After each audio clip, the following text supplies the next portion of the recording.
I got two hands, I got my mouth, I know how to earn money.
Good morning.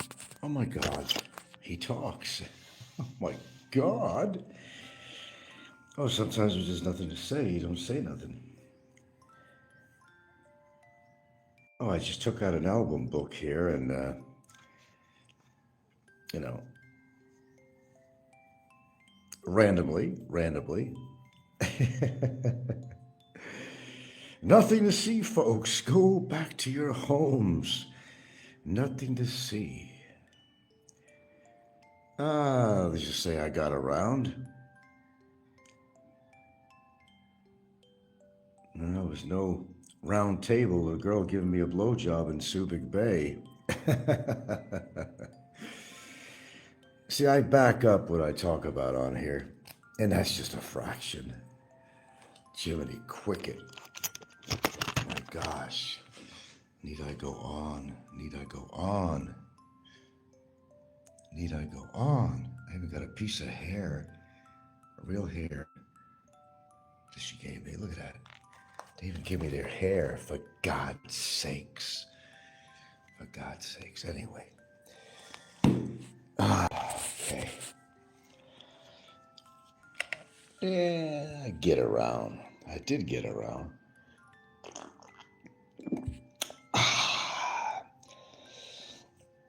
I could back up what I talk about here.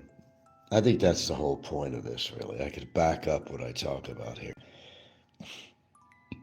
Yeah, I've had plenty, as Filipino like to pronounce it. I have had plenty of partners. I like looking back.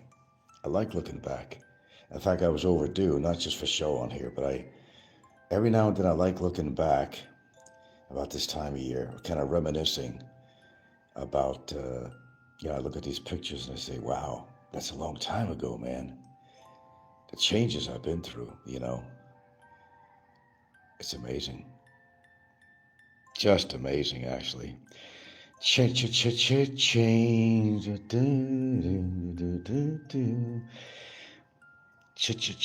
Change.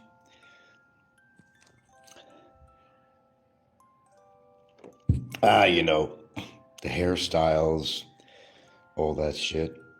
Yeah, it was kind of studly. But alas, we don't stay this way forever. Only if we could. Only if you could choose a particular time and age. Only if you can do that and go back to that. I like the hairstyles of back in the 70s, 80s, and absolutely.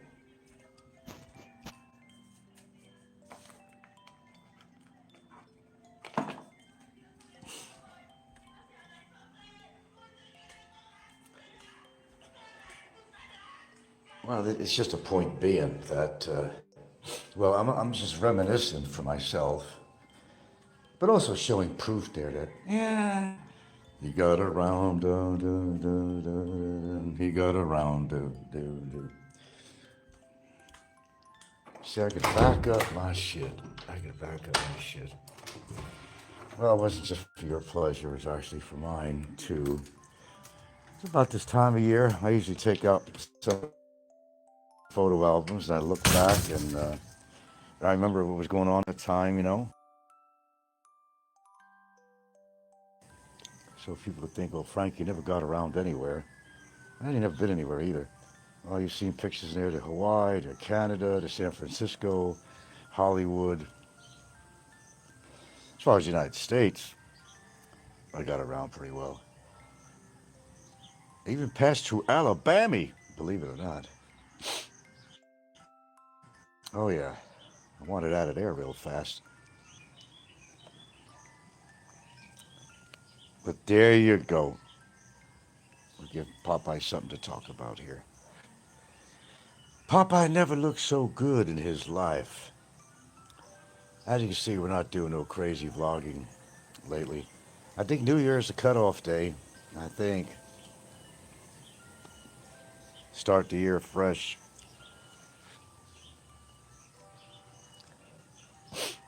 Mr. Sniffles, right? Yeah, my allergies been acting up actually lately, starting to act up a little bit. I mean, it is what it is.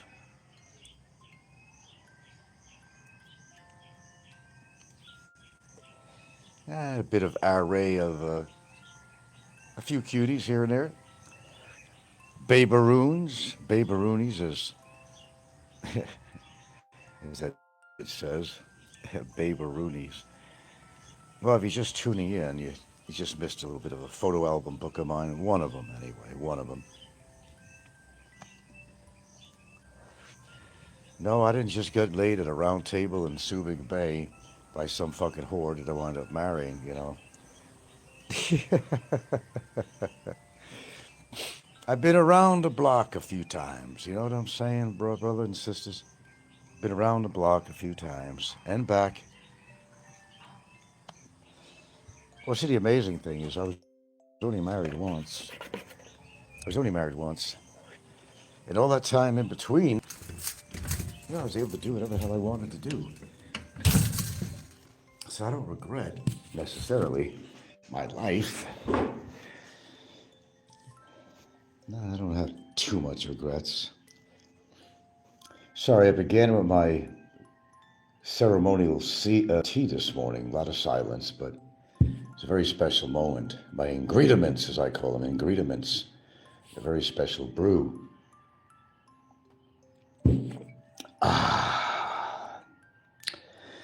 That's what gets me going in the morning. God, I've been tired lately, I gotta tell you that. I have an idea why. So I went to bed a little tiny bit later than normal to get up at well, still, it don't matter up. I'm up at 5, brother, no matter what.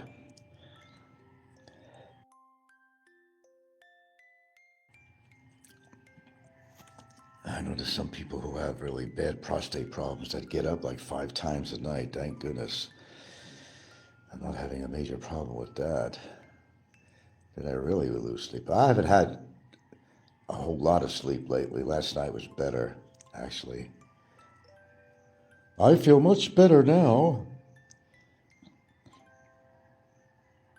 Yeah, the old album book here, man. The old album book. High Times at Richmond High. This one here you can barely make out. I'm cutting loose on the dance floor on this one, baby. And that was the doctor's daughter, Suzanne. Cutting loose, cutting loose.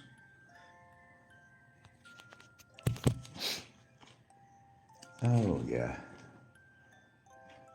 I had a lot of different looks. Not a lot of looks, but I never did anything with my daughter. Now, this was in, I think this was in Canada. That was in, where was it in Canada? Oh, that was in, I think that was in Victoria. This is on our way to Alcatraz. We're coming back from Alcatraz. There's a ferry in San Francisco Bay. Yeah, bol. Yeah, I was in Canada. Bono there. Looked like Bono. That's why that chick screwed me, man, in Seattle. She thought I had Bono's nose or something like that. I could see a little bit, not a lot. I could see a little bit of Bono in me there. I don't know, what do you think about that, Bono? She swore I looked like fucking Bono. Canada. I never went near, took her anywhere. Out on a ferry, going to Canada. Happy child, looks like, huh? Very happy child. There's that stud. There we go. I think this was in Santa Monica. Oh, I never took my daughter anywhere. We never did anything. My famous Santa Monica Boulevard picture there. Look like Rocky or my leather jacket or whatever. Yeah, wintertime. I thought it was hot all the time. I have a leather jacket on in California. Imagine that. happy child, happy child, adorned with her stuffed animals. Yeah, and her rotten father I was. She was a little cutie patootie.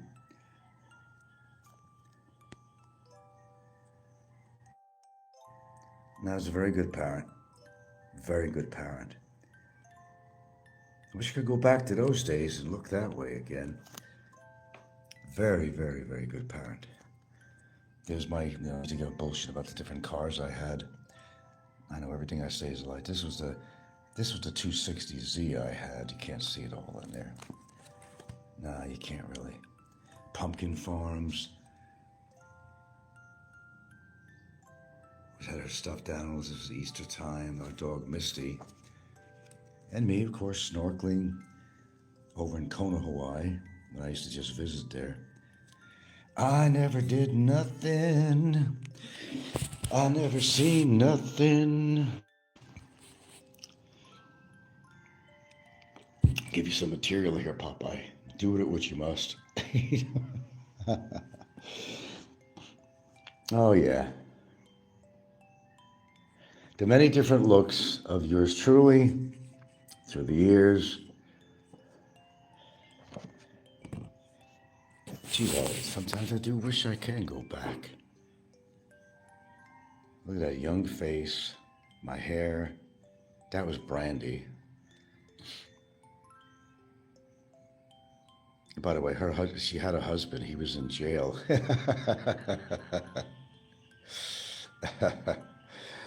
Cats who ate a mice will play. That was Brandy. Brandy, she's a fine girl. What a good wife she will be. The face only a mother can love? I don't know. I think a lot of women have loved this face.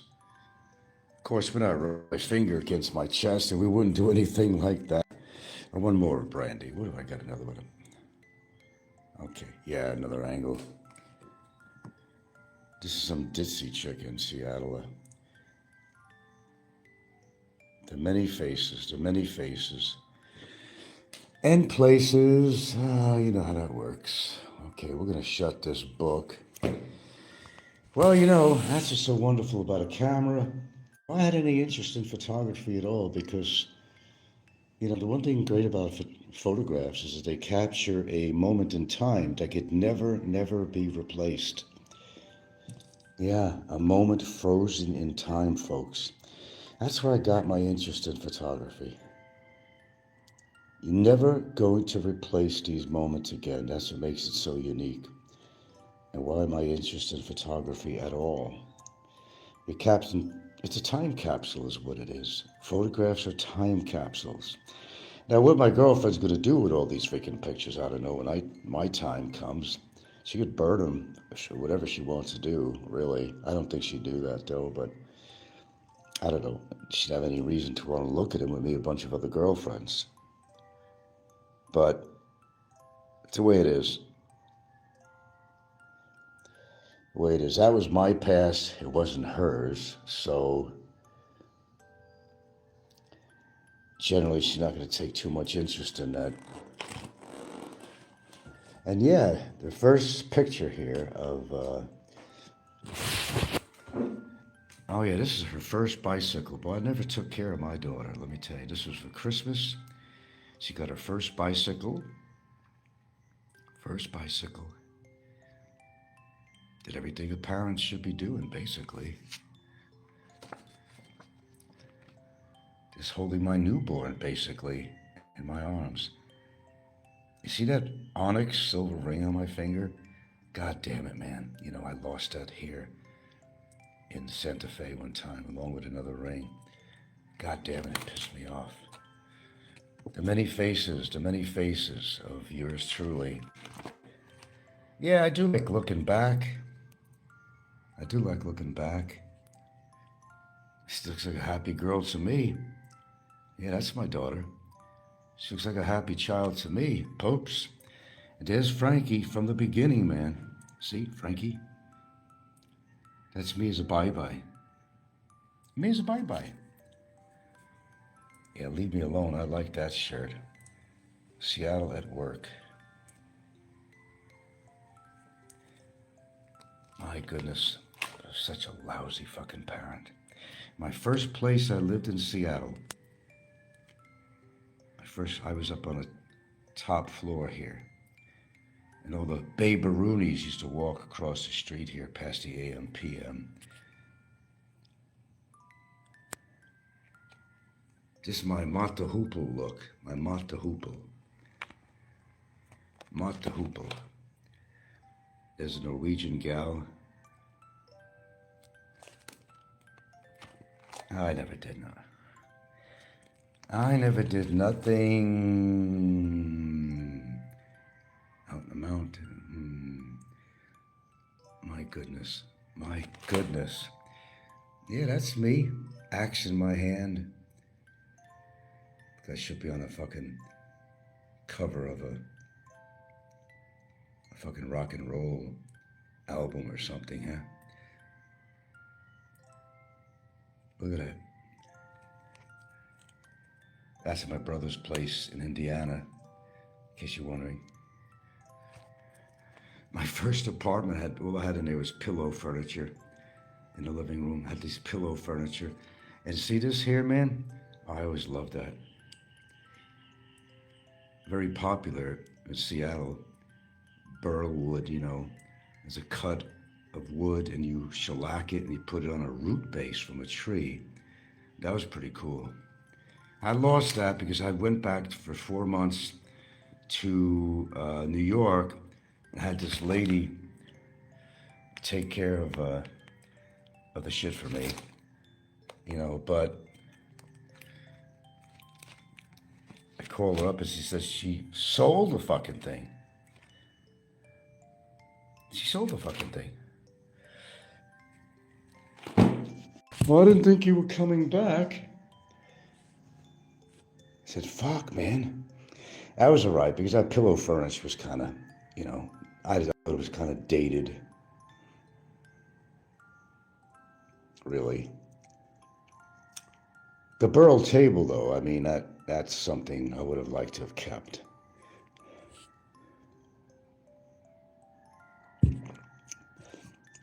Well, hope you liked the display. Yeah, I got other albums. Not gonna pull them out though. There's family things in there too, which I'll keep personal with other members of family and all that stuff. But yeah, I sometimes wish I could go back. Some of it I'd like to relive. Some of it I wouldn't. Change. We all go through changes, my friends. Good or bad, but we all go through changes. There's some things we can't change. And you wish you could. Maybe some things you wish you've done over again. You wish you could do over again, for example.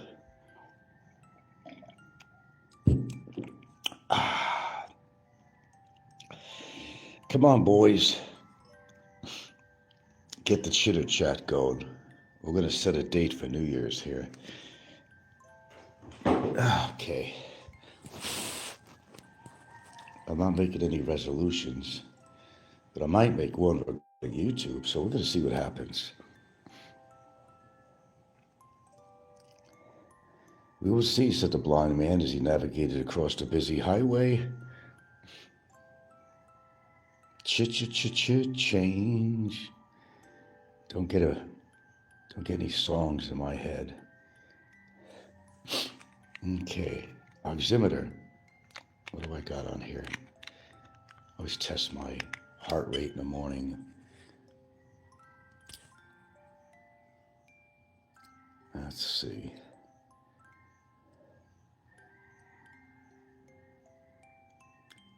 $99, oxygen over 80, because I've been moving around. SO2, not bad for a guy who smokes.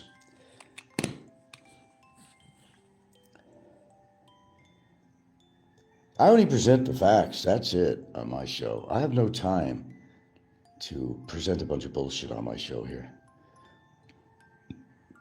It's just a waste of my time to do that. But my viewers trusted me.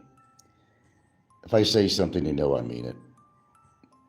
As I don't have time to play fucking games. Other than say I was in Mocktown when I was in Hawaii. That was a game. But a lot of you haven't gotten over it yet. Get over it. Get over it.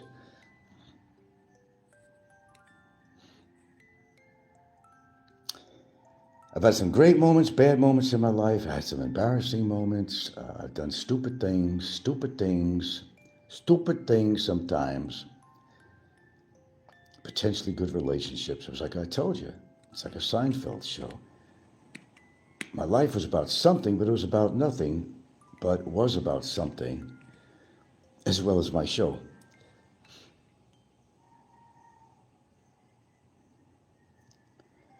Now, do I feel the same as when I was like in my 20s, 30s, whatever?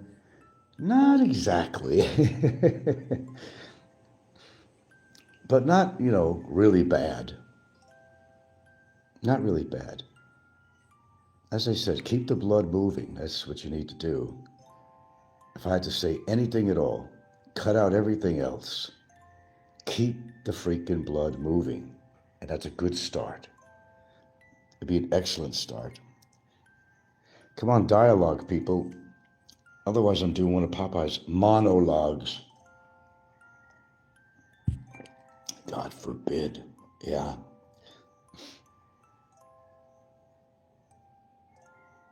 I'd like to see Popeye take out an album book and show me all the chicks that he's dated. He'd have one picture. His wife, which was a whore he met around that round table in Subic Bay where he got his blowjob. Yeah. God, that's not much to look back on. I never seen him travel around the United States or nothing, this guy. I mean, Jesus Christ, I just took out an album book. And how many places was I? My God. Shit, I was even on a fucking mountain cliff above Boulder Falls. For God's sakes. There you go. That's me in the middle. Very 70s look, isn't it? Very 70s. Let's blow this puppy up. Not a bad looking dude. Yeah. I don't think I looked frail, my friend. I look pretty goddamn healthy. Yeah, fuck with me back then. Yeah, different story.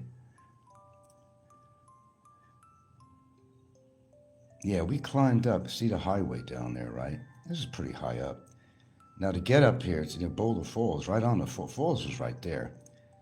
And we were backpacking all I had. I don't know how the hell I did it. We were climbing up the side of this cliff. No shit, I'm not kidding. Climbing up the side of this cliff, holding on to roots, branches, and shit like that. It was dangerous. It's dangerous. It was dangerous. Yeah. You got around, got around. Postcard from Seattle, I always kept that. Space Needle. I've been up there a number of times. A lot of changes on the waterfront there now. The scenery is a little different. Anyway, if you've been fortunate enough to see the beginning of my show, well, the beginning of my show is my cup of tea and making my tea. Playing with you a little bit. Well, playing with somebody, actually. It's dangerous. Boom, boom, boom. Let me see, have I ever come across a dangerous chick? Yeah, I did, man. Wacky doodle, man. I talked about that once before. She was kind of psychologically imbalanced somehow. I don't want to get into that. Back in Seattle. Damn, I met her at Green Lake. Anyway, public lake in the North Seattle area. Most of them were pretty normal. Hated to find normal. I was a pretty normal guy. things change so much. I remember I used to go down to Greenwich Village in New York City, you know. I'd go there to get my hair cut. I had my rod style at the time. Looked pretty good, actually. You go in there, man, it's not like a regular fucking, you know, salon. You sit in these, like, chairs that go back, and he'll come up to you, want a beer? You want a joint? You don't see that anymore. You don't see that anymore. Greenwich Village. What a place. You know the funny thing, man? I was looking back. I looked up, you know, my grandmother was a place, and my Aunt Mary, who lived in the Bronx. I remember I was born in the Bronx, although I grew up in Mount Vernon. I was a Bronx boy, so officially I'm merely a Bronx boy, but they live on Allison Avenue in the Bronx. And I looked up some pictures of the old building that, you know, I used to go all the time. It looks the same. And the windows, I even seen right in front, the windows where my grandmother lived. Boy, that brought me back. That really brought me back. Yeah. And you want to hear, listen how prices have risen. There was some kind of rent control at the time, and that would be in the 70s or something. And my grandma and my aunt lived there. They've been paying more than maybe $40 a month for a one-bedroom apartment, right? $40 a month. Now, the building right now is like 98 years old, almost 100 years old. Still standing, although they renovated, apparently, my research, they renovated these things, flooring, all that shit, new kitchens. Listen to this, the pricing. Listen to the pricing on this. Bronxdale Avenue.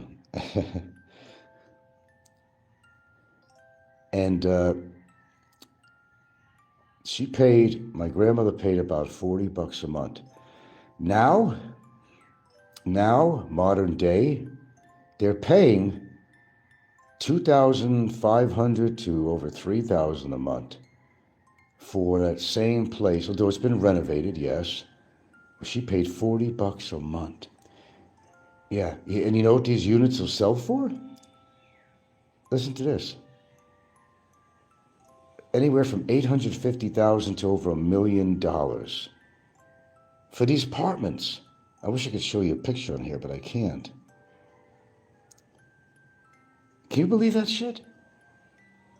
And by the way, there's crime in the area. There's crime in the area.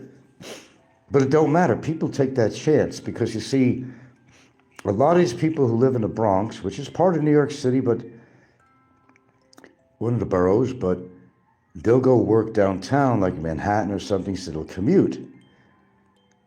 And to secure an apartment, any apartment, you're doing good. So you may not want to live in the big city itself, so you go to the Bronx.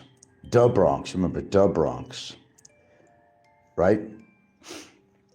God, I used to go there all the time. I take the subway, go visit my grandmother, and White Castle hamburgers. And this is the second one they ever put out. It was pretty much up at the corner. They're not there anymore, they're at a different location, but still around. And they're in about 7 different states, I think. They were the first, White Castle hamburgers was the first kind of a fast food establishment. The first. They call them sliders. That's where the expression came from. Because they would just cook them up like a steam thing, you know, there's like a hot grill.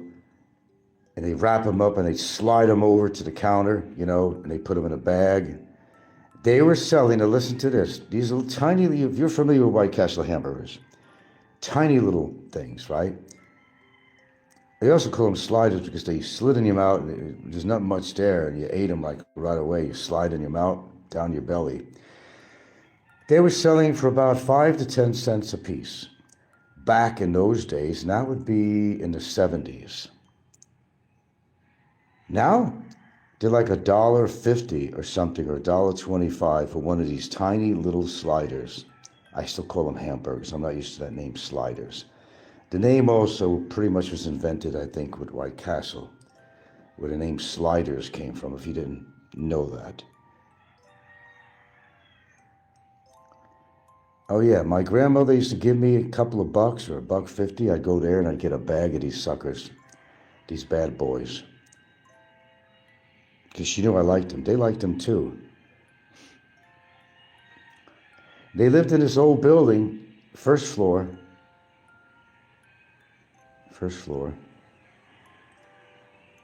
So I was looking at that photograph of the building at the outside. I said, that's my grandmother's place. I was cool looking back on it, you know. If they knew we were coming, they'd be looking out the window to see if we were coming, me or my mother, you know. I used to go with her or go on my own or whatever.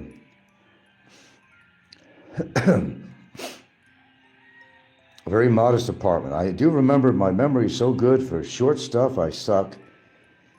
She would have this new furniture in there, but you know how they come in plastic and vinyl? She would never take them off there. So if it was a hot, humid day, you know, you'd sit on the furniture and your back would stick to the damn plastic. I always remember that. It's a way of keeping it nice and clean and everything else. The chair and the sofa chair and the couches. And they had one bedroom that my grandmother and my aunt shared. It must have been a little noisy, and I don't know how they did it because it's right off the sidewalk. It's first floor. We're just reminiscing here, folks. You wonder what's going on. We're reminiscing before the end of the year. We are reminiscing here. We got our photo album book out. We shared a few pictures. You'll have to go back and watch these, actually. Good morning. Merry Christmas to you and your family. Good health. Thank you very much. My Prince Snob. Interesting name.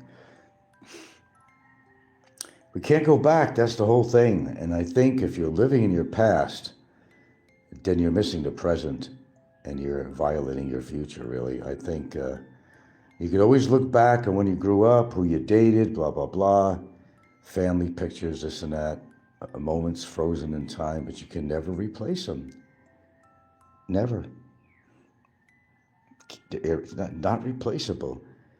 But it's nice to be able to look back, and that's why we have something called photographs. And thank goodness it's photographs, because now they got this technology, which I think is great. I never played around with it. You know, AI, it's where you could take a photograph, like any one of these photographs I've showed you, and I never tried this. It's pretty cool. And you could animate it, make it look like a movie reel, you know, like it might be just you in a picture of your girlfriend, and they could turn it into something as if like you're actually conversing with her. That's the kind of stuff I do like. Not the shitty AI where you just, you know, well, it's similar, but you're replacing, what somebody really looks like, or make it a fictitious session, like, you know, like Barry's taller than me, for example, which he wasn't, you know, editing and whatnot, you know, yeah. But that's really cool.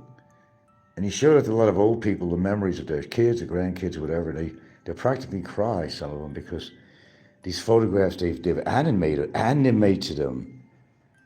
It's like they're talking or something, you know, and you're seeing mouth movement and movement of the body. And now that's a great application. That I approve of that. I actually approve of that. I do approve of that. I'm too lazy to try it. I don't know. But I got a good memory, though. I don't have to animate them. But it would be nice.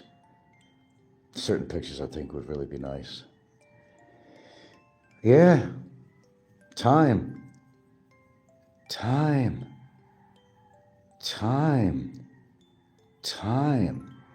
The time that is a passing. Can't go back. No, sir, you can't go back. You could only live in the present. Key words to, you know, who you are. Live in the present. The past was the past. It doesn't mean you can't remember it. Cherish your past memories and photographs and times you've had. Family, girlfriends, whatever relationships, places you've been. But sometimes you have to move on. Live in the present. Never mind Subic Bay and a round table getting a blowjob, Papa. Sometimes you got to move on, you know. Oh, I hear her coffee cup going here now.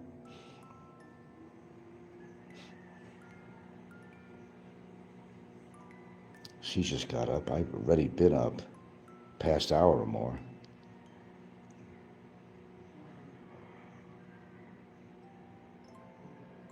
Don't worry about those videos I've been putting on where nobody talks. I was just trying to play with Popeye's head. Yeah, that was the purpose. I'll admit it. Just trying to play with his head. I'm sure it worked. What? I can't do a good simulcast today? Oh, heck. I'm not going to put this on. There's nothing to talk about, although I'll find something to talk about. Pretty sad, huh? So what's going on in the community? We got Slim going at it again. We got oh my goodness, we got Mike's Philippines adventures. Well, he never ventures into anything. He was giving out a whole load of bullshit the other day, his last video. Then they're always getting JR on camera. It's good PR. Well, Amazing Philippines does that. He's got some lucrative thing going on with JRC, promoting JR's visa services and whatnot. Nothing against JR, but hey, this is, capitalism,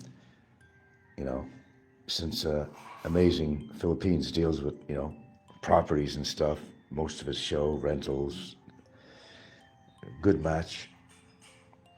If you can make a little money on it, why the hell not, right? Why the hell not? Well, we're going to definitely put this photo album away here. It was nice reminiscing for every now and then I'll do that. Every now and again I'll do that.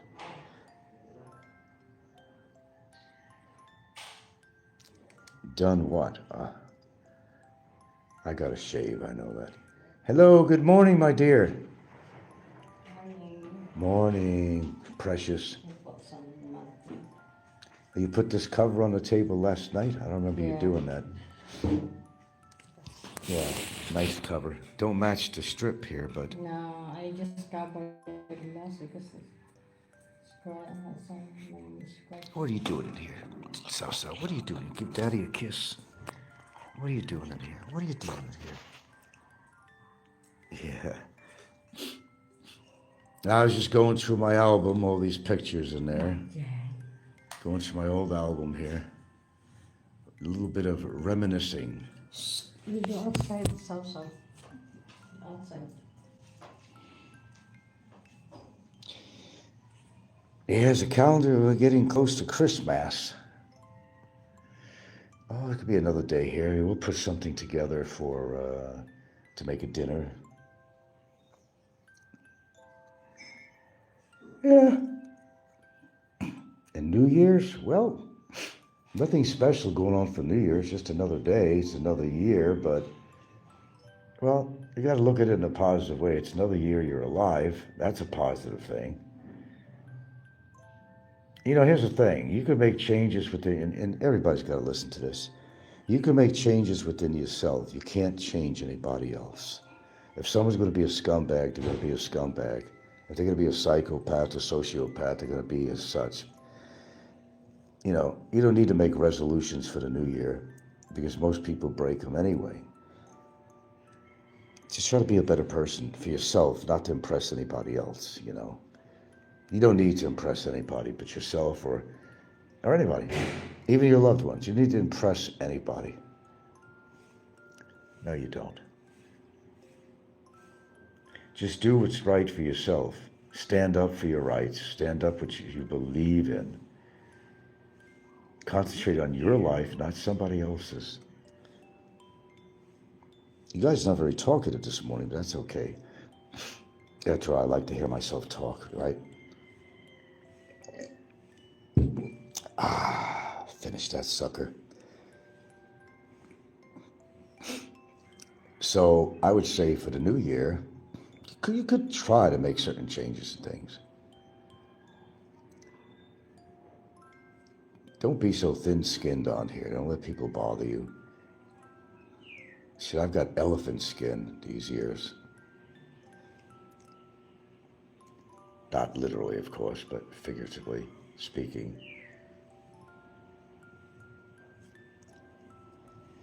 People got to get their own lives and do what they need to do with their own lives, but concentrate on their own crap.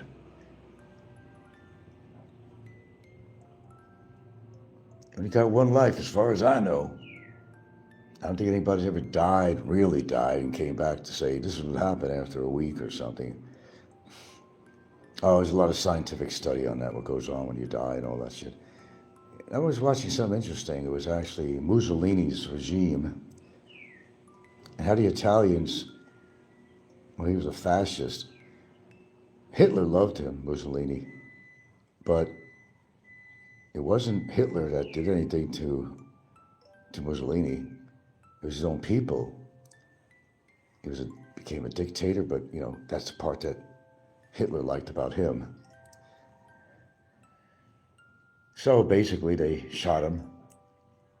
I thought they hanged him, but they didn't. But Mussolini was not good for the people. Oh, by the way, my background, my heritage, actually, oh my God, I might actually have a little German in me. Well, the blue eyes, the light skin, and the fact that, well, at least on my father's side of the family anyway, they came from northern Italy. I got a little booklet, a little something that says the name of the towns, but I don't have it in front of me. Northern Italy. Slavic. Let me see, was it? No, not Slavic. It was, what the hell? There could have been some German. Definitely could have been some German, or, what's the other damn thing? Which comprises Scotland, Ireland, and places like that. Celtic. Well, we call it Celtic, I guess. You don't say Celtic. I say Celtic with the C, but Celtic, I guess, is how they pronounce it. I might have some possibly German or Celtic blood.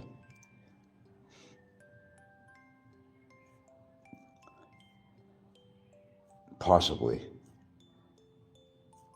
I wish I would have done a family tree thing, or one of the Celtic countries out there. More likely, though, maybe Germany, but, well, henceforth the light eyes, the light skin, and da-da-da. And most people descendants come from northern Italy, have some kind of connection with the Celtic, whatever countries or Germany, or nearby countries, Switzerland, whatever, So it's really, I don't know for sure. As I said, I do research on stuff, and I'm not always on here talking about the goddamn trolls.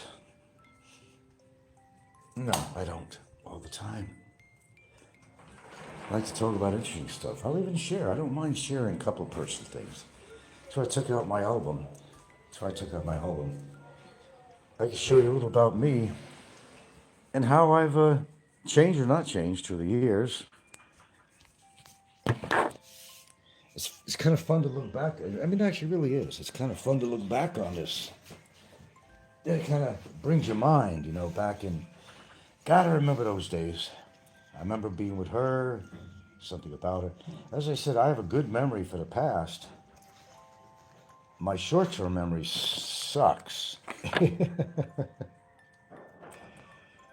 I mean, really sucks.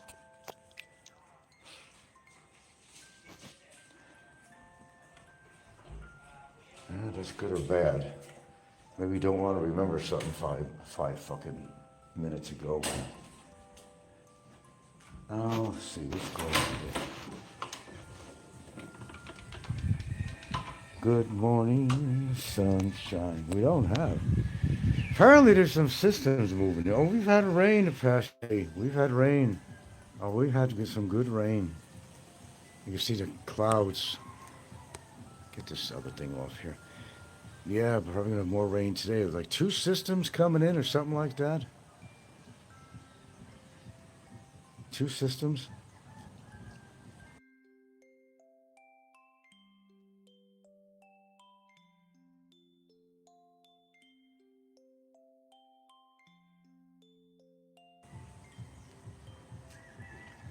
It's been a pretty wild year as far as weather out here. God, I was still looking at some of those reels, with the flooding in Cebu and in other areas outside of Cebu, and just fucking amazing. How do these people deal with this shit? No, I'd never have that kind of flooding where I live. But I just don't think I have to worry about it right here where I'm at. Thank goodness for that. The chair, that's the new chair. Very tropical, don't you think? Swivel is my so-so girl.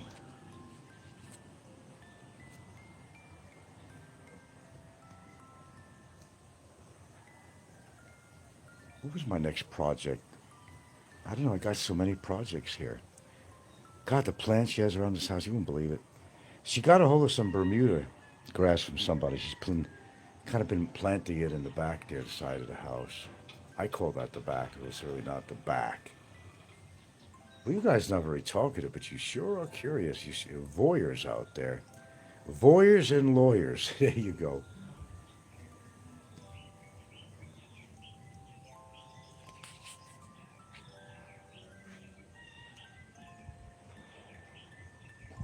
I listened to a few shows on there. It's kind of weird with Overstay Road. He's got a really interesting relationship. She doesn't speak much English, and I mean, he was the king, you know, but his king days, I think, are over, though. He's just changed his format so much. Sometimes change is good. I don't know. Quite what the change is, but he calls her Big Pumpkin. And he makes these comments about her all the time. I'm saying, wait a minute, come on, man. Get a little respect. And she's always eating and cooking.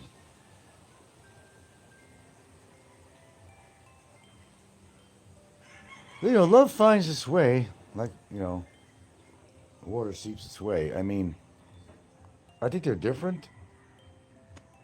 Him and his wife are kind of different in many ways. That's all I'll say on that. They're different. But everybody's with somebody for some reason, and good or bad. Just want to figure what the hell I want to eat this morning. I don't know. Omelet. I got the cheddar cheese. God, you Filipinos with bread and coffee. Don't worry, your face is not in here. Your face ain't in here. Bread and coffee. Your face ain't in there, don't worry. Bread and coffee. They love their bread and coffee. That's why I always wanted making something and giving her some for breakfast. You're looking quite lovely with the light coming in the window, dear. Quite lovely. Oh, yeah. Well, I'm done with my tea. I'm just trying to figure out, what do I want to have for breakfast? Such choices. No, we don't sit there. We don't eat fucking bacon. Well, she would if we had it. She'll eat the bacon. I don't like anything that's really greasy. Oh, I got 3 thumbs up anyway here. No, I don't like it. I start off my morning with my proverbial cup of tea. Gone.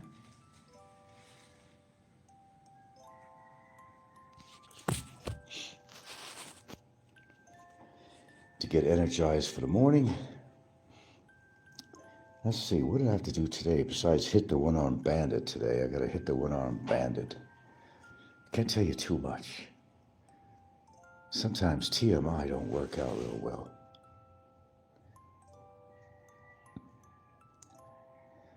And what else was I seeing on there? I was watching something on Saddam when he was captured and tried to keep a straight face. Imminent death. They knew he was going to be facing. What was it? He got hung, didn't he? I think they displayed him around to different towns too to show that he really was dead. I don't know. That happened with Mussolini, actually. Mussolini, they took his body around to different territories, different areas to show that, yes, indeed, that Mussolini was dead, and the Italians all cheered.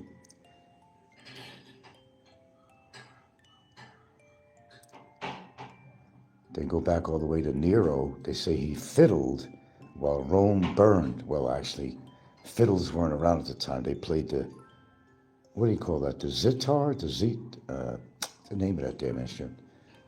Zit something. He played that, actually. Go back in history. Yeah, they wanted him out too.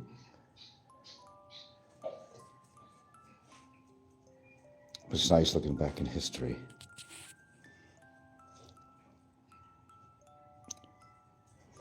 People in these countries, they wanted you out. They didn't waste any time, I'll tell you that.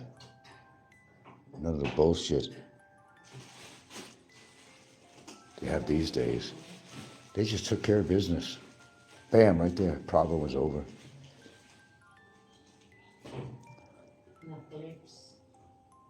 What's that? Oh, the clip. I know. I hate when you tie those bags because you got this magical tie on those bread bags. I want to say, fuck this, and I rip the bag and I take the bread out. No, that's an easy one to pull apart, yeah.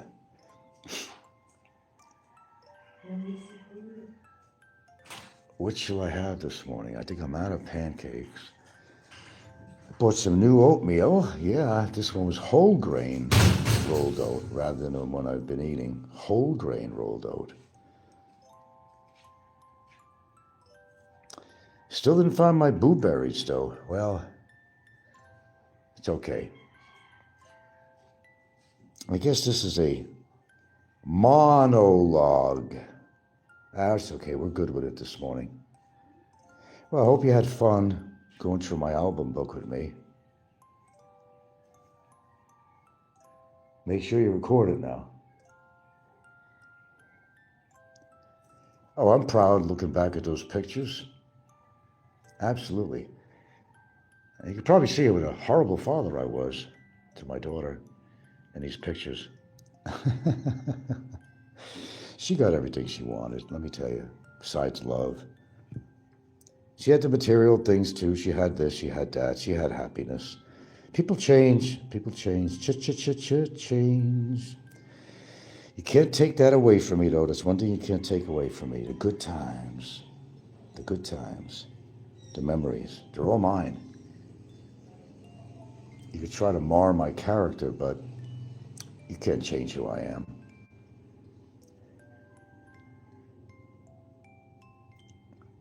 I've been around, unfortunately not internationally, but certainly been around the United States, deserts, you name it. Had my own adventures.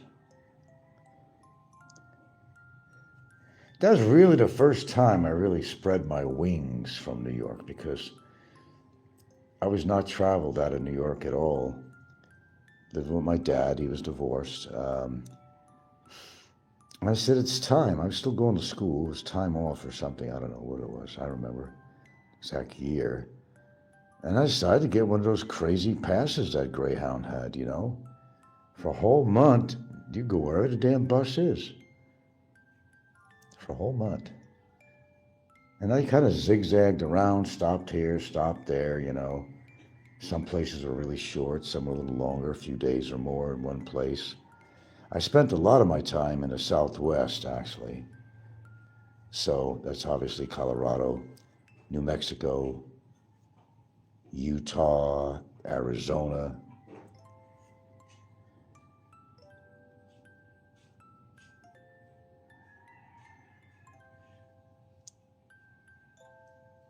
A lot of different places. I've seen the Pueblo cave dwellings.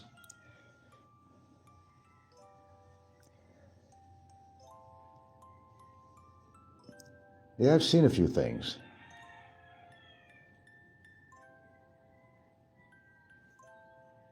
I remember when we broke down in the desert, we rented this vehicle from Rent-A-Wreck Incorporated. Hey, the title is exactly what it was. They had super cheap cars you could rent. okay? If they broke down, they broke down. They didn't care. So what happened, we're in a desert, and this was in, I don't know, was it outside of Monument Valley? Or was it Utah? I don't remember. I think it was Arizona, but we had a flat tire. I mean, oh shit. I was with these German couple. I was kind of hanging with this German couple. They were tourists, typical tourists. They didn't want to see the really interesting things I wanted to. They touristy things, but I wanted to be up close and personal with some of these things, places. So the car breaks down with, a flat. So we go in the back and lift the hood up. There's another tire, but guess what? That was flat, and the treads were worn out. So these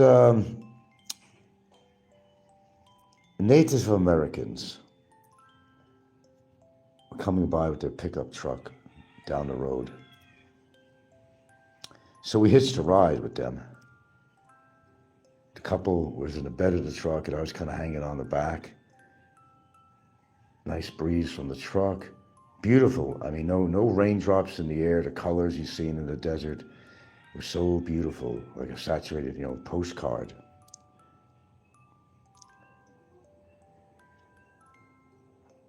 They took us to some place. It was I don't know, it was like a little general store, but they had, I don't know, they were able to fix our tire and get a new one or something on that.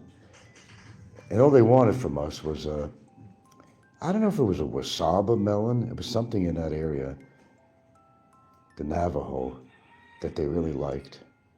So we gave them, one of them, big old melon. We were very thankful, but it was really fun, just kind of in the desert, just hanging on the back. They had some railing in the top they could hang on. I remember seeing some sheep. There was a small puddle. They must have actually had a rainfall at one point. There was a small puddle there. They were gathered around drinking water. And you could see the reflection of the blue sky with the white cumulus clouds above. Picture postcard.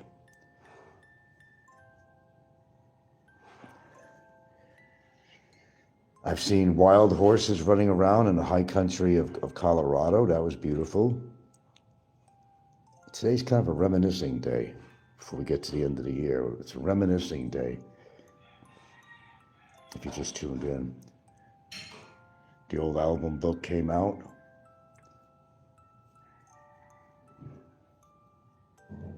Proof of the pudding. I got around a bit. Had the ladies. Don't listen to Popeye. He only wishes he did half the shit I did. And maybe I'm not world traveled, but I'll tell you, I traveled. Had some good times too.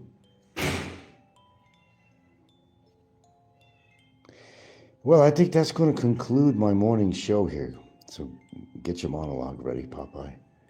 I'm sure you'll find something to try to rip my show apart. How dare Frank show that he actually had all these women? How dare Frank show he's actually been anywhere? How dare Frank shows what a good-looking man he was and still is? How dare he make any implications that I was a bad father? I think those pictures proved it alone. If pictures could speak 1,000 words, they certainly would. You didn't see an unhappy child in these photographs, my friends. No, you didn't. Like I said, people change. They change. Change. Okay, what else could I fit into this morning show? I'm trying to think. Some crazy things going on here. Old Jim, Asian Adventures. Guy spends like $700 just to go renew his visa. Can you believe that? I'm afraid of flying. Well, he just didn't want to pay for the airfare. He's a millionaire, He's got businesses and big portfolio and all that stuff. They're all full of shit. He likes to display his little Cambodian friend. On one moment, he's presenting her as his girlfriend. The other moment, he's saying, nah, she's just a friend. Well, she wasn't interested in... Oh, okay. So now we got Philly in the Philippines. All right, I don't understand this. Some of the biggest mistakes. I mean, I've done it to a certain part when I was renting, but Philly is out there in this rickety rackety shack that he doesn't own, and he's buying all these expensive porcelain tiles to put on the floor. Why don't he just rebuild the house for the owner?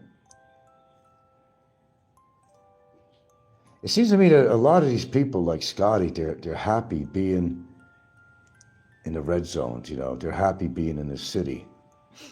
Because when Philly moved to his rural area, which is basically, really is a swamp, you can see it. They miss walking around the streets with their camera. Now, Scotty, oh man, he's getting very close to either being kicked out of the Philippines or getting a snot beat out of him because he's really too much in people's face. He really is. Pointing his camera where it don't fucking belong. That dude is taking a chance. As well as Jim. As well as Jim is, the way he approaches people that want nothing to do with him.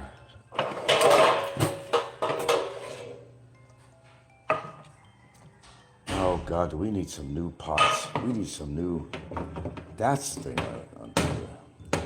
Definitely need some new frying pans here because these things are getting worn out and I don't like that.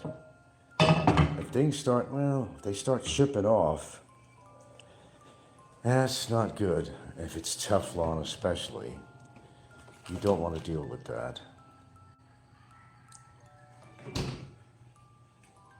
Well, you're missing a good show. I took my photo album out. Not got to prove anything to anybody, but how swarthy good looking I was, and some of the ladies I've dated, and places I've been, and places I've took my daughter, because I'm a bad parent,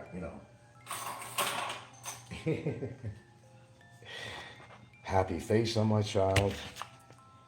A little bit of reminiscing. Little bit of reminiscing.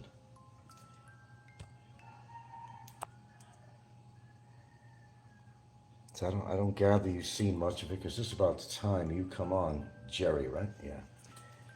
Yeah.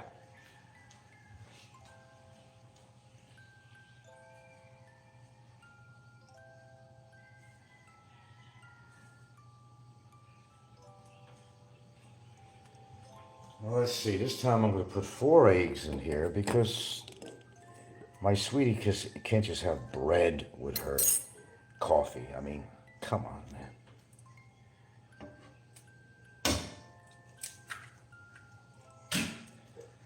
1 eggy daggy, 2 eggy daggies, 3 eggy daggies, and 4 eggy daggies. And when we get out the cheddar, oh yes we are. Yes we are. And more. There's also cream cheese that's going to go into this puppy. Oh yeah, we'll do it. Do it right. Yes we are. Where's my knives?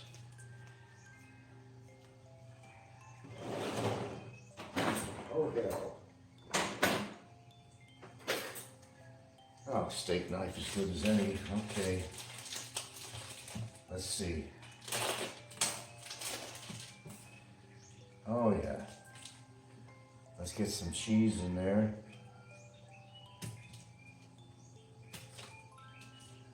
And you missed out on some nice photographs. Expat, Jerry.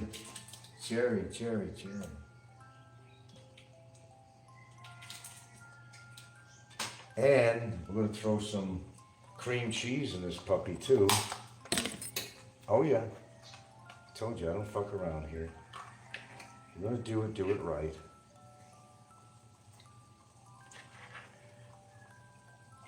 Oh yeah. Oh yeah. I don't know if it's going to be scrambled or it's going to be a goddamn omelet. I'm not sure. I missed out on a lot of good stuff. I opened up my album book, some old pictures of me, my daughter, places I've been, a few places. Oh yeah. Add a little pepper to this.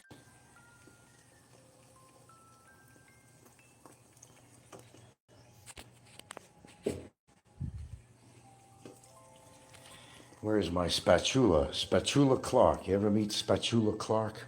Ever listen? So I'm not sure if we're gonna make this an omelet or I'm gonna just scramble this puppy.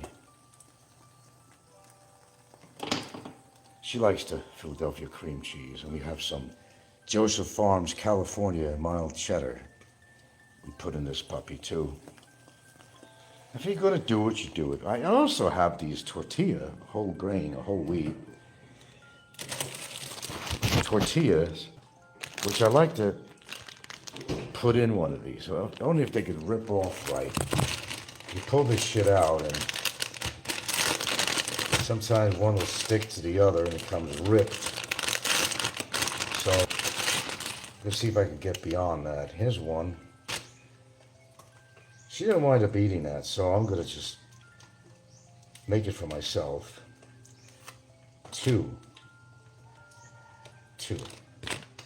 Two mints in one. Okay. So, let's see. Let that cheese melt in there, baby. No, it's not the healthiest thing. Well, but you're getting calcium, you're getting protein, so let's look at the positive. You get more protein also from the eggs, but from the cheddar cheese and the cream cheese on here. Should I scramble this? Or should I just turn it over and make an omelet out of this? And just rip it in half and I don't know. Let's make our, turn it over, flip it over. Yeah, it's kind of a half-assed. It's gonna be kind of a half-assed omelet. Put this other shit away.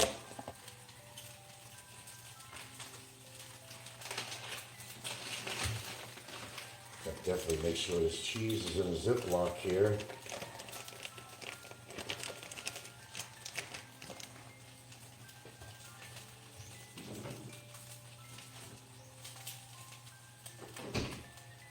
Okay, here we are. Now you missed out on a lot actually there, Gerald. Places, faces.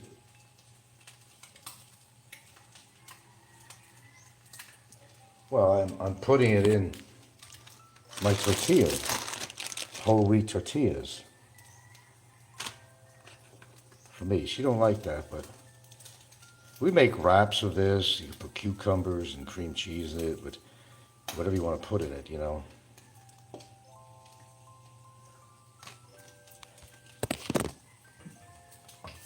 Turn this puppy over. And I think we're probably good to go here. I'm going to cut this in half. You know, she could have one half of it. I just need enough to put in the tortilla.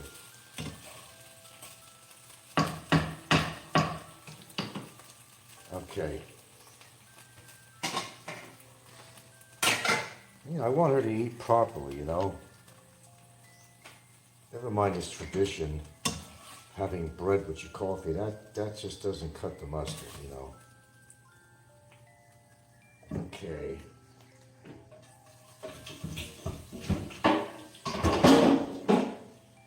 This will be for her. This other one will be for me. Pardon, a second.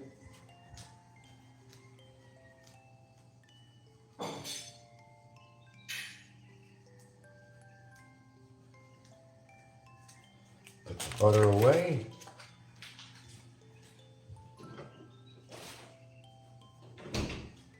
Put the whole wheat Bambi tortillas.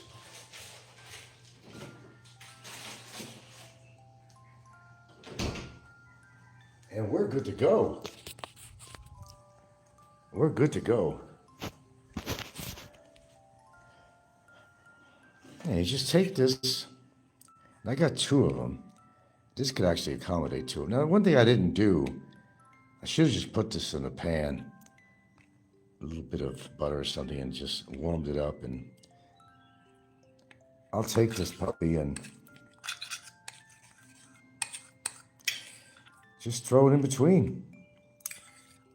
It's good for 2. And if you had other things you could add to it, ham, but I don't really eat ham. I'm not much into pork. Whatever. Eggs are fine. They got cheese. They got cream cheese in it. What the hell you want? You can do whatever you want. You just fold it over like this, or roll it up, whatever you want to do. Huh? What do you think? What do you think? I'm just going to roll this puppy up. Look like a cannoli, huh?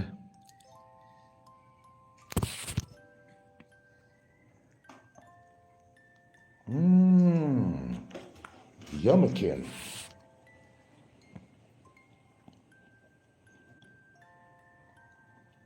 Should have really done something with the tortilla bread, though. Too lazy.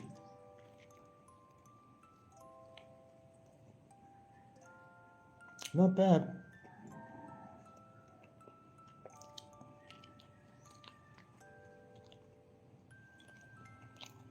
Is that magical number 13 on here?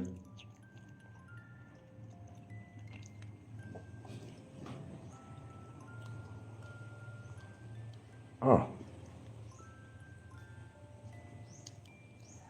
Well, I gotta get my protein in the morning.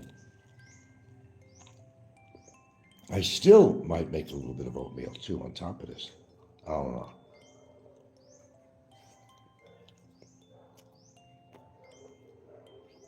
All right, so what am I missing? Probably not much.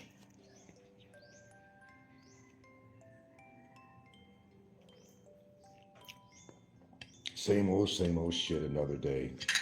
Okay. Well, this is filling. I may not need the oatmeal. Except for the fiber.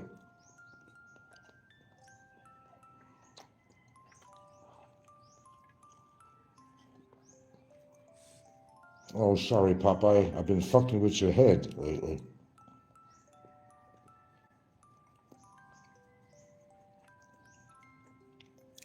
Which I enjoy doing.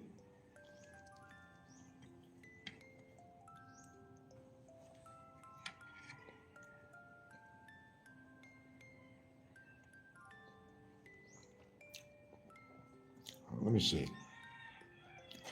Who else had an interesting show? Oh, okay. Overstay Road wants to move again. I don't get it. No. Oh. No, yeah. But Philly was talking about moving, but yet he's going out. He's buying these tiles. I don't know. Everybody has a prerogative to do what they want. You don't have to stay in one place in the Philippines if you don't choose to. And if you're that type, I certainly wouldn't suggest that you buy any property, but I need my water here.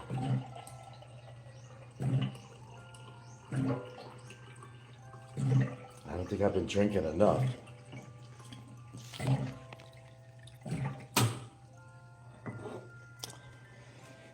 Tell you what I'm going to do here. Just a tad bit of, where is it? Where's the salt for the minerals? Salt, where are you? Where are you? Where are you? Ah, I want to go out and buy some Himalayan salt. It's a pink stuff. And the reason it's now I'm talking about putting just a tiny little bit, that's it. tiny little bit of salt in it. I mean, that's it. No more than that. The Himalayan salt, and you'll notice there's like a distinctive pink color in there. That's because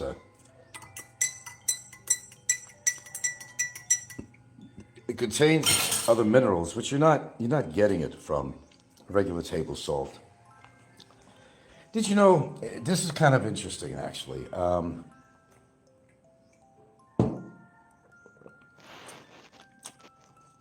They say don't have a lot of salt. It'll raise your blood pressure, right? Seriously, Papa, you need to get a hobby or two. Oh, is he simulcasting again? I was, expecting it, hoping for it anyway. Okay, they say don't, but when you have an injury, you're going to go to the hospital. What do you think they put you on? Ringers. What do you think they put you on? They put you on this tremendous sodium. They put a bag of sodium, which is jam-packed. Jam-packed with sodium. Now, why would they do that if salt was no good for you? Now, if you got an existing blood pressure problem, perhaps maybe they would cut back to salt, but that's what they give you.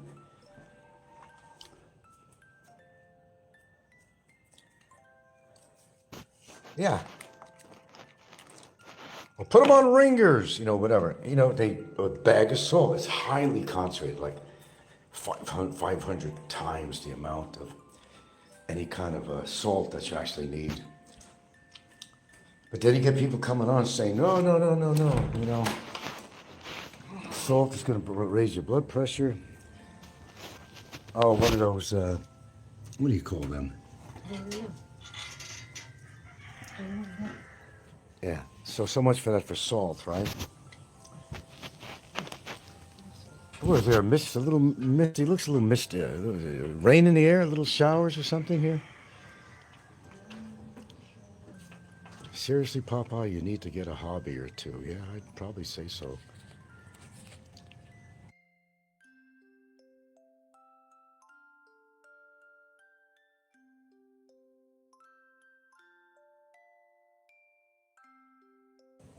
I got eggs with cream cheese and cheddar in it, waiting for you, dear. So go eat that up. Got to take good care of you. Colin Coop says we have a saying here. Oils ain't oils. Well, I could want to consume seed oils or vegetable oils, only olive oil. It's really sad out here though, because God, sometimes these businesses, they get these big bins of this, it's not even oil practically. If it's petroleum, I don't know what it is. And what they do, they use it for the business to fry things. It's the cheapest cooking oil that you could possibly ever buy, ever. Vegetable oil, coconut oil. Well, coconut oil has its limitations. It has its good points. But coconut oil is not even good for you either. But you want to stay away from vegetable oils. You want to stay away from seed oils. I was watching a Chinese guy on there. I've seen him before. This is in China. It's alive. This guy is in the kitchen. The guy's like a machine. And all you hear is like this Chinese lady go, la la la, la la la. The guy's producing like 10 dishes in 5 minutes. He's got this super propane going. It's like really intense, right? And these woks and all kinds of frying pans. And this guy is going back and forth, putting dishes out of different things you wouldn't believe. And what he could do in 5 minutes. That guy must be worn out at the end of the day. You have to see, maybe you've seen it on a feed. This guy's a tremendous cook. Must earn a good living. And that place must make a lot of customers because that guy, I was watching him for 20 minutes. Takes the oil, dip in the pan, oil from there, throws this in there, that in there. noodles, this there, meat, whatever. Bam, one to the other. Both sides of the kitchen cooking area. High flames, high intensity propane coming out of there, so the pans just heat up like real quick. He's throwing out dishes there like there was no tomorrow. I couldn't believe what I was watching. But I noticed he kept on, while he was doing it, lifting his legs back and forth for circulation. He kept on doing that. And there was this lady, I don't know what she's saying, la la la, la la la. Or maybe it means another order or something. La la la, and a few other words.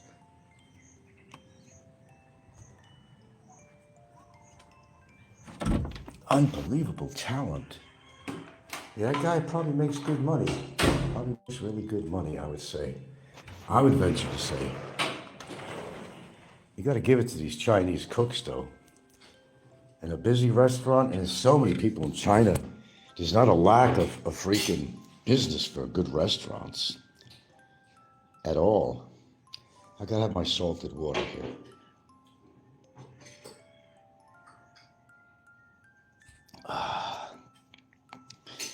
Now, I don't normally put salt in my foods at all, but every now and again I put a tinge of salt and for the mineral.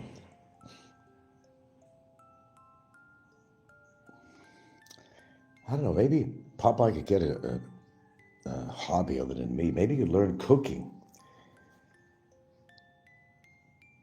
And he could start cooking. Maybe he can make some money too. Well, his daughter's in the background going, la la la, la la la. And next one.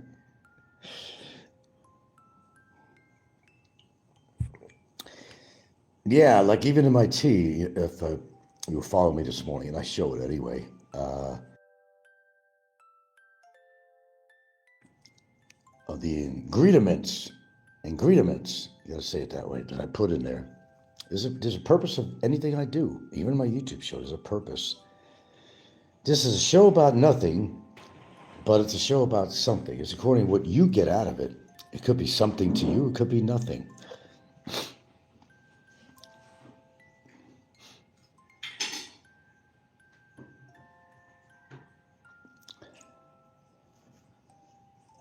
You still need the aircon? Huh? You still need the aircon? Am I selling the aircon? Yeah. Who said I was selling the aircon? The exercise room? So who's selling an air? Oh, you mean the old? Yeah, the room. Why, somebody interested? Yeah. We don't need it. For the scrap. Who? Oh, for scrap. Who wants it? Something like that. Who? I forget the name. But he asking me. Yeah, well, it's just going to lay in the exercise room. You know, what are we going to do with it? It needs a coil, condenser coil, whatever it is. No, tell him that thing will work with a new coil. I said already. We didn't want to put the money into that because we've got, Jesus Christ, we got one, two, three, we got 4 air cons. We don't use them at once, of course, you know. That'd be ridiculous, overkill. Hi, Newman. Hello, Jerry. Yeah, I did partially a silent stream this morning, but then I decided to talk. I was just fucking with Popeye, you know. He's so easy to fuck with. Hi, Newman.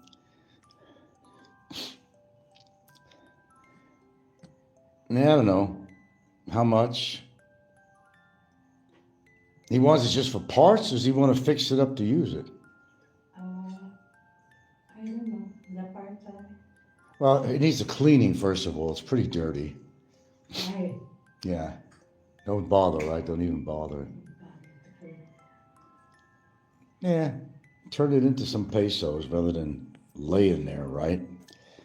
And if you can get that thing working, I mean, it saves them a lot of money on an air conditioner. You know, if you're not technically challenged like me, yeah, you have a working air conditioner, split air. They're not that cheap, these air conditioners, but not cheaper than you buy it in America. I could assure you of that. Oh, we did a lot of things this morning. Talk about my grandmother's old place in the Bronx. And I couldn't believe it. She used to pay $40 a month for rent when I was like a teenager. One bedroom, first floor. So any sidewalk traffic, because her bedroom windows are right there. Now renting for, Jesus Christ, renting for $2,500 to $3,000 a month. They renovated, not the outside. The place still looks dumpy to me. It's almost 100 years old. It's 98 years old, this building on Barnes Avenue in the Bronx. Look it up. It's 2723 Barnes Avenue, Bronx, New York. It's an area they known as Bronxdale. They call it Bronxdale. And that's a place, if you like doing history on me, which you love to do, here comes the rain now. Just an old building, don't look at anything special.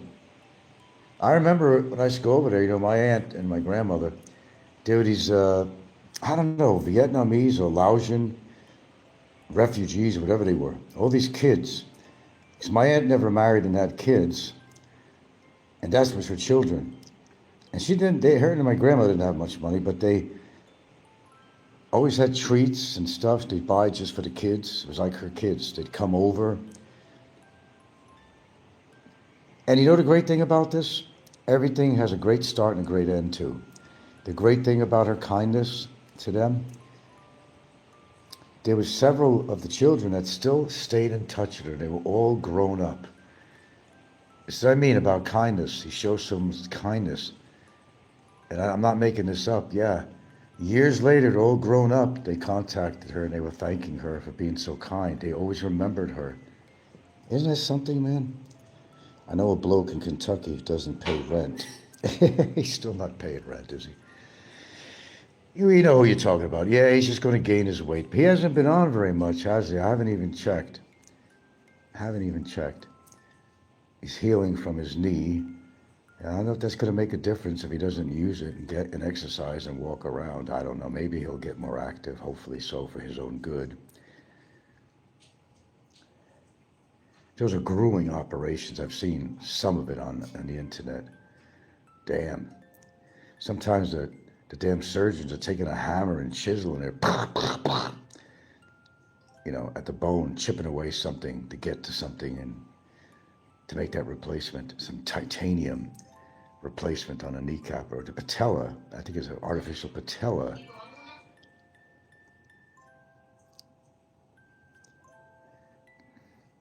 I'm glad I don't have to do that. I still think, if you just basic stuff. Oh, yeah, I was also watching, there was a guy recently who's 55 and he's known in this gym all the time. He comes in there, do weights, got on the bench and all that. Well, what happened was he died because what happened was he didn't have a good grip. Now, I don't know how much weight was on there. There had to be 150 pounds at least anyway. It had to be, I think. And the damn thing slipped on him and went down from his rib cage to his belly. And he got up kind of in pain and agony, then fell to the floor, and he wound up dying at the hospital. That's why you got to have a spotter if you're going to do that kind of shit. I mean, your hands can get sweaty, a bad grip or something, and you're dead. Imagine these guys that are doing these, humongous weights. That falls on your chest, you're gone. The ribs are going to go into your heart, your lungs. It's a danger. Weightlifting is dangerous. Gak's death was quite brutal, Frank. It was quite horrific. Well, do we know for sure, Heminger, that he actually died? Is this a factoid? Or speculation or hearsay? We heard that he had kidney problems, that he was on dialysis. Do you know it as a fact? And how do you know it? Has his wife? I remember she said something, you guys talked about it. She supposedly said something on a video that he's in the hospital for something like that, kidney thing. But do you know that as a fact?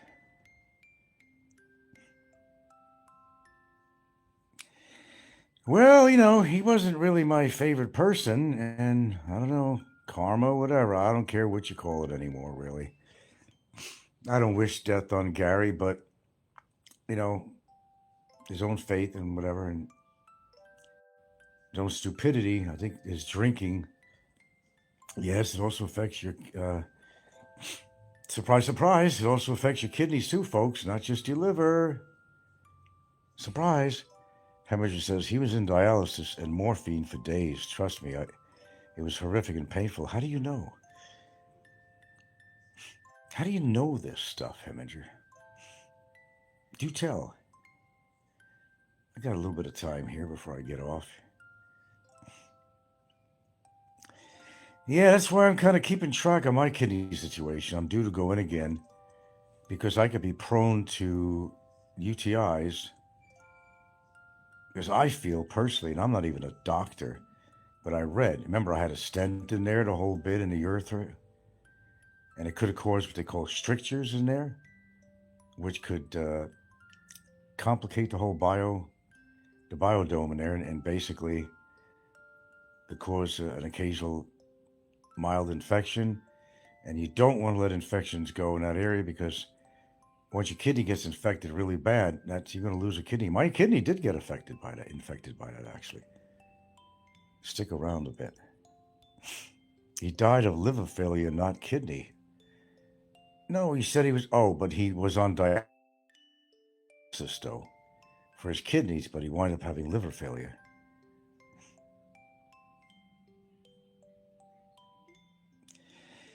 Well, guys, that's why I talk about this a lot here, okay? There you go. If you're a drinker and maybe not feeling anything different than any other day, your kidney is going through a whole lot of shit. Just look up what the function of the kidney is, what it does, okay? Without me getting into detail about it. Just go on there and chat GPT or whatever format you go on, AI, whatever. Google it, whatever. And look up what the function of the liver is and what alcohol does to it. And you don't have to be even long term, but if you're long term, definitely. But what one stiff can do to your liver, that's all. I'm not going to go into a big speech. I'll spare you that. Heminger says drinking milk with meals that have oxalates help cause it binds. I don't drink regular milk. I drink almond milk anyway.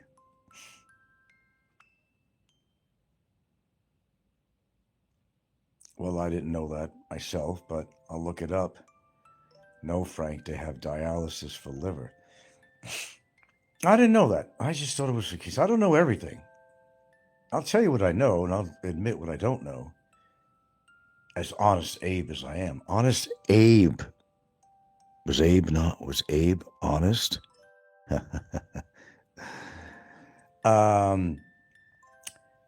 Yeah, I don't know. I know about the kidneys needing dialysis, but yeah. And he probably couldn't get a new liver. I'll spell this out. Because he was an alcoholic, and I know a guy who worked for the Parks Department. His liver was cirrhosis, he had a lot of shit. He was on a list for a new liver, but he kept on drinking. And they said, no, you're not going to get it. He's dead. Yeah, if they know you have a drinking problem, which that's why you probably have a bad liver, but if they know that or suspect that you're going to go back to drinking, your habit is that bad, they will not give you a liver. They will not waste it on you. Milk calcium binds with oxalates, so you can eat oxalates, no problem. I'll look that up. All fairness. Well, I have cheese too. There's calcium, milk calcium in cheese. I just had some cheddar, and I just had some cream cheese with that egg too. So I'm getting it from my food. So I'm getting calcium, but I do not take calcium supplements. It is not suggested. Get it through your diet, not through supplementation. So you're getting older, especially if you've had any kind of kidney problems at all, stones, don't take calcium supplements. What's that? If you have a bad liver, it's easier to overdose on alcohol. Your friend died of alcohol overdose, maybe. Who was I saying did that? My friend. Oh. I always drink a lot of milk when I have a lot of oxalates in a meal. Almonds. Oh, I eat plenty of peanut butter. I drink almond milk. I don't drink soy. Have high amounts. Oh, and so I have high amounts of oxalates. I think chocolate too, but yeah, I think it does. But if you're going to eat chocolate, you want to get 80% and above because the flavonoids in there are so beneficial. And the higher the percentage of real dark chocolate there is in there, the less sugar. It practically becomes sugarless.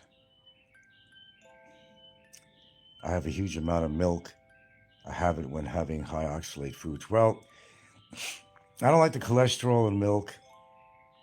And although, I'd be making a liar out of myself, but I would say I don't drink anything from a mammal, but I do eat stuff from a mammal because, where do you think cheese comes from and cream cheese? And it is coming from so it kind of negates my thing about drinking milk. We're the only species that drinks milk from another mammal, They say it's okay for you growing up because you need the calcium and protein and all that. But as an adult, they say, don't, as you're old, especially if you're tired, don't put any calcium additives like a supplement. Get it from your diet. But if you take magnesium with the calcium, it balances out and gets the calcium to the bones and wherever it's needed. That's why when you take D3 and K2, which I take every day, it synergizes it. It really helps. I mean, alone it could help, but more so the magnesium, I would probably suggest glycinate. Because any other is going to make you shit like a racehorse. But even the glycinate, I probably have to cut that in half because, as they say, if you're getting loose stools or anything from magnesium, because you take other things too, like vitamin C that could cause that and whatever else you take. If you take olive oil, which I haven't taken for a while because I forgot to buy it when I was in Cebu anyway. Oh yeah, you're going to shit like a racehorse, but it's adding these elements that synergizes the effect of the D3K2. And if you're worried about cancer and shit like that. Oh, I've been watching, some guy, and no, he can't be more in his 40s, early 50s, I don't know. Yeah, he's going through a hard time. Turns out he does got small cell cancer in his lung. He had this big old tumor, as big, it grew to the size of a grapefruit. He get pain in his chest because it was pressing against his heart. Poor guy. And they're giving him pain medicine, but, he knows he's not going to conquer this. But the thing is, most people out of desperation will take the radiation. They will take the other wonderful chemistry that will kill some cancer cells, but unfortunately, it's going to kill all your good cells. And you wind up dying because of the chemo, actually. But what usually happens in the process, your death certificate is going to say pneumonia because your immune system is so fucked up that you develop pneumonia and they die of pneumonia, not even the cancer itself. Ain't that interesting? Well, red wine, resveratrol, not every day. No. You got to watch out. Some of these things act as blood thinners. You don't want to thin your blood too much. I mean, you want to thin your blood, for the calcium deposits, all the shit in there, right? But think you're taking that acts as a natural blood thinner. Like the K2 and K3 basically is more of a preventative for blood clots. Okay? But what if you're on an aspirin regimen? You don't want to do that. And don't take nattokinase, Nattokinas, which is a bean, plant-based bean, fermented bean, which actually is not hearsay and not like it wasn't tested. It actually will thin your blood, loosen up things so that the clots can pass through whatever's forming. But you don't. That's why I stopped taking it. Because if I was going to take resveratrol, fish oil, and the K2 and D3 and K2 and all that together, that could cause a problem. Because the nattokinase, which is a miracle fucking fermented bean thing to have, they've been doing that in Asia for centuries. And yes, it's true, it does work. Maybe too good. And imagine if you loosened up a blood clot and it traveled through your blood system to your brain or to your lung or heart or something. That's the problem. I still got most of a bottle right here. I have not been taking the nattokinase. Frank, you only have 1 cup of green tea, not 2?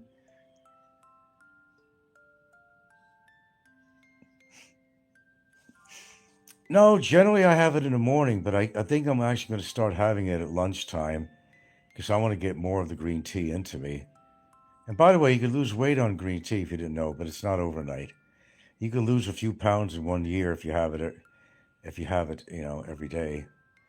But just, look up all the beneficial things. I don't feel like going into that of green tea and why it's so important to drink that. I should actually take it at lunchtime. You know how I get that crash early afternoon I've been talking about? It's really involved with other different processes going on, but yeah, I may want to do that because I want to get at least 2 cups of green tea in every day, and I've been doing most 1. Well, spinach is loaded with oxalates, and white potatoes are, but here's the beauty. If you eat the skin with the white potato, I didn't really know that white potatoes were considered complex carbohydrates. I thought just the sweet potatoes were, but they're actually considered complex carbohydrates. I never knew that. See, I'm always learning. So what you do is you eat the skin. Where does Frank get all this knowledge? You learn, Papa, you learn. If you eat the skin, which is fibrous, that helps kind of bring down the effects of the carbohydrates in the white potato, which, develops into a sugar, starch and sugar, and it actually helps. So that's why I'm telling, we just had some chicken again, which we love, with the roasted potatoes, but she takes the skin off. I said, next time, just, clean the potato really good, as you should, and leave the skin on. That would help. I like sweet potatoes.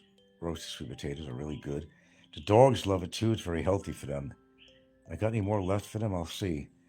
If not, I got some frozen bags, 3 bags I bought. They're not big bags, of peas and carrots and what else is there? Peas and carrots and what else is in there?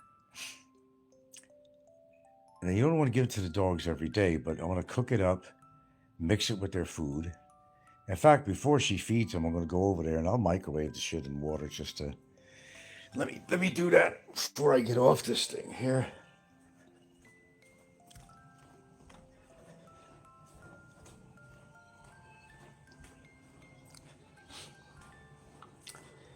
I haven't got an open can of regular dog food. I don't buy it often. They love that too. Dear, before I feed them, hello? Before I feed them, I want to cook up the peas and carrots for them and mix it in. So before we feed them, I want to mix... Huh? You don't have carrots? I bought some frozen bags of peas and carrots. Okay. Soon you forget. And I'm an old coot.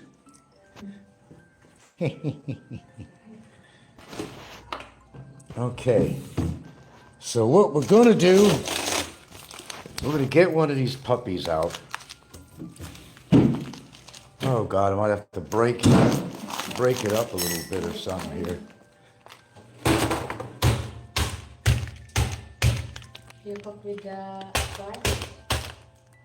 I'm going to... Oh, you want to just boil it? Yeah. Oh, I want you to boil. It's probably healthier. I don't know. We're not going to take the steamer out, but that would be the best. Well, you might as well eat grass, Heminger. I mean, if it gets to a point with me, or even I say enough is enough, that don't eat this, don't eat that, just go ahead and eat grass. Because according to who you want to believe, scientific community or whatever, medical community, who you want to believe. Each day it's different. Oh, by the way, there's something really interesting that you're going to see on the internet a lot. And here in the Philippines.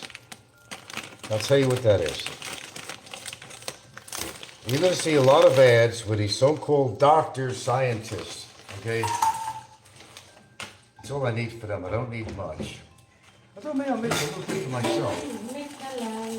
Yeah, I'll make a little bit for myself, too.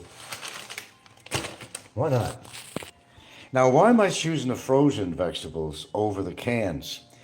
Well, I'm going to tell you why. That's why I gave away 3 of my cans yesterday. If you buy like this Del Monte mixed vegetables, non-GMO, but big deal. And big deal, it has sea salt, but it has a lot of salt in it. That's the problem. I want you to look at this. 300 and what? My eyes that bad? 350 milligrams. A serving size is a half cup. You're getting 350 milligrams of sodium in there. Not for me. Now, what you can do, you could rinse it out and you could lose about 40% of that sodium. I didn't want to bother. That is why I get the frozen mixed vegetables. So what's in here? Corn, which I really don't want for the dogs, because corn could be an allergen to dogs. So we're going to cook this puppy up. I'm going to eat some of it. I don't have a clothespin. I close these bags. Oh, shit. Well, okay.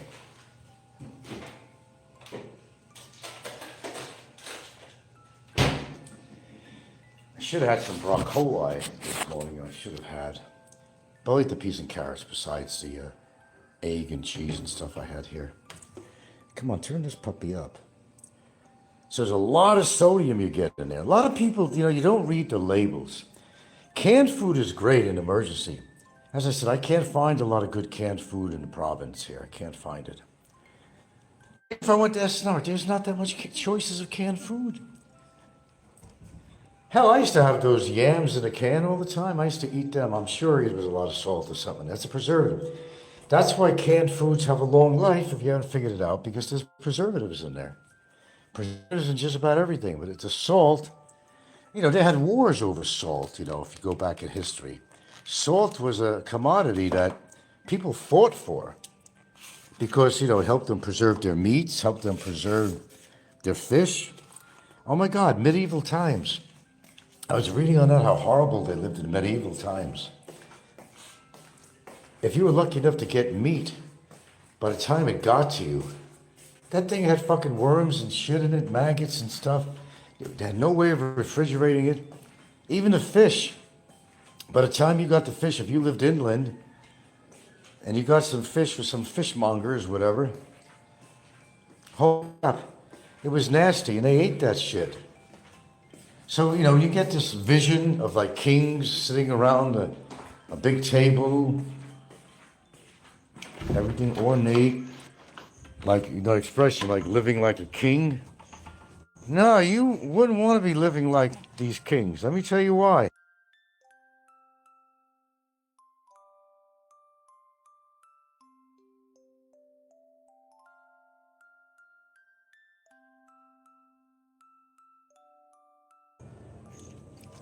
They also would have this mush stuff. When you couldn't get good vegetables and shit, they'd get anything they can, and they'd mush it all together into it looks like some kind of a porridge. It was supposed to be actually horrible. So when you hear that expression, living like a king, and if you want to go back to medieval times, they weren't living very well. People would get sick all the time. Getting fresh meats was impossible. It was impossible. And if you were, you were lucky to get fresh meats. And they used to throw their personal sewage out the windows. They had a chute in some of these castles. Go down a chute in the outside. All the shit and everything else. The rats and rodents.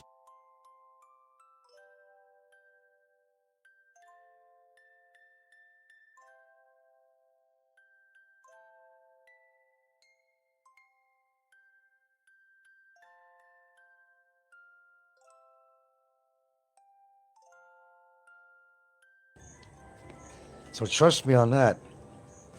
You wouldn't want to live in those times. We're going to wind down here in a minute, I think. All right, the sun's trying to come out. It was nasty.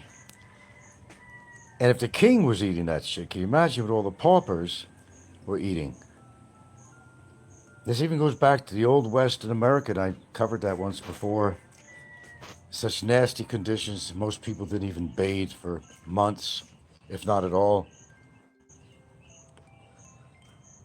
You see these guys coming in from long-ass horse rides.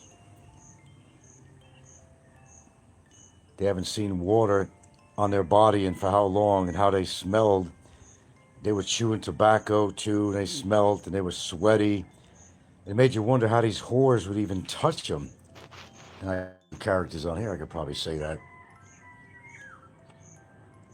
Horrible. Horse shit all over the street. Even human. Crap. Piss. In fact, their clothing smelled so bad of piss, you couldn't go near them. So be happy on the time that you're living right now. Be very happy. We can practice good hygiene. Unless you're in the foxholes like Popeye. He's been in a lot of foxholes, you know. He used to get that chafing, you know, between the groin area. Oh, he can tell you some tall stories, I'll tell you that. Oh, he can. He's seen it all. Popeye's seen it all. Done it all, seen it all. He saw more action. The only action. Glug, glug, glug, glug, glug. Drinking it down. 100 likes. So you are finished? Yeah, no, in a minute. So I was drinking the shit out of that cheap ass gin. Sapiro.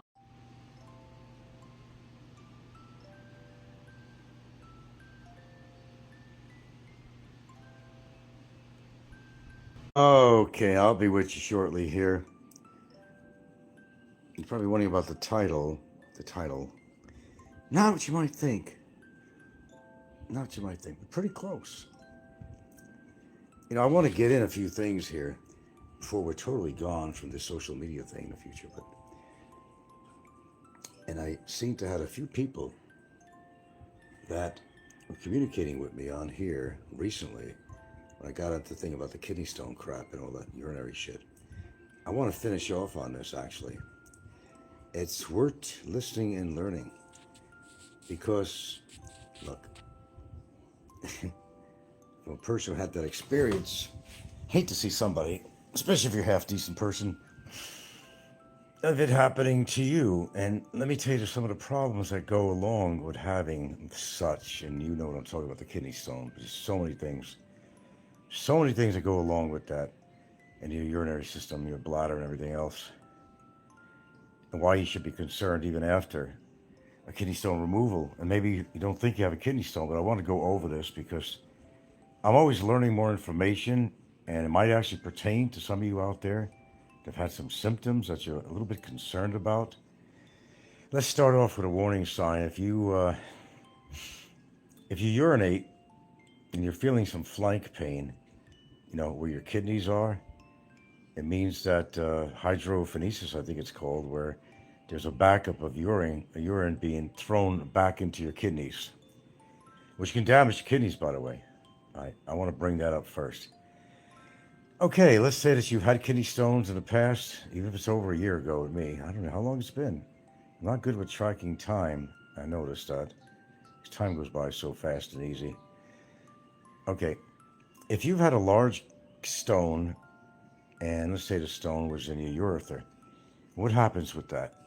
Now, listen. I mean, just listen, because this could affect you sometime. You may feel something that you can't explain. I'm going to help you out with this just a little bit, okay? Okay.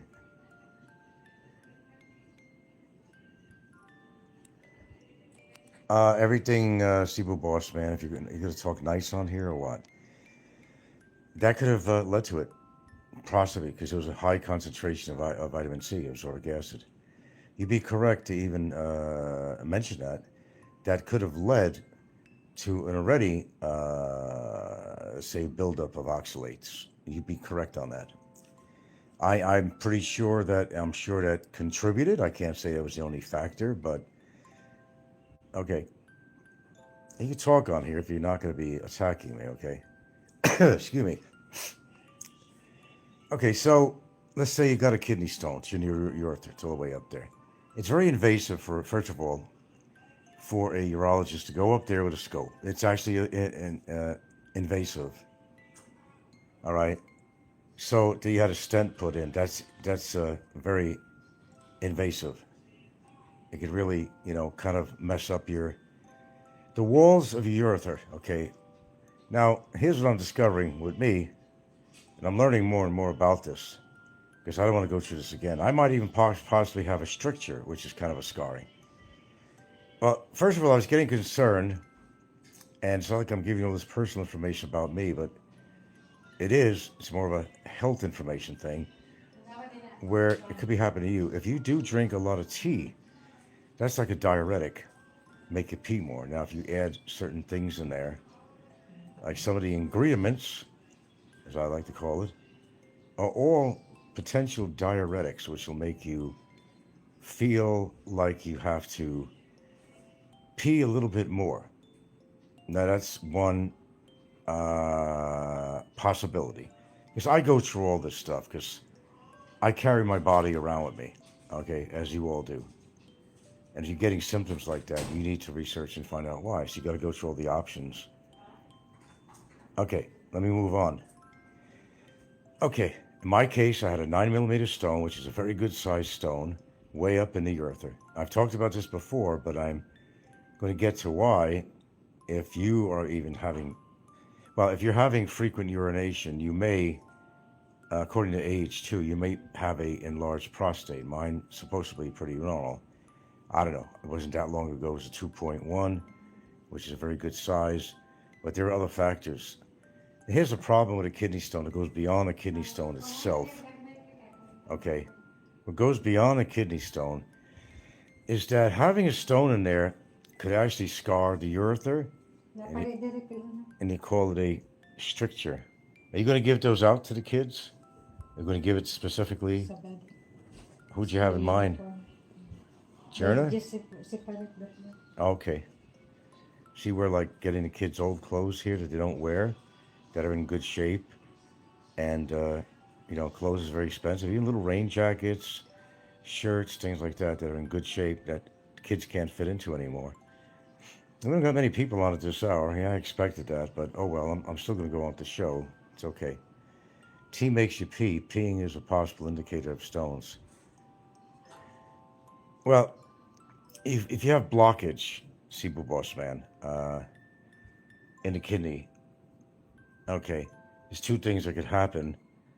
It's called hydrophenosis. Referring to water, okay, liquid.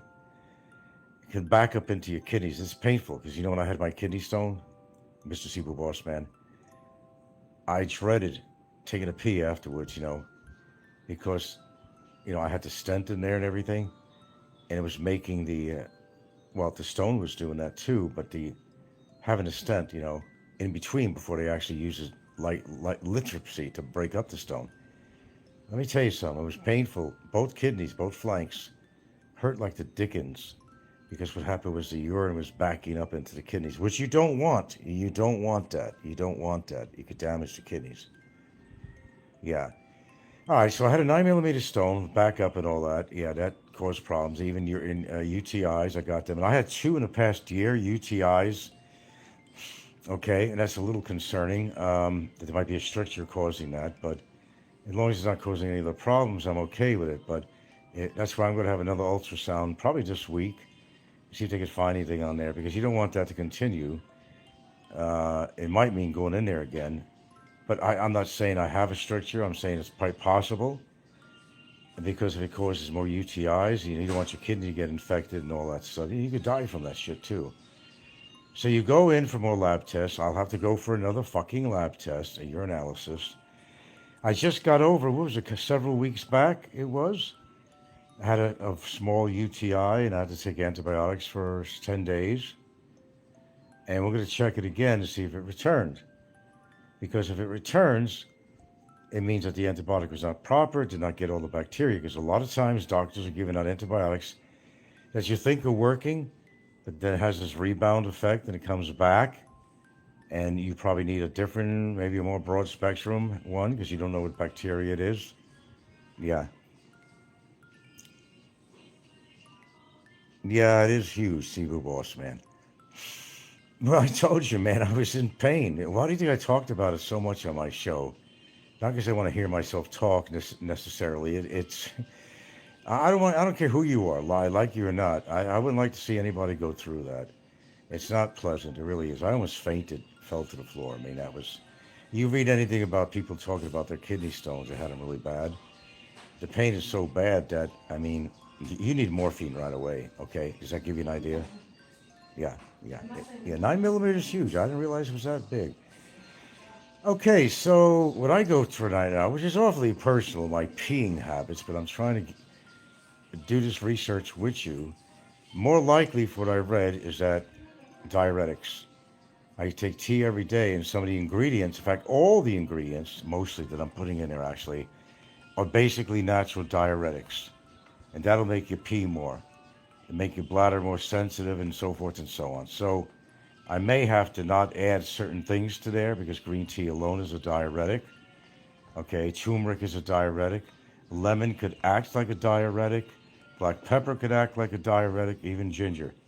All that shit I put in my tea. As you can see, this is a learning process for me because I've taken certain supplements in the past that probably were too much and not necessary. And through more educating myself, I found would do a process of elimination. Okay. Yeah, it's painful, man. Okay, so if you're a big coffee drinker, the more fluid you drink, obviously, the more you're gonna pee. Let's put it that way. That's a possibility. Go down the list. Go down the list. Okay, you're drinking a lot more because they tell you to drink X amount of liquids per day. Although the stuff I take in my tea, we're actually getting rid of toxins too, and you could smell it in the pee like the toxins are coming out. That's a good thing. Okay, or you have an enlarged prostate, and a lot of men my age or even younger find that they're getting up overnight to go pee many, many times, interrupting their sleep pattern. That's another possibility. But of course, if you've had problems with anything to do with your bladder, kidneys, and urethra, whatever, however you want to pronounce it, I really don't know the correct pronunciation, but you know what I'm talking about. It causes problems. One thing, because first of all, the literacy process itself, which is that damn machine that goes and just basically grinds your stone down to powder to be eliminated by your body. That could also cause damage to your urethra and possibly any other organs around there. It's a great process, but there is a possibility. And you're not going to blame the hospital. You're not going to sue them. It's the shit that happens. But you need to get the stone out. I mean, whatever. You deal with other issues later on, but you don't want to mess with that. So there you go. You got a large prostate, you're taking something like diuretics. You didn't even know you're taking the diuretics. That could add to you peeing more often because you're stimulating your bladder. You may have an ultra-sensitive bladder. You might have an overactive bladder. That can cause more urination. It's not that I pee a lot out. It's just that I think it's a little bit more frequent during the day. I think water goes through me when I drink water. And by the way, how long does it take for anything you drink, water to get to your bladder? Within a half hour, 20 to 30 minutes. For example, when you're going to go for an ultrasound for your bladder and kidneys and all that stuff, they're going to look at it in the screen and say, well, you got to fill your bladder all the way up. So come back in 20 minutes, drink several bottles of water, small, don't have to be big bottles. Okay, you come back, your bladder is full. Okay, because they're going to measure it full. And they're going to measure the release rate for when you actually pee out. How would they notice? Well, they're going to tell you, drink this water, fill your bladder so you can get an accurate assessment of what's going on in there. And if they look at everything, they're going to say, okay, go out, here's a cup, No, not a cup. You say, go out, empty your bladder, come back in. Empty your bladder as much as you could possibly empty it. Stop, wiggle, like Mr. Giggle. Okay, go back in. They're going to put the ultrasound back on you again. You already got the gel on you. And they're going to look at your bladder without the urine. And they can do and measure and they can do tests from there. Okay? Is there no medicine, food, or herb that helps dissolve the stone? Well, yes. Lemon juice actually works over time. Cranberry juice could work, but the sugar in there you don't want. Potassium citrate. But I don't know. They gave me that during this whole process, in case there was any stone leftovers, shall I call it. Yeah, potassium citrate, but you want to take too much of that. Yeah, potassium citrate, sir. That's your answer to that. That's one of them. If you want to do it more naturally, you see every morning, I'm sure you watch my show, I'm making the tea with a whole lemon in there. And I do that purposely, though. I do that purposely. Because it has other good qualities to it, the lemon juice, okay? Get rid of the toxins. Also your liver, too. But I think because I'm going to maybe eliminate a couple of those ingredients I put in there, maybe. They're acting like just horrible diuretics for me. And no, I don't drip out piss. I'm not staining my underwear and all that stuff. I don't need a diaper. No, we're not talking about that. And I know there's some trolls when I mention anything about urine. They jumped on a bandwagon. Oh, Frank is incontinent or something. No, I don't experience anything like that. Then I'd be really concerned. But yeah, just natural things. But you can take potassium citrate, but you have to look it up. And I don't know how long it could take, but he had me on that most of the time. There's something about it I didn't like or didn't mesh with me. I don't remember what it was. I think I still have some left of that. You don't want too much potassium either. No matter what you do, you're fucked up. Let's put it this way in this world, okay? I wish there was some medicine that... Well, there is. Like I said, there is. I just, yeah, it's actually a medicine. I think you have to get that by prescription, potassium citrate. Boy, but it costs too. All that shit I had, man. Add up the cost and all the medicines. Okay, so what do you do on a daily basis? There's so many things that have oxalates in it. Spinach does, Brussels sprouts. I mean, you might as well just name 65% of all the foods out there somehow. They're going to contain oxalates. So what can you do? Go out and eat grass, and it probably has oxalates in there too. Eat like a freaking cow or be a total vegetarian and look skinny and really looking frail and look like they're going to die and their eyes get black and they die young. Proving a point, I was watching a video. There's these animal activists, and I care about animals, but I have to admit, I do eat beef, I do eat chicken. Yes, I do feel sorry for the animals that I'm eating. I've grown up eating this shit, I look at it this way, the animal had to give up its life so that I could eat. So he didn't die for no reason, like a sports hunter that just wants to kill something for trophy. At least the animal, and it's been like this for thousands of years that people have eaten meat. But if you look at they were complaining, the vegetarian, because they were at a processing plant for cows or something. And the big trucks were bringing in all these cows. They were shown from a distance with a telephoto of being offloaded from the truck. And they were yelling, shame on you, they deserve to live. Well, that is true. And you know what, guys? I feel that way too. It's really hard to change certain habits, I do feel for the animals. I do.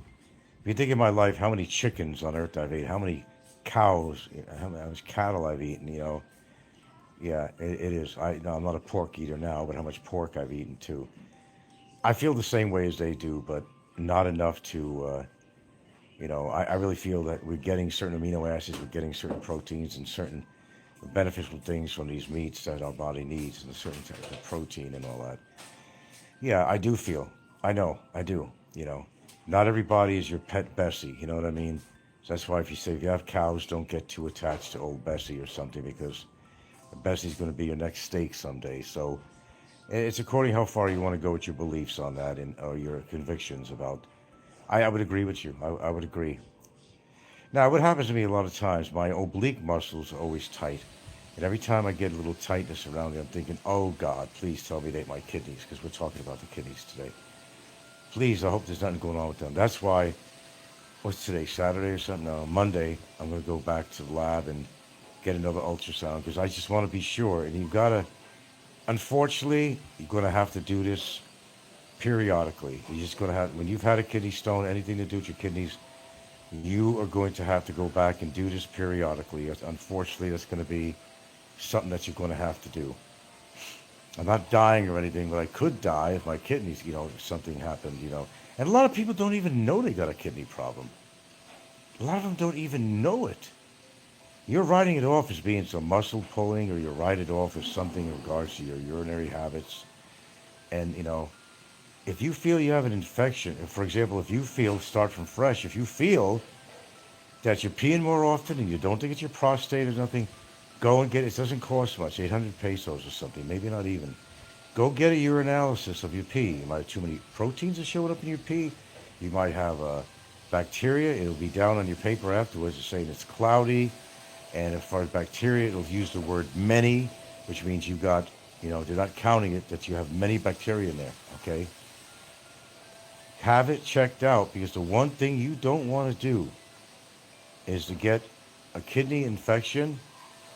Your life is half over. I mean, you want to go for dialysis, if you want to lose a kidney or even lose your life. Now, I'm saying this serious on my show. I share my information with you people for the things I've gone through and experienced. It's really just to share with other people. Whether you like to listen to me or not, I know a lot of people have told me that they've learned a lot from me. As I said, you don't have to be a doctor or have a specialty. My specialty is my own body and things that have happened to me and what I did about it or intend to do about it. I simply share this information with my viewers, because doctors don't tell you a lot of shit. You go to gastroenterologist, they're going to tell you, oh yeah, take this Prilosec, which is a proton pump inhibitor, which stops your fucking acid production. Wrong. You need all the acid to not only digest, but to metabolize everything you eat. Okay? Now, he might say, because I had Barrett's esophagus, which is an irritation, basically it's an irritation in my esophagus from GERD. Okay, so he's going to say, Mr. B, what is the worst of the two evils? You getting cancer in your throat? Or you worried about your body not metabolizing all the mineral and foods? I said, both. Both. You could also get sick if your body's not metabolizing that food because you don't have enough acid. And guess what? In a lot of people's cases, it wasn't your body overproducing the acid. Guess what? I didn't say that was in my case, but it's because your body wasn't producing enough acid. Completely the opposite.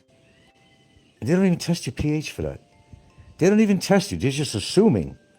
You can't assume shit like this. This is shit you got to know. And don't be afraid to talk to your doctor, because last time I checked, medicine and treatments are not free. It's not free. Okay? And he told me that. I was getting mad at the dude. Not really showing mad, but he knew that, Okay. Now, fortunately for me, it was only a 1 centimeter lesion. The last time I checked this little 3.5 years ago, it was the same. And the other thing is too, as you get older, you know how they're telling you to get colonoscopy? I've had 3. They're good for 10 years, actually. Colonoscopies. Test you got polyps and stuff. That is also an invasive procedure that can also cause trouble to your colon. It's never ending, isn't it? Isn't it? An endoscopy, which they go down your throat to look at your throat.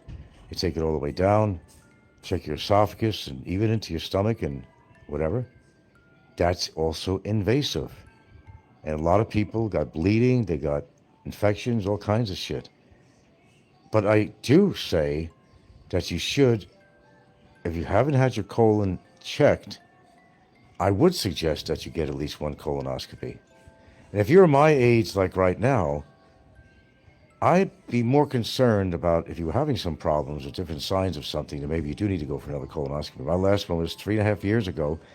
along with my endoscopy, twist down my throat, okay?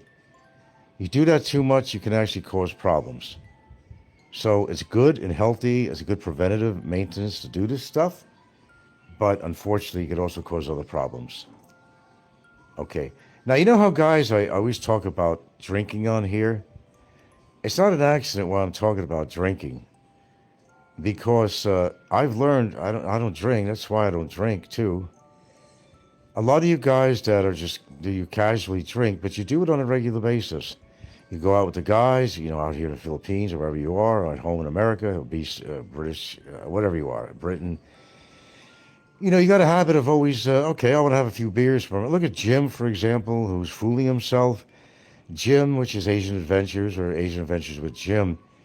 I don't know what it matters that he's doing in the gym, building up his muscles, because, you know, the guy's got more problems than worrying about his muscles, because this guy would have about 8 beers a day on a normal basis if he ain't drinking regular hard-ass alcohol, okay? He's also indicated that he takes Valium at night to sometimes sleep, a deadly combination, okay? So Jim is doing everything wrong, and then the steroids he's taking, and he's also taking a lot of testosterone. If you add this all up, it equals disaster, okay? I'm not kidding. Jim has a lot to worry about, not where he's going to live or whether he's going to, you know, he's fighting with his wife there, Dexel. Jim has a lot to worry about, man. He has a lot to worry about. But you see, it's not my job to tell him personally what to do. I can suggest things on my show, which I've done for years. You're in control of your own body. I can't tell you what to do. I can tell you how to do something, what might work better for you, but I'm not in a legal position having a medical degree, just knowledge. I don't have to have a degree. I don't have to have a degree to have knowledge. You don't have to.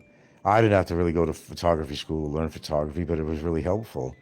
Don't matter whether I went into a career or not. I learned a lot about it. And whether I'm still doing it or I'm not, I mean, it was knowledge. It was worth it to me. Okay. Getting a degree, you know, you got somebody teach you, same thing. You start a new job in some kind of industry. You don't know what the fuck they're doing, do you? You don't know how they're doing it. But they're going to show you, right? You didn't need to go to college for that. College, as a lot of very learned people who didn't even go to college, that become billionaires, have said, that you don't need to go to college to learn a trade or a profession. It's according to what it is. There's requirements. If you're going to get a degree, you want to become a lawyer, you have to go through the process. You can't become a lawyer without a legal degree. But it doesn't mean you can't be as knowledgeable as a lawyer is. You could perhaps be a paralegal. Okay, step down. Okay, so what I'm saying is if you guys are going to drink, and yes, I emphasize that quite a lot. If it bothers you a lot, you happen to be a drinker, I'm not going to give you apologies about it. I'm just not going to go there. Okay. You're really tearing your body apart, because alcohol, like anything else, doesn't belong in your body. It's bad enough for getting pollutants and shit from the air, or if you smoke, or if you do cigars, if you vape, it all adds up. But alcohol is probably the worst thing you could do to your body on a regular basis. I know, look, I know. Some people figure, hey, I'm retired, I don't give a shit. I'm going to eat as much as I want. I mean, look at that dude, man. Pro-life traveler, man. That's another guy that's going to be in trouble. That guy, the crap food that he feeds him and his wife, and maybe even the baby. I mean, he's the kind of guy that you want to slap in the fucking face. That's what he's like.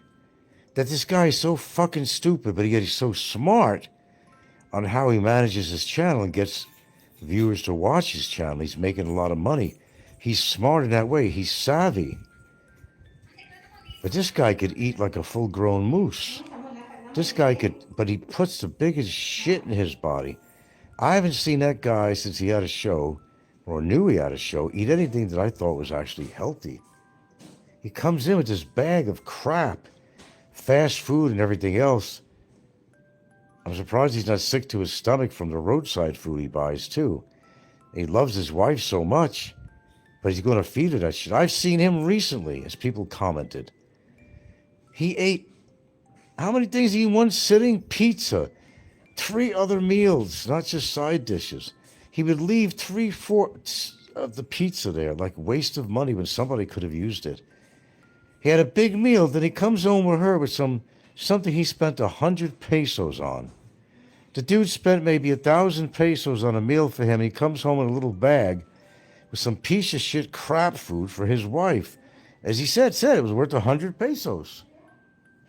But I can't tell people to stop being a jerk, to stop, poisoning your family with horrible foods and your little Bubba baby. I can't tell you to, stop putting your extension out the window of your car with your phone and cause an accident, which he did already, and now he's doing it with a car. I can't tell you to stop putting cameras in people's faces because they're going to wind up beating the shit out of you someday. I can't tell people like him to stop flirting with these young Filipinas. If something's going to happen, it's going to happen. His wife will either wake up, or the father or boyfriend or something, one of these Filipinos is going to slap the grin off his fucking face. Just wait, that's all. It'll happen. If you like that stuff, just give it some time. Look what happened to even that stupid asshole Scotty. A fucking, lady boy was getting pretty upset with him that, he was videotaping her without her permission. She was there for like 20 minutes talking to him. And Scotty had that look at his face, oh shit. This is not a woman I'm dealing with. This is a full-fledged man. It may dress like a woman, try to look like a woman, but that was a man, motherfucker. That was a man who has the strength of a man. I don't care what it looks like on the outside. He'll bitch slap you like there's no tomorrow. But I'm waiting for that to happen. It will, if it hasn't happened already. Okay, what's the point of this show here? Lunchtime show? I don't even know what time. What time is it? Yeah, it is. She's making some brownies with the cashews in it. Oh, yeah. I smell it right now. Brownies with cashews in it. Brownies? Are they healthy? No, not really. Cashew's good. But I treat myself to something now and then, as long as I don't do it all the time. The basic thing is conform. Well, actually, I would say, do things in moderation if you have to do it. If you have to. It's still going to cause damage if it's bad for you, but it's better you do things in moderation. If you're having any symptoms that you can't understand in your body, okay, a lot of people, it's misinformation for them. They mistake, pains in their chest to be like indigestion. Well, that's a sign of an upcoming heart attack. Doesn't mean you're having a heart attack, but some people, they're getting what seems like indigestion, heartburn. That could be a sign, and it's worth checking out. Have an EKG, have something done. Look, as you get older, the likelihood, some people are lucky, don't even get a cold all their life. They've never been in a hospital, never need medicine, but most people do. Or had some singular event in their life or more. If you suspect something different happening with your body, you know your body, and maybe a woman does, better than anybody in the world. If you're feeling something unusual, go and check it out. Now, if you've been a drinker for a long time, like Jay, all these alcoholics, I even put some guy's show on. It's another new alcoholic on here that's living in Philippines. Oh, they make a joke out of it. I tell you what, it's no joke when your liver is rotting away. When you have pain, when you might lose your liver in your life, it's no joke. Hey, continue fucking drinking. I got one bad habit. I slap myself on the face all the time for what I'm doing.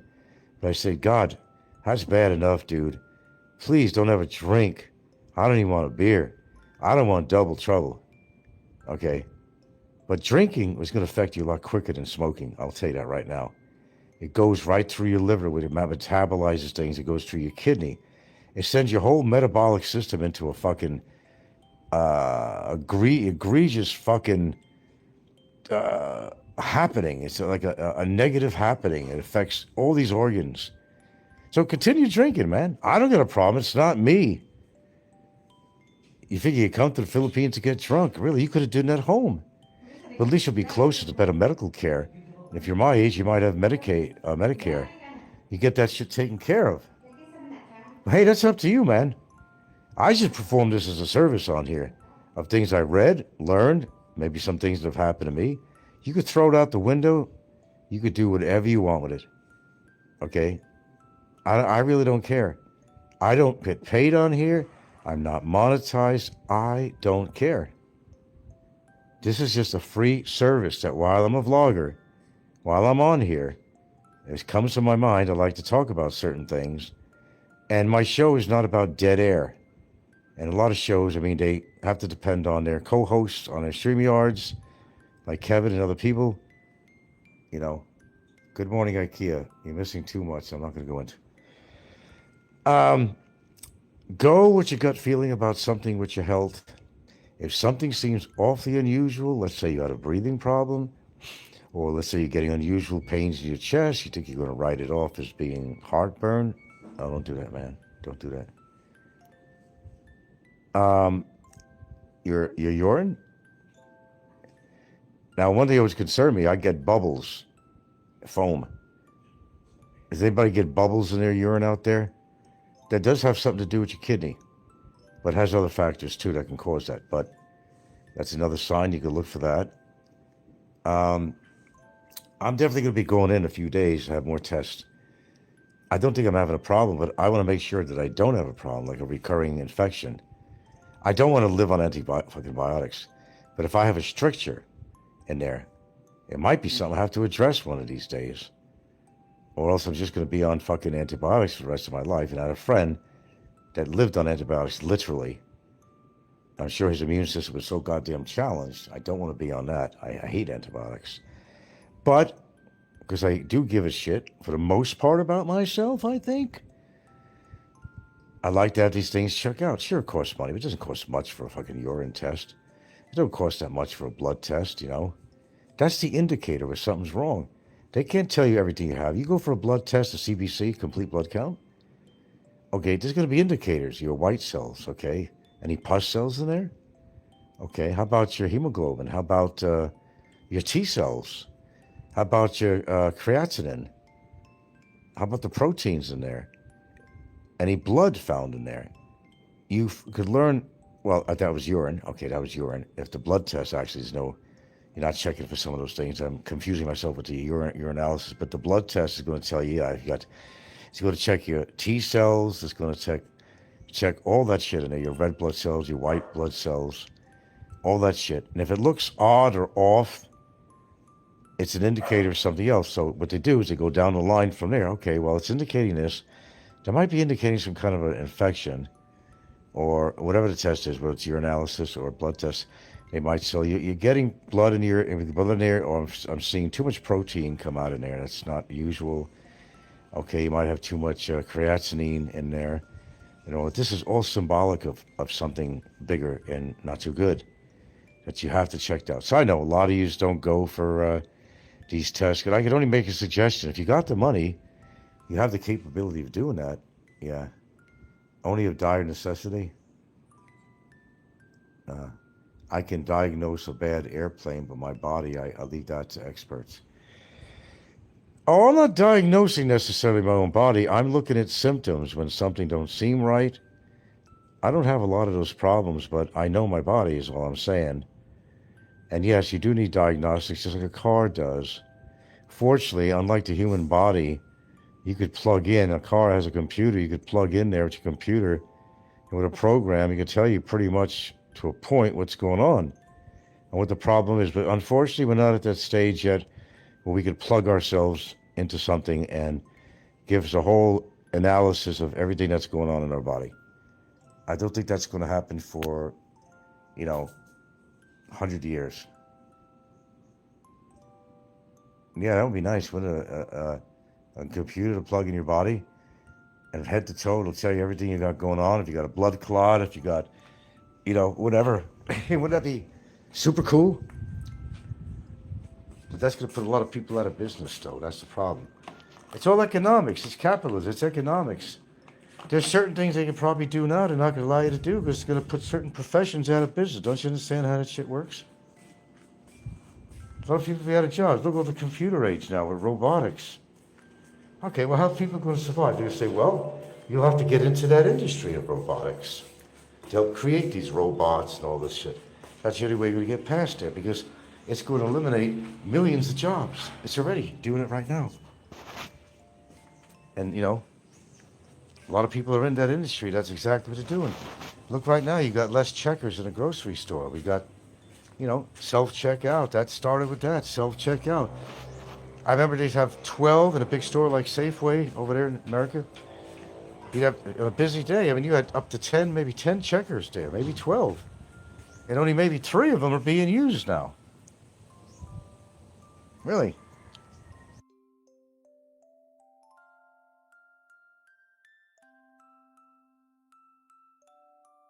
Well, you know what? I'm happy about one thing. Well, many things, really. I'm not saying I'm ancient in my age. Some people will say I'm pretty ancient. But the very fact that I made it to my age is pretty satisfying. Because a lot of people don't make it to my age and they die a lot earlier. Or they develop things that, you never expected at a much younger age. Everybody thinks they're just foolproof, is all, Oh, yeah, wash your hands after you pee. That's the best advice I give people. I can't believe all the men that don't. So, well, I do better than that. I use also the hand sanitizer on my hands. A lot of people do that. I know what you mean. I know exactly what you mean.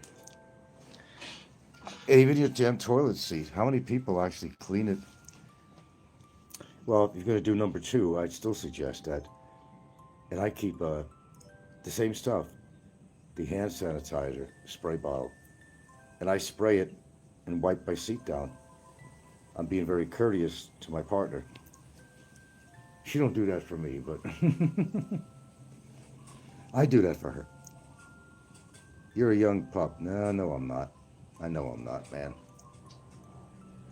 Okay, so how concerned you should be for yourself and for all these metabolic dysfunctions as you get older.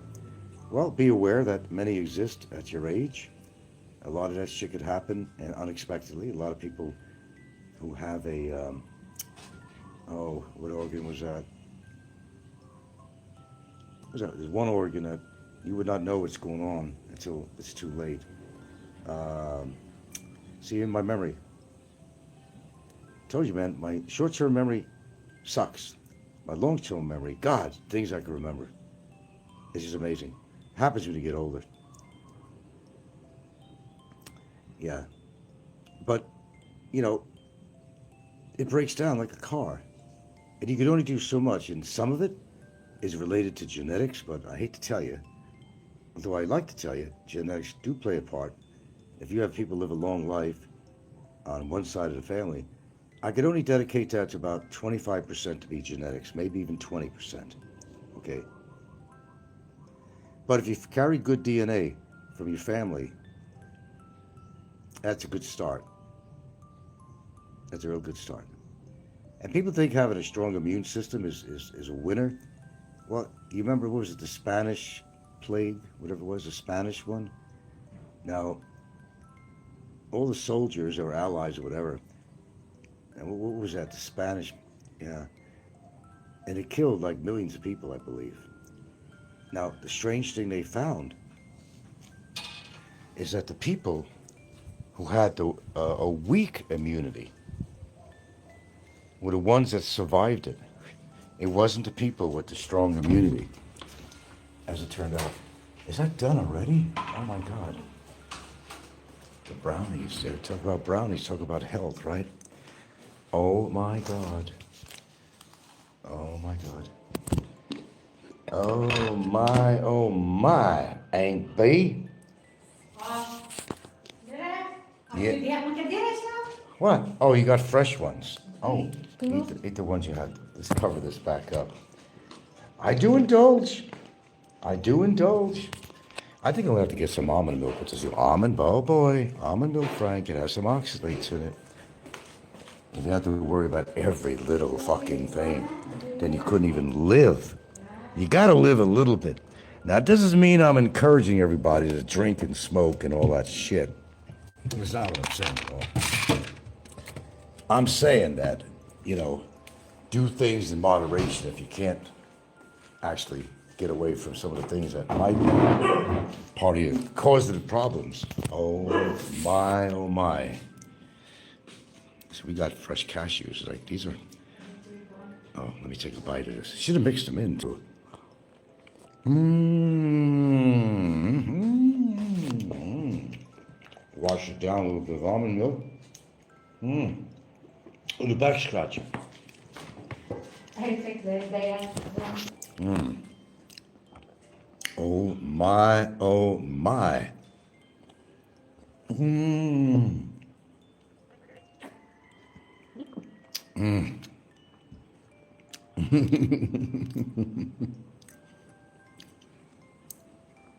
Every now and again, I like to get some of these treats. Look at that. Those are cashews, baby.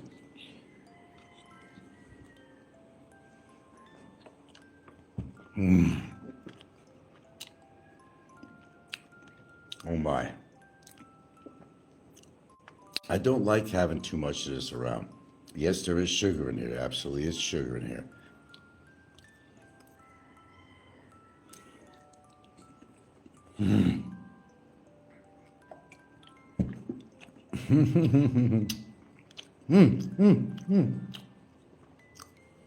Fuck, you think I'm having a fucking orgasm? An organism. Oh, that's good. That's better than good. Oh, I indulge. Never said I didn't indulge sometimes. No, I never said that, ever. I have at least 2 of these things.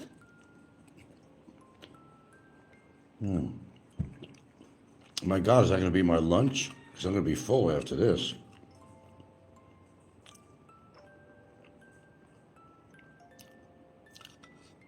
It's the Christmas season.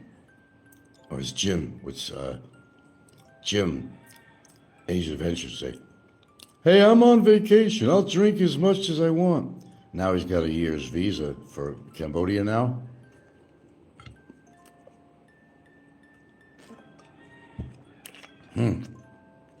I'm sorry. I'm indulging. I certainly am. So, Jim's excuse is that, hey, I'm on vacation. I'll drink as much as I want. Oh, please, please do. I encourage him to drink.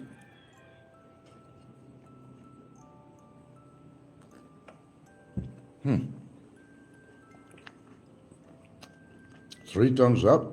Come on now. Really? Oh my God. I'm sorry.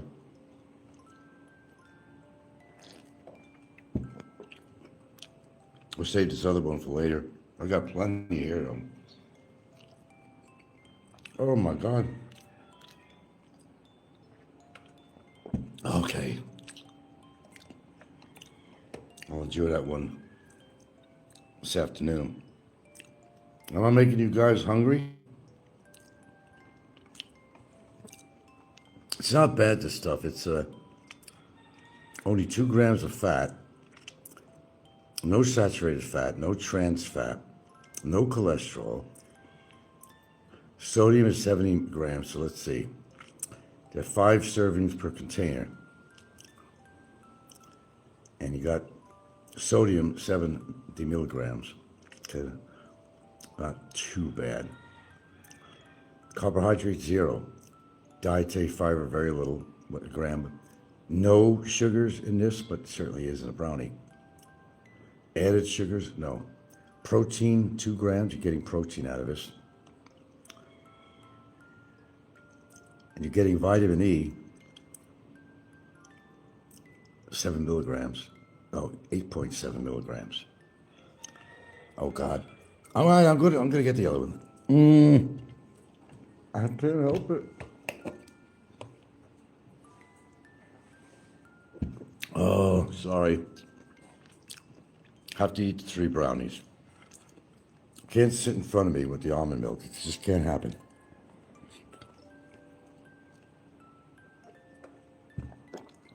My God.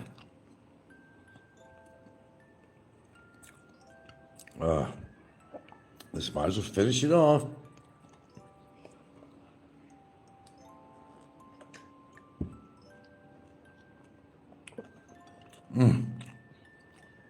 Wash it down.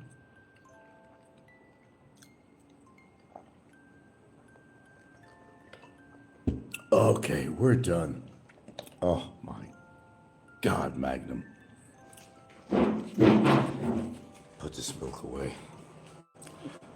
And that was satisfying because I don't eat much sweets, and this is as close I'm going to come to other than fruit.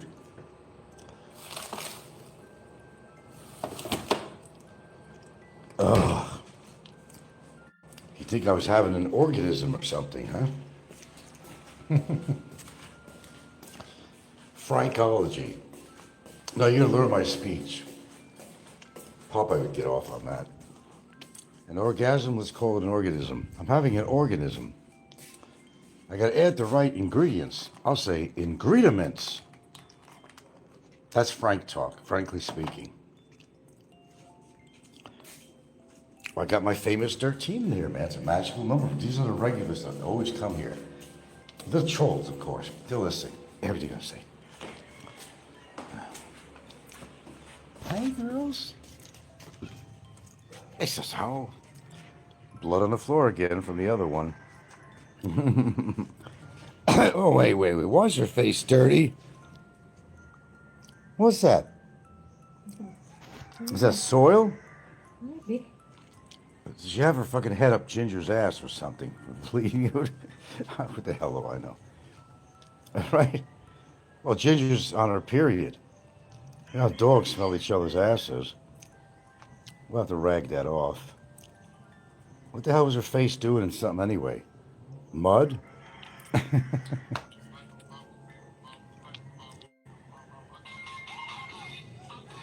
Okay. What trouble are you getting yourself into? Look at, come here. Huh? What were you doing? What were you doing, bad girl? Oh, I gotta head to the one-armed bandit.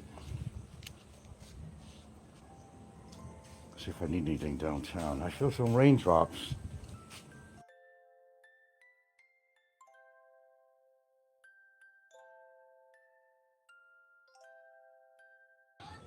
Okay, so this has been a pretty educational show. And to tell you the truth, I don't want to hear it no more, where people are saying that, well, Frank doesn't have any topic matter. Jeez. Maybe too much.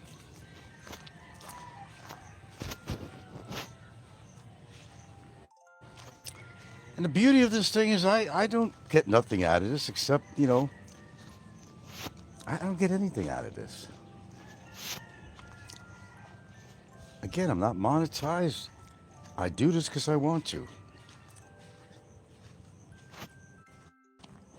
Nobody's forcing me to come out with all this wonderful topic matter. I even added a little bit of politics, which I don't normally do. But you can't help it with all the shit that's going on with Trump and his so-called MAGA party. You can't help but talking about that sometimes because the guy is incredible, man. He's the nastiest mouth president we ever had, calling people ugly, calling them stupid. Sounds like YouTube, doesn't it? He'd do very well on YouTube. Every night now he's been going on his Twitter thing, whatever they call it now, X or whatever, I don't know what it is. I don't go there. He's writing like 150 comments on an average. The guy is up at 2 or 3 in the morning tweeting. 2 or 3 in the fucking morning.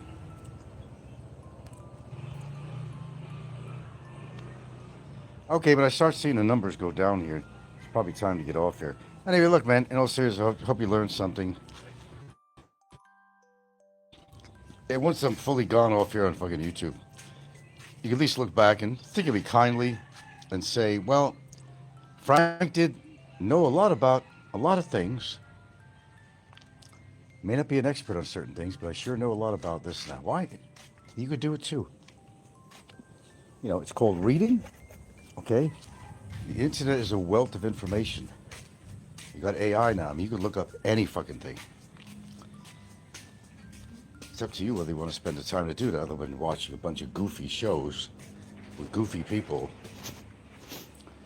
That's entirely up to you. Come on, The flies come in here, shut this door. Now we got a few minutes to go, I think. So I gotta take care of some chores and come back and find some movies to watch. Yeah, I'm fairly happy with my routines, actually. I know my limitations in life, and I guess everybody's got to know their limitations, especially as you get older.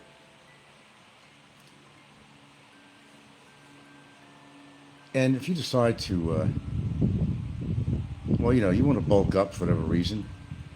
Me, I'm not all bulked up and all that shit, but I got a little muscle tone, and I do that for a reason.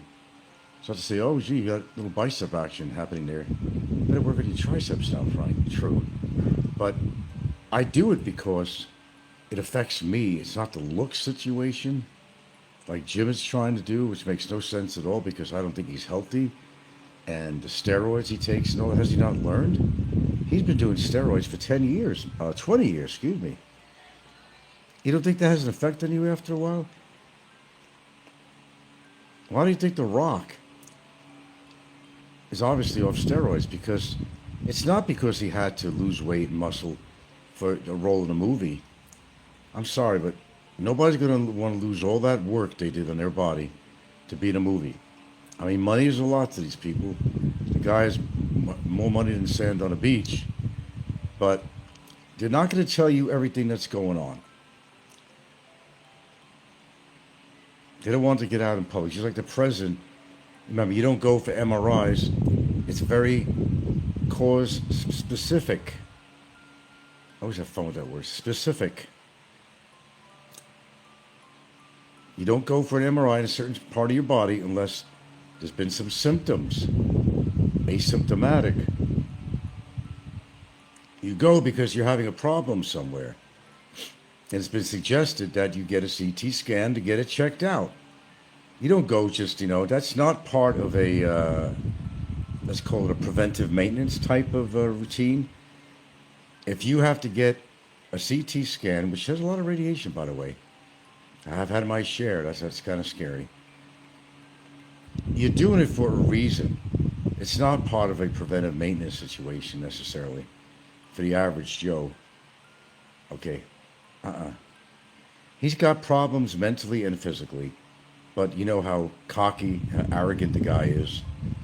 He don't want to show weakness in any form or matter. He does not want to show weakness. I understand a lot of you out there, and I'm not pushing parties on you. I'm just saying no matter what party that you specifically support, you have to think differently. Which party is going to best affect your life, your finances, your endeavors in life, your health, to get good health care instead of cutting down on your health care? Are you going to go for a president that claims he created thousands and thousands of jobs when that's not truthful? When he's cutting down on the health care expenses, he's cut down on various programs that were necessary to help children out, money that's earmarked for special needs children, for specific programs to basically finance people without a lot of money that need health care, like children, families. Somebody that's not going to raise your fucking premium, Part B. They turn around and give you a COLA raise and they take it away by raising your fucking premium up. As I said, you make your own choices in life. I can't tell you what to do. And even though you might be a staunch, I like that word, a staunch Republican supporter, forget about being a Republican. Make believe there were no parties. Here's a good way of looking at it. Make believe there's no separate parties, all for the people. And it don't matter if they're Democrat or Republican, You don't have to agree to their policies. But think it as universal rather than, separatism, where, you got one party Republican, you've got Democrats, you've got independents, whatever. And that's what the problem is. We're dividing the country too much with this. Democrats hate Republicans. Republicans hate Democrats. Fox is devoted strictly for Republican. They make it very known. CNN is strictly Democratic. People are supposed to come together, especially rulers of our government. You can't have a president that goes around extorting people. There's one reporter that, she's getting threats, death threats. Was she a senator? I forgot who she was. I'm not that deep into the politics, but then firing people if you don't agree. I thought we had a freedom of speech and expression in America. The last time I heard, but Trump is basically saying it's my way to highway, or I'm going to oust you, I'm going to kill you, I'm going to remove your job and your benefits, your retirement. You can't do that kind of shit and be president of the United States. And you still support that party? And then knowing with the Epstein files, a lot of information that's in there that will definitely put Trump, and he already is in a bad position with that, when things come out. And he's doing his best to try to make sure that all these files don't come out, because he was very closely related to Jeffrey Epstein. Jeffrey Epstein was killed in his jail cell. He didn't hang himself or whatever. He was killed. Imagine a president killing fellow United States citizens, and you voted him for a president. A president's always bitching about fake news, but it's not really fake news. He thinks the votes were fudged with. They went over and over it again. They did not fudge with the votes. His first time around, all the complaints, everything was fake news, everything was botched up, everything was planned. They fucked with the votes. I should have won. You didn't win. He had an embarrassing loss, in fact. He doesn't want to face the reality about himself. Have you ever seen this guy smile? Hardly. This guy is as evil as Mussolini, as Hitler put together, and other barbarians throughout history. He is power hungry. It's gone to his head. And because of his money and power, it's like, don't tread on me. It's kind of like, you'll see what happens when you mess with me. We can't have a president like that. I may not be living in the United States, but I'm still a U.S. citizen. Why would you vote for this man? I know you did already, but now you regret it. You're not going to admit it here. Because you're embarrassed. And I know who the Republicans are out here, as far as YouTubers. I know who they are. A lot of them anyway. And they're embarrassed about the whole situation. They're not wearing their MAGA hat so proud anymore, are they? I knew this was going to happen. Trump is sick. He's actually sick in the head and body. He's approaching 80 years old. He's got something going on with him. And I'm not going to cry if something happened to him and he croaked. We need fresh blood in the office. I know. But you're probably thinking too what I think. Most politicians in America are corrupt. A lot of them are. Even Kennedy, I'm sure a lot of shit went down with John F. Kennedy. He's my favorite president, one of them anyway. A lot of shenanigans going on, fucking around Marilyn Monroe. But here's the thing. Like the same thing that happened with Clinton. Whether he inhaled or not, who cares? Okay. Whatever he did with Monica Lewinsky was between him and Monica Lewinsky. The problem is that he did it in the Oval Office or something. Okay, I could see that being a problem. Just like George, here we go, we have to do with Seinfeld again. You remember when George is working in an office, he winds up screwing the janitor maid, a female, who's a Hispanic. He gets called in the boss's office later on, and the boss confronts him with that. And George's response was, I don't know, do you think it was really wrong to do that? What I did? He got his ass fired. Look how many felonies that Trump has against him. He's still in office. Why do you think is being paid off? Look over here locally. They're building an 11-story condo that did not, fit the environmental standards. But they wanted getting their permits, okie dokie, to continue the building. There was public outcry on this. All over the Philippines, actually, it was in the news. They got it through. They're still building. Because somewhere, money was greasing somebody else's hand. You know what that means? it gives, as I call it, poetic license to have somebody else build another ugly eyesore of a building in this quaint little island town. Because they're going to turn around and say, well, you let this guy do it, so I'm going to do it too. It's like all the women who are bitching in New York City. Why? How come these construction workers could walk around with no shirt on? They got titties. And then the women, there was a law passed that in actuality in New York City, I don't know if it could encompass whole New York State, I don't really know. I don't remember. That if they wanted to walk around with no top on, they could not be arrested for that. It would not be considered lewd. Well, men have breasts too, different than it doesn't produce, it's not a mammary gland. But if they wanted to walk around with no top on in New York City, they can get away with it. See how this stuff works? I got to get off here anyway. Thank you very much. Got a few things to do. I'd like to do. Thank you, if you don't mind. Well, catch you at another time. I think this show's been very informative. Talked about some of the players in here. And how people are fucking up their lives. They don't even realize it. I mean, you and I may see it clearly, what these YouTubers are doing on their shows just to get views. I mean, the clickbait is so obvious. Philly in the Philippines. Mike's Philippines retirement. What's his name? Expat in the Philippines. The Philippines. What's his name? Steven, the British guy. Hello, you lovely people. Jim's Gasian adventures. You see what these people do with their lives. Ricky, all these people. Jay, they're all getting into trouble or trying to cause trouble. But it may have this reverse effect to them. Some of them found out it did. And the drinking, alcohol is not forgiving. It's not forgiving. Smoking it either. I always put myself in here. I'm always trying to be fair on my show. I don't want to sound like a hypocrite. Because if I was a hypocrite, I would say, yeah, that smoking is not a bad thing and that I smoke. I always include that. Always. I'm fair about this.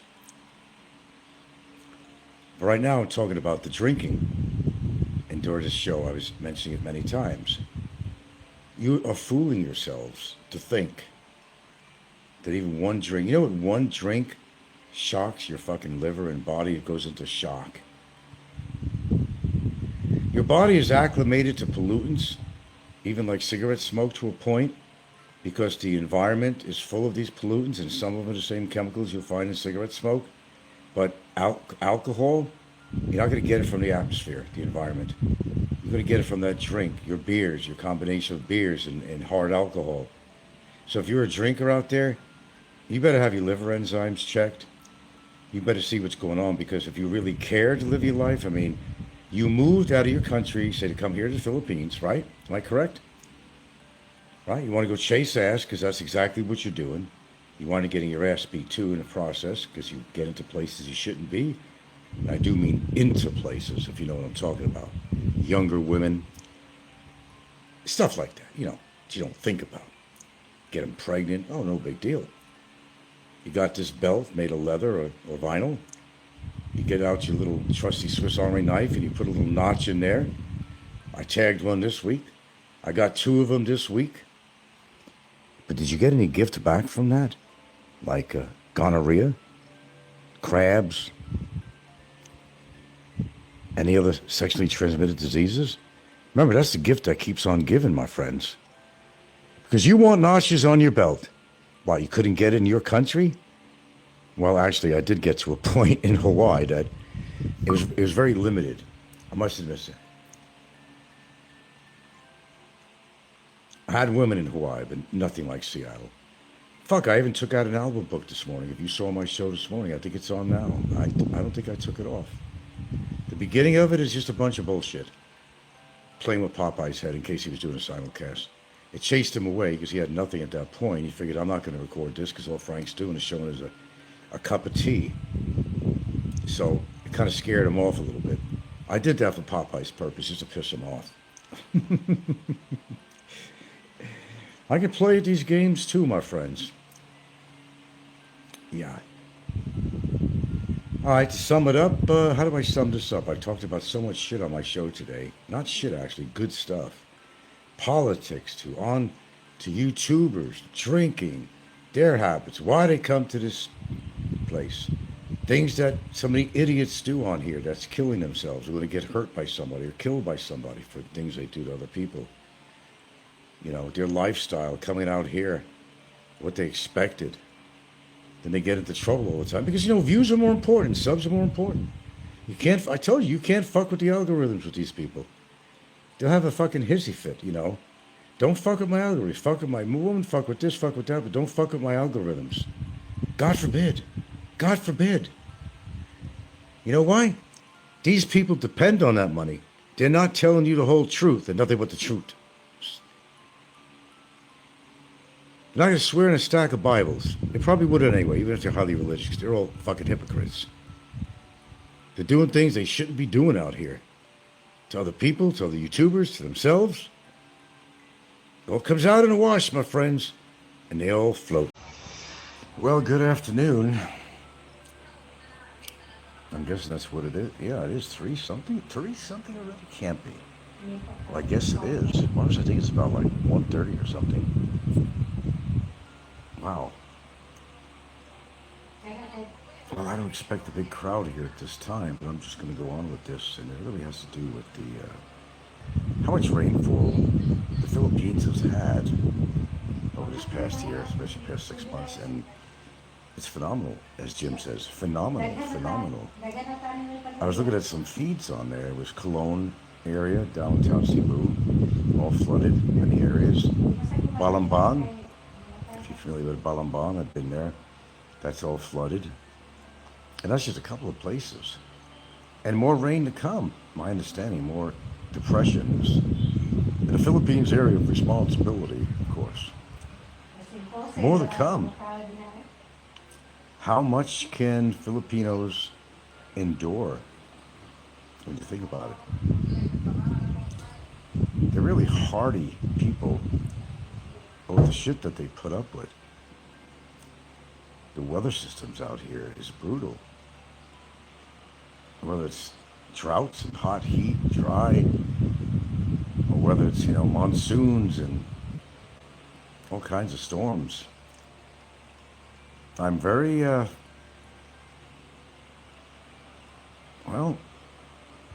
very surprised that people can put up with this for so long. But, you know, life goes on until it can't, right?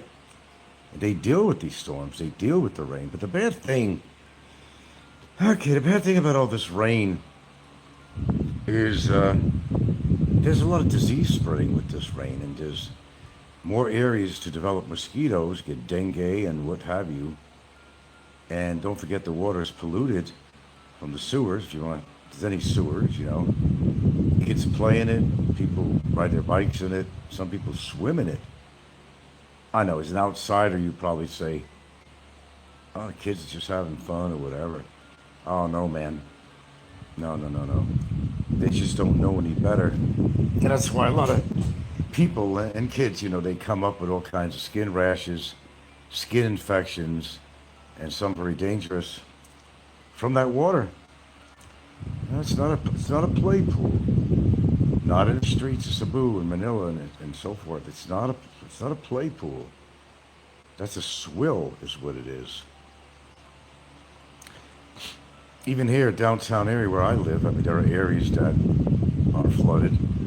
Not the whole blocks and nothing like that, but you know, we have our little areas of flooding over here too, but not like what you see on Cologne or Balamban, and you've seen over the Mandawi area, all those places. It's a lot of water, man. It ruins houses, collects mosquitoes, you know. It leaves a horrific cleanup after the fact when it dries up, and a lot of mud that has to be cleaned up from houses, from the streets. As it is, flooding is a real disaster. It's horrible. It's easy to say, just don't live in an area that's known for flooding. But that's kind of like a lot of areas. People are going to live somewhere no matter what. If they got a home there of some sort, they're not going to give it up. They're going to live there. They say, well, if it floods, you know, we'll deal with it. And they do. They do deal with it. Well, we got a couple of people out here anyway. Some sort of stragglers, perhaps. I don't know. Well, I just thought I'd come on for a little bit here. I was just watching the flooding that's still going on, and with more weather systems coming in, this shit ain't going to stop, man. People are trying to find a balance in their life, you know. They're trying to make their living situation livable, but then, you know, when you're dealing with all this flooding, and you know the country's not going to do nothing about it. Look at all the money, billions, whatever, pesos that were, you know, the corruption that went on with that, money that was made for, you know, to correct some of the flooding, went into corrupt hands. I don't know if they gathered any of that money back or not, but if they did, it should be used for the specific purpose of, you know, doing these projects. But it comes to a point like, who can I trust now with this government money? Where can I trust? I give it to this contractor. Is he going to run away with it? What is he going to do with it? Is he going to cut corners and pocket money? You see, you don't know out here. You know, it's like one of those situations. You get a lawyer. Maybe he's not a trusting lawyer. You got to get another lawyer to watch out for him, and maybe somebody to watch out for the other guy, or an accountant or something. Who do you trust? Sometimes you can't trust anybody. Now, I would think this would qualify as disasters. And well, it is when you get flooding like this, and you're constantly getting flooding. It needs to be looked over. It needs to be looked into. People can't live like this, man. Now, if I was getting all that flooding, I'd wind up in jail because I would be speaking out in a country that's not even mine. And I'd probably wind up in jail because of that, because if it's affecting my house and flooding and causing damage that I'm going to have to pay for, you know, I'm going to want to speak out about it. But you speak too loud, you get too noticed, and you get either killed or threatened or whatever. Yeah. It's the way it is out here. A lot of good things about the Philippines, but there's some really big bugaboos about how things work out here and infrastructure and all that. Yeah. Fortunately, I don't live in a flood zone. Doesn't mean a big hurricane can't wipe my roof off, and I would have to come out of my pocket. There's no insurance out here. Nothing you could ever trust if they found something. Try getting your money from some insurance agent out here. Remember, if you want insurance or something, you go get international insurance outside of the Philippines. Get international insurance. All right, that's my little spiel this afternoon. Is flooding still affecting the Philippines? If you're making a trip anywhere, make sure that where you're going is not a flooded area. You're going to have a lot of problems. There's going to be heavy rainfall. Stay away from areas that are known to have this type of flooding. Also, keep in mind traffic. With flooding, there's going to be slow traffic, and people are not going to be thinking when they're driving. There might be more accidents. You might get splashed if you're walking on a sidewalk, little things like that. They don't care. You're on your own. When you're out here, let me tell you something. You want the truth. You're on your own, really, when you're out here. It is not your country. You are on your own for the most part, except for a partner or wife you might have. You're on your own. If you think other foreigners are going to help you in any form or way, that ain't going to happen. You are on your own. So have a trustworthy, loving Filipina, and you won't be on your own. But for those that are very single out here, hello expat, those coming late. Jerry. This is actually Jerry, isn't it? For real. Tell me something you know and I know about Jerry. Okay. You had an interview with somebody I didn't like. All right, who would that be? Well, everybody knows that, though. Easy question. No, I'm just on here talking about the flooding that's going on all over the place still. Even in Cebu, Balamban, Cologne area is all flooded. And how disastrous this really is. We think it on a national level out here. I guess we have some other weather systems coming in here. It's nonstop. No, it's not raining right now, but we did this morning and last night. Because right now it's very overcast. There's supposed to be another system coming in, some kind of tropical depression. I don't know. It usually will hit here a bit. Always Luzon or some godforsaken place like that. It's always hitting that area. Get hit tonight. And where are you? Keep on forgetting. Aren't you outside of Dumaguete?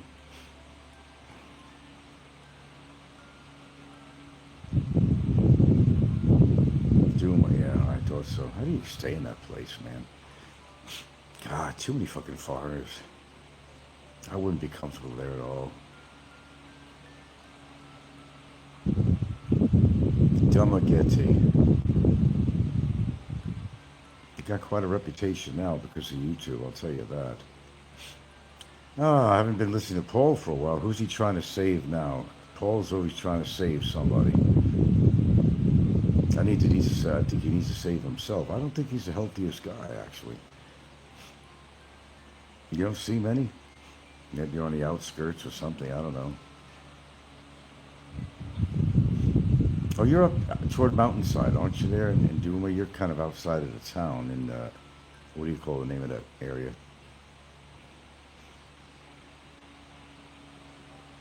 Valencia, there it is, Valencia.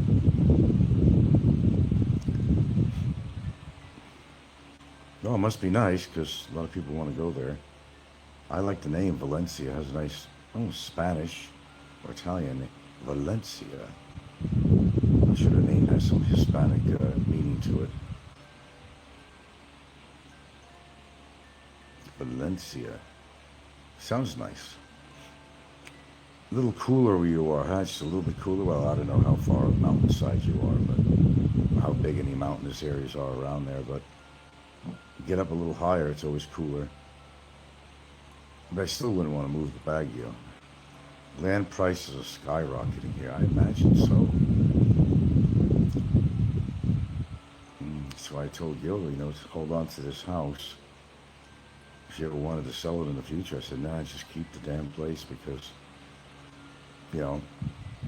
it's already worth about twice what we actually paid for it, which is not bad. But keep it longer,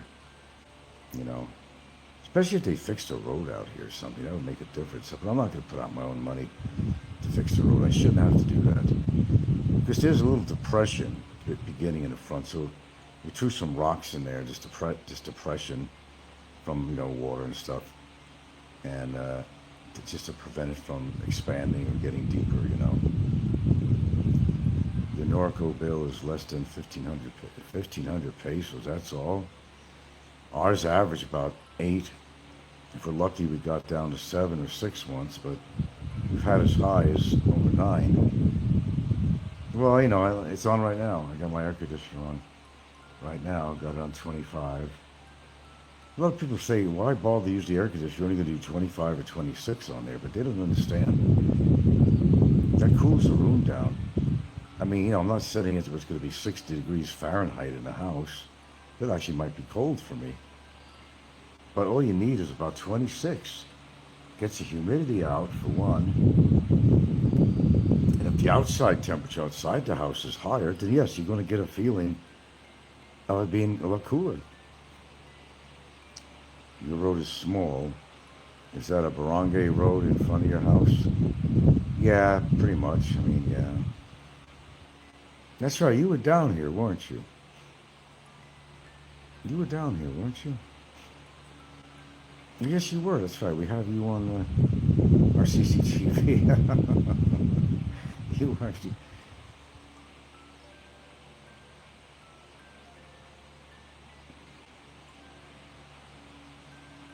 Yeah, of course you were down here. Well, even that road could get pretty messed up too. You know, it could get deeper. Some of these little dips, these dip spots, you know, to wear and tear. Yeah, that's why we fill them in with big pebbles, rocks. You know, if that road would get cemented, your value of your house would go. I'm sure it would. It's not my job to do that. You know, it's not my job. Oh, they're having cleanup every week now. Having everybody around this area. We have a certain name for our area here, but you know, it's they're doing it once a week or something now. But nobody wants to go into the bushes. You go down the road here, and there's a lot of bushes. There's a lot of trash in there. They'll do on the road, but they don't want to go in the bushes and pick up all this trash that people leave in the bushes. Looks like a right of way. It kind of is. You know, what they do is they use our road for, it's a shortcut to get, it's one shortcut to get to the resorts and the beaches. So a lot of people like to cut through here, but they can't do a good job with some of these jousting rocks that are coming out. If you got like a really low hanging, you know, car and stuff, you know, you might damage it. Yeah, I mean, you know, if you go down the road more, if you've seen that, there's a cemented area. You were down here. There's a cemented area down there. The owner of a lot of these lots over there, which is like a ex-mayor or whatever, had it all cemented. If the barangay decides to pave your road, they will ask you to donate 3 meters toward the road. Well, see, that's the problem. And that's why nobody would budge on this, because people would lose some of their property because they have to widen the road. Now, now I may be lucky because you've been down here. You see that field across me? There's no houses on the side of the road there. So they could expand from there, perhaps. I may be one of the luckier ones, and my neighbor is lucky right next to me, the Australian guy. We might luck out. But if they wanted to, they could knock your wall down, all your fencing and stuff to get to that, to widen the road. It's not a goddamn thing you could do to it. Oh no, we got cars on the road all the time coming down. We got pickup trucks. We've had jeepneys to drop us off. We see jeepneys come on here. We've seen good-sized trucks come on here too, delivering supplies or whatever. No, we've seen them all. Everyone would need to donate 3 meters or they won't cement the road. Yeah, well, you're not, certainly from a guy up the block here who used to be the deputy mayor or some shit. In fact, the guy I bought my house off, actually. He's actually the guy I bought my house off. Bought from him. Yeah, that guy will not budge on that shit at all. Nope. Well, nobody wants part of their property taken away. You know, would I give in to that? Well, I don't know. Since they got the open field, they may decide that they don't have to go into our property here because there's no houses right there. And they could go. So that's, I may luck out on that if that ever happened. I might luck out.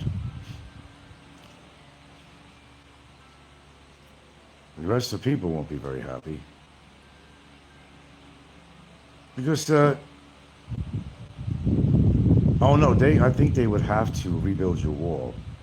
Correct me if I'm wrong, but I think that happened with somebody's property. Where was it? On the, around the corner where I used to live and I used to rent in Roscoe subdivision. Yeah, they had to go into the widen the road there, and they had to take their wall down and stuff, but a new wall was rebuilt closer to the house. They only force you to donate to expand a national highway. Oh, because that house I'm talking about was on the high, not even want to call it a national highway. It was anyway our highway. I think they might have rebuilt it for it, possibly. I don't know. I'm doubting. Not a barangay road, okay.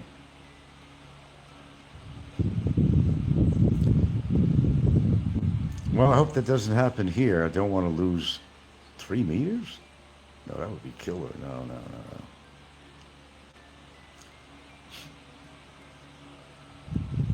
I wouldn't want to lose that. Tell you one thing about this island, though. Like you said in Valencia, the value of property is going up. This certainly is. I know it's worth twice of what we put and invested in this. I'm sure it's worth that at least. Probably not too much more yet, but I thought it was a lot more than that. But no, it's not true. But, you know, definitely we would profit on this if we decided to sell it, you know, which I just don't think is not going to happen. But yeah, it's gone up in value like anything else. And remember, this is an island. There's only so much land on an island. And that's why Hawaii is so expensive. There's only so much land. It's an island. Especially if you got resorts nearby, which is a plus for us because it'll add to the value. As I said, I always tell you, 8-minute walk to the white sand beaches and some of the resorts. You know, that's a plus. That's an absolute plus. That is a plus. And, you know, it's a matter of upkeep in the house, too. Don't forget that. You may lose 3 meters, but your property value will exceed your 3-meter loss. It makes a difference, I know. It's just, yeah, they're terrible. And then the bushes grow out into the road. And some people voluntarily just, you know, chop the bushes down and all that, which you should do. After all, you live here. Well, here you go. I'll show you it on camera anyway again. You're familiar. One thing I want to do here, I hate this concrete here. God, I hate this concrete. It looks like such shit. Because I painted it with this gray paint. It was supposed to be like a deck paint. But that didn't last very long. It just didn't last long at all. Okay, let's examine this, Gerard. There you go. You can see this is only muddy on the edges. And up the block here, there's like a bunch of rocks we put down. Or she did anyway. She actually did that. But this is going to change in time.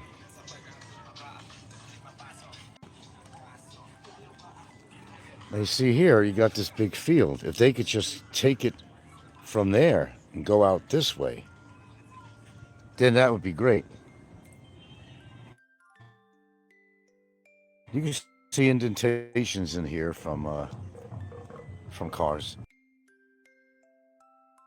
that comes out of here. Look at all that.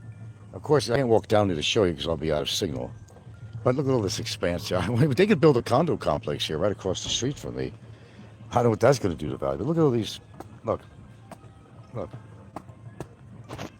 See? Better to have more land than house. Land is more valuable than a house in PI in the U.S. The house is worth more than land.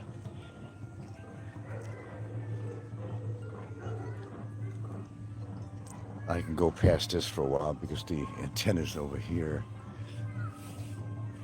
Call it antenna, dish, whatever. Okay. Right here, I don't think I'll lose signal because I'm within distance of the, call it a dish. This was very much indented, so we threw a bunch of rocks in here just to help it so it doesn't get worse. God, my fence is falling apart. Look at this shit. We got a wire, put more wire on this for this falls off. It's this cheap fucking metal, man. Look at this gate. There's going to be a replacement coming. It's even coming off the hinge over here a little bit. And we use this gate to get the electric bike in here, whatever. Otherwise, we never use it. But I'm going to use a wiser choice of what we make on here because it has to last. She's out picking grass. What are you doing now? What are you doing now? Where's your Nihon marker in front of the house? Where did I see a marker? Oh, at the end of the house here, actually. Where did I see that? Where did I see that? We're covered with grass here or something. Oh, it's covered with, it was somewhere over here. Now you see this little area here on the side of my house? That's, what do you call? I mean, I'm supposed to be responsible for upkeeping this as well as the people. Any land they own behind us, but they don't do shit. They don't do shit. There's no real houses. You gotta go way back. I don't know. They have some land, but yeah, an easeway. I don't know, whatever you want to call it.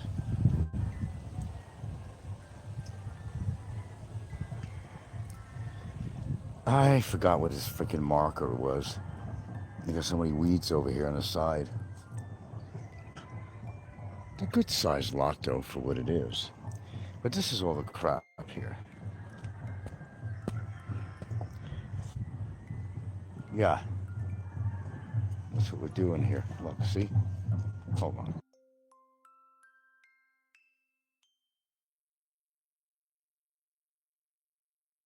And then we're always having to paint the friggin' wall. Mud. That's why another reason I like to see this paved. How many times, and you see cat marks on here. Look at the cat marks. I cannot keep this wall. And you want to see the red ants again? Those are weaver ants. They're all over the place around here. Right of way, yeah.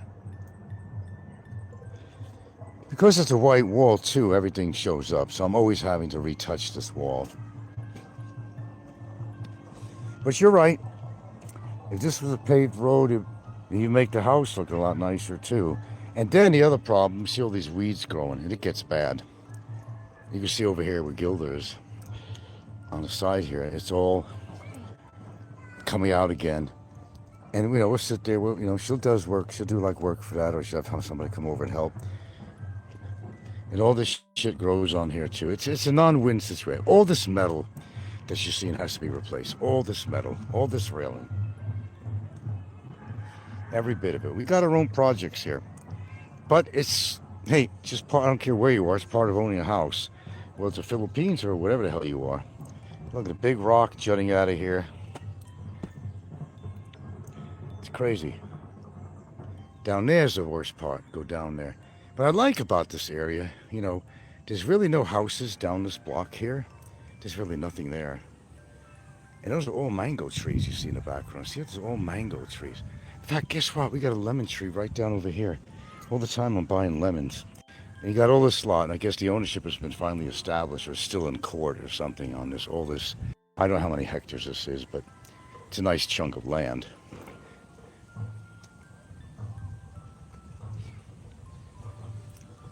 Yeah, little ominous looking skies, really. I don't know if we need anything downtown. We better get it if we can, but I don't think we need anything. Mud. But it's not soaked here when it rains. I'm not getting a shitload of water pooling up here or nothing. No, it's definitely not a swamp. Where Philly in the Philippines lives, he's actually living in a fucking swamp. There's no doubt. It was swampland before a house was ever built on that property. And it gets worse when it rains. He's got to live with all those mosquitoes and shit. But yeah, I got to upkeep things. I got to paint the posts white. I got to buy more of that cream color. It's not a yellow, it's a cream color. I got the old can, so I know exactly. I got to do touch up. There's mold growing underneath the gutters, the eaves, which is metal. I even have to replace a couple of pieces that are, it's just it. The house is over 13 years old. I mean, what do you want? That's what happens. Yeah, house is a lot of maintenance. So you got to know what you're getting into. But it's really better than having to pay fucking rent every fucking month, really. You just make believe, that's all. The rent that you would normally pay, I guess you're going to use for maintenance. It works out. Okay. And I don't like these tiles. In fact, because you had put plants here, that's embedded. I'm not going to get that out. It just makes the deck here look just really funky, It really does. But we got to get a brush on a stick, we got to, with vinegar and soap and water, really give this a scrub down. Like I said, I got the leaks. And over here, it comes down like a sieve from that gutter right down there. Comes down like a waterfall. So yeah, we got work to do. You can do one thing at a time, That's all you can do. Hi, let's go back in a more comfortable area here with actual air conditioning. You girls want to go out? What do you want to go outside? You don't know what you want, do you? You really don't. They want to go in and out of the room constantly. Got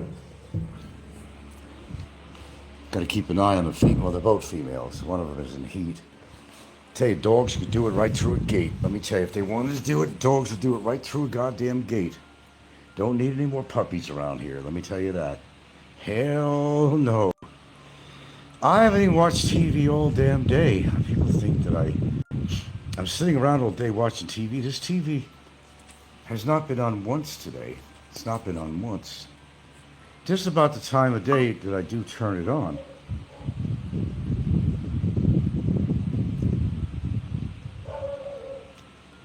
I just wish there was some better movies on.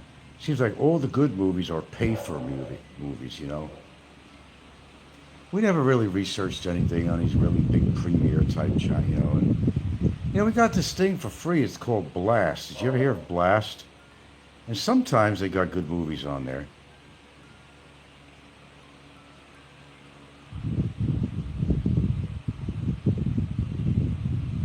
I've seen a couple. But for some reason, the volume on there is different than YouTube or Netflix. It's loud, and you can't seem to control the volume on it. It's really weird. You control the volume on everything else. You can't control the volume on that. It's called Blast, free movies. And on there, you could get things like, you know, River Monsters, and shit like that. Jeremy Wade, I like watching Jeremy Wade.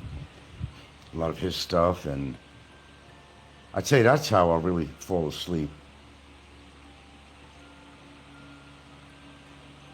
And that's why I guess people go fishing, because it's relaxing at a lake or something. What are they barking at now? My alarm system, you know, my dogs. God, they hear every fucking thing. They see another dog or something, or what now?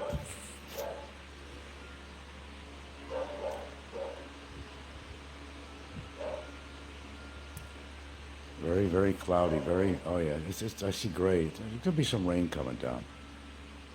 I don't think we need anything downtown. I don't think so, but. Okay, where was I? See, my ADHD, whatever it is. No, I don't think I'm losing my mind. I probably lost it a long time ago, but I think, like I said, my short-term memory really sucks. It's always been that way. I can remember, it's crazy, I can remember me laying in a crib. Believe it or not, I remember there was a fake piano in the room or something, you know. How do I remember that shit? God dang. It's amazing. If I ever did lose my fucking memory, shit, I wouldn't want to be alive. I'd be like the Walking Dead, you know. I wouldn't want that. What are they barking at now, dear? People pass by, bark, bark, bark, bark, bark, bark, bark, bark, bark, bark. Playing with the Christmas tree, oh Christmas tree. Da do do do do do. What do you want to eat for Christmas? I know we ain't gonna eat no turkey. That's Thanksgiving and shit. No turkey, but get Ham and, but it's pork. You don't need pork. I don't really. You know, ham, I don't know. I could, you know, the thing is I could force myself to eat the ham. As long as I got mashed potatoes. I love mashed potatoes. What we're doing, since we're such charitable people around here today, we're looking through all the clothes around here, the kids' clothes, some of hers, maybe some of mine, that I don't wear. They're in good condition, you know, of course, that we've outgrown or whatever, and giving it to people that could use it, because clothing could be expensive. Some people don't even have the money to go to the local stores to buy any of that used crap. Okay. Some stuff's pretty damn good, but if it don't fit the kids anymore, they don't need it. It's just taking up space, and believe me, we have a wardrobe room. That thing is like full. It's not even big enough. It's amazing how much stuff you'll gather. And that doesn't even cover, like, blankets, sheets. Well, that's the cabinet in my bedroom where we put blankets and sheets and stuff like that. I'm glad we had the cabinets built. But that wardrobe room, if you want to call it that, yeah, that's what it is, I guess. It's just not enough room. It's not like you got a crowd of people living here, You don't. Well, I'm glad we have it. My goodness. It's too narrow to be a fucking bedroom. Although that would not stop anybody. They just put a single bed in there. It would be a bedroom. It has a fan in there, too, that blows out. But thank goodness that we have that. And, we got that exercise room that's right outside of our bedroom. Boy, that's a very useful area if we really want to make something of it. If we ever wanted to make a little rental, vacation type stuff, my room would be perfect. And the reason my room would be perfect, we'd have to live in a smaller room in the house, but because I have my CR there, toilet and shower and sink. Got a little cubby that's before you go into there with shelving for stuff. And you got the attached, which we call the exercise room. And that could be made into, you could run a sink in there to make a kitchen, whatever you need. It'd make a nice little apartment, self-contained apartment. Change the door situation on there. And the problem is, though, my dogs, they'd be barking all night. If somebody was coming in different hours of the day, it would be kind of uncomfortable. Not even a thumbs up. Look at that shit, man. Not even a thumbs up. And that's why I think the first of the year, I think that it might be it for me. I have no gain on here. There's no gain for me on here. Just, not at all. Just a place to talk to a piece of metal and glass. But yeah, we could use that easily. Easily. We don't need a big ass room. But problem is, still clothing, but we got the one room for clothing. And they would have, well, let's see. Well, if they had to get out in a fire, I think even out here, you should have 2 exits in a so-called apartment. You should, and they could always use the door that goes to the hallway as an exit, but that would be kept locked. They have a whole bathroom with shower with a heater, but we wouldn't have that. We'd have to install something in the other bathroom. But I think we could deal with it. But we have no plans to do that unless I croaked or something and she wanted to turn that room into something useful or something. I don't know, make some extra money or something. I said, well, you have to deal with people, well, since it's a B&B or whatever you want to call it, it's feasible because they're not staying there forever. It's not like a long-term rental. But we have the room for that. That's the good thing about this house. That'll make a nice little apartment. Good room for the bedroom, and that whole other area we call the exercise room would be excellent. That could be like a living room, kitchen in it, refrigerator. It's big enough to do that. So, we have options here. And actually, the living room that I'm in here now, this used to be a bedroom. I think the guy who once owned this place, what he did, he rented out rooms is what he did for, guests and all that stuff. It was horrible here. What color was this room? Green or red? What painted this room was red or green? This one is red. This was all painted bloody red. Can you believe that shit? Look what we've done to it. Look how my God. My God. A little bit of muscle in the leg, a little bit of vein action there too. And then the other room was green, our Blue, dining green, and the red. We had blue, green, and red in here. Horrible looking blue. I think our bedroom was blue. I think our bedroom was blue. This room was red, and the dining room was green. God, the taste and colors out here, I just can't believe it, man. You gotta make everything neutral or paint it white. I mean, jeez. Maybe they just got some good deal on the paint. They didn't care what color it was. Okay, it's real paint. It's fresh, and we'll just use that. Oh no, man. Do you know colors affect your mood? If I had red walls, I'd really go crazy out of my mind. You know, it's real. Psychologically, colors affect your moods and emotions. If I had a puke-looking green, that would make me feel very healthy. If I had red in here, that would make me angry. You don't want me to be angry. No, you don't. Believe me, you don't. But nice colors like blue, a light blue, gentle colors, or natural earthy colors. I could deal with that. Then they got purple. They paint their houses purple out here too. Purple. Purple. Like a purple people eater. They got no taste for color. That's for damn sure.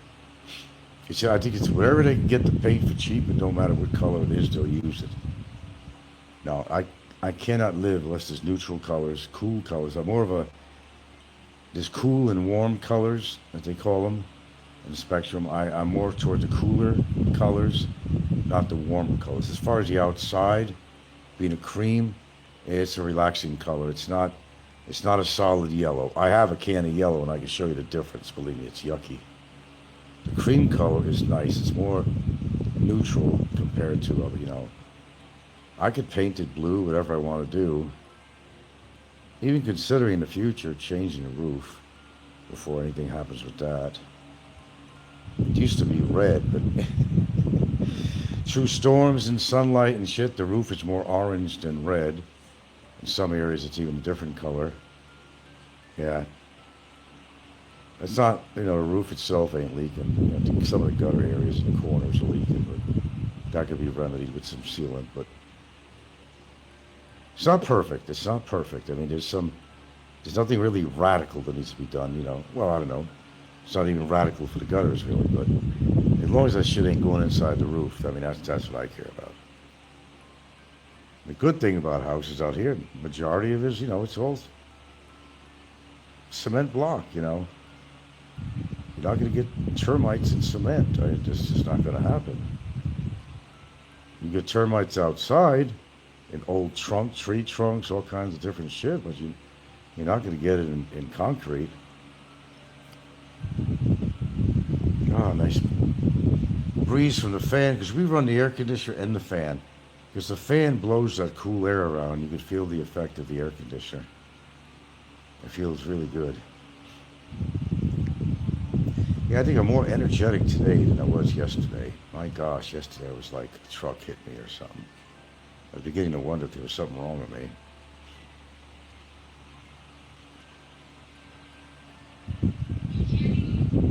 Got a little mole under my eyebrow here. A little skin tag or some shit. I gotta check that out. Other than that, I guess I'm good to go. Stop playing with it. I'm always touching it.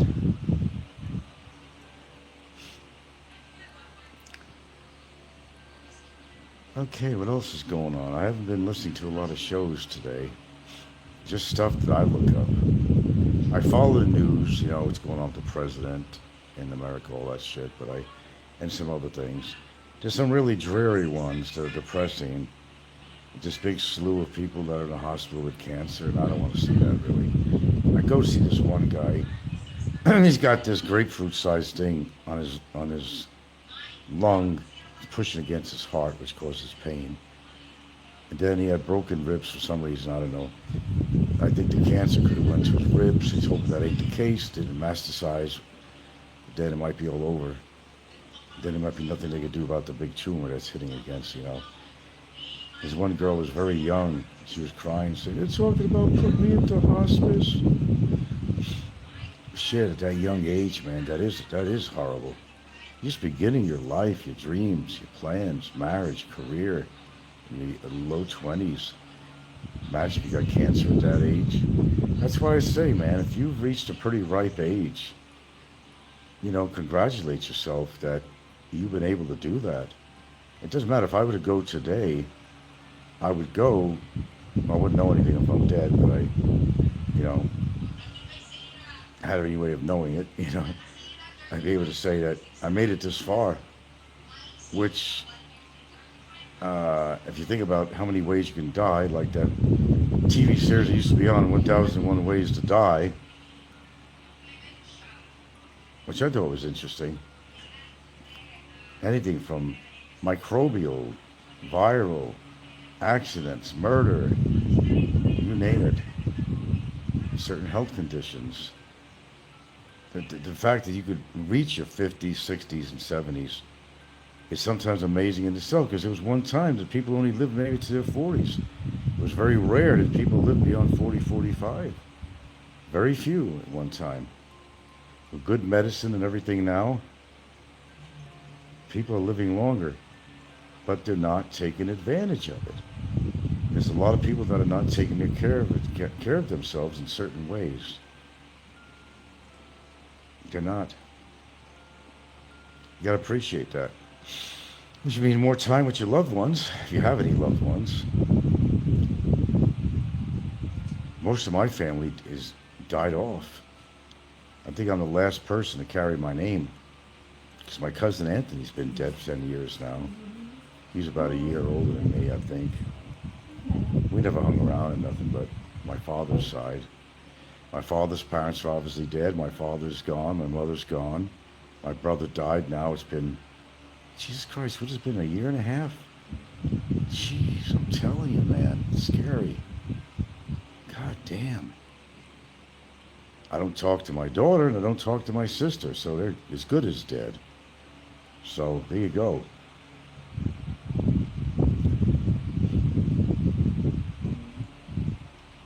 Good as dead. And no choice. What choice do you have? But I will say, what's that noise? I will say that it's really good to stay away from negativity. Even if it's your family members, if they just represent something very negative to you, then you're best staying away. If you're living in the Philippines and your wife or girlfriend, what? What do you want? You're in and out of here like every couple of frickin' minutes. Why don't you just stay out? Stay out of the room. My goodness. Jesus. I'm like a doorman to these doors. I'm not kidding. I'm a fucking doorman. I get my exercise from sitting in a chair and getting up, and it's actually an exercise. Okay, where was I? Yeah, relatives, gone. Good is dead. Good is dead. Where's your charger? My charger's right here. So we're gathering stuff, purses, all kinds of different stuff. For less fortunate, because they can make good use of it. I mean, if I'm not using certain clothing, what the hell are we gonna do with it? In fact, that air conditioner, we have one that's been taken out, because we had bought a new one a while back. Might be able to get rid of that for somebody. But we'd want something for that, though. Well, who is it that was interested in the air conditioner? Somebody. Someone we know? Yeah. And how did they know about it? Because they come here with journal. Oh, they came here with Journal. Well, we're not giving it away. Not giving away. You said you want if you want to sell, you want to buy something Parts? The coil to make it work, or they just want the parts? I don't know. No, they want to buy something not working, so they want to fix it. Well, yeah, the coil. I think it's condenser coil or something. Yeah, something like that.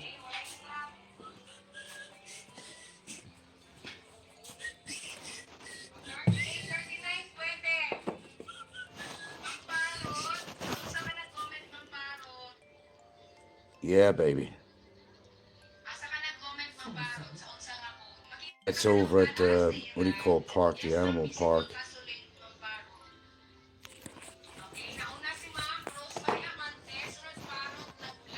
Okay.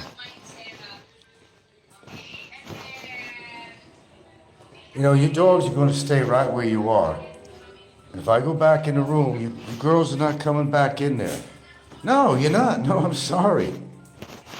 They're so inquisitive. They hear a noise if they're in the living room. They're so inquisitive that they want to come out and see what's going on. Then they want to come back in there. Then it's too cold for the older one. Oh, I want to go out. It's like every fucking 5 minutes, man.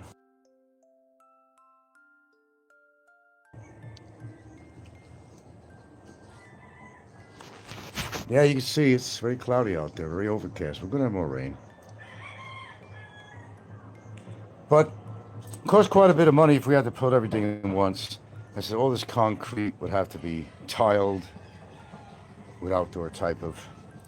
Look really nice though. Look really nice. And these gates, forget about these gates. You know, I'm thinking of not having any railing on here at all and just build it up with more concrete. I think that's probably the best thing to do. There's nothing to rot. You have to paint, but I think that's an idea to do. There's a rule out here that you can't, in front of your house, you can't have, well, I don't know. That's the problem. Well, the posts are bigger than 4 feet. I don't know. They're saying that the wall itself can't be beyond 4 feet. But the back of your house, you can make it as tall as you want. I guess it's for police or something, or they want to be able to see you behind the wall in the front of your house, something like that. It might be related to that. But if I was able to do it, well, it could be hollow blocks with the holes in it. I mean, that should do a good compromise where they could see through it. But no more metal. No more metal. No more metal. No more metal. I mean, look at this. This is what's happening. It's horrible, man. It's a thin crap metal is what it is. Look at this. All the pink. Look. See all that? Yeah. Look at that. Screw that. Screw that. It wouldn't be a big deal to pull them off. It would be about, but you could just put hollow blocks on there. The ones that has a hole in the middle, and you can see through it and all that stuff. And I can see that there's somebody outside. Besides, I got cameras over here anyway. I got cameras everywhere.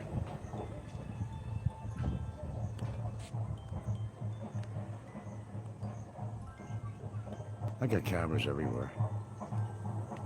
Front, side, you name it. And I wouldn't have to worry about anything, you know, rotting. As far as these gates are concerned, it would have to be a aluminum. And aluminum, believe it or not, is actually cheaper than stainless steel. It's going to last longer than stainless steel. Aluminum. If we have to go back to metal, I mean, what else are we going to go to? PVC? I don't think so. They do that in America a lot. No. But these are going to have to go. This is not a terribly expensive project, though, with these two gates. The other one is worse. Oh, gosh. But this is not, you know, comfortable for me. I don't like it.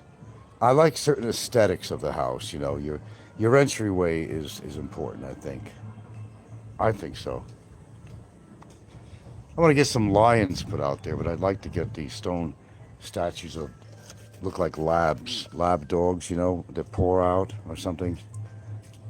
We can make this place look a lot classier than it is. We could do a bang-up job.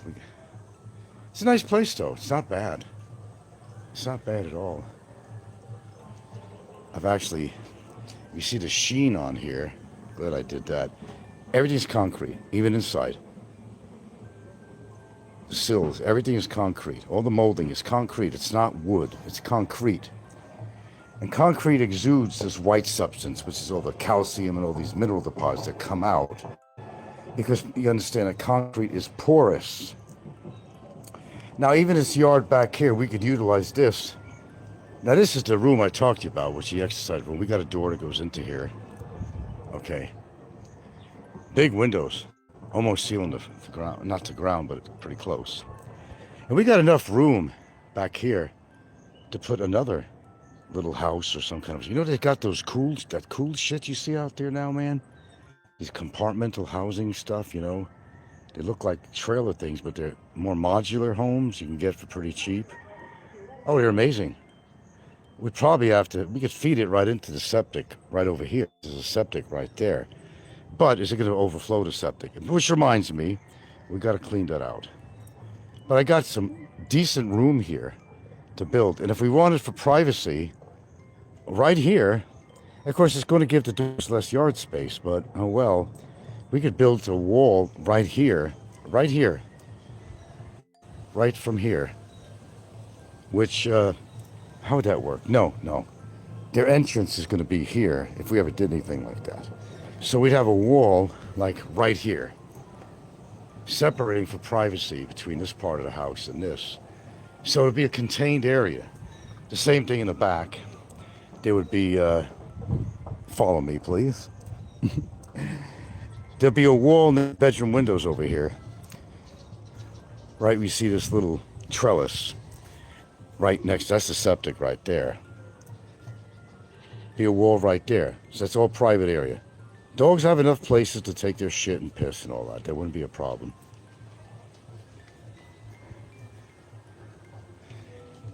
And we can make it self-contained. Oh, that's a distant thought. I'm not even really seriously thinking about it right now. But you can see this gate is just totally messed up. It's all rotted out. And that hinge on there is about going. It's not worth, I mean, look at this. I don't want to make it any worse than it is, but we've got to use wire to keep this kind of in place. We're going to have to do that later. In fact, look at that paint that just came off in metal. Horrible. Don't ever get this. It's kind of a shitty sheet metal of some sort. Now what she did, she planted some Bermuda grass. You see these little clumps here of green? That's all going to spread out. Somebody gave her a big sheet, of Bermuda grass. All these little clumps, they're going to go out. And I said, well, that's going to be more you're going to have to cut. Bermuda grass is nice, but it's got to be more you're going to have to cut. But yeah, we got the space here. We got the space to build another structure. You could build a house on this. You could build another house. It's not going to be a huge house. You could build up too, So we got the space for that. But it means that much less yard space, and all we would have really is going to be what you see in the front and what you're going to see on the side here. And I'll take you for a walk, no big deal. All the front here, we have this area. Hello. We'd have this area here. We'd have this area.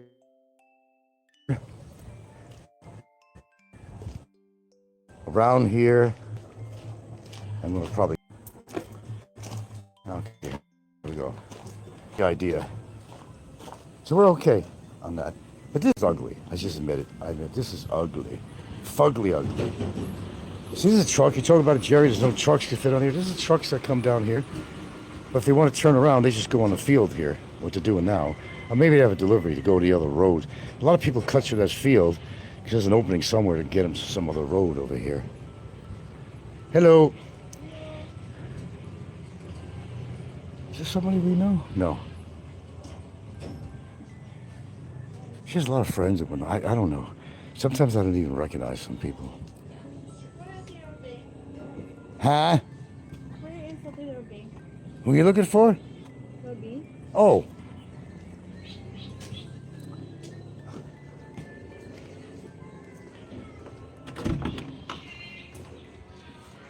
Roby. Roby. Mom. Somebody out there for you. Huh? Someone out there, female. I don't know if I recognize her or not. Who's that? She's looking for Roby. Roby. Nice hallway. Hi. Nice entryway. Ginger, stop licking and scratching. Stop that. Stop that. I'm going to air conditioned room, Jack. Hooey. Hooey, baby. Hooey. Hooey, baby. Hooey. Okay. Yeah, we've been on here for a while. We've been out here for a good hour here. Not a lot of conversation going on at this hour, but I realize the time on here. Yeah, I'm afraid it's going to be that TV time right about now, buckaroos. Yep. TV time. See if I can find something worth looking at. I've seen every Van Damme picture there is. I've seen every Jason Statham movie there is. I've seen every monster or creature that there is. I've seen practically every sci-fi that there is. I guess a truck does fit. Yeah, it does. I'm telling you. Even a police van to come and get me, it fits down this road too. A prisoner van, you know. They come down. Sure, they come down. Oh yeah, I've seen bigger than that. Oh no. I've seen. We had furniture delivered here one time when we fixed the house up, and there's a big truck. Oh yeah, they managed to get through. But they don't go down the road all the way. They'll turn around in that field. That's what most people do, unless it's so muddy in there. The grass prevents that, but unless it's so muddy that they get stuck, but I haven't seen that happen yet. He's still hanging in there, I see that. Oh, it's nice and cool in here. I got it on 25 centigrade. And with the fan running, it's pretty cool in here. Certainly, of course, compared to the other part of the house, it's not. And we, as I said, we could live in a smaller room. We should make the kids live in the other smaller rooms. We got a medium-sized room. That's what one of the kids used to be two, but they're growing up now. They like their privacy, so the youngest one's got the bigger room, and the other one, the older brother, a little bit older, has a smaller room. Then we have another smaller room there that the daughters will stay in when they come over here. That has an air conditioner. No, we weren't trying to sell our air conditioner. We never have a window mounted. The only thing we have is actually in the medium-sized room. It's always been there. And we acquired a new air conditioner, a wall mount, whatever, from her daughter that didn't need it. They got something bigger, practically brand new, nothing wrong with it. I mean, even not even used that much. We bought it off her. It wasn't given to us. We bought it off her, and we put it in one of the smaller rooms. So one of the sons, I mean, I told him, look, if you really need the air conditioning, turn it on. But I'm not going to have an air conditioner on in every room. I can tell you that right now. It's just not going to happen. No. I had these people tell they only got fucking air conditioning, electric bills like $1,500 a month. They said they must live in a shack, running fans or whatever, because I only wish our electric bill was that low. It's just not going to happen. And forget about solar. Solar is too expensive. And it breaks down. Solar batteries, all this different shit. I mean, it's nice to have, but then that could also rot on the roof, the brackets for the roof. I mean, that rust. I mean, there's always a problem. The only thing I ever had was solar heating for the water. That was in Hawaii. Had a big old panel on top of my roof in Hawaii. And copper coils in there which captured the heat of the sun. Water would circulate through the copper pipes, would heat it up. And if you turned the water tank on, we had a hot water tank. If you put the switch on in there, it would circulate the water. We had a pump on there, built-in pump on the side, actually. It would circulate that hot water, bring it into the tank, and send that hot water through our sinks and showers and stuff like that. It worked very well, actually. I wouldn't mind that, especially for the hot water for the sink and the shower. Separately from that, I wouldn't mind. You'll see that a lot of our electric usage would come from the shower. We have a hot water heater in the shower. And the rest comes from appliances, microwaves, air fryer. We've got a chest freezer and a regular refrigerator, toaster, and other stuff that's electrical. And of course the air conditioners. That adds up quite a bit. Like Jerry was saying earlier, he doesn't get a big bill because he's more uphill. But you're cheap anyway, Jerry, aren't you?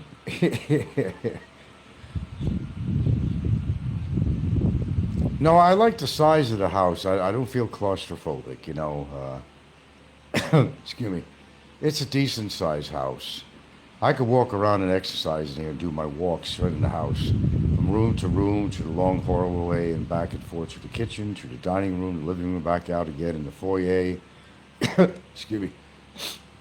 My allergies are starting up again. They haven't acted up for a while.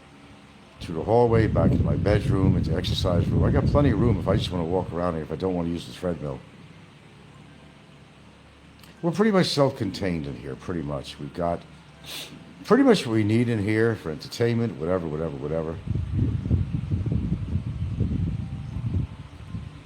I don't like my living room furniture at all because that would be another thing. The couches I have in here are terrible. I mean, they're not wide.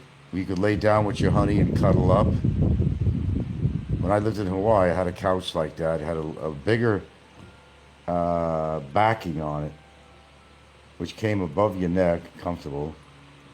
And the seating was wider, so you could lay down there with your honey and cuddle up. And I can't do that on here.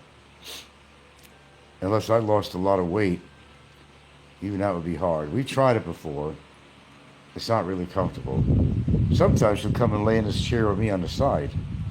Of course, we're in the bedroom. We got a big queen size bed, or larger. No, it's queen size.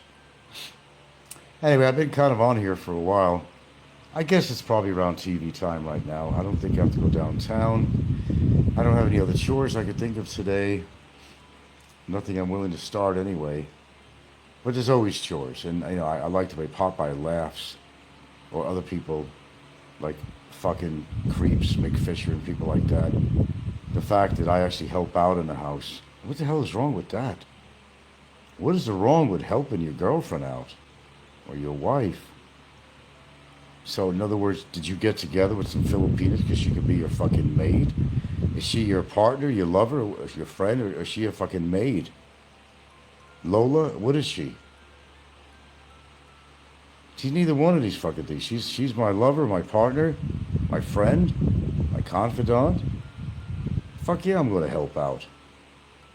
I didn't get together her because I need somebody to clean up my place. Listen, I lived alone part of my life.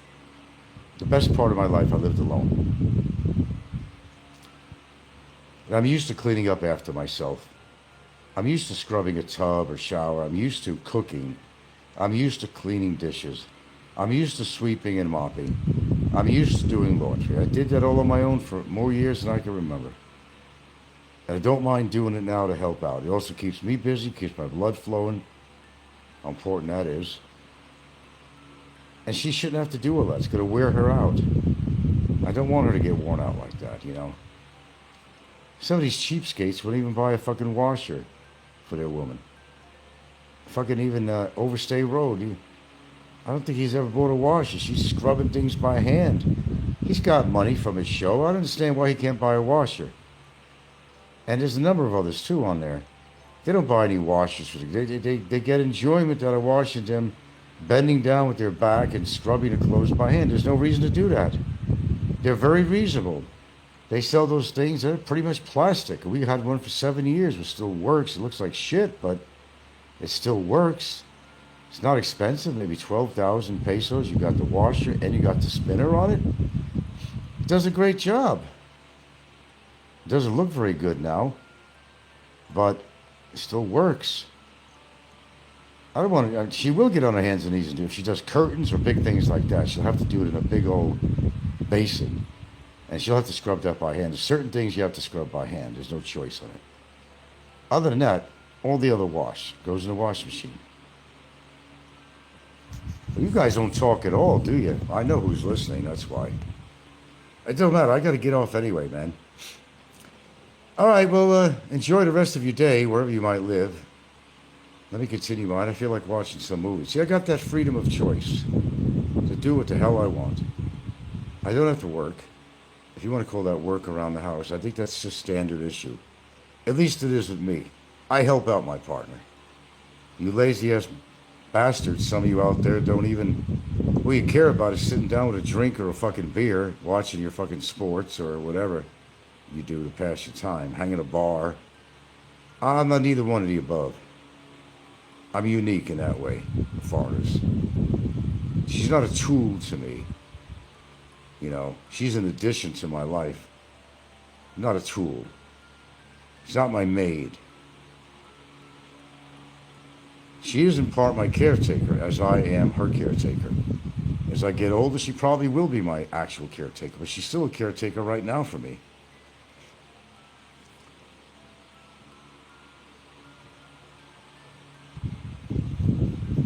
She's rescued me a couple of times, actually.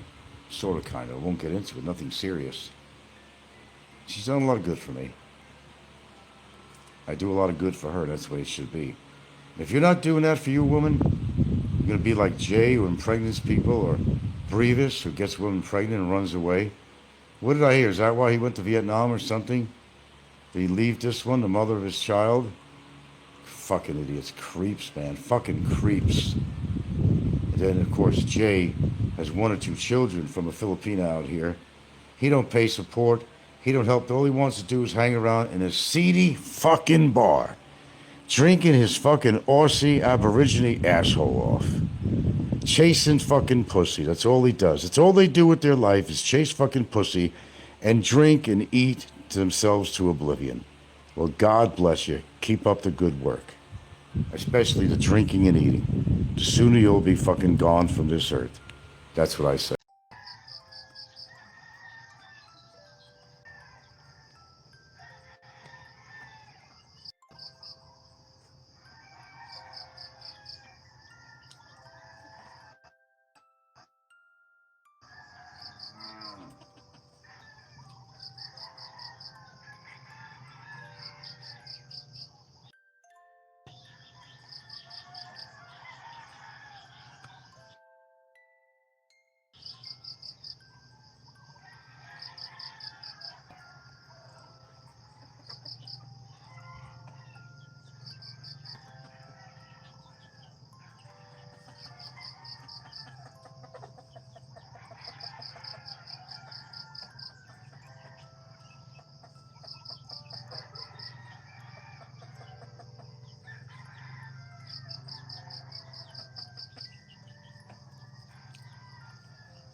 Good morning. Kumusta ka? Kumusta ka?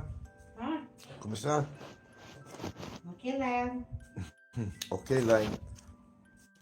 Good morning, folks. It is a new morning. Hello. It is a brand new morning. Oh, gotta get my famous cup here. Make sure there's no ants on it. Did you have a good sleep, dear, my dear? Yes. Yeah, mine wasn't too bad. We got up once. I think once. Good sleep. I dream about the wonderful life I have. Yeah. Good life. There's only one thing missing with this cup. Tea. But I'm going to keep out the diuretics. I'm going to make this just a clean tea this morning. Just green tea and lemon. That's the answer to the world problems. It's lemon juice. Lemon juice, I tell you. So shall we proceed? They always say, lead with the cup. Lead with the cup. Don't lead with your right or your left. Lead with the cup. Oh, we get some fresh water in this puppy, huh? Okay. Some too big.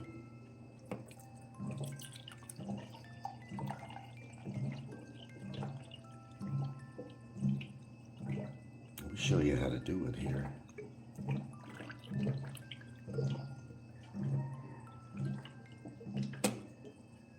Oh, that's too much. Too much. Okay. Throw this puppy in the micro. This is how you do it. 2, 3. Gotta get that green tea out. Of course, good old standby, Lipton. It's fine. It's fine. Lipton's good. Lipton's good. This is green tea. You can doctor it up any way you want, really. Oh, shit. Let's see. Gotta make sure I have the lemons. Lemons? Do I have any more? Uh-oh.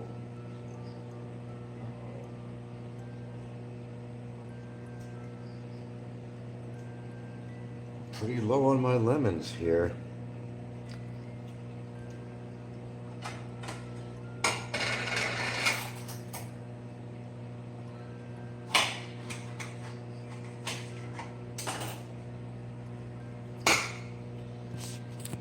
I got these small lemons, or little big calamansi. Some people say they're limes because they're green.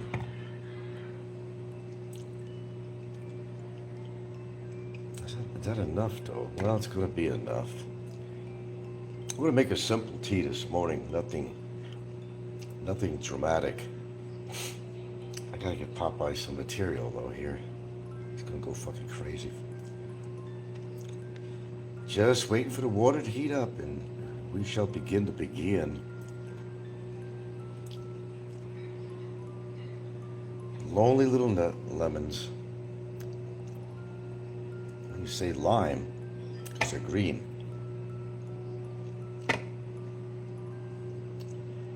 We got a tree right down the road, too. We can get these things when they're growing. I realized I had this tree right down the block here. Plenty of lemons. I think I was going to the store buying this shit. 20 pesos a piece for an actual lemon. 20 pesos a piece. Can you believe that shit? We just got these things. Somebody brought us a bunch of these, but get them right down the road. Now this is you don't know what this is. This is a passion fruit. In Hawaii they call it lilikoi. It's called lilikoi. Do I have any actually good lemons here? No, I don't. These are sweet potatoes. God, things go to waste. We've got a perfectly good cucumber. It's been laying here. We haven't even used. This is called a waste. Waste of money, waste of food. Ah, look at these things, baby.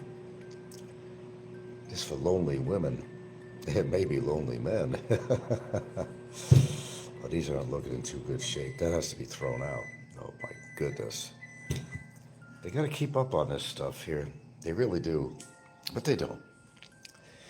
But they don't. Okay. Okay. First, we're going to put this puppy in here right away. Get it going.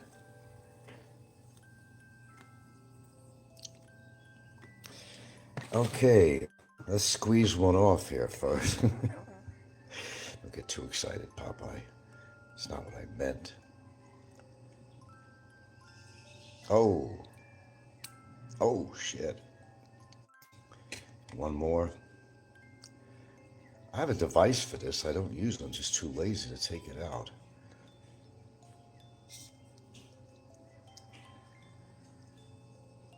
Look at that lemon. Look at that juice. Oh my goodness. Now, of course, my hands are covered with lemon juice. Dry that sucker off. This is a very simple tea this morning. This could be a very simple tea. Just, I think, lemon and green tea. I think that's what we're just going to go for this morning. Lemon and green tea. Very simple. I normally just don't do that. But we're going to do something special, though. We're going to add one thing to this. One thing.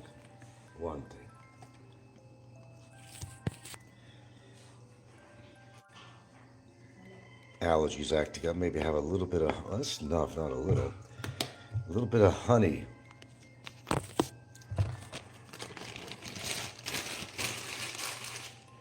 Okay. Gotta get the cobwebs out in the morning. My throat. Get the cobwebs out. That honey, lemon, and green tea. We're not going way out this morning. No. My goodness. I really prefer the tea leaves instead of tea bags. Oh, everybody say, well, you know, your tea bags are made of some kind of I don't know, petroleum or some crap or something. Oh, God. Just breathe the air. If you're really that worried, just breathe the air. If you're worried about toxins, for God's sakes.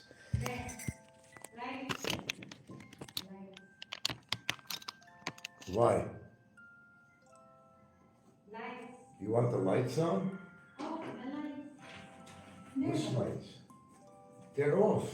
No, it's on now. Look. Oh, okay.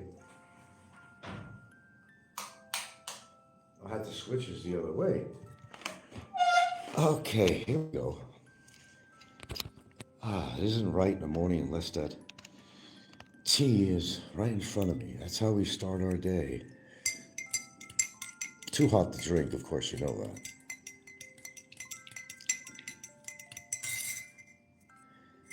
Get all I can out of that tea bag. I should have one in the morning and one at lunchtime. I gotta get 2 green teas in a day for now. And never mind just one in the morning. I gotta get 2 green teas in. Not getting enough of that good chemistry. But no, we didn't load it up this morning. Just green tea, lemon, and a bit of honey. Raw, unfiltered, natural honey. Organic honey. Right, honey? Yeah. There you go. I don't know, I had a couple of cashews this morning just to start me off. Oh, that's right, I got these brownies. I don't know if I'll have that in the morning. That's a little bit too much sugar.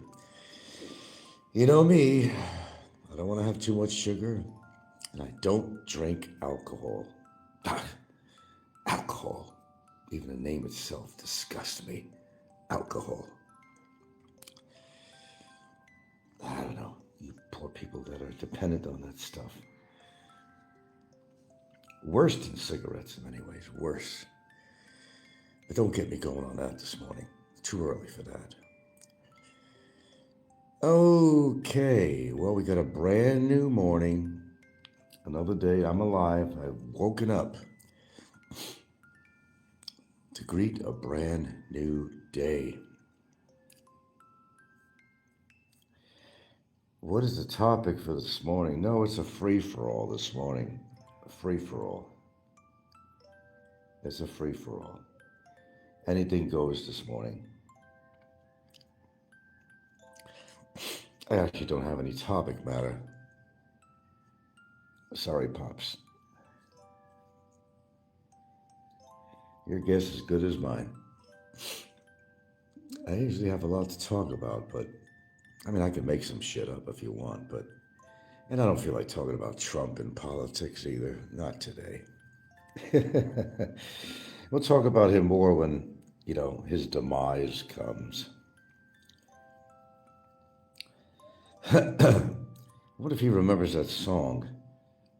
Yeah. When I was in elementary school, we used to sing a song. It was called If I Ruled the World. And it kind of goes like this. If I ruled the world, every day would be the first day of spring. And I don't remember the rest. I'm the one-liners, king of the one-liners. I remember that. It's amazing what memory I have for the past. But I might have forgot what I did 5 minutes ago. Guess it's called getting old. As long as what I did 5 minutes ago was not terrible, it didn't hurt anybody. Sometimes you want to forget things and remember others. I don't know if we have any other album books I want to show this morning. Today I graced the YouTube community with little excerpts, whatever, from my album books. Photo albums go way back, way back, way back. I don't know, I'm just too lazy this morning to find other books. Maybe I will, I don't know. Let me take a quick look.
Sorry about that. I went to go look to some album books here, but I didn't really want to present that. It's something for me to see. I haven't seen them in a while. There's pictures of my mom and my dad and my aunt Dolly, and even my sister. There's a funny picture of my sister in there. She had her hair. I don't know why it was that way. Remember the Bride of Frankenstein? Remember how her hair was all kind of curly and just up like about 2 feet high? I found one of them in there. I said, what was she thinking? I don't know. Okay. Besides a healthy tea, I'm going to have an unhealthy smoke. Do you mind? So it's not all bad, folks. It's not all bad. I do good things. Okay. If I ruled the world, every day would be the first day of spring. Remember that? There's a song we sang in elementary school. I don't know who wrote it. I don't know all the lyrics, but it came to my mind this morning. And we got a thumbs up here, finally. As you can see, it's kind of a cloudyish morning today. It's not exactly been a desert around here, I can tell you that. We've had plenty of precipitation. And if you don't know what this is, it's bougainvillea, very beautiful flowers. They tend to thrive on dry, though. Seem to be working here, but had them all over Hawaii. Bougainvillea is just everywhere. They can grow as big as like trees, kind of like all over your fence and walls, and it comes they come in different colors too, which make them kind of a vibrant flower to see.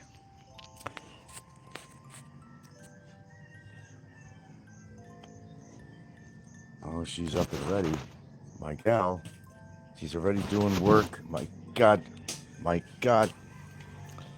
Hey, so.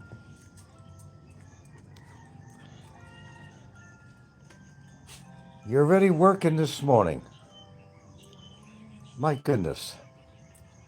Look at this. Yeah, like a Filipino. She's always working. She's always working, doing something, which is good.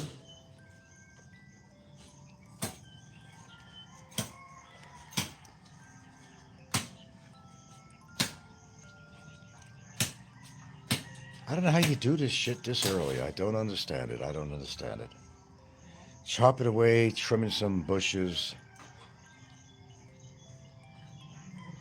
When you walk there, My God. Anyway, this is a show about nothing this morning. It's about something, but it's basically a show about nothing, really.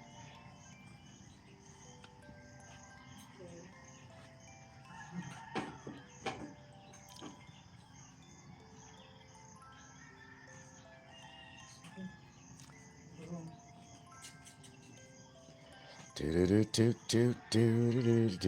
up today. Clean up today?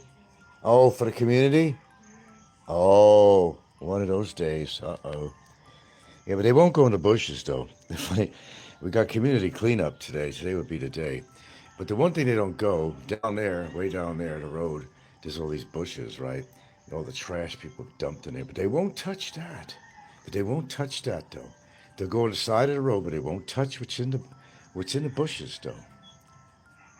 Appreciate the cleanup and all that, but look at her go. I'm telling you, man. Don't worry, I don't got your face much on camera here, dear. We don't want to grace your face here on BoobTube.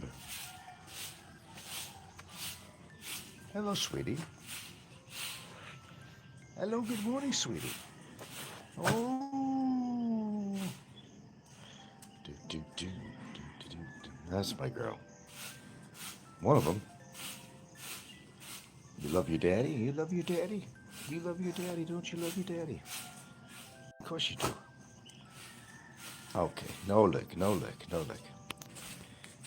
Got my legs got any wider. As white as her. What are you biting? Oh, they were worried. This was part of the great exodus of the white people of Mount Vernon, New York. Now, Mount Vernon, New York is predominantly black and Hispanic and Middle Eastern and, oh, I don't know, it's a big conglomeration, a potpourri of all nations. If you grew up where I did, you look at it now, you would not recognize the town at all. You would not recognize it at all. So, basically, the local Italians, Irish, and Jewish, which made up the population of Mount Vernon with me growing up there, were disappearing like magic, you know. Now is the time to get rid of my house and sell it because they figured it was all going to devalue with blacks moving in. So they moved to other towns, more upstate New York, where you didn't have the big influx of African Americans. Oh yeah, I'm just telling you the way it happened. Just history, that's all. I'm just talking history. And they continued to move in.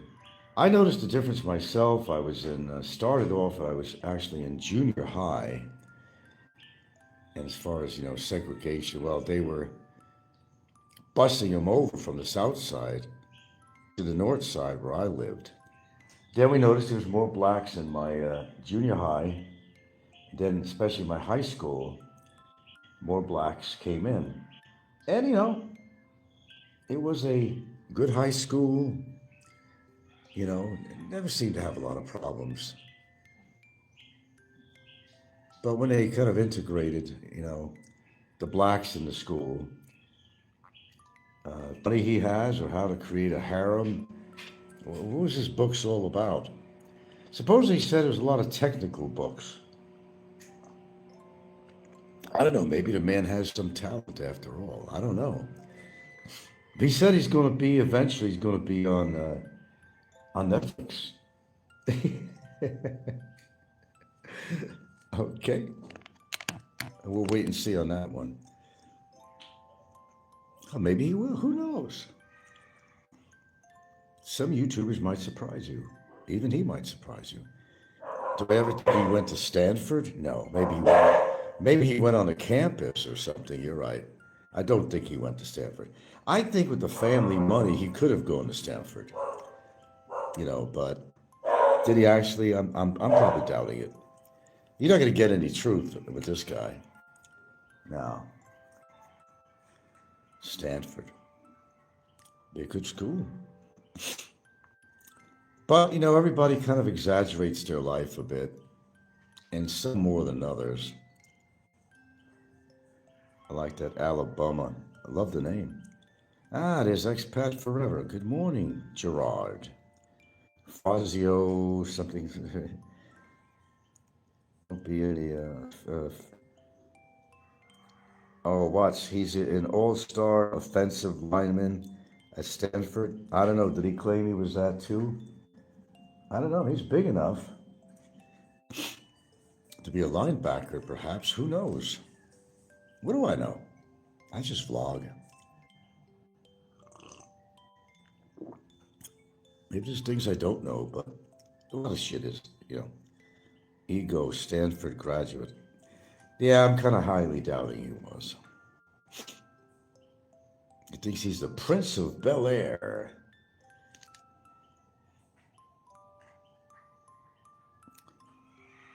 Sumo wrestler. Yeah.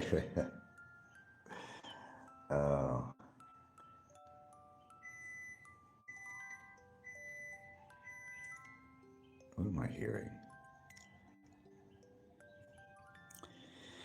So what's new and different, folks? I haven't heard. Oh, I was watching Slim over there on Pro-Life Traveler. This guy goes into these poor communities, walks through, he's talking to everybody, maybe even insulting him in many ways too. I don't know how he's still alive. I can't really, his accent is so strong that sometimes I have to really listen to understand him. Everything, como está, como está, como está. He don't leave people alone. Asking him personal questions that usually outsiders or whatever, shouldn't be asking. How much money is this? Who's your father? Where's your mother? We need an MJ update. I don't know what's going on with MJ. MJ was never really like a regular. There was a time he was more active, but no, he wasn't like a regular. Oh, maybe he's happy in his relationship. I don't know. Mike's Philippines retirement. Did Janet really leave him? Is that what he's hiding? Because he doesn't put Janet on anymore. And the rumor was that his wife left him. I wouldn't blame her. The guy looks like a turtle with his head coming out of his shell. And he makes up all these elaborate stories about all the friends he has, and people calling him left and right. They got questions for him. I'm getting an abundance of emails. People want to know, he says. People want to know. I'm just here to help. Oh, we got characters on here, don't we? Yeah, Mike's Philippines retirement is a very peculiar man. You know he's an armchair athlete. You know that. He's really into the sports. He's the kind of guy that just sits there in his armchair, roots on his teams. I must say, Ricky and did light him up today on a video. It was hilarious. Oh, did Ricky do his show? He hasn't been doing many. I told you, I'm not looking at everything on here. So Ricky was talking about Mike's Philippines retirement. And he's peculiar. I must admit, the guy is peculiar. But they're all peculiar to me anyway. What's new with that? And Ricky hasn't been talking about me because there's really been nothing to talk about, really. There's nothing going on. I'm still here. I'm not arrested. I'm not thrown out of the country. Just another day in paradise. Another day in paradise. Not a show, just a video on Jim.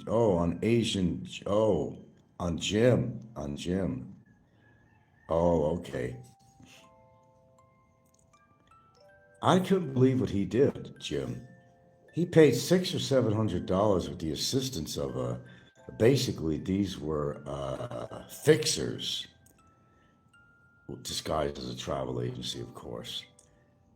Well, it would have been a simple process for him to cross the border and do his visa thing, right?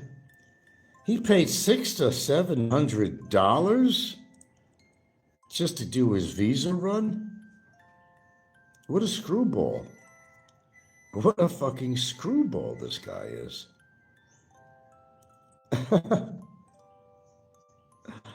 He said he's quitting drinking. I don't know when he's quitting drinking. I think the alcohol and the steroids went to his fucking brain.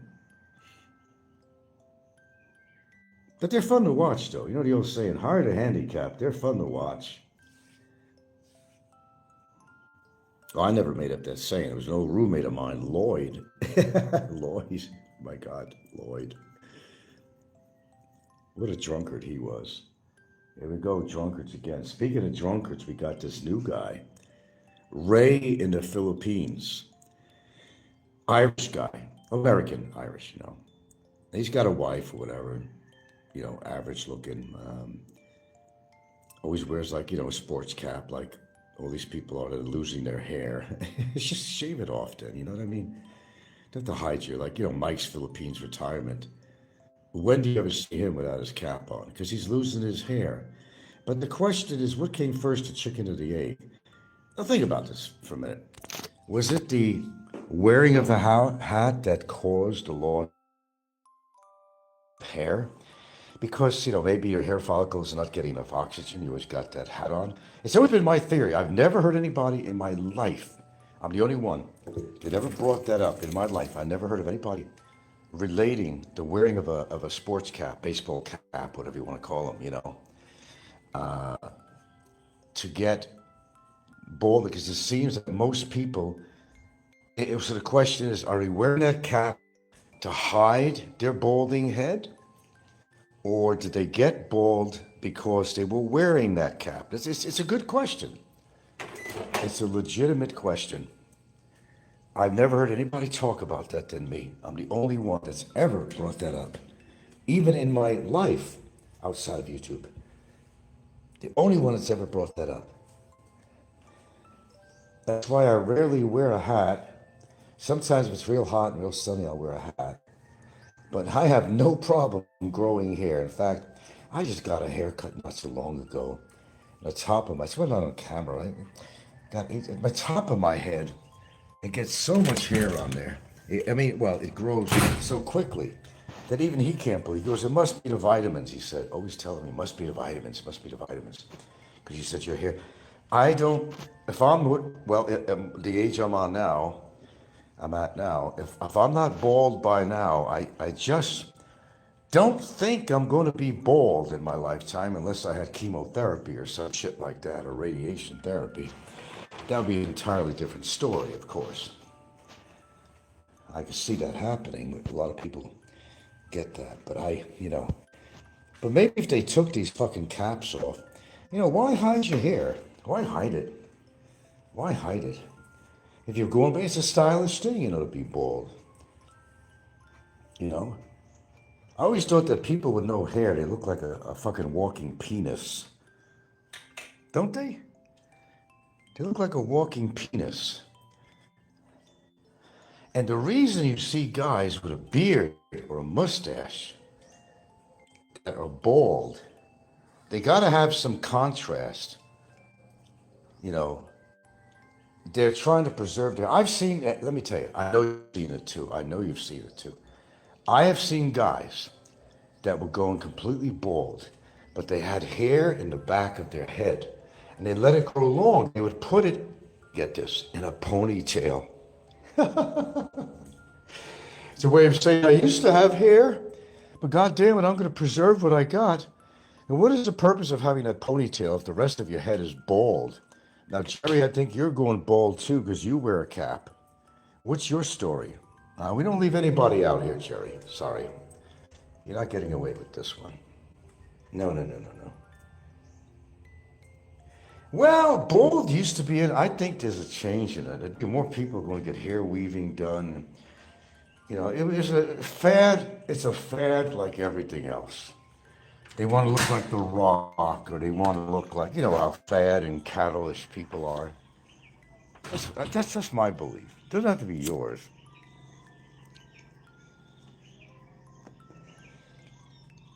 Then you shouldn't wear a hat. If your hair is balding, it's going to be balding. It's just like when I used to say on my show that, remember in the past, women used to stuff their bras with tissue before they had padded bras. They wanted the guys to think that they had, a little bit of breast material there, right? But, it was so ridiculous. Because, you meet a guy, you want to look like you got something up there. You put tissue in there, but then eventually you're going to get intimate with the guy, and he's going to see that you don't have any tits. So what was the purpose of stuffing your bra? Because he actually might get disappointed at that point. Oh, let me tell you a horrible story.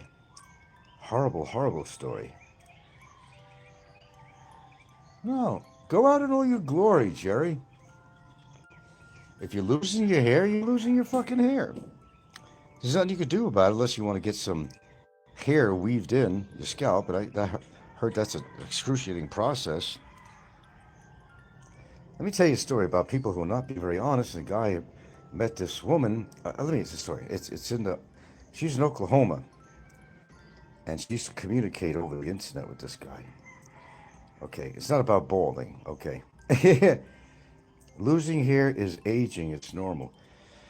You know my age, right? Okay, I'm not losing no hair. I'm gaining hair. Okay, and I'm not taking no testosterone or steroids or nothing. I go to get a haircut, and 2 weeks later, mostly at the top of my head, it gets so damn bushy. I mean, my hair just grows. Maybe because I take certain vitamins. I don't know. That's what the guy at the salon, local guy, the only guy I go to, gay guy. Not that it matters.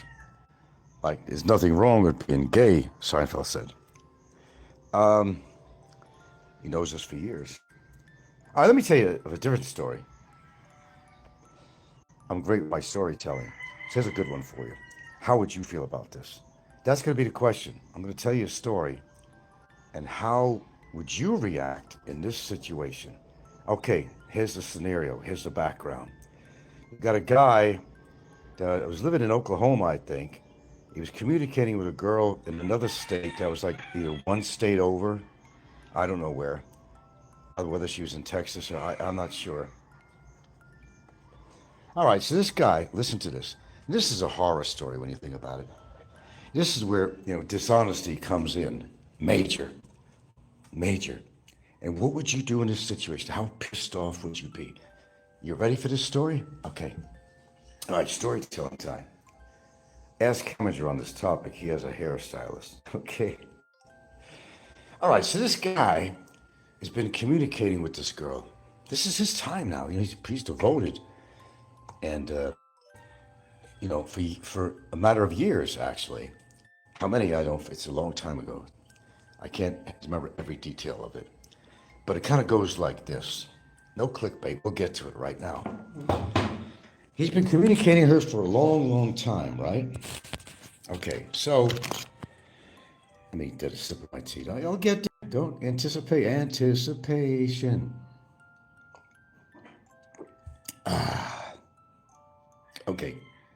Ask Heminger on this topic. He's a hairstylist. I don't know. Hemiger's called himself a lot. Okay, I'll get to the story. All right, so this guy's been communicating with this gal for a couple of years at least.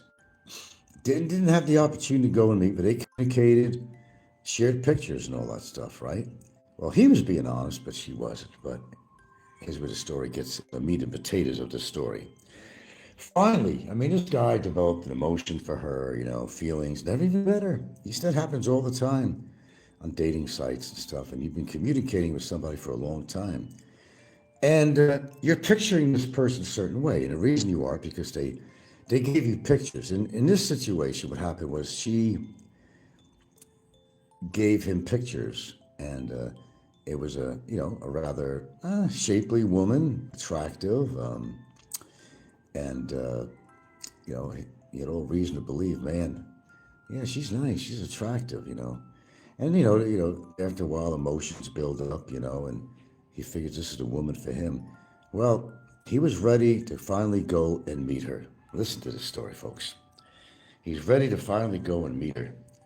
Ring in his hand. He wanted to get engaged to this woman. All right, so he makes the trip interstate, well, outside of the state, actually, a neighboring state of Oklahoma, where he hailed from. All right, so let's meet at this restaurant. Okay, they decided to meet. This is not a made-up story. This is a real story. I don't make shit up on here. All right, so, makes his trip. A lot of anticipation going on. His heart rate is up. He's about to go to this restaurant and meet this beautiful woman that he's been communicating with for several years. Several years now. Huh? Yeah, I'm sorry I left it open. My fault, yeah. They're all over the place because it's wet outside. All right, continuing the story. So he enters the restaurant. Okay, here's the juicy part of the story. So he's looking around. There's people in there, and there's some women, and so he's thinking in his mind, what this girl looked like, that he's been communicating all this time, right? Oh, I don't see her. So he kind of shouts out her name, and I don't remember what her name was. That's too much detail. I don't remember that. Then some woman responds to him. I think something's got to be wrong here. Well, let's keep in mind that according to the communications she did with this guy, she was this blonde-haired girl, slim and attractive. So he walks in a restaurant, doesn't see her, calls out her name, Jerry. Calls out her name, Jerry.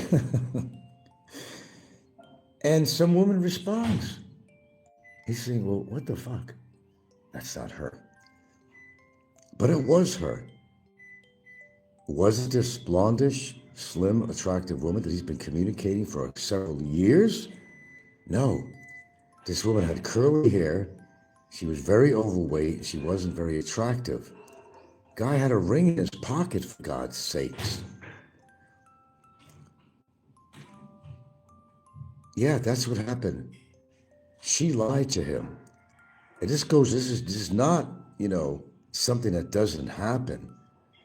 This guy wasted, listen to this, he wasted several years of his life where he didn't date other women. He was devoted to this woman that he thought was the woman that was presented by her, what she looked like, everything about her. So spends the time and money, spends the money on an engagement ring.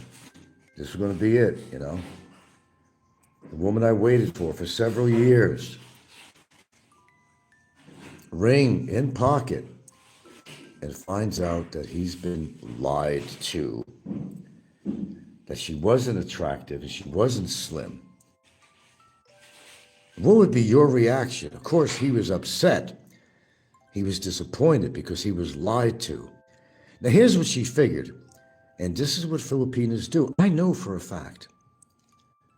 This is what she did. She wasn't a Filipino, but you could relate this to some Filipino stories. Okay. She figured that, well, he'll get over the fact that I don't look like that picture I sent him. Because, at this point, we've developed emotions.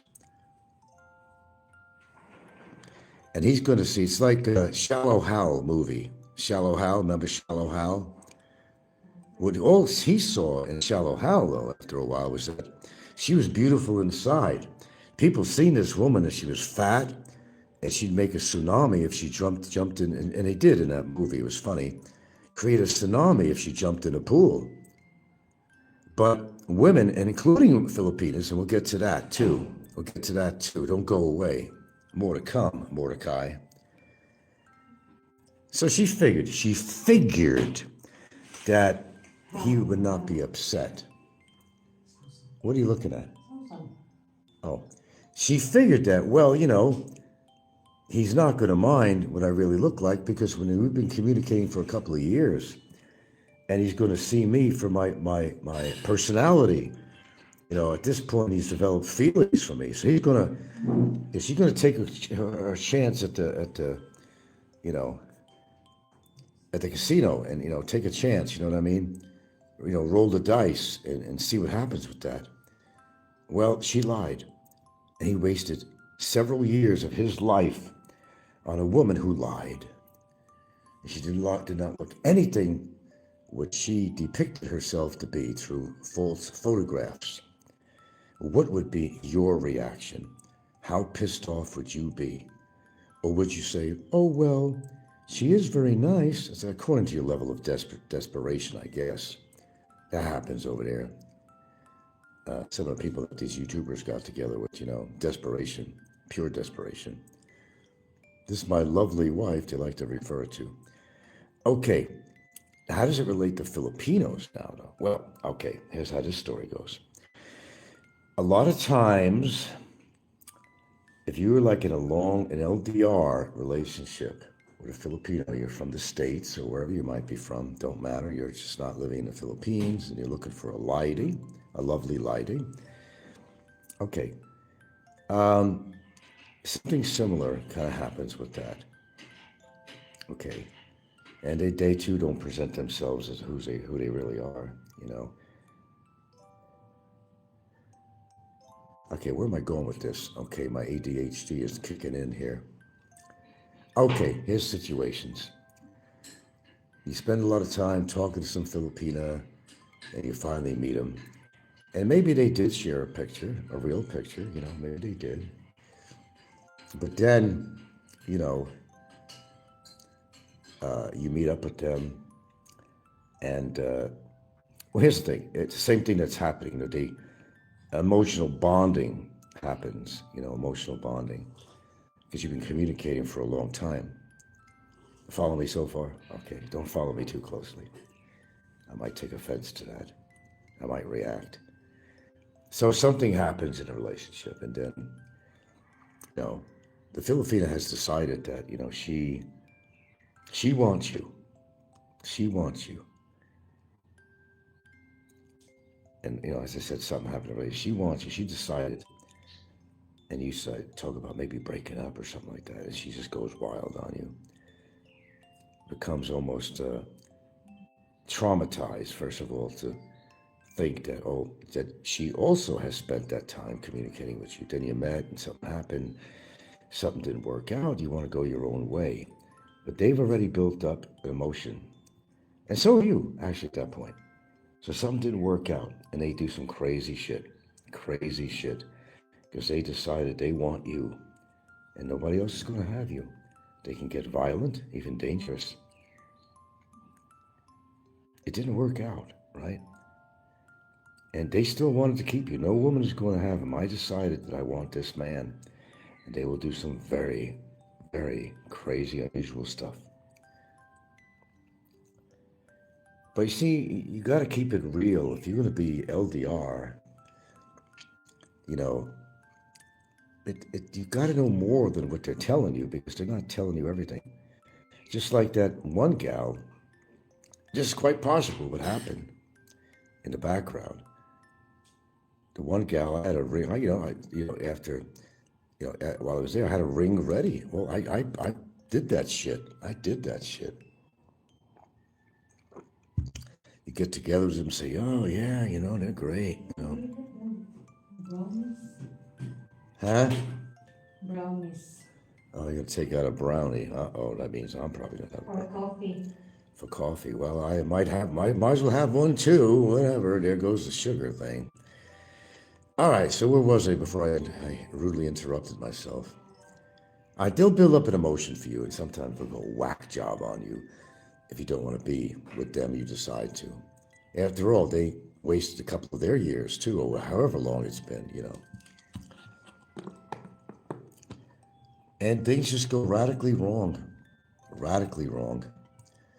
Okay, we're gonna have some brownies with the cashew in it. So, you've wasted all this time communicating when you could have been communicating with some other chicks, right? And I can understand why a guy would get pissed off if she didn't turn out to be all that sugar and spice,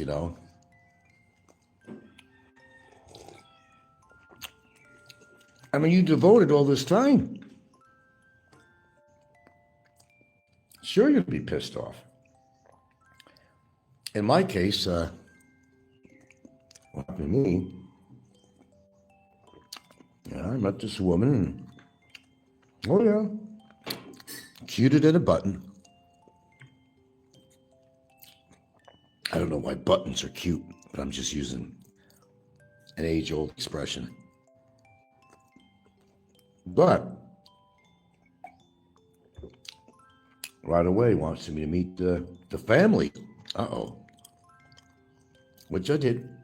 Nice people, seemingly. Introduced me to her brothers. And there were a couple of kids there. Supposed to be hers. Probably was. But who were her brothers?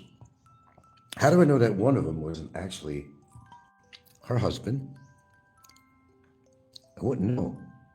She presented them as her brothers. But was that real?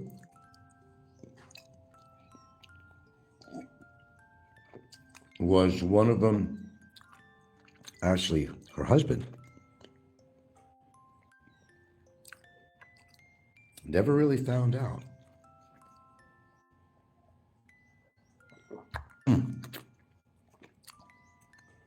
That's good.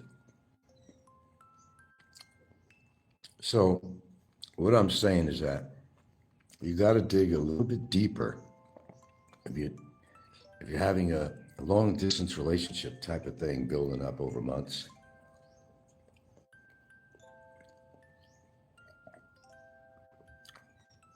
don't think like a desperate man. And you know what I mean by that?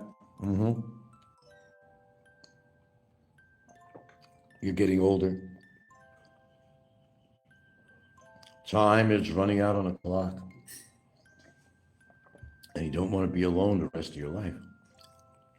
So you meet some chick and, she's pretty damn good in the looks department and all that stuff, Oh, that's for me. That's for me. I can't let this one get away. I better put a ring on her finger. It was my mistake at that time. I'll tell you that. And that don't work out. And then you were just like in the dumps after that.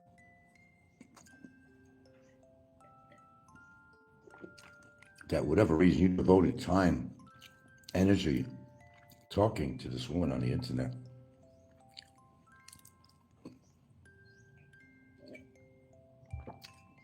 Full of anticipation for the future.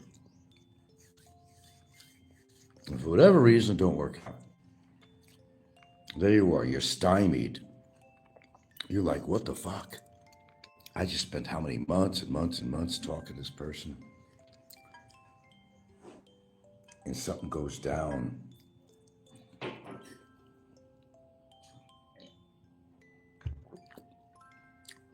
Pardon me, let me finish my brownie.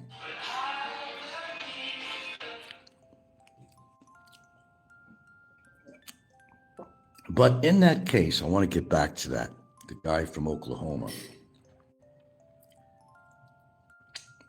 What would be your reaction? What would you do if some woman led you on to believe that she looked like this or looked like that? Then you meet her, and that's not the woman you were talking to. That was not the pictures that were presented. This is in the earlier days of, say, YouTube and all that too. All they could do really, I don't know, just put a picture. And you didn't talk to him on Skype because maybe they didn't have Skype at that time. We can only make the assumption that that's what the woman looked like. And you met her, she had lied to you. What would be your reaction? I know me. I'd be really pissed because if I spent all that time talking to her, building up my emotions. So see, the thing is that some women, they let you, they'll get to your heart and they hope that that's just good enough so that if you met them and she wasn't what she looked like, as this heavy-duty woman that this guy from Oklahoma met, went over the lines, next state. Well, that wasn't the person, not the person she's been communicating with. I mean, that would have to piss you off. You wasted several years of your life.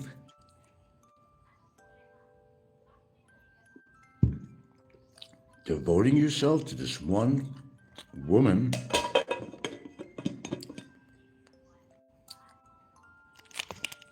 just to find out that she lied.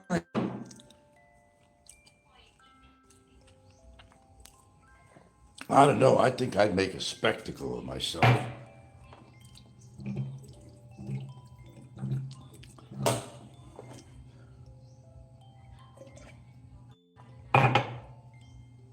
Pardon me while I wash this down.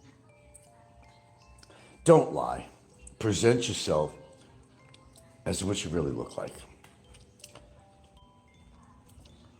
Why lie? This way the guy knows what he's getting into. It's his choice. Whether he wants to continue communicating with you or not, but never lie to a guy or vice versa as to what you look like, because they're eventually going to find out. You're going to meet, right? That's the whole idea. But that's what you call a horrible scenario.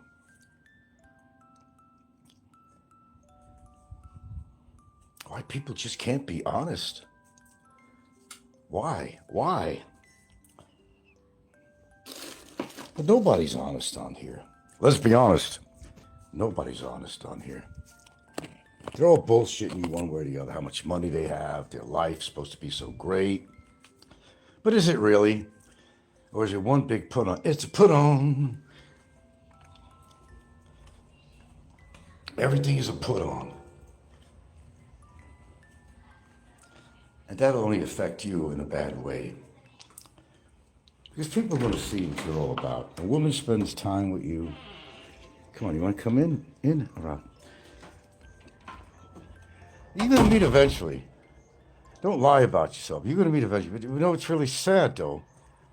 If a guy had to travel thousands of miles to come to the Philippines, and you know what happens in some really shitty scenarios, man. The guy decides to surprise the woman. She doesn't know that he's coming to see. It's going to be a big surprise.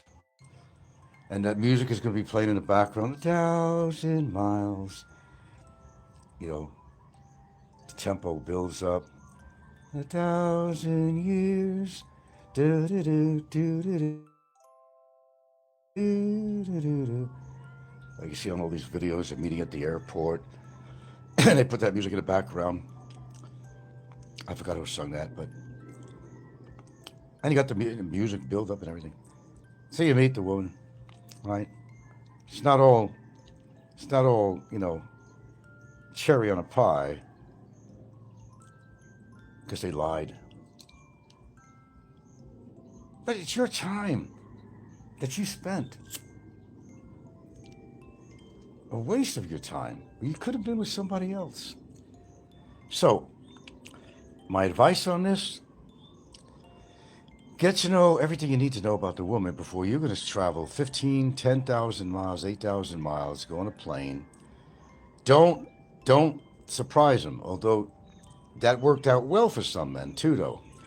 Because the horror story on this one is that, and there's a lot of stories like this, they decided that they would surprise a woman. They said maybe they're going to go visit him 6 months from now. But they decided, no, I'm going to surprise her.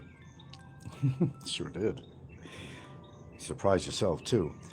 So you make a trip over there, the Philippines, here. Big surprise. He goes to her house and finds out, well, she lied. She lied. She maybe said she lived in a nice place when it was actually a very substandard place. And a lot of things that didn't add up, you know, that she talked about, that she was lying about.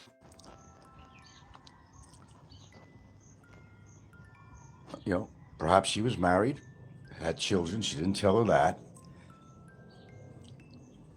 That's a familiar story. However, just imagine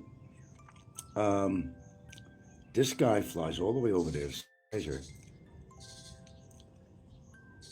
She said, oh, I got my own place. But she's actually living with her mom and aunties. What you do, if you want to do that, here's my advice.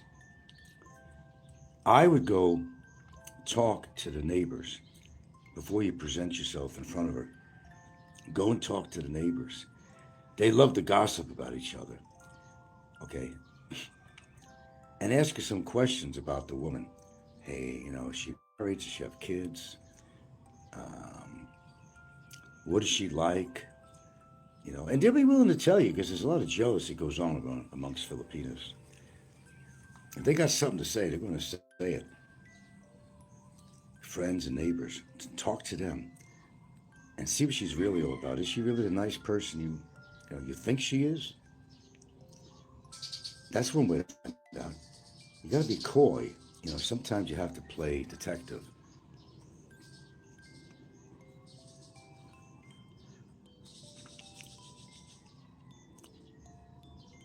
Let's see. I think somebody did that. I think I might have seen a show where somebody actually did that. Yeah, talk to the neighbors. They like to gossip like crazy. You might learn something about this woman, and maybe she's not really a nice person. Save yourself the time. But do you really want to make a trip to do that? Don't come here and do that just for her. Come here to enjoy yourself and date other women, whatever you want to do, until you really know what this woman is really all about.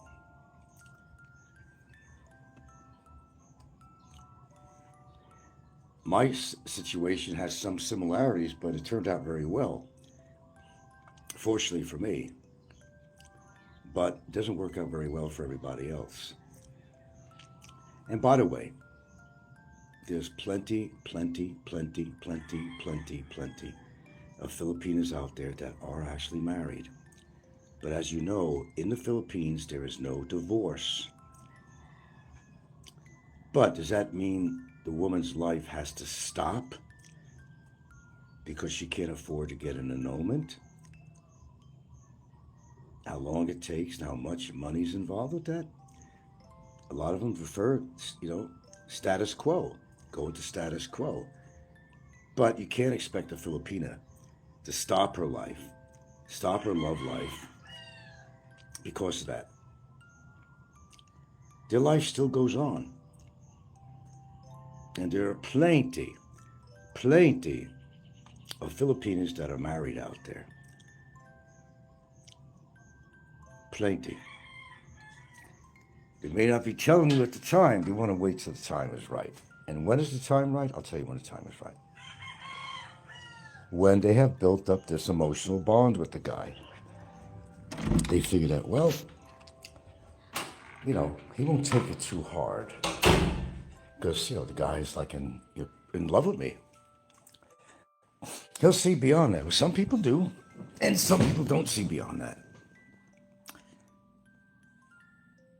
And your way of reacting, well, that's something you have to think about. Imagine, Philippines is the only place, other than the Vatican, has, no divorce laws out here. God, you think they're behind in infrastructure here, but it's the Catholic Church. It's behind it. They're behind a lot of things out here. Oh, it went to the Senate how many times, but, couldn't pass it. Because the Catholic Church is just too strong out here. It pretty much rules everybody's life out here. Very religious people, very, very religious. And what the Catholic Church says goes. Now, there's a way around this. Excuse me. If you want to become a Muslim, if you want to change religions, you can become a Muslim and you'll be able to get a divorce. Many people don't know that. If you indoctrinate yourself into the Muslim religion, you can get a divorce. I bet you guys didn't know that. Now you know. A little tidbit of information that most people don't know. Probably never knew. Become a Muslim, and that's quite a commitment, though. They expect you to show up at their churches and so forth, The community might turn on you, but it's a chance you could take. She could become you don't have to. She can become a Muslim, not you. She don't have to practice it either, but they expect you to, but she can become a Muslim. If you're married, you can get divorced. There you go. If that's what you want to do, if that's what she wants to do. Or just accept the status quo and go on with your life. Live in love and whatever. Because you don't need a piece of paper for love. Now, some expats, well, they want the marriage because they want to get like a 13A or something like that. There's no reason you have to get married to a Filipino if you don't want. Now, in my situation, I was married once. And I always said to myself, I'll never get married again, although I came close. There's a few women out there that I did love and could have seen myself with them, but as time marched on, I realized that, oh God, it's a good thing I didn't do that. It would have been a disaster as time went by. And then modern day, you see them now from the past. They don't look anything like the woman that you met. They went you some change. And it wasn't for the good. I've had many situations like that. I look back. Oh, I got curious a few times with some of the women I've dated. Hey, I wonder how they're doing. They're happy to get married, they got children. How's life going for them? And if you could find them somewhere like Facebook or something out of curiosity, see how they're doing, you say, wait a minute, that's the same person I dated? Nah, it's got to be somebody else with the same name. No, no, it was the same person. But they went through some changes. And you say to yourself, oh, thank goodness. Things went my way after all. And maybe you were devastated by the breakup or something, but then you look at yourself now and you say, oh, gosh, I'm glad that happened after all. You can't predict the future, what they're going to look like and changes that they've gone through that are not exactly that delightful to your eye. They were nice and slim and long hair and they looked beautiful. Then 10 years later, 20 years later, down the line, you see a person that is look like a beach ball. You put a bathing suit on them with red, white, and blue, and it looks like a beach ball that you play around with on a beach. I actually it was a Filipino girlfriend in Seattle, Hawaii, rather. Filipino,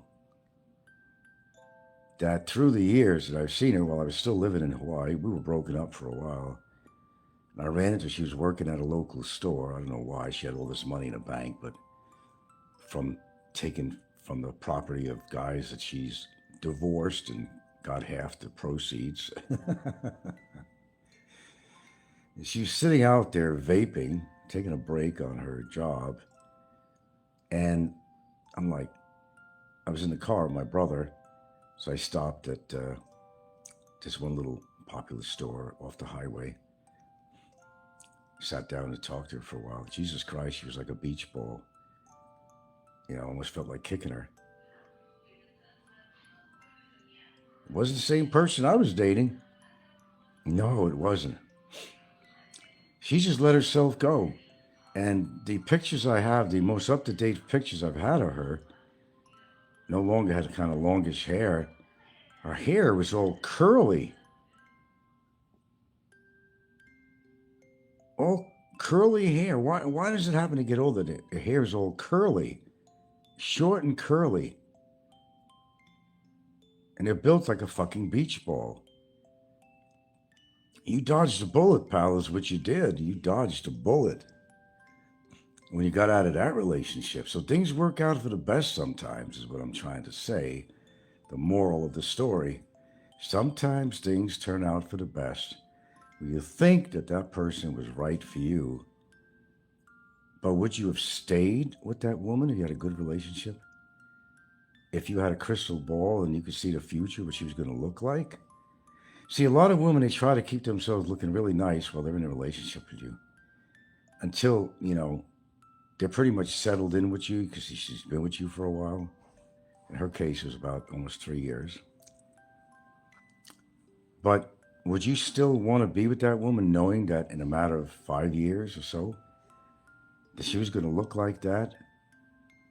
Because, you got to have been attracted to her somehow. Because the first thing you do when you meet somebody, it is visual. You're either attracted to somebody, that's your line of sight, and that's where you make your first impression with a woman is when you meet them. Oh, she's pretty attractive in some way or form. But you don't know the future.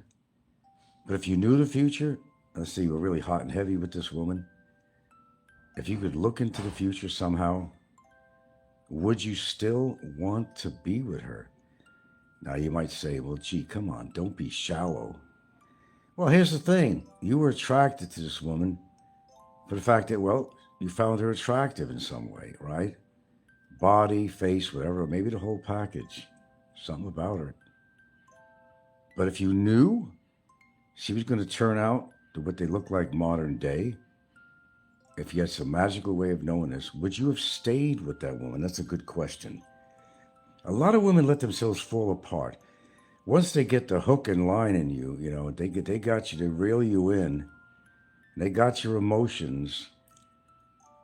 They reel you in. They got you. Now they suddenly don't try to look, after a while they kind of let themselves go loose. I already got my man. I got his emotion. He ain't going nowhere. Wrong. But that's going to keep us together. Love will keep us together. Not necessarily. If a person doesn't want to take care of themselves, that's their doing.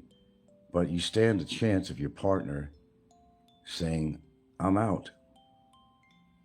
Why are you getting so fat? Why are you not taking care of yourself? So take this any way you want to take it, I'm sure it's happened to some people out there.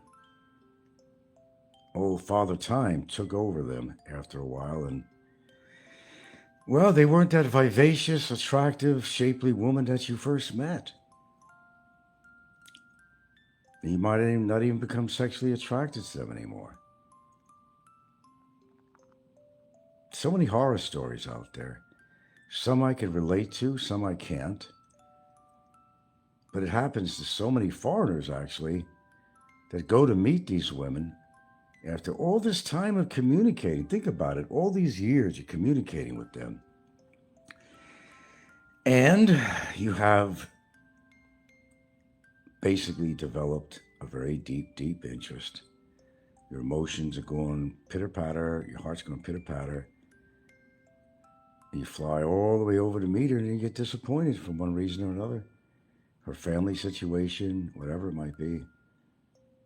That there's maybe a few things they didn't tell you. I went through that with my girlfriend. Fortunately, it turned out to be real good.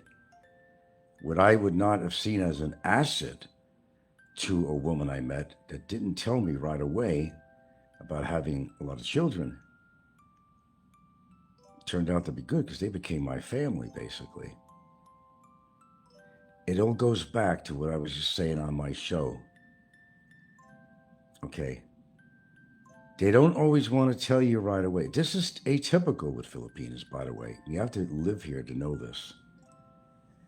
They're not going to tell you right away with the situation. If they decided that they have feelings for you, they're attracted to you, she wants you to be her boyfriend, have a future, they're not going to lay out all their cards in front of you. It just doesn't work that way. You got some that are very honest, but you see, if you tell right away from the get-go that they're either married or they have kids or both, they figure that guy, you're going to chase him away. So in a sense, it's better that they don't say anything for a while. You get a chance to kind of feel her out as you work the emotion. Then they will always come through and they'll tell you the truth, but they wait until you have established a very strong bond to them. That's how it works. Then you're going to figure, well, I could put all that shit to the side because I'm in love with this woman now. Oh, sure, you might be pissed off at first. Well, you didn't tell me this. Little things you didn't tell me. Don't you think that was worth telling me? You know what? You'd be right to say that. You'd be right to feel that. But this is what they do. And I'm bringing this stuff up because it did happen to me in a sense, and it's happened to so many other foreigners. Can you see beyond all that? Can you see beyond all that? Could you let that go? Well, I did. And we're happier than ever today. And our love grows stronger and stronger every day that goes by. It turns out that the children she had, they're pretty much grown up now, half of them working, and they don't all live with me. I have 2 children living with me. And when they get beyond high school, they'll be going back to Cebu. It's just be me and my girlfriend. But we're raising 2 of the kids. The others, they're on their own, they're going to college, or they're working professional jobs. But I developed a family from this. So you mix a little good with the bad. You average it out, it comes out to be good. So you scored. A lot of people say, how could you score when your woman didn't exactly tell you the truth when you first met her? They're not going to. I will tell you right now, they're not going to. If they have a deep interest in you, they're not going to come out and give you the bad news. They're hoping that you get hooked with emotion. And despite what they didn't tell you, that you'll be able to go beyond that. In my case, I did. I'm happy that I did. And it worked out real well, but it doesn't always work out that well for other people. Mine might be an exemplary, situation. It might be more of an unusual situation, but it worked out, bottom line. No matter what she didn't tell me or tell me when I met her. It all worked out. That's the main thing. But it does not work out for everybody. Maybe I'm a rare case here, but it does not work out for everybody. And I don't mind raising 2 of her children. They're a delight to be around here. They're like my stepkids, a family. Remember, family doesn't have to be blood. And not many people, don't understand the whole concept. It doesn't have to be your blood to be your family. My dog's not my blood, obviously. They're canines. But they're my family. You got to look at things that way. What you lack in your real blood family, you gain in the family of the person you're in a relationship with. You've established a new family. Fresh blood, but not your blood, but it's still family. And that's where I lucked out. I don't regret anything I've done in that respect. I don't regret. I'm glad I stayed in. Not everybody wants to stay in. Yeah, it is true that my girlfriend had kids when I met her, and she never told me about it. And I told you the reason why. Because this is the way the Filipino mind works. And if you don't understand what I'm saying, I'll repeat it again. They got their hooks in you, and they want you. They don't want to let you get away. They're not going to come out with all the bad news at first. They're not, you can make a stink story of this if you want to. That's okay. But it's the truth. And I've been living in the Philippines long enough to know that. They want to get their hooks in you. They want the big fish. They don't want to get away. They put their mind to it. They're not going to come right out in the beginning. They will find the right time to do it. That's until your emotions gotten stronger for her too. Hers is strong. Yours developed into being strong. So you both got the emotions. The hook's sunk in there deep. Deep. It's got a barb on it, the hook.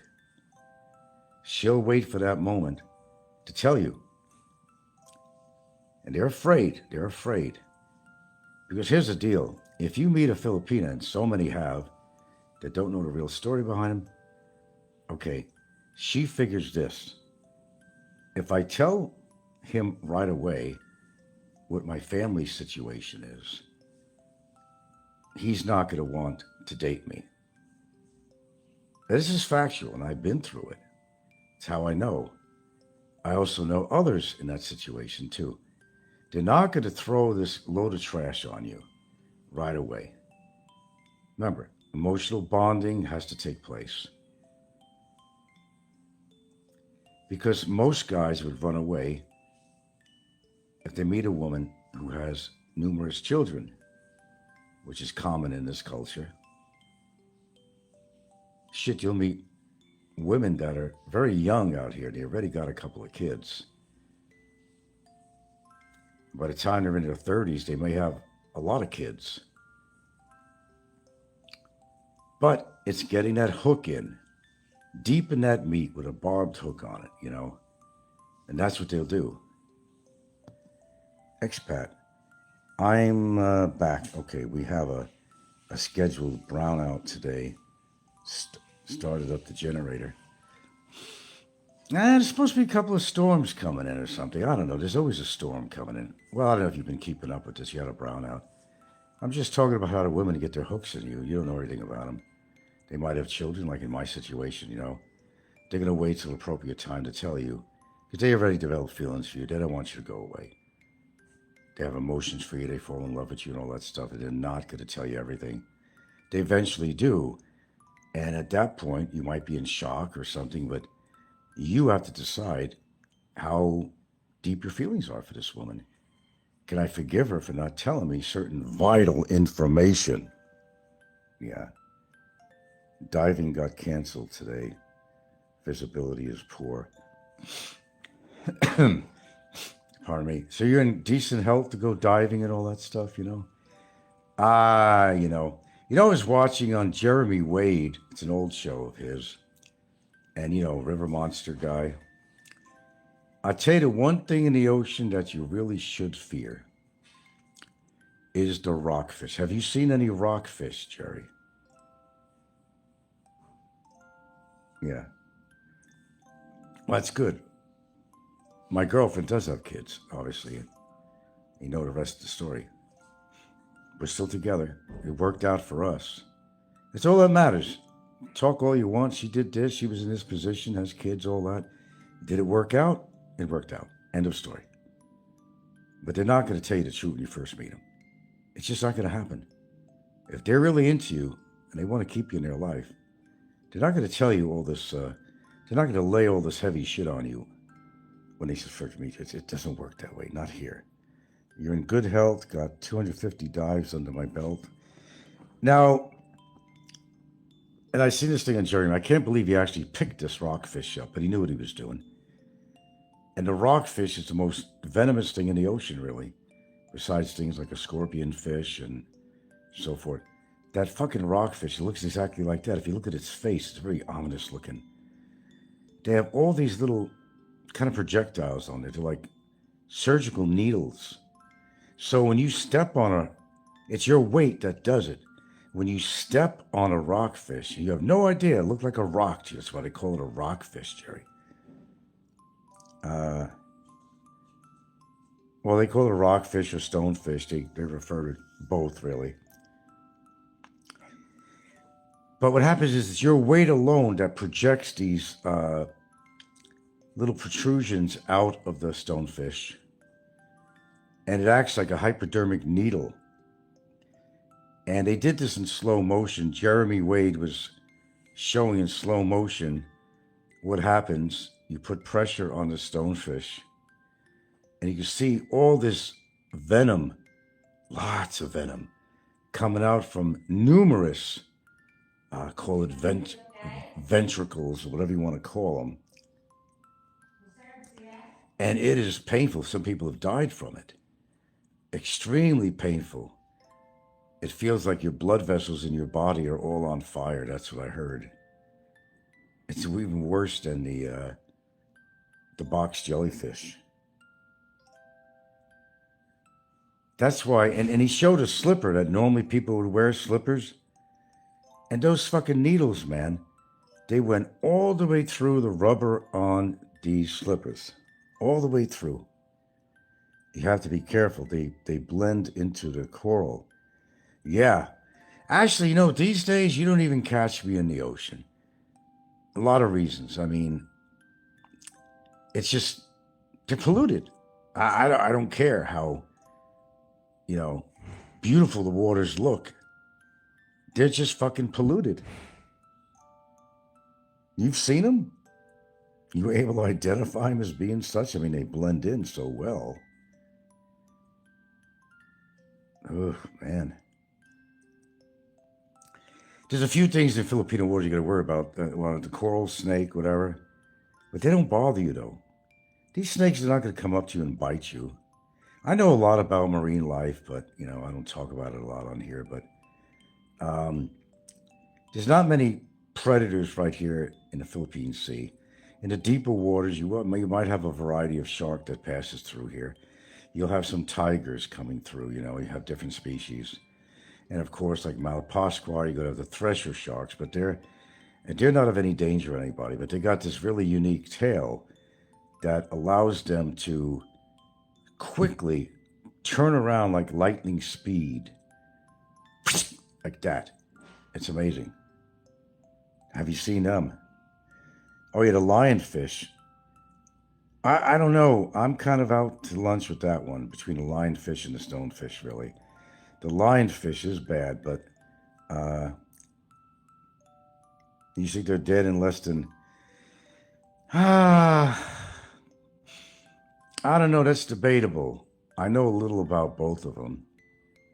I'm leaning on the stonefish, but maybe the lionfish has its own. You know, it seems to me that these venomous creatures in the ocean, they seem to stand out because they got these weird stripes and colors. They're kind of ominous looking, you know. That should be a danger sign right there that you have to look for, really.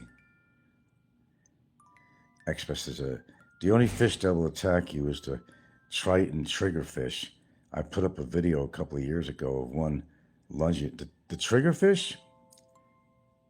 Yeah, that fin that goes, yeah, the fin goes right up. I'm not saying it's not there is a number of dangerous species of fish, but talking about what stands out to me, yeah, the lionfish, yeah, that's definitely another one to worry about. So you got box jellyfish, which are really bad, and don't generally die from that unless you have an allergic reaction. It could be terribly painful. Of course, we got the stonefish that I'm talking about, and that's extraordinarily painful. The lionfish, well, I just don't see how anybody gets that close to a lionfish to allow that to happen. What are you going to do, swim over and pet them or something? It just don't generally happen. You want to know what's interesting? I seen this on Jeremy Wade, and he had a species, not all piranhas are going to attack people, okay, different species, but he had this good-sized piranha, and he did a test. You wouldn't believe what these piranhas can do, why they could tear you up. Their teeth is made. He took a piece of Kevlar. Listen to this, Jerry. Kevlar, which they use for bulletproof vests, and to a point, according to the Kevlar, it's also knife-proof to a point, I guess. So he took a piece of Kevlar. I'll be goddamn if that piranha didn't go right through it. He then took a piece of kind of a steel wire of some sort, and that fucking piranha bit right through that. And Kevlar, too. Can you believe that? That's amazing. Everybody thinks that piranhas all go and eat humans. That's not true. There are also extenuating circumstances. If their food source is down, it is possible that there are many species of piranhas, by the way. They generally are not going to bother you unless they're starving or something. They usually go after something that's died already. They don't usually kill something. You see in a lot of movies where someone falls in a pond, there's a lot of piranhas there, that they're all going to be attacking you. That's not true. Even Jeremy Wade proved that.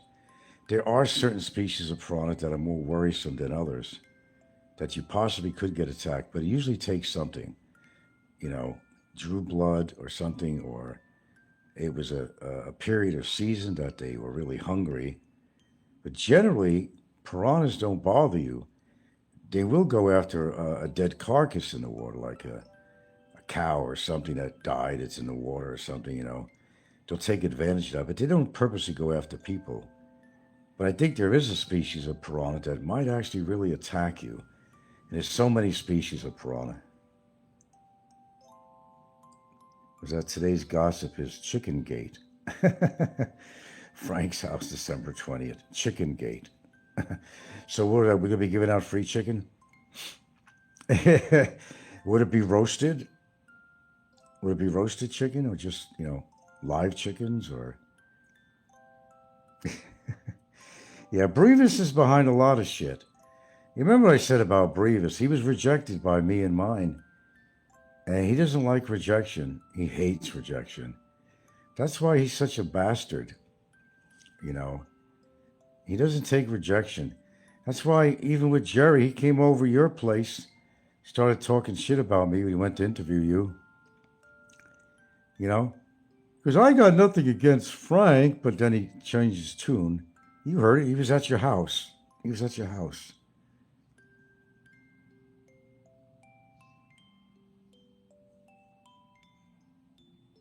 then again, the guy's kind of messed up, you know, so what do you expect from Brevis?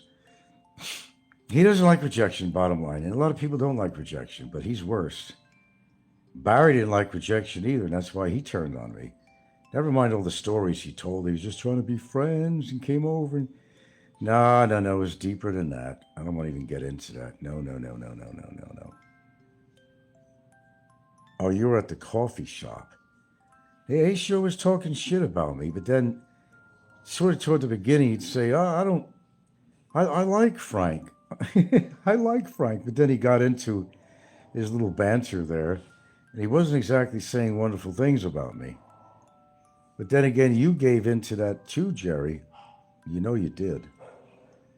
You bumped into him at a Mexican restaurant. I didn't know who he was at all. Oh, he know where you were. He's probably fucking stalking you. That's what he does well. He stalks people. He probably came into town just to run into you. It was no accidental interview. What did you make of him? What did you make of him? Well, really, tell us the honest truth. What did you make of this guy after you interviewed him or whatever? What did you come off with? What kind of character did you think he was? Did you get suspicious? Did an alarm go off? Did you realize this guy's kind of off his rocker?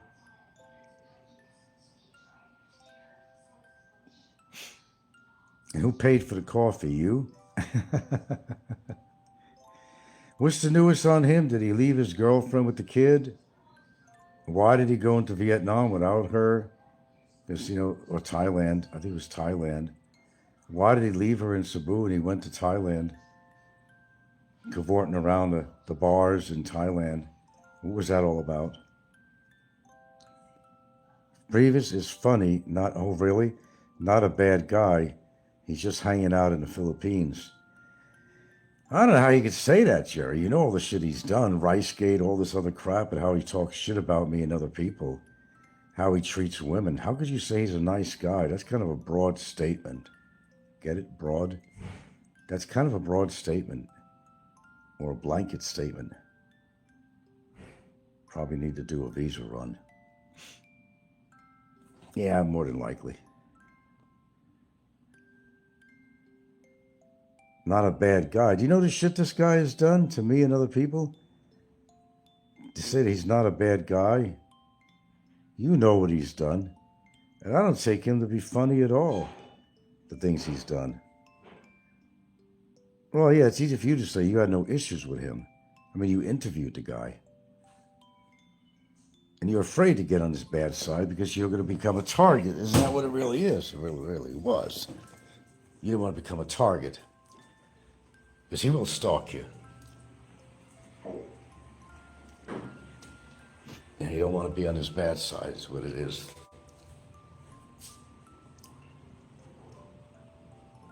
You don't talk to him on a regular basis. I wouldn't if I were you. Truthfully, he just represents a lot of trouble.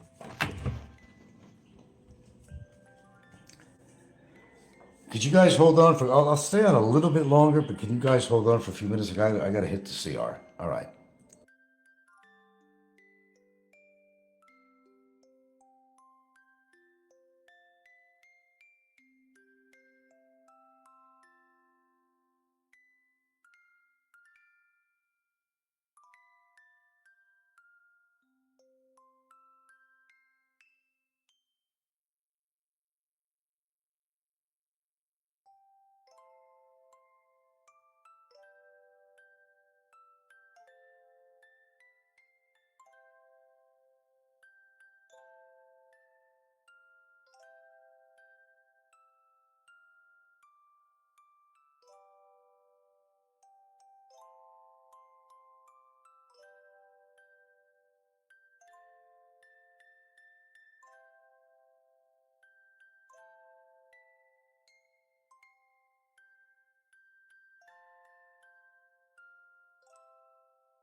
Well, when nature calls, you got to answer.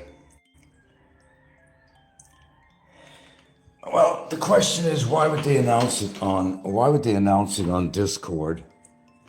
Because if you're going to do something, you don't announce it. That don't make any sense at all.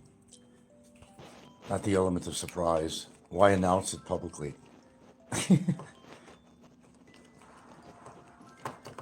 Sick minds. You know Brevis will be behind that, right? Well, we'll see.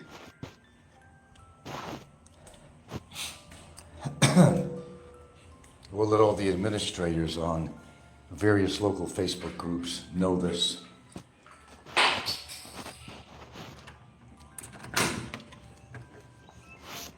Because the thing is, it's not right for the Filipinos out here. Don't make them think some event's going on when it's not going on. Because you're not hurting me, you're hurting the Filipino people. Like they did last time with the rice shit. Well, I didn't find that funny at all, Jerry. Maybe because you like Brevis.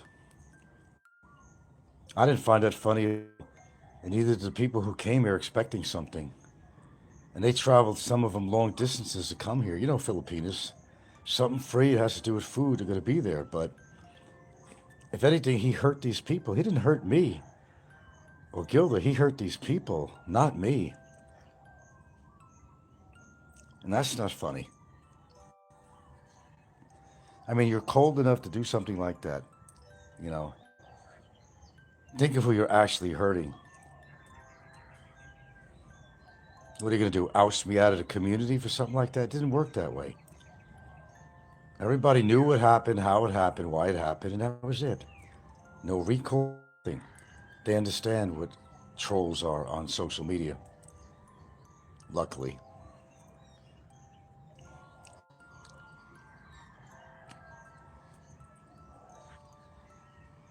I tell you though, I've run into somebody that does some shit like this to me. I don't care who they are, they're going to pay the price for that. Bring some Filipinos who were involved with this and see how they feel about this guy. No, he's freaky enough to do this kind of shit, Brevis. I told you, he's not all there. I don't know how you couldn't see that, Jerry. Look at his Deadpool eyes. How could you not see that? Ask Jerry. He was involved. Jerry, you could have been involved with that too. How many people showed up? Oh, the figures were exaggerated. There were a few handful of people on and off of that day till they found out it was all a hoax. And that was it.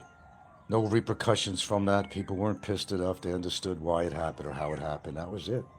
It was over. Yeah, you met him once. It doesn't mean you weren't involved in this, Jerry, because, you know, after all, you think he's such a great guy, and you had him as an interview and all that stuff. And you've been behind some stuff. Tell me you weren't.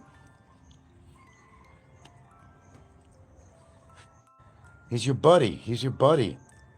You associate yourself with the wrong people on here, that's the kind of reaction you're going to get, Jerry.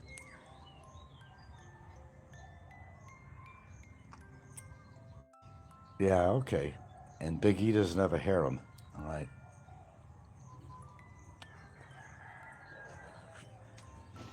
Gotta pardon me, I don't believe more than 75. The class. Oh, yeah. I don't believe 75% of the shit that I hear on YouTube, and I never will. Never will. No, but that's actually cruel to the people. That's where it's just not right. I don't care what you think about me. Confront me personally if you have that much of a problem. But don't get Filipinos involved, innocent people who are low on money, low on food. That's totally wrong. Oh, the newest thing is that we're going to have chicken this time. They're going to be coming for on the 20th of the month. That's the newest thing. Last time it was rice. This time on Discord, they're saying that The new thing is going to be by the 20th of the month, people are going to be coming over here expecting free chicken. Never ending. Frank, all my friends are my 5 buddies. None are involved with the Philippines community. Okay. If you say so, Jerry. As I said, you hurt the people, not me. You're not directly hurting me at all, pulling a stunt like that. You're hurting these people who sometimes go out of their way, in which I could see people going out of their way because they're hungry. If there's free money, of course, or in food involved. But you're hurting these people. They were very disappointed, not in me.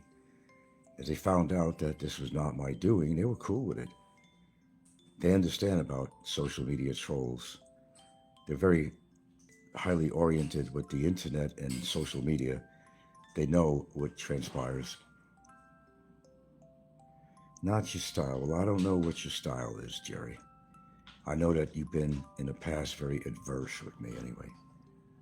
Ed says, don't lie, Jerry. You hung out in Dumageddon. There are pictures. What do you say to that, Jerry? No, I just think it's cruel to people to do that because we're not the people that get hurt here. It's the Filipinos that get hurt. And if you give a fuck at all, if you're living in the Philippines, you're amongst Filipinos, you're living in this society, you got to have some respect for them, and that's showing total disrespect for them. Doesn't matter what you think of any particular individual on YouTube, including me. If you're hurting the people, you're hurting the people, and they're not. I shouldn't be involved in somebody's personal feelings about somebody else on YouTube if they don't like. You're directly hurting these people. That's what it is.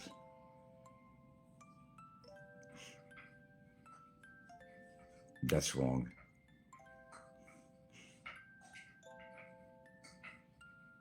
And they shouldn't do that. Like I said, somebody's got a beef with somebody on YouTube. Well, get together and iron it out. See where you want to take it. Be direct. Don't be a coward. Don't be a coward. Meet up with them. Tell them how you feel. If you have to go that far. Instead of being a coward and doing cowardly shit like that. That was low, I agree. It was low. We weren't hurt by this. It didn't affect us in any form or way. No community people disrespected us for that. It went out right away through the administrators of these different Facebook groups, even to the local council here. That was made known that it was a prank that was pulled on us.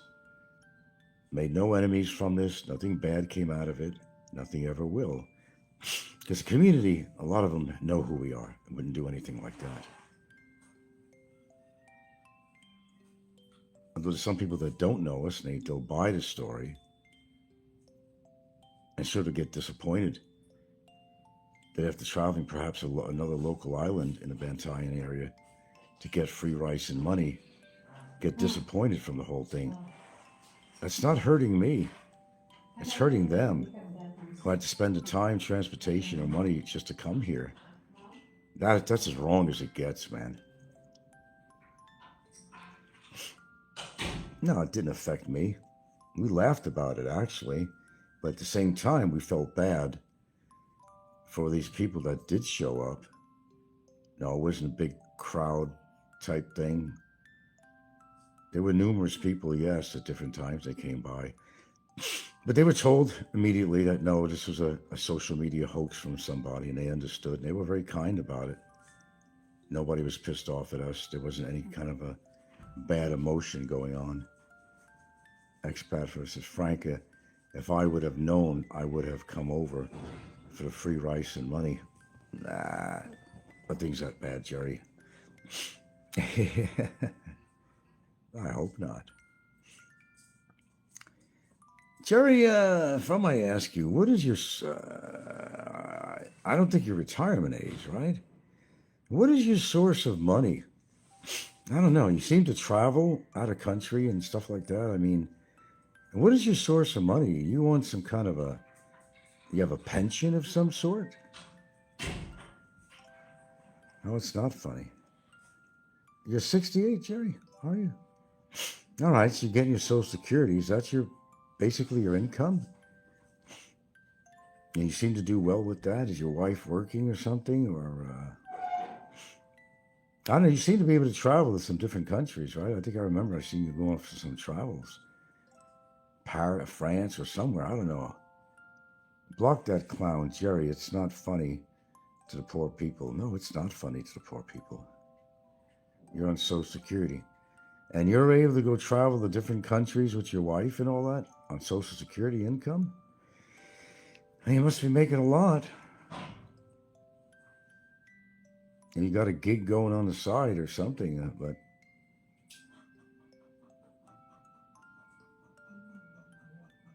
Ken Whistler says, if you are out of USA, is your Social Security is not reduced. What made you think that? It always starts off slow that way, and then it builds up. There's like a thermostat in there or something on that fan. It'll eventually go high. I'm not sure why it does that. See?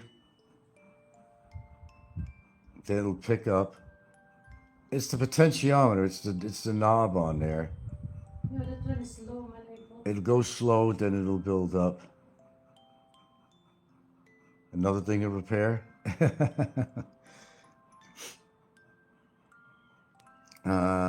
If you're out of the USA, it's a Social Security, and linguist says out of the USA longer than 6. No. I don't know how that works to a disability status, which is, what is it? SSI, different than SSDI. I'm on straight Social Security, but like Barry's situation, he was on that pretty much welfare type of Social Security. But it was not meant to last. I don't think he was really, in his case, I don't think it was really legal to be collecting this money in another country if you're not on just some straight. Well, no, that's not true. Let me see, how does that work? Well, no, if he's in jail, he can't collect it. Yeah. You've been on SSI since 18? Why is that? Since 18? What kind of a disability do you have?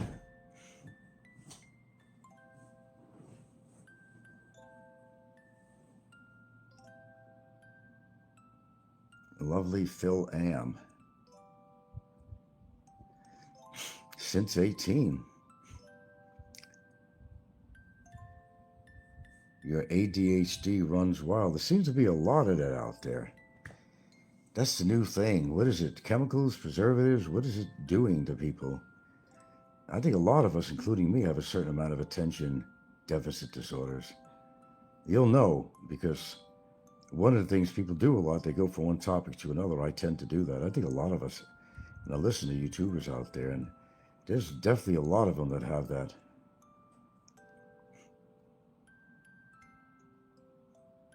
Since 18. I don't know if I'm going to say lucky you or unlucky you, because you don't get a chance to earn some decent money. So you're probably fucking with me. Okay, we're on here several hours now, so I think it's time to get off. I haven't even, what did I eat besides some brownies? That's not a proper or healthy breakfast. Oh, by the way, something on that too, you could learn from me. If you go back in time, people barely ate one meal a day, and sometimes they go without food for 3 days a week. This is called fasting, and your body stays healthier when you're not making things kind of problematic with all your organ functions that need a rest every now and then. A lot of us will have breakfast, lunch, and dinner. But they say if you skip at least one of those meals, it kind of gives your body a rest. But Filipinos 6 times a day. She said Filipinos eat 6 times a day. Well, they're small meals though, right? Breakfast. Breakfast. Then snacks. Then snack. Lunch. Then snacks. Then another dinner, snack. They got midnight snack. Then they have midnight snacks and Yeah. wow. That don't seem healthy. And you surely don't want to eat before you go to bed because that turns to fat. You think Filipinos not eating? They eat 6 times. She says, you think Filipinos not eating? They're eating 6 times a day. Well, maybe that's why they're broke, a lot of them. They're spending all their money on eating 6 times a day, each person.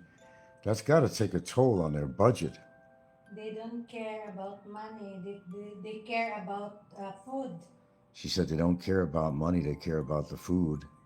Well, you need money to buy the food. That's why you eat. Damn. No, you don't eat like that. Yeah. Lots of rice. Rice is life. Yo, man, I can't. And, the thing is, though, yeah, they eat rice and eat a lot of it, but a lot of times they don't even flavor it. They don't put nothing. Me, I'd have to have butter in the rice or something, some broth or something. I even go as far as sprinkling. I put butter on it and sprinkle some grated Parmesan cheese on it for flavor with a little bit of black pepper. But to eat plain white rice, I mean, it's tasteless. But that is common here. They'll eat rice even if it's cold and left over. I mean, they'll make what do you call that when you put the chocolate in there? Rice? Champorado.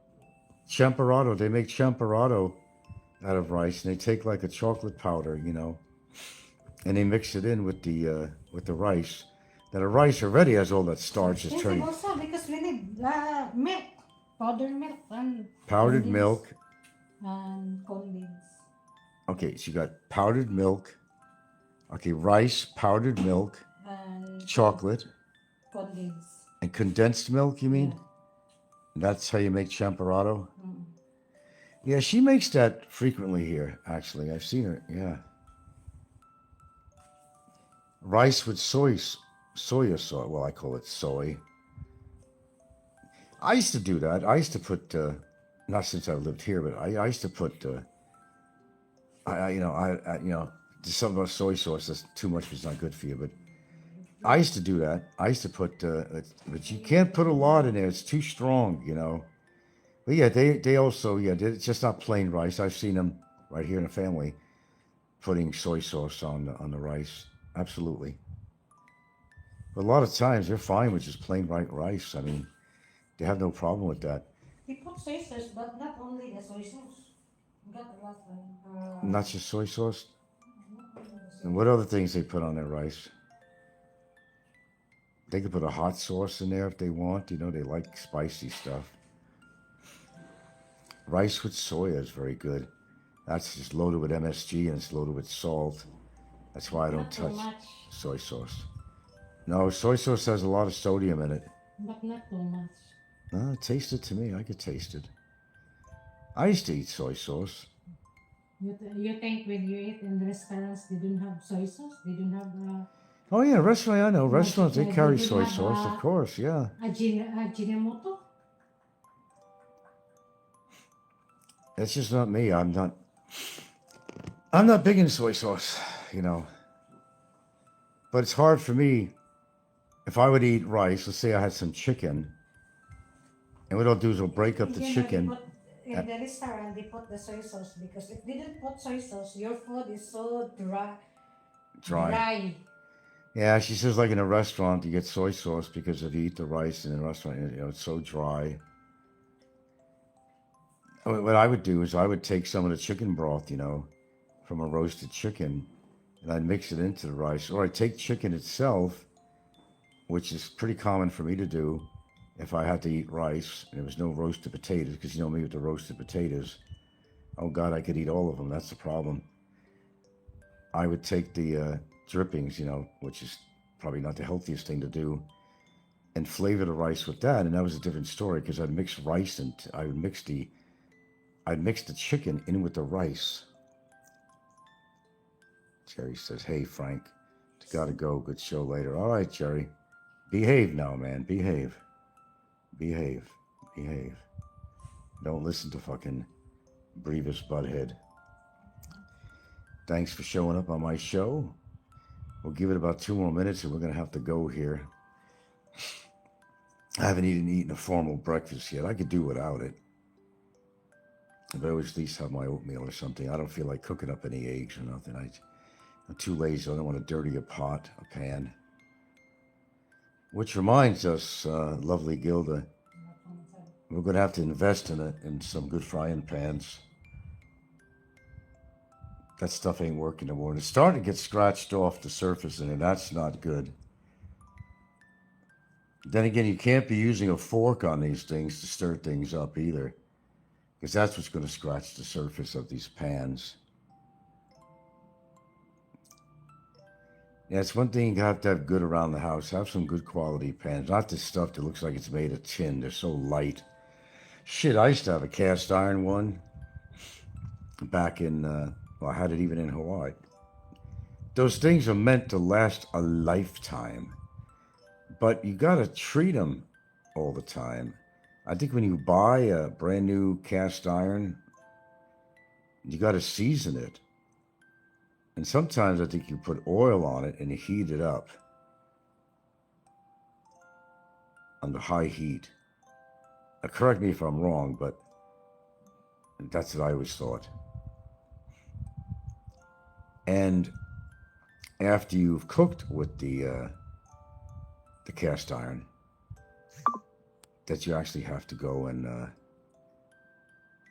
clean it up and all that, but then you have to maybe, I think, leave some oil on there or something so it doesn't rust, and that's the problem. I've had these cast iron ones that started to rust, and I didn't treat it right. I don't mean I beat it up or anything like that. I didn't treat it right. But they last forever. You don't need to buy anything else. But you know, you got to know how to cook with it. There's an art to working with cast iron pans. They're like solid. They're heavy. They last. They're meant to last forever. But because they're made of iron, iron rust. I guess you got to keep these things with a film of oil on it. It's kind of a hassle, but I don't know how many people out there actually have a cast iron skillet of some sort.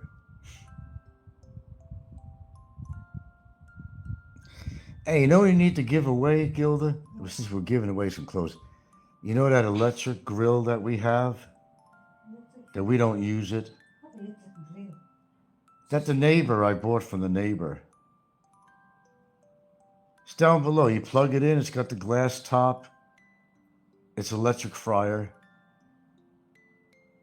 You know what I'm talking about. The square pan with the glass on top. You plug it in. We don't use that. Maybe somebody else can use it. It's not like the type I bought in America. It's still built so cheaply. I should give that away to somebody who could use it. SS pans are better than stainless steel pans. As long as they're thick, you know, and the ones that have some copper in it on the bottom, they have ones that have some copper. They heat up real quick. But a lot of times, you know, I've caught people doing it here. They'll take the rough end of the cleaning sponge, you know, that the green scouring side, and they'll be cleaning out Teflon type of pans with that. That's going to scratch the surface. You don't want to do that. But I've seen them do it. Why ruin a good pan? You go into local stores, they sell some pans, but they're cheap. All, of course, made in China, of course. Where else are they going to be made?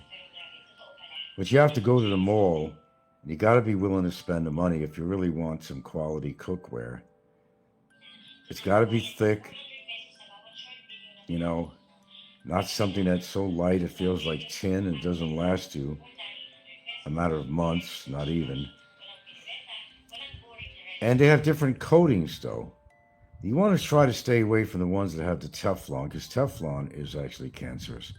When you start scratching those those pans, little microscopic pieces of that come off, and you're consuming that, and that's not healthy.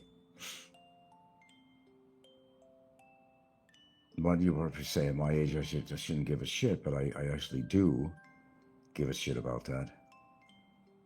Actually do. But yeah, locally, no, you're not going to find any quality pants. You have to go to the mall. You got to go to a cookware store, go to a department store, especially go to a department store, and they got a good array of cookware. And, you know, you're going to spend on it if you want any quality. Because, you know, you want something that's going to last a long time. You don't want something to use that's not going to last for a while. Then you got to go out and spend more money on another one. You just got to put out the fucking dough, put out the money for something of high quality. You know, like a professional cook would buy, something that they would buy. A professional cook who does it for a living, they're not going to want some cheap shit that ain't going to last. But you also have to know how to take care of the cookware. Spend the money on it, that's all. It's going to last you for a long time. It's worth the money. But you just got to find it, though. And I don't know, they have some different surfaces now. Ceramic, you know, ceramic is another thing. They got these ceramic. I don't know how safe that is. But they got these ceramic pans now. And I don't know how safe that is, ceramic. How's my washing machine? My washing machine's doing fine. That piece of shit. It looks like total fucking holy hell. I'll even show you it. Terrible. You know, the plastic outside is changing color, but the fucker's still working. Still working. That's all that matters. When it breaks down, we get a new one. But as long as it's working, the only thing that doesn't work on there is the, well, actually, where it says light, medium, heavy duty wash. No, that thing took it off the knob. It doesn't work on there. And on the spin, generally, you have to shut it off yourself rather than waiting for the timer to go off and then shuts it down automatically. I don't think it's been shutting it down automatically. Other than that, I mean, it's actually been fine. It's workable. That's all that matters. I'm not like some of these guys like Jay or anybody like that. Anybody who's a girlfriend, they want to see them scrub things on hands and knees. She scrubs things by hand, but things like curtains and delicates, she'll have to do that. But no, we rely on the wash machine. Absolutely. I'm not going to put her through all that turmoil and shit. If you love your fucking Filipina, make things a little bit easier for her. I mean, you could be doing that shit. And actually, I do some of the laundry. I don't mind. That's the difference. I don't mind helping out. That's what you should do. Help out. Don't be a fucking creep. Help out. Jesus Christ. They work hard. Filipinos are the hardest working people you ever meet. And they don't bitch about it. That's what's great. They don't bitch about it. They don't bitch about it at all. But they are the hardest working people you could find, whether in the nursing industry, whether it's just a housewife or whatever. What am I smelling? I don't know if I'm going to lose signal, but I'll show you my piece of shit washer. Exactly what it is, the piece of shit. And here we go. I got to start the cycle again. Top off this. Looks like shit, doesn't it? Doesn't it? But it works. They say if it broke, don't fix it, right? Well, it works. It's just as good as any modern, steel, whatever they're made of, sheet metal that you buy in the United States, Whirlpool and all that shit. This is made by LG. And if you're going to buy one for your wife or girlfriend or whatever, okay. LG, and we've had this over 7 years. The fucker is still working. All right, we have to have somebody come by one time for something. But what you have to do is the rotator thing at the bottom, it comes off. You got to know how to take it off. And you're going to find a lot of debris under there from your wash. It could be hairs, it could be fibers, it could be that you have to clean out every now and then. This thing, I don't know what it cost us, $15,000 or something. It didn't, maybe not even that. And we've had this thing, it's an LG, we've had it for at least 7 years. 7 years. clothes are clean. They come out fine. And yes, we do have a cover for this. Right there. We have a cover. There you go. It's not pretty. Looks like shit. But if it works, LG also makes, oh yeah, they certainly do. Computer monitors. LG on TVs are pretty damn good. I think we had one once, LG, didn't we?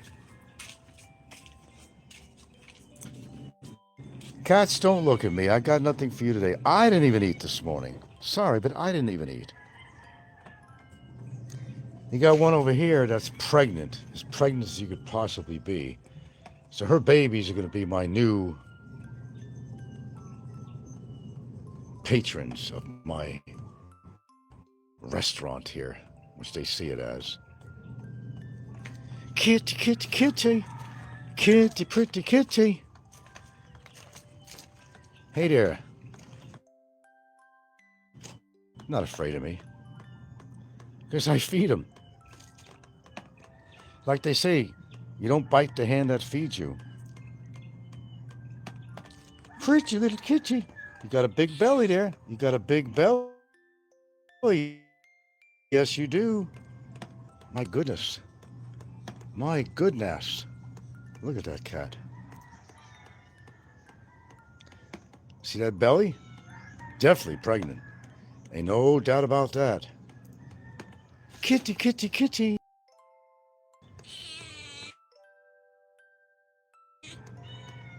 Pretty little kitty. What? I got nothing this morning. I can't feed you dog food. Dog food is not good for them. It's what it has inside in the dog food. It's not good. So I got them hanging around. They haven't been really bothersome. But there's a new boy in town, though. Oh, yeah. Looks like a panther. Black panther. It's a black cat that comes around here now. And he scares the other ones away. If he did put anything out there, he comes and shows up from nowhere. And he lets them know. I'd rather they hunt on their own. I always give in. My problem is that I always give in to them. That's the problem. I don't know. I can't help it. Once you start feeding the cats, they're always going to come by. And that's the problem. You've already established, like, they're your cats. Whether you like it or not, they're your cats. If you feed them, they're your cats. You're not intending to be your pets. And I'm not going to take them in the house, obviously, with the dogs. And I don't have a bond with these cats at all. They'll walk up to me, almost to my knee. You know, they'll walk up real close when they're hungry. They don't fear me because I never tried to hit them like Barry would. You know, Barry always says dogs and cats, they come to him, they'll throw hot water on them. Or throw rocks. He's in jail because he's a... But that's how we do our clothes.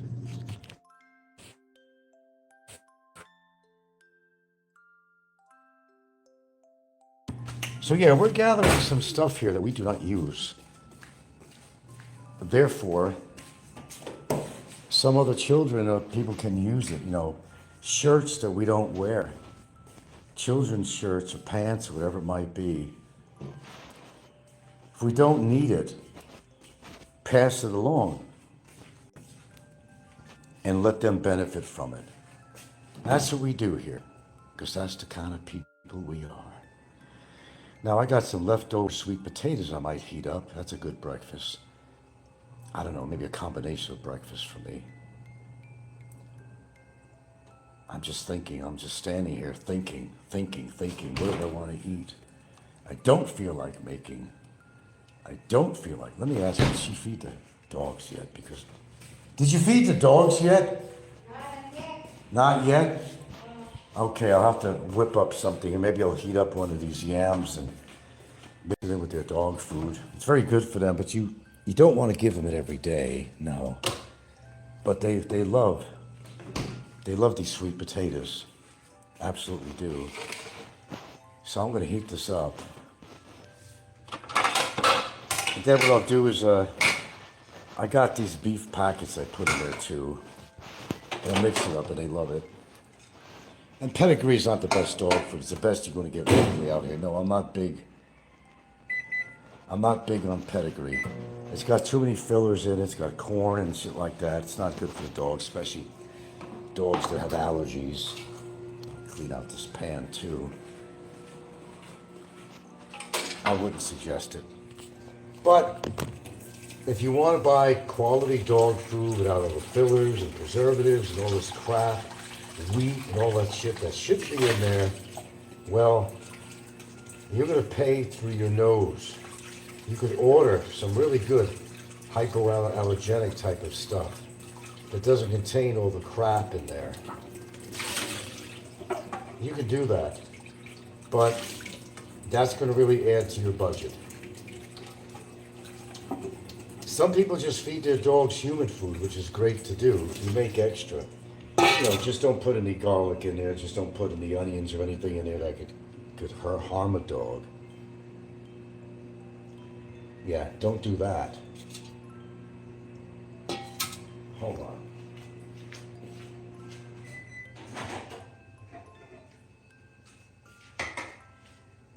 Oh, hell. Yeah, hold on. Hold on a second, folks.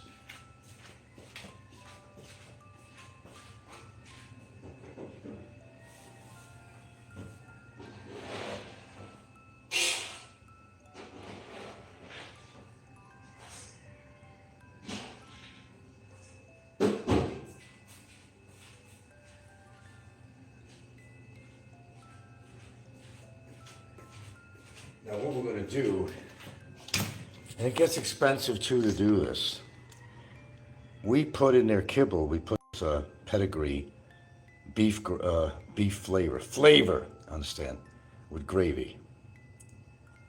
So we'll put this in. I like to do maybe a half a package, but if they see there's not enough gravy, these dogs won't even, I'm telling you, man. So I'm going to go with just a half a packet.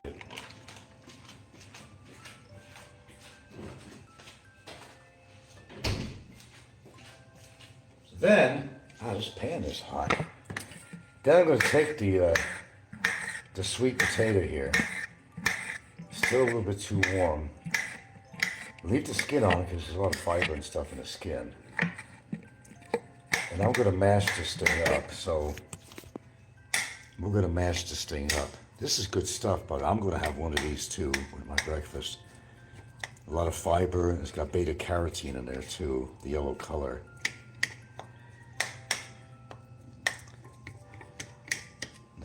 It might be too hot to mash with my hands. Yeah, it is. I gotta let it cool off. Just take a fork and mash it up a little bit. This is what you do. Now, you don't want to do this every day.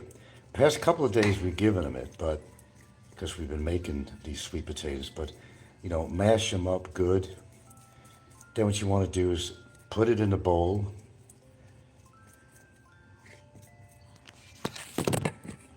And mix it up real well in the bowl. Just one bowl is going to be 2 meals. I just start off with one bowl, and I mishmash everything that's going to be in here. Then I separate it. And they love the sweet potatoes and pumpkin. You could give your dog squash, you know, which is also the same thing. It's actually very good for the dogs. Now you're gonna have to wait. The potatoes are just too hot right now. Now Sal is a really particular one. What Sal will do, the younger dog, will just eat the good shit out of the kibble and then leave the fucking kibble. But I wind up keeping it and say, okay, that's going to be part of your next meal. I'm not wasting dog food here. No. This is a long show, Popeye. I hope you're dealing with this well. I don't want to keep you from your bedtime. So I'm going to let this cool off. And just to make it more gravy-like, I'll add a little bit of fresh water to this, actually. Therefore, it has some moisture. It ain't too dry. They're both here now. You girls waiting to eat? You waiting to eat? What's your daddy got for you this morning? Okay, I think it's cool enough. And sometimes if I have special dog vitamins, I'll add that, but I haven't had any for a while. What they need, because they both scratch a lot, they need some probiotics. You can get the one that's a pre and a probiotic. And there is a store up in Bantine, I believe, has some of that. We could order it. I need to do that every day too, to be honest with you. Hold on. I'm going to separate this. Dinner time. Oh, oh, yeah, yeah. Here you go. And what they'll do, is they're going to smell the food before they eat it. They will not eat it until they know that there's something special in there. And Ginger, of course, she's not hesitating.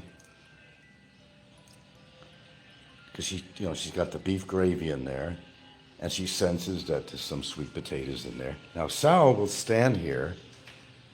She'll look back at me. She don't like to be looked at. She's very particular. She don't like to be looked at when I feed her. Look at her. Watch this. You're seeing this as I do.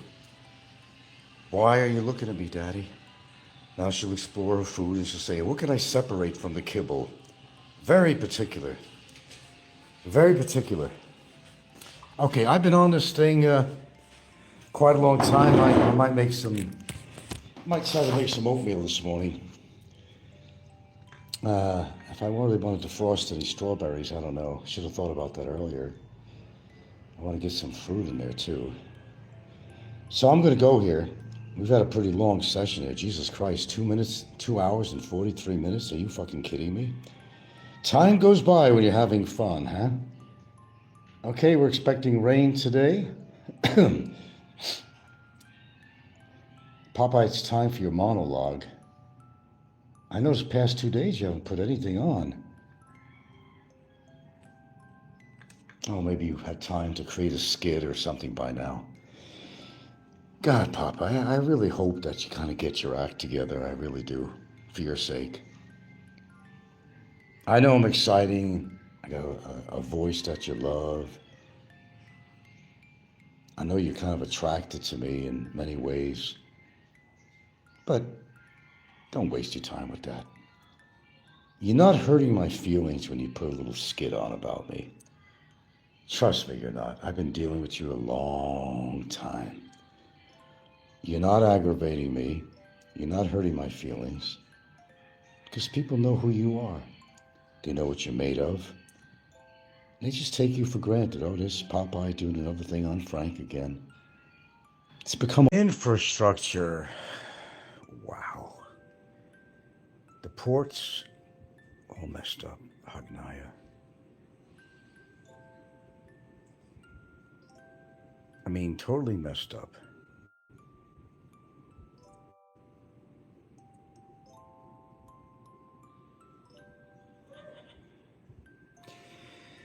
Hagnaya Port, update Hagnaya Port for those wanting to come into our lovely town. Well, it's sort of down because of a signal 1. If they get any kind of signal at all here, they're down. They're down. Top of that, at high tide, the ocean is part of the landing area. It's part of the loading area. You could wade through that sucker. That all has to do with the earthquake that happened, a 6.9er. And your intentions to fix it is not around the corner. It's always a question of how do we allocate the money to do the job. It's affecting, of course, the ferry runs. It's affecting people. The same usual suspects. And not everybody wants to take off their shoes and wade through the ocean to get to the loading ramp of the ferry. And that's exactly what happens when it is high tide. It's not a time to want to go on a ferry over at Hagnaya, which is in San Remillo. Hey, good afternoon, folks. Having a beautiful day today. Very peaceful. Very peaceful day. You know something, man? A lot of you people are concentrated on Southeast Asia. Well, you're making a mistake. I hate to tell you. I come across something on Latvia. And what is it, Eastern Europe? What an incredible place. Excuse me. Peanut butter. The most beautiful women, long-legged the whole bit, even blue-eyed, live in Latvia. And they do speak a lot of English there, especially the younger people. And holy crap, they do have it is a temperate region, temperate climate region, temperate climate. Yeah,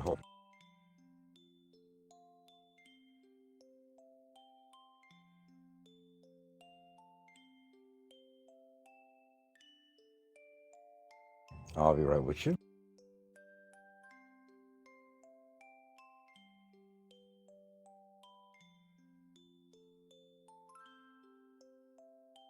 Okay, I mean, it could get down to about 22 degrees Fahrenheit in the winter, but, you know, you could handle that.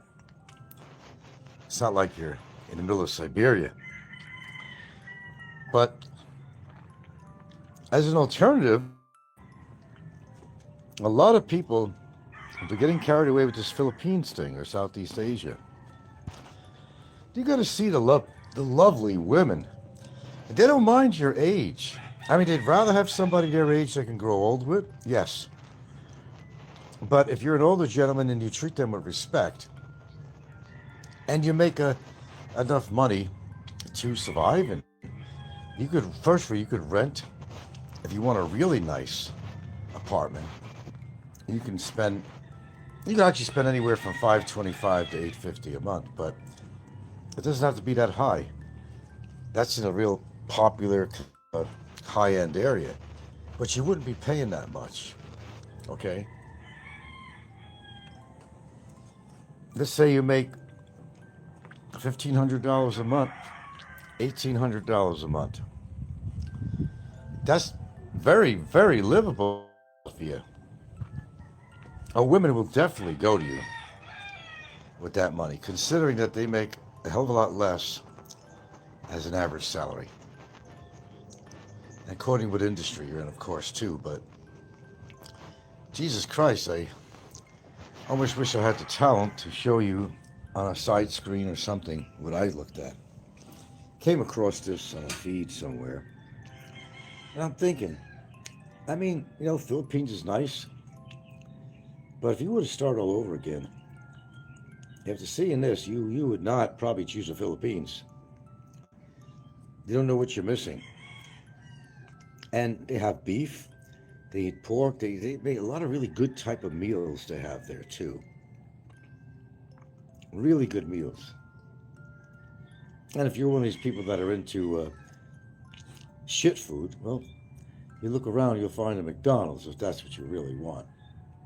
But you could find a fine place to live for very little money.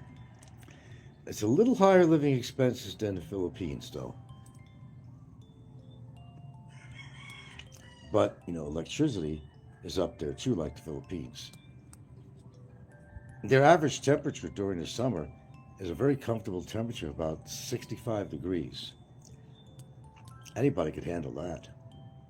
Well, the lowest is maybe like 22. If you could handle that for the winter, just bundle up. Go to a warm place, sit around a nice fire. But everybody's geared to Southeast Asia. Look, it's not like you're in the middle of Siberia over there, okay? A lot of them do come from a Russian background, or at least their second language. They do speak English, but their second language is really, you know, Russian. There's some Russian immigrants from there. You go back in history. But it's a beautiful place. And I think you guys are missing out. I think you're missing out. Shit. I wouldn't mind visiting Latvia. Just to see what it's like. Of course, I'm not a single man. But if I were, footloose and fancy free, shit, I would consider, Eastern Europe. Is that what it's considered, Eastern Europe over there? Okay. I'm gonna look at my maps, but it's a really good alternative, I think, because they do speak a lot of English there, and that's, I think, really important to a lot of people who want to make a change in their life. Gotta see these cuties out there they were showing. My God, Magnum. Man, if I would have started all over, I'll tell you that. Latvia. Look it up when you get a chance. And look up the stats of the income, the industry, the food, the housing, and so forth. Just for the hell of it. Heck, get it? Just for the hell of it. But honestly speaking, I think maybe our boy Passport TV, who's up in that region somewhere, I guess, maybe he knows what he's doing. What is he like?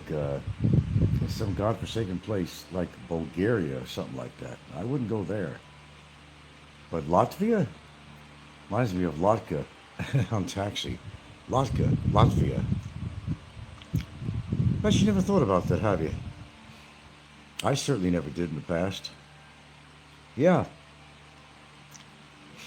I think they use European money, the euro, I think there, but if you were making, 12 to 16, 1700 American dollars a month, there's no problem where you could live there. You'll have everything covered, and maybe even more. It's according though. If you want to live in the most expensive areas in there, you're going to pay for a one-bedroom apartment, not including utilities. You're going to pay anywhere from $550 to $850 per month, but you'll get a lot for your money. Lesser areas that still have nice apartments, you might be paying for a decent apartment about maybe $450 a month, somewhere around there, and still have a lot left over. Now, I've never had the need to research anything like that, but if I was a single man, you got to broaden your horizons. Everything is Southeast Asia. You could live in a place that basically is a temperate climate, and you could experience a nice, cool climate of 65 Fahrenheit in the summer. That's like excellent weather for everything. Down to maybe 22 Fahrenheit in the winter, and you could handle that. Just a little thing that came up, and maybe you guys would be interested, those that are interested in moving to another country, leave your options open. And of course, the younger you are, the better you'll be, I think, in Latvia. They'd like to have a long relationship, but they're not going to refuse someone who's kind and certainly makes enough money to support the woman and an apartment and food. They'll take you in graciously. No problem. They already know that you're older. They know that you are. But they make exceptions for older guys like myself and some of you out there. Treat them right, they're going to treat you right. And you've got these beautiful. Now, I don't know what the age gap thing is there, but I do know that younger women will go with older guys. Remember, if you're courteous, you treat them right, respect the culture, you're in like Flynn. Interesting, huh? When do you ever hear anybody talking about Latvia? You don't. It's the secret been kept secret. Now, I'm sure they don't want everybody starting to move there, but if you were open enough to a whole different location than Southeast Asia. But if you were open to that kind of environment, and beautiful blondes and brunettes, long legs and stylish and casual and different levels of education, man, you'll have it made in the proverbial shade. Latvia, Latvia, however you pronounce that. Look it up. Seriously. Me and some guys from school had a band and we tried real hard. Jimmy quit, Joni got married. 24-hour, like sick for 24 hours. Oh, okay. Me have a 24. Okay, Russ. I see what you're saying. Maybe. I don't know. It just, you know how you feel like, when you start feeling achy, like you think that you're going to get sick? That's how I felt yesterday. Michael was in New Orleans, 69. Well, how places change and why. Anyway, good evening, folks. I'm not sure what you expected tonight, but gentrification. What is gentrification? Well, it's generally when a more affluent crowd moves into an area and forces other people to move out because, well, there's an opposite to this too, but I already discussed that in another show, but it's where rents become higher, property becomes higher, and the local folk can no longer afford to be there. Okay. Harlem, everybody knows Harlem, New York City, Harlem. And, up until the 90s, when things started changing in Harlem, become gentrified. People were moving out. Not a lot at first, but the Hispanic and black population, which was, quite large, 80% black at least, maybe 20% Hispanic. Well, things change. If you were on a subway going through Harlem, like I passed by so many times, wow, you would see, I don't know, it looks like Europe bombed by Germany or something. The buildings were in a bad state. The streets were horrible. Crowds in the street, especially at night. People drinking, do drugs, drug dealing. I got stuck on Simpson Street one night briefly. That was kind of a frightening experience. Harlem was a run-down place. Really run down. A place you didn't want to be. Low income. Almost all the people were low income in Harlem. No good paying jobs, not a lot of business there. A lot of people on welfare. You got the picture. Rats crawling on children at night when they're in their cribs and beds. Really bad. Then there was the screeching sound of the subway that would come around the corner. And you could almost reach out and you could throw a coin into somebody's window. It was so close. And the screeching of the tracks of the train on metal, steel, as it went around that corner. The graffiti, the hot, sweltering apartments that people lived in was more than some people could handle when New York used to go through their really sweltering periods of time. Not for the faint of heart. Well, there's been a lot of changes since those times. And the black population was rapidly moving out because they were going through big changes because both white and some blacks were basically renovating, building condos, renovating buildings. And of course, the rents were going up. On an average, right now, if you had to buy an apartment or condo in the Harlem area, the minimum like $850,000 to $1.5 million. You couldn't probably afford the rents there either. Same thing happened with my grandmother's building. I was doing a story about that over in the Bronx. I've seen where it chased whites out of the town I lived in. And the blacks came in, and eventually a lot of blacks are still there. But some moved out to other areas too. But what happened in Harlem, most of the black population, they scattered around. They could no longer stay there. It was too expensive to live there. They didn't make that kind of income. Look, this ain't about the Philippines, but it gives you a little history of something that you never knew about. And something that kind of distracts you from the usual bullshit on here. And whether you listen or not, I'm going to tell the story. So they moved out, and a lot of them went to the Bronx nearby, and they scattered in different areas of the Bronx that were still relatively low income. Eventually, a lot of them moved back down south. They moved down south, where a lot of them originally came from. Imagine that. So what is Harlem today? Well, President Clinton used to maintain an office down in Harlem, of all places. Harlem. Ever see the movie Harlem Nights? Okay. A wild place, my friends, a wild place. No white man want to be caught down there.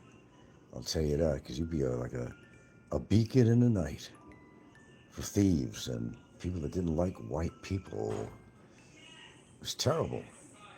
I got stuck there one time, briefly. But anyway, won't go on with that. But okay, businesses moved in. There's some good restaurants there, expensive condo, high-rises. Boy, it changed. It changed. That's called gentrification, where a more affluent community moves into a community, and therefore rents go up, new building projects, they got to recoup their cost. Rents in these building projects or condo buildings are no longer at that level of a rundown tenement in Harlem that used to be all the way back to 1910 and 1920s. It was occupied primarily by a black population, and then Hispanic population came in. There were more blacks than Hispanic, mathematically. Today, I guess you wouldn't even recognize Harlem.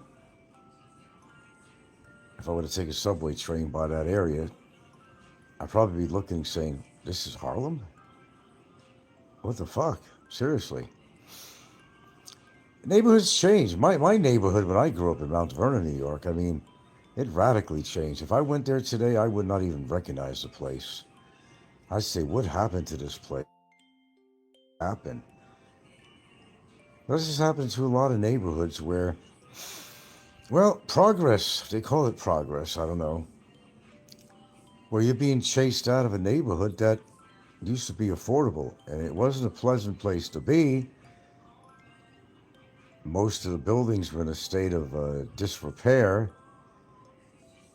Landlords were not fixing things up. They couldn't really afford to, or just didn't want to invest the money anymore. And people lived in squalor like you wouldn't believe. They had no damn air conditioning and all that shit. They had fans that just blew the hot weather, and they'd freeze their ass in the winter too.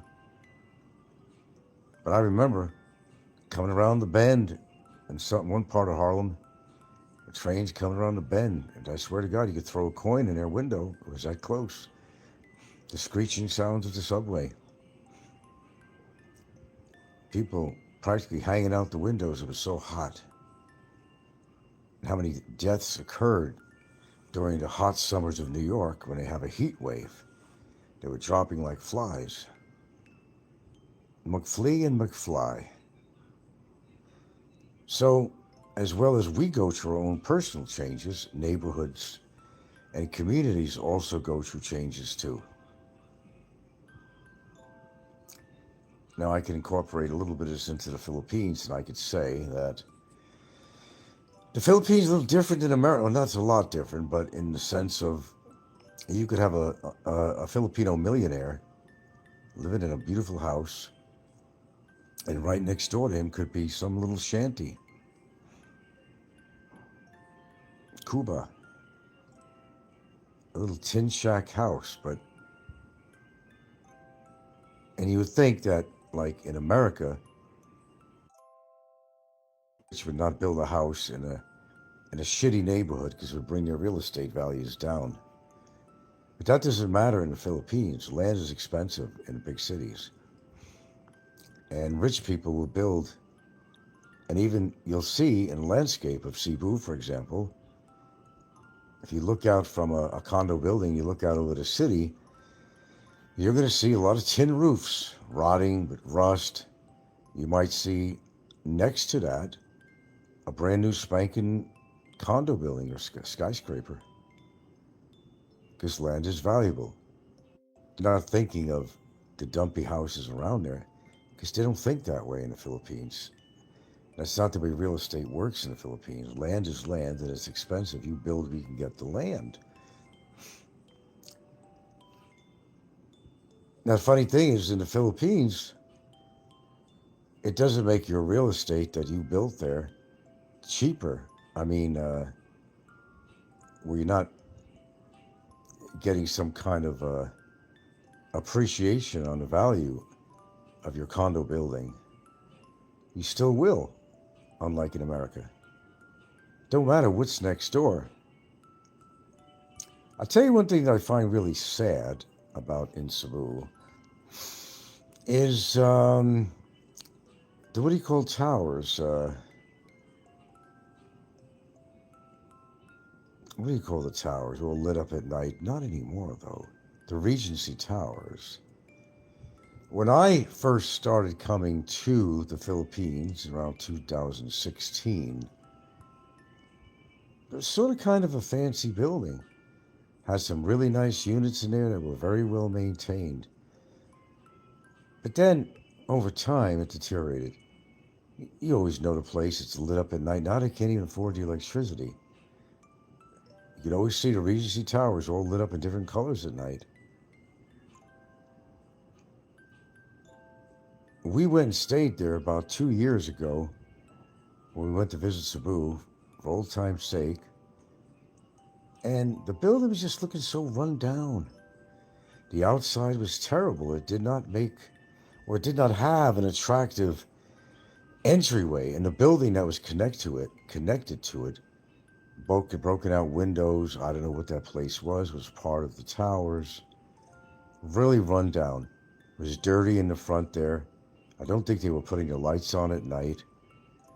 And the room we expected, I don't know, semi-opulence or something feeling, but it wasn't that at all. It was as basic as can be. We noticed a few things that were kind of bugaboo in the room. Because when I went down there in 2016, the first time, it was a fancy room, with nice wooden walls and trim, and it had kind of a, opulent kind of feeling, I guess. I'm not sure how the building is staying alive. I haven't done much research on it. But then when the COVID came, I think that was the nail in the coffin for the Regency Towers in Cebu. There was nobody renting. They couldn't afford people to do maintenance projects in there. So if anybody has any idea what's going on with the Regency, I'd be like to know, because I haven't really looked it up. I probably could. But it used to be a place that people would actually buy some apartments in the other tower. They got 2 towers. And I remember they had this friendly staff when I went there first time. Decent lobby, attentive employees, carry your bags, whatever. Nah, not anymore. Everything goes through changes. Just like my town right here, I live on this island. They built in the process of finishing an 11-story condo building. That's going to change the town a lot, and not for the good. Unfortunately. Not everything stays perfect, not everything. But the COVID situation really destroyed a lot of businesses. Not just here, of course, obviously around the world. People losing money, had to fire or lay off their workers. Over like a 3-year period of time. Then when the COVID was over, everybody had to recoup. Some of them did not want to return to their business and start it over again. They already invested too much money and lost it. They just considered it a loss and they moved on and did something else. But you know the way Cebu is right now, right? Or anywhere in the Philippines. You got a lot of neighborhoods that are less than desirable, and they're very, economically poor. Imagine what happened during the COVID. The people were scrapping for money and the government wasn't really helping. No, they weren't. I'm sure there's a lot more thievery going on. People getting frustrated of being told that they have to be pretty much in lockup. Where they didn't want, there was a curfew in many areas. They didn't want you to go on the street at night. And people felt trapped all over the Philippines. They developed cabin fever. And that's when a lot of them started getting on YouTube out of frustration. But their frustration continued when they were on YouTube. And that's why we have some of the characters we have today. Legitimate assholes who broke down mentally. And it shows on their channels that COVID hit people pretty hard. I don't know if it was the vaccination or the COVID itself that changed people, but it did. Whole communities, nations change. The fact is, this nation here cannot afford, and certainly the rest of the world cannot afford, another viral situation that we experienced with the COVID. I don't think they could handle it a second time. I think people are going to be frustrated. They're going to be in fear this time that they don't want no vaccinations no matter what, because they don't trust the government, they don't trust the vaccinations, and you can't blame them. That was a hard time, but I'm very fortunate because a little over a year I got to spend it in Hawaii. And there were limitations there too, mostly from masks or something, but I mean, what's a good place to be during the COVID? I was in fucking Hawaii for about 14 months.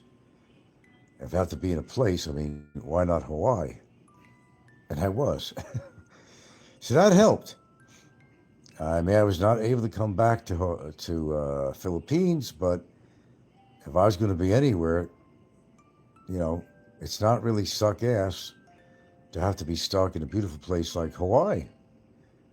You wouldn't think it now, that volcano going off. It's spooing. I've never seen it like that ever, no.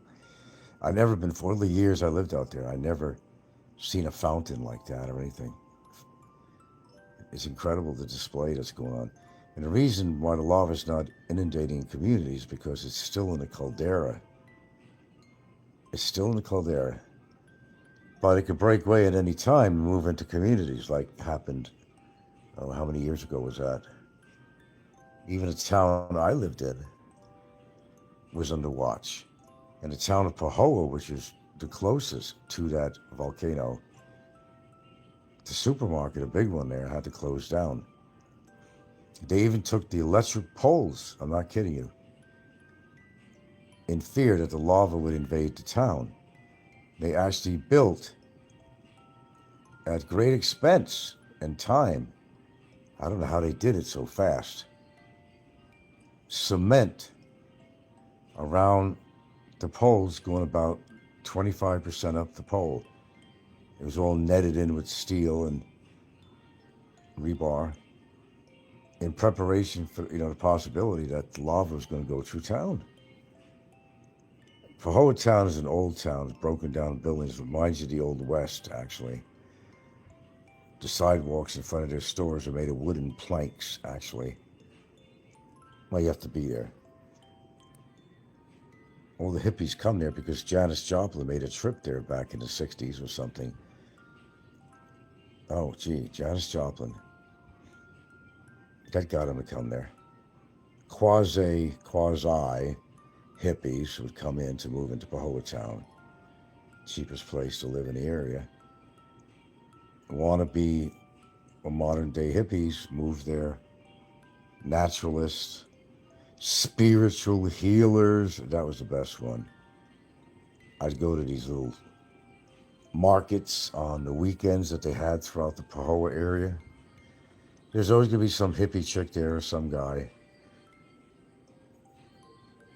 doing some weird shit with his hands in the air and trying to find the person's aura and change the aura into positive energy. There was a bunch of freakazoids there like you wouldn't believe. Still is. Still is, actually. Freakazoids. But that fountain is going off pretty good in Hawaii, I must say that.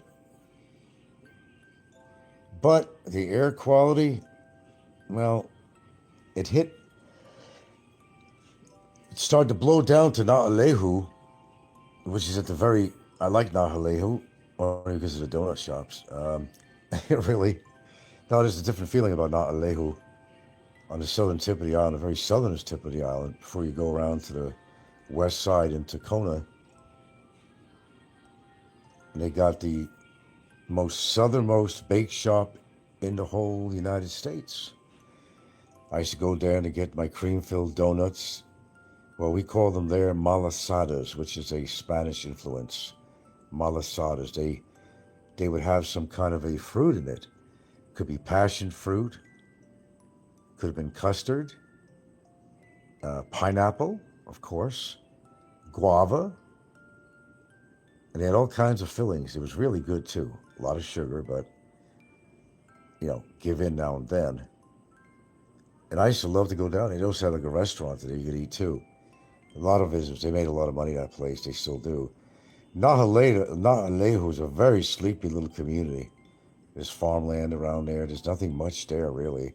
The town is very old. The houses are very old. And they have this broken down old theater that's still there, and I don't know what they've done with it. It was always blocked off to the public. They couldn't go inside because it was too rickety-rackety. But they had a theater, a movie theater, that was there for many years. It's a landmark right now.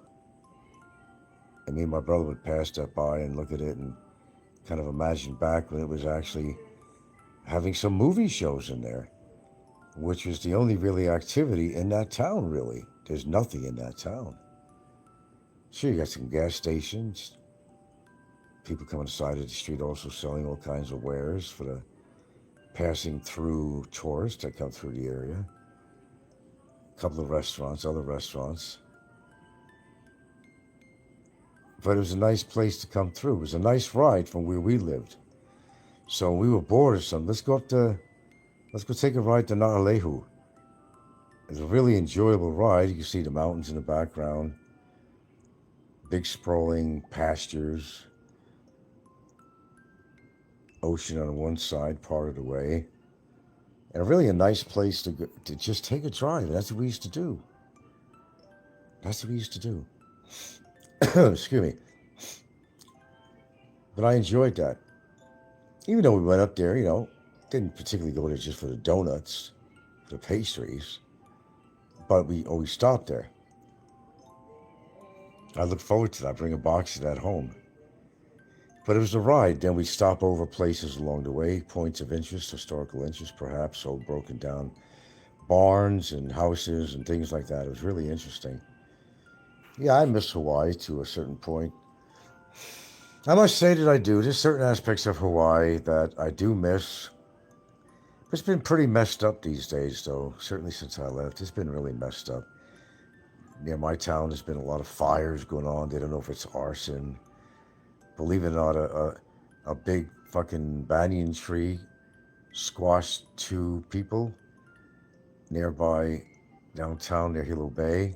They had no idea there were 2 people that were the big wide tree, and maybe from all the prevailing rains and stuff, the roots loosened up over time. They didn't know anybody was underneath there. No, they didn't know anybody was underneath there. So they found it when they were trying to remove the tree. To their surprise, 2 people had succumbed to their injuries from being squashed from the tree.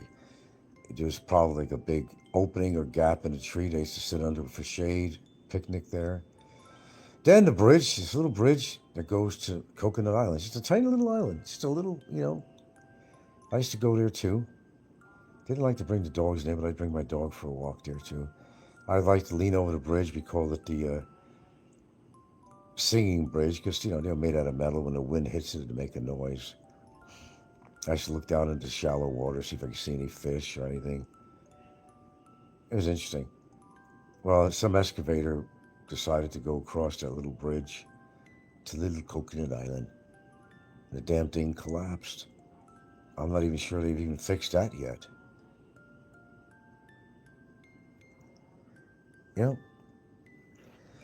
Places go through changes, man, just like we go through changes in our life, Some changes we look forward to and some that we didn't start and it kind of happened itself and maybe it's negative. We all change one way or the other.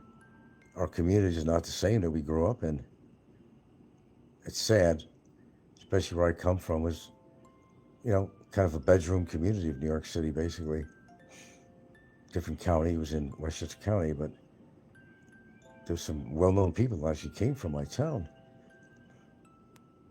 You may not know the names, go all the way back to Perry Como and Bella Abzug, who was a congresswoman, and different athletes. Ken Singleton was a baseball player, was from Mount Vernon at my school. Denzel Washington occupied an annex of the Mount Vernon. He was a student at an annex of the Mount Vernon High School that I attended to. There was an annex. As he became rich, he funded the Boys and Girls Club that he used to frequent when he started making money. So he didn't forget his community. He did good. Now he's a rich, popular actor worldwide. But he didn't forget the Boys and Girls Club, which used to be called the Boys Club, but it was changed to Boys and Girls Club and fixed it up. And that was pretty cool. Yeah, Mount Vernon went through a lot of changes, man. I know I'd feel happy, one thing, to walk the streets that my parents used to walk and I used to walk and my family used to walk. Old schools I used to attend. It would bring goosebumps to me. But at the same time, I would go through so much disappointment to see how the place has deteriorated. It's all ghosts now. All ghosts. Mom and dad are no longer there. My family's no longer there. Any other relatives are no longer there. Any other friends are no longer there. They're long gone. They've died or moved on. So there are changes, good and bad, everywhere. I like to look back in history. I like to do that now and then. It makes me who I am today, or it corrects me on certain things I might do. I think, or where I can make improvements too. And I look back on some silly things I've done. Look back on some good things I've done. I create a balance out of it. I kind of say, well, I remember when I did this, and that was really stupid. But you educate yourself from the stupid things you do. You try not to do it again. Go back in history a little bit. You can't really go back. You can go back in your mind, and you could even go back physically by visiting that community. But it's either going to do something great for you, or it's going to destroy you. Because when you see the condition it's in these days, it's like you're going to feel really sad about the whole community, which is exactly what happened to me. It would be overwhelming for me. God, we had our favorite pizza places that were there for decades. There were local retail stores that were there for decades. There was a candy store that was there for decades. You have a couple of cents, didn't take much money. You go in there, all these different choices of candy and little toy things and novelties and stickers and button candy. Remember the button candy on the paper? Button candy. You have all kinds of stuff in there. All the stuff that you remember. It was in the store. It was a delight to go in there. There was so much candy. God, there was a bookstore that's been there forever, ever. Everybody used to go into. There were certain bars or restaurants that were there for decades and decades. All gone. But one of them remained up until maybe 5 years ago. It was a pizza place that was operated by an Italian family, of course. And they ended maybe about 5 or so years ago, might be more than that. Yeah, it's not the same. I'm not the same. I'm the same in some ways as far as my tenacity for certain things. I think that's never changed. It's probably gotten even more. I don't put up with a lot of shit that I used to put up with back then. Maybe it's called getting old or something. You just don't want to put up with shit anymore, you know. You get tired of pulling up with shit. Instead of having an attitude where you're kind of like, fuck it, you know. You say to yourself, no, why fuck it? Someone's, treading on me in some way. I don't like it. And I usually do something about it. And we go through changes. Anyway, I covered quite a bit on this show. No, not too many viewers. And certainly no dialogue going on here. Guess it's become a monologue show, I guess. I'm not going to go crazy and put shit on camera all the time, and I'm not going to, get into all the troll shit all the time unless something's worth messaging. We already know who the alcoholics are. We already know all the people that are making fools of themselves on here. We already know all the people that are liars on here. We all know all the desperate, lonely people on here. What else is there to say, really? You guys already know that. I could talk about that all night long and every day and twice on Sundays. But it ain't going to change the fact that those kind of people are on here and will remain on here until they either croak or get knocked off YouTube or something. That's where I differentiate between me and these people. I try very hard not to become these people. Although, again, we all get caught up in that whirlwind. And I have many times. It's a really easy thing to do. But when you start seeing yourself getting into that again, that's when you kind of push yourself out a little bit. Lean back a little bit more. Don't lean into it. Lean back. Somebody already sending me hearts and smiley faces and cones. Who can that be? That you, Popeye? Could be. Well, good evening. Good evening. Good evening. Here it comes the people. There's the steeple. There's the church. There's the steeple. Open the doors. There's the people.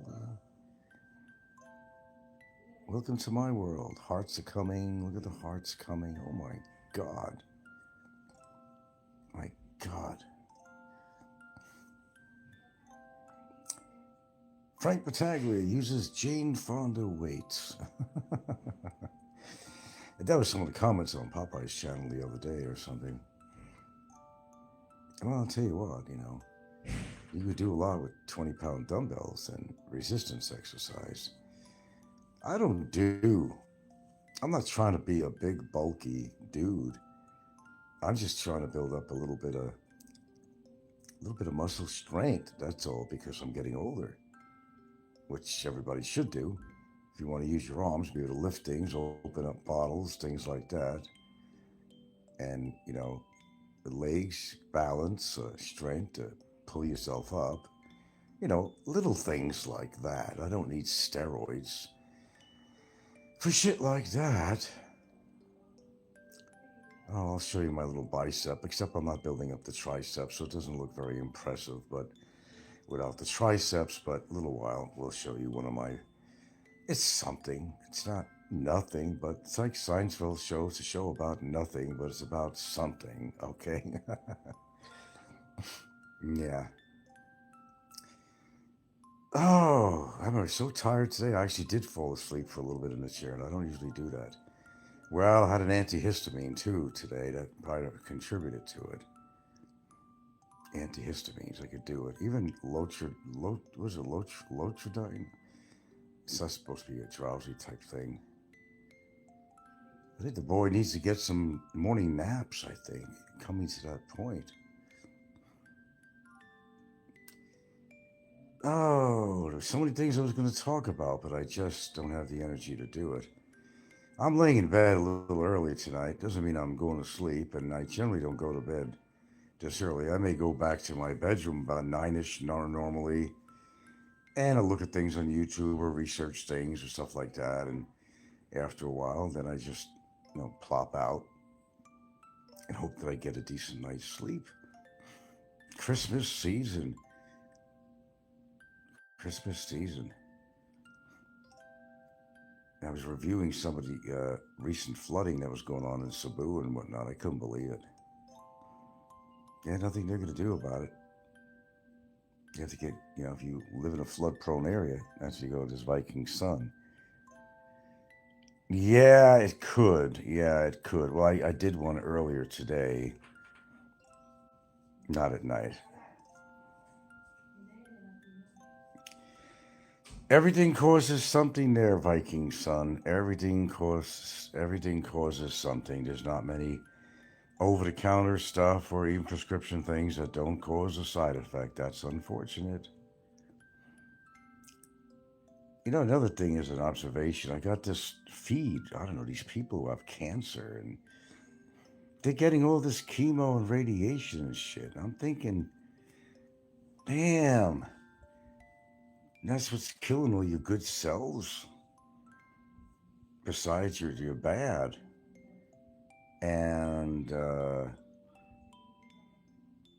maybe short-term use at best, but then they wind up dying of pneumonia.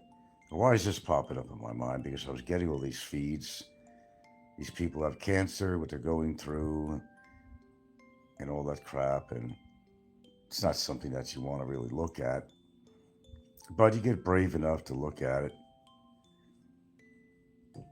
That's the one thing that we don't want to have. Put that light on a minute there. Yeah. Oh, got to show you my guns, meaning this. Yeah, get a close up of my little bicep there, Gilder. Not my undies. They're going to say I'm jerking off or something. Hey, well, dude.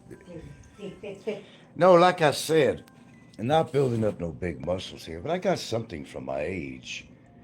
They call it the Jane Fonda workout. Well, Jane Fonda made millions of dollars too, and she was in fine shape. No, they're not even big muscles at all, because the triceps are not built up. I don't even bother showing it, really. I got a very suspicious thing here, Gilda. A freckle here. Like a skin tag or something. Nah, we'll show you when I get a little more developed, but actually it's not bad. Not bad. Nothing to write mom home about, that kind of stuff. But you call it the Jane Fonda workout. Well, some people don't work out at all. And I'm not, mastering the art, and I'm not going at it hot and heavy. Just recently, they released a video of, says in those younger day photos, you looked like a stud, Frankie. Yeah, the good old days. Well, we all go through changes. Don't you wish you could just freeze time and just be that person, your body and everything else, and your looks? Wouldn't that be great? Unfortunately, we're not at that stage of biology or, longevity yet. I'll be long gone before that ever happens. It won't do me any good. Yeah. I wasn't a big guy in height. I could kick some ass, though, if I had to. But, you got these stages of development as you grow older. You build up a little muscle and bulk. Then you go on a decline as you get older. Ain't that a bitch? That really is. There's almost a full moon out there, by the way, Gilda. I said there's almost a full moon out there right now, yeah. All the crazy's gonna be out. So many crazy outside. So grrr, grrr. Yeah. muscle mania. Yeah, Jim's going a little way out. I think the guy's really hurting himself. Oh, yeah. There was a 50-something-year-old man, and he was probably lifting about, he was bench pressing, I don't know, maybe about 160 or something. Well, here's the thing. You're supposed to have a spotter, but even if you don't, here's the deal. I'm no expert on this either. Your thumb should come underneath the bar, both hands. In this case, he had his hands grasped around the bar, but he should have his thumbs underneath the bar to be able to catch it and be able to hold on to it if something happened. Well, what he did was he didn't have his thumbs under the bar, and for whatever would happen, it came loose and went down on his chest. He got up in terrible pain. He wound up dying at the hospital, and he was like around 50 years old. They say that if you're 50 and over, you shouldn't be messing with loose weights, free weights. Go on the machines, okay? It's better that you go on the machines instead of free weights. It's a lot safer that way. You get a barbell there that's going to fall on your chest and crush your chest and heart and lungs or whatever. You got to play it safe. And then you got to work up to something. You can't be a big He-Man, go to the gym, I'll show you. You can't do that. It's a good way of getting a heart attack or get into an accident, It's ridiculous. I don't know why people do that, trying to show off in there. And having those muscles are not anything, especially if you're getting them from steroids, is going to kill you. So good as your muscles, you've got to die earlier. I don't know. People are people. Humans are humans. You can't stop people from doing stupid things. We got more alcoholics online now. I sure have been talking about that lately, haven't I? Probably because I noticed it more and I've concentrated on that more. Got a new guy, Ray, in the Philippines, and this southerner, hillbilly, he's always fucking drinking a bottle of some Irish whiskey or some shit. Has a little bit of an accent from the South. He's fairly new to the scene, but again, here we go. You know what? If I had a lot of people on here, I would ask the question, if you are a drinker, why do you drink?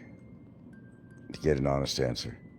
Now, besides maybe having a habit, you're an alcoholic, perhaps. Okay, I drink because I'm an alcoholic, you could say that, but why do people take to drinking anyway? Is it to get rid of inhibitions? What is it for? What do they get out of drinking? Helps them socialize, or what is it really? So Jimbo has a 1-year business visa. Yeah, he's lying. He got no goddamn business out there. He went to a fixer is what he did. That travel agent was a fixer. They have him all over the place. Over here in the Philippines. Absolutely. Yeah, it's a fixer. You get in trouble for that shit too. Because he's got no business out there. He can't really say that his YouTube channel is his business. Not really.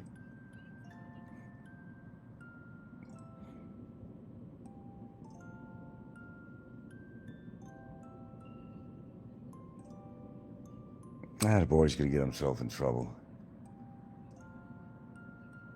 Could be how they were brought up. Oh, with the drinking? Strategic positioning. This is the same thing I asked, and I'm just a curious person, that's all. I would ask about guys that like beards and mustaches, or both, whatever. What is it about beards that they like? Is it to look more masculine, to look more of a tough guy, ominous looking? What is the purpose of a beard? I know that we grow hair naturally on our face, yes, and you could turn around and say, well, that's natural, man. It's natural. Cavemen didn't have electric razors, so they didn't shave their beards.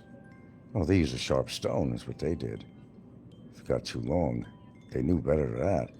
But what would be the purpose behind that too? A beard and a mustache. Is it a machismo thing? You know?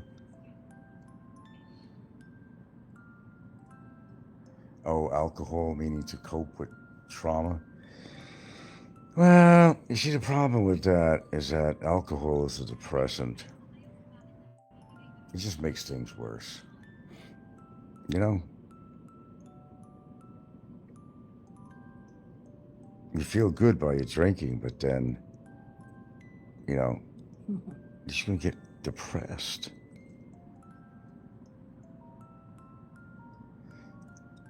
You know, a lot of people in our society are having some real problems. Obviously, on here, it's obvious, but on a, you know, take a broad look at a slice of our society, or as a whole, everybody's taking something to cope with something.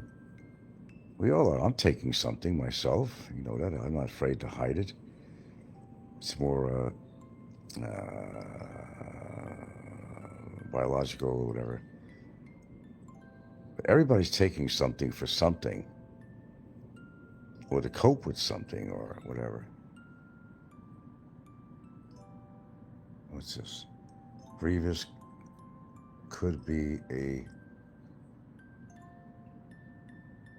No, oh, beards said preface. I'm not on my glasses. Beards could be a look, feeling, cultural things. I still remember Barry's facial hair. And beards could be a look of what? No, but it has to make a statement. There's a statement with a beard. It's like a lion. A male lion has a mane, right? A big old mane compared to the female lion. It looks more ferocious, doesn't it? And I have my own ideas about that, and I think that it's just a machismo thing. They want to look tougher than they actually are. Some actually cover scars on their faces of bad acne. Some are covering the fact they don't have any teeth because their mouth is kind of shrunken. There's a lot of reasons.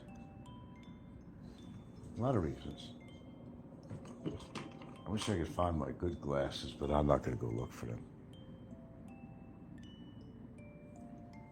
I never understood that. I understand if you live in far up north and it's cold, it's like a face warmer. And they think that maybe the ladies like that, but let's face it, if they're going to get oral, she may not like that. It could be actually quite irritating. And then it holds on to your food particles. If you smoke a pipe or cigarette or cigar or whatever, you're going to get all that smell in there. So I don't see anything positive about that at all. I just don't. That's right. In all my years, I've never grown a beard. All these years. Never had a mustache. I like a clean-shaven face. I can't get the cleanest, smoothest with these stupid plastic razors. You know. Don't get everything, especially right under your nose, that middle spot. Push up into there. It's hard to get that spot. I always have a little bit of hair, like a Hitler thing going on, but only smaller. Hitler thing. I don't know. I just always wondered about that. If someone would be honest enough and really say, I mean, really say why they grow a beard.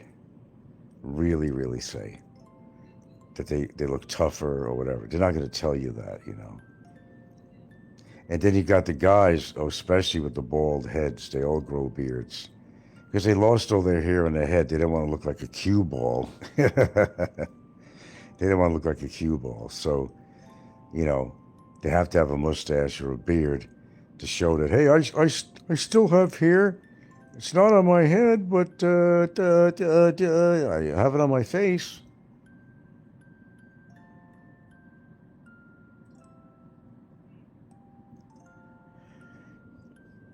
I still wouldn't want to. It's a hard upkeep. It's up to upkeep, you know. Especially if you're a regular smoker, pot, cigarettes, pipe, whatever, vape. What are you gonna do? Wash your beard? every single fucking time that you have a smoke or something? That'll be a hassle. Oh, you have a beard, and my lady loves to hold it. Well, she knows you like having a beard, and she's just kind of going along with it. Yeah, no offense. I don't mean any offense by it, okay? I just, everybody has their own preference, you know. But is there an internal reason why you have that beard that you will either not admit to or don't even realize, actually, subconsciously, why you grow that beard? It's a machismo thing, macho thing.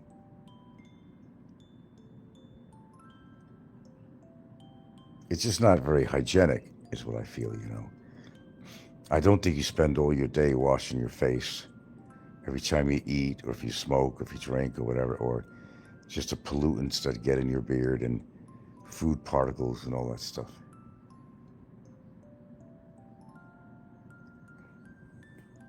Oh yeah, you got a long beard, this way she could piss you off and grab your beard and pull your head over and say, here, you motherfucker, look this way, and grabs your beard, and that must hurt. Oh, man. No, I actually grow it. You grew it for her. Well, I guess some women like beards. I don't know. Do what you want to do for yourself, not for her. It's a lot of maintenance just to please her because she wants you to have a beard. Well, it's a maintenance too, also shaving all the time, but I just never thought it was hygienic, that's all. But that's just me, it's just me. That's just me.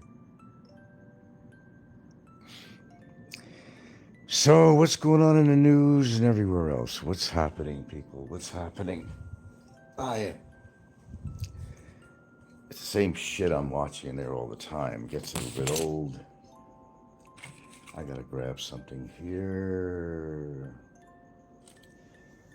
Woo, I got up too fast.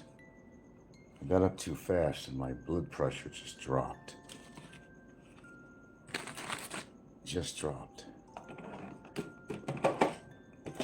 I gotta find something here.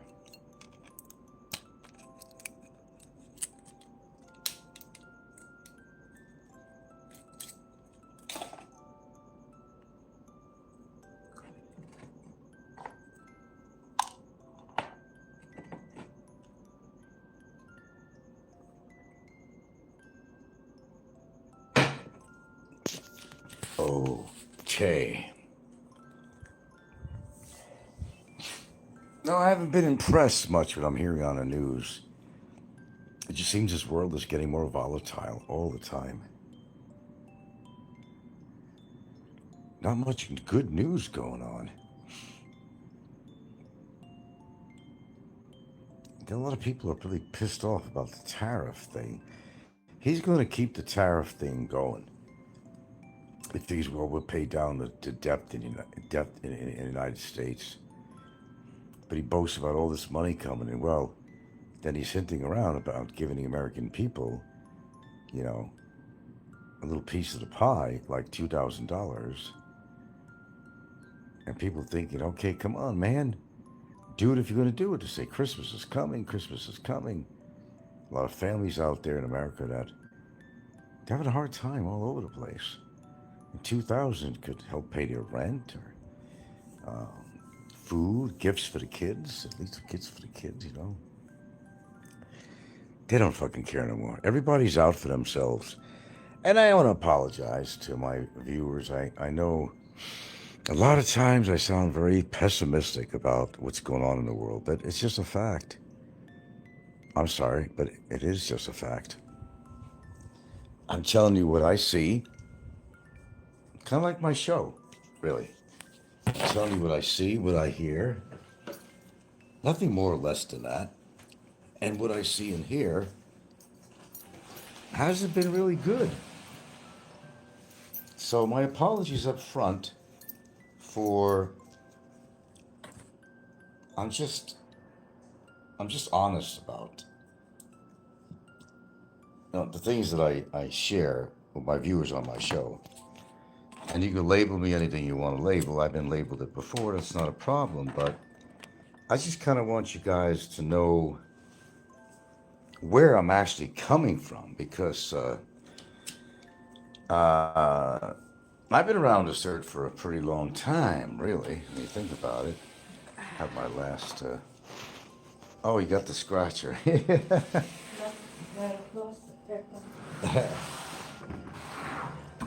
And it's just an observation, man. It's just an observation. Hey, girls. It, things doesn't seem to be getting better in this world. It's not one of those things, you know, when you're getting older and you're. I mean, I do reminisce about stuff actually, and I've seen changes going on. You know, 7 decades, pal. 7 fucking decades, man. We've got a little moon out there tonight.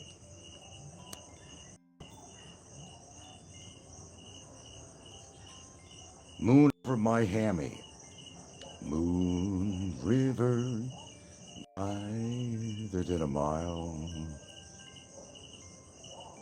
Wow.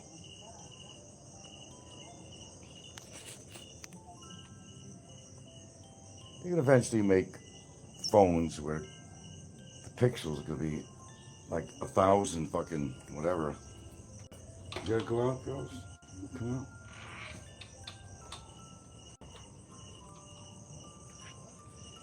I'm happy with what I got, really.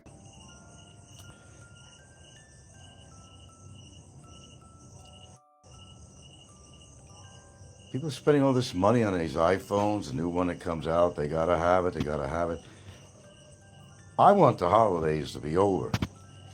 I don't want to see any more reels of all these crazy fucking shoppers doing ridiculous things because little Marvin needs to have that electronic or toy or gaming device or something. I just see things the way they are. Look, I'll be honest with you, I've never been a person who walked around with rose-colored glasses. That's just never been me, ever. It'll never be me.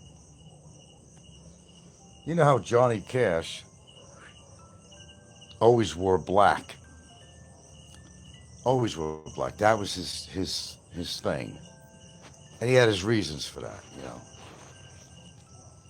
It was his outlook on people, the world, and all that stuff, you know. So his little shtick was wearing black. My thing is not wearing rose-colored glasses. And sometimes people don't want to hear what I have to hear, or they get very, you know, defensive when I say certain things. And I talk about a few people on YouTube here and there when necessary, but all I'm really doing is holding up a mirror in front of them, trying to make them realize, dude, this ain't working for you. And it hasn't been working for you. See if you could change things over a little bit, more positive. And you might have a better life and actually have a girlfriend or a wife, have a family. And, you know, your so-called declining years, I call them reclining years, actually, could be well spent with a partner. I mean, there is no money in the world. Well, they have these robots coming out now. You want companionship. They got them now. Not terribly advanced to where you'd like it, but you could have a companion if you're a millionaire. Would you really want that? Would you really want society to come to that, replacing your loneliness with a robot that looks beautiful and has pliable whatever skin and whatever, has all the parts? Is that what our society is coming down to? Think about it. I have an open enough mind to, you know, see this as something that would happen. Yeah, of course, they got them already. They're not as advanced as some people would like them, but just like guys would buy fucking blow-up dolls. They're so desperate. What makes you think if they, you know, shit, they'll finance it like they finance a house? Oh, I guarantee you. I guarantee you. Okay, girls. If they could, they would. If they had the money, they would do it. But you can't replace the real thing, man. You can't replace real hair with fake hair or a wig. Because it's not your hair. It's not your hair, right? It's not real. It might even be real hair they implant, but it's not your real hair. You got my point on that. You got my point on that. Then you have to ask yourself, what is real anymore? What is real? It makes me wonder if there's anything real anymore. People are not real. But like I said, through the years, I've been farting around with YouTube. I have always spoke the truth about 99.99%. As I said, I speak about things that already happened, that we know have happened, that I've seen and heard, and a lot of the things you might have seen and heard too. So where these people come about and say I'm like one of the biggest liars on YouTube, when am I lying? Maybe there's things that people don't want to hear about themselves. Perhaps that's what's really going on. It's not me in this. I mean, people just don't want to admit to certain things. They don't want to look bad. But I think people have to re-examine themselves every now and again and see what other people see, that they refuse to see. Flaws in their personality, for one. And there's a lot of personality flaws out there. I've got my own. But you see, that's the difference between me and a lot of people on here and in my personal life. I will admit my faults, if there's any faults. If I'm right about something, I'm going to be right about it. I'm going to stick to my guns and, shine them up too. If I'm wrong about something, I'll say, hey, I was wrong about that. Now, if you've been listening to me long enough, you'll know that to be the truth. This YouTube thing, it's getting pretty wild. I took note. That's why lately there were two subjects I talk about a lot on here with a lot of YouTubers, which are true, by the way. Most of them are technically obese and drink. I don't know who smokes out there, really. I'm sure a lot of people who make fun of me for that. I don't drink, though. But it doesn't mean they don't smoke. But I go by what I hear and what I see. So how would that be lying? Especially if everybody else has seen and heard the things that I actually talk about on my show here. I don't even know what the purpose of it anyway is. I don't even know why I'm even on here. I guess we all need something when we move to another country, but it doesn't mean you want to stick with that the rest of your life. I've had more experience on YouTube than a lot of people because I've been around for a long time. No big shows. Everybody's fighting over fucking views and subs and trying to compete with other channels. And they move out here and they say they're having this great time, but they're spending most of their time doing YouTubing and they're doing editing and, trying to think of what to talk about that they haven't talked about 300 times before. And yeah, man, it does get pretty old. Admit it, it does. Even if you use it as a listener, a viewer of somebody's channel, it gets pretty old. I try to mix it up a bit. That's what I do. And that's why anybody at all would come to my show, because I do mix it up as best as I can. And it's not just for the value of my viewers. It's for me, too. If I didn't mix it up, I'd really be bored out of my mind on here. I don't have a problem coming up on any topic matter at all on here. It doesn't take much. I've got the ability and talent to do so. But there's sometimes I say to myself, oh, what's the fucking use? Why bother? These people really listening to you? Are they taking your advice? Some people do. But, you get on YouTube, you'll make a fool out of yourself one way or the other. At one point or another, you're going to make a total fool of yourself.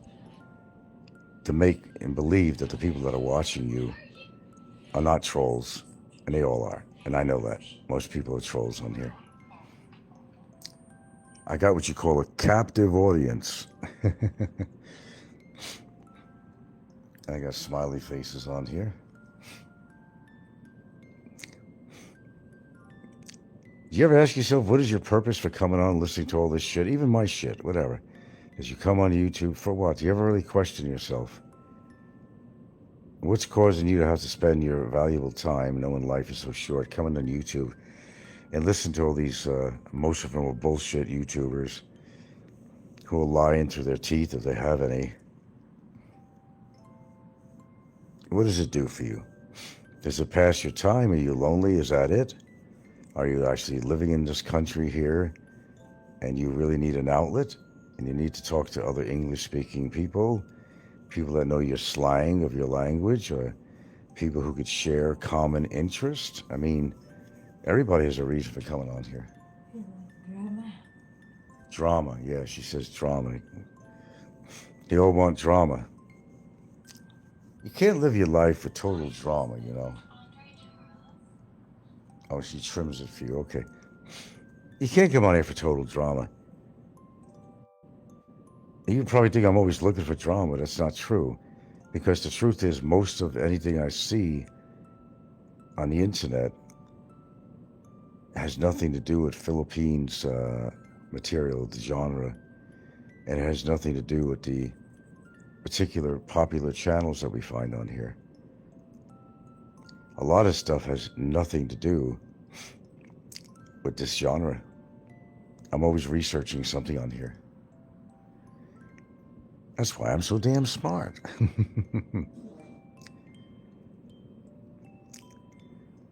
Just learn. I learn about all kinds of shit on here that I don't even really research. Something comes up on a feed, that's interesting. Something about criminals that comes up, some crime somebody committed.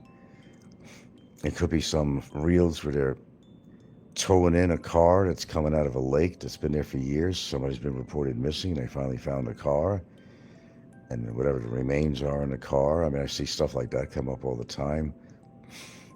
Of course, there's the politics, of course, what's going on now in Washington with a lame president. And at this hour tonight, I'm not going to get into him because I will never sleep. He's got to go. That's all I can tell you. He's got to go. But you guys are not talking too much tonight, and I get bored with that too. Now, you notice on the channels where they're all trolls, that's Philly in the Philippines. He's a fucking troll. Long-time troll. He gets couple of thousand views per show at least. And how many live views he gets. And subs and all. And he's making good money. So it's like you find a little schematic and you go with it. If it works, even if it means clickbaiting somebody, it don't matter. Nobody cares what they do on here. They will clickbait you till the cows come home to get you to watch their show. They will put topic on there, always using girls and stuff, because they know that guys are interested in girls, especially Filipinas out here. They know all the tricks of the trade. And they utilize them all the time. I'm not into doing that. And it's amazing I'm even on, because I don't do no editing. I'm not monetized. And I religiously talk about this all the time, that I'm not monetized. There's nothing in it for me. You heard me say it 1,000 times. We'll make it 1,001, 1,002. I'm not coming on here to make money from anybody. When people used to label me as a scammer. Scammer for what? Who have I ever scammed out of money? I never scammed anybody for money. You're confusing me with somebody else that comes from Alabama. And that's not me. I don't come on here to cause trouble either. I just go with the flow. And that's it. And I just exercise my own opinion. But they will question that too. It can't be your way or the highway. You can't think that way. Everybody has the right to believe what they want, but believe something based on knowledge. That's the difference. Not on hearsay. Believe something because you actually heard it and seen it. That becomes more plausible. I mean, don't go with hearsay on social media, and don't go with hairspray either. Okay.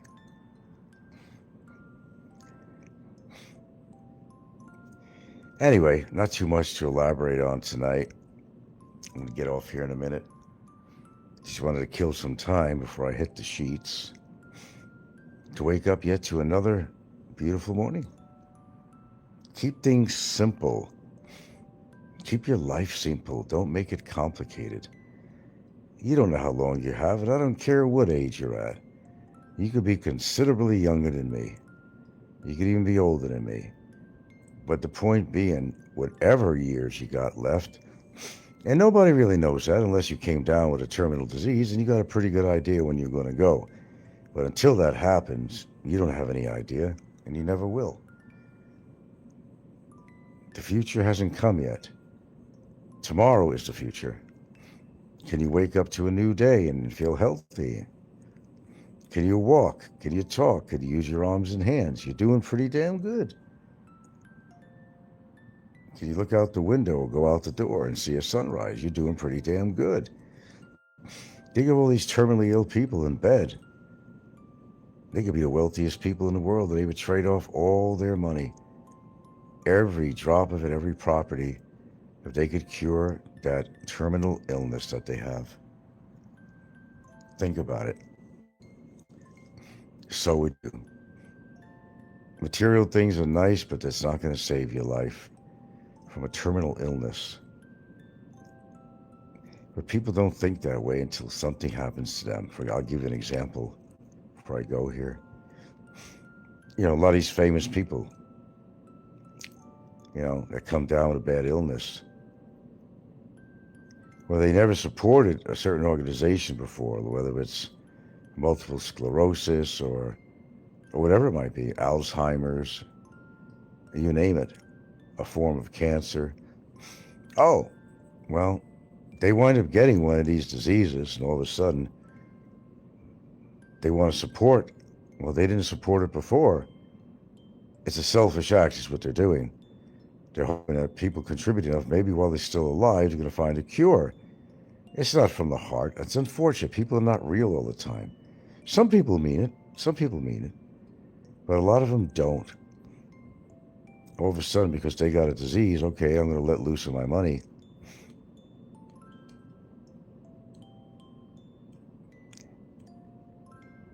Look at all these really rich people. 100 to 300 billion, not million now.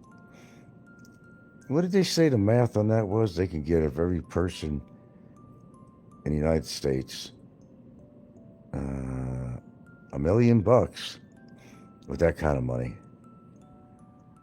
Or more. Instead, they give it to these foundations and stuff, you know, and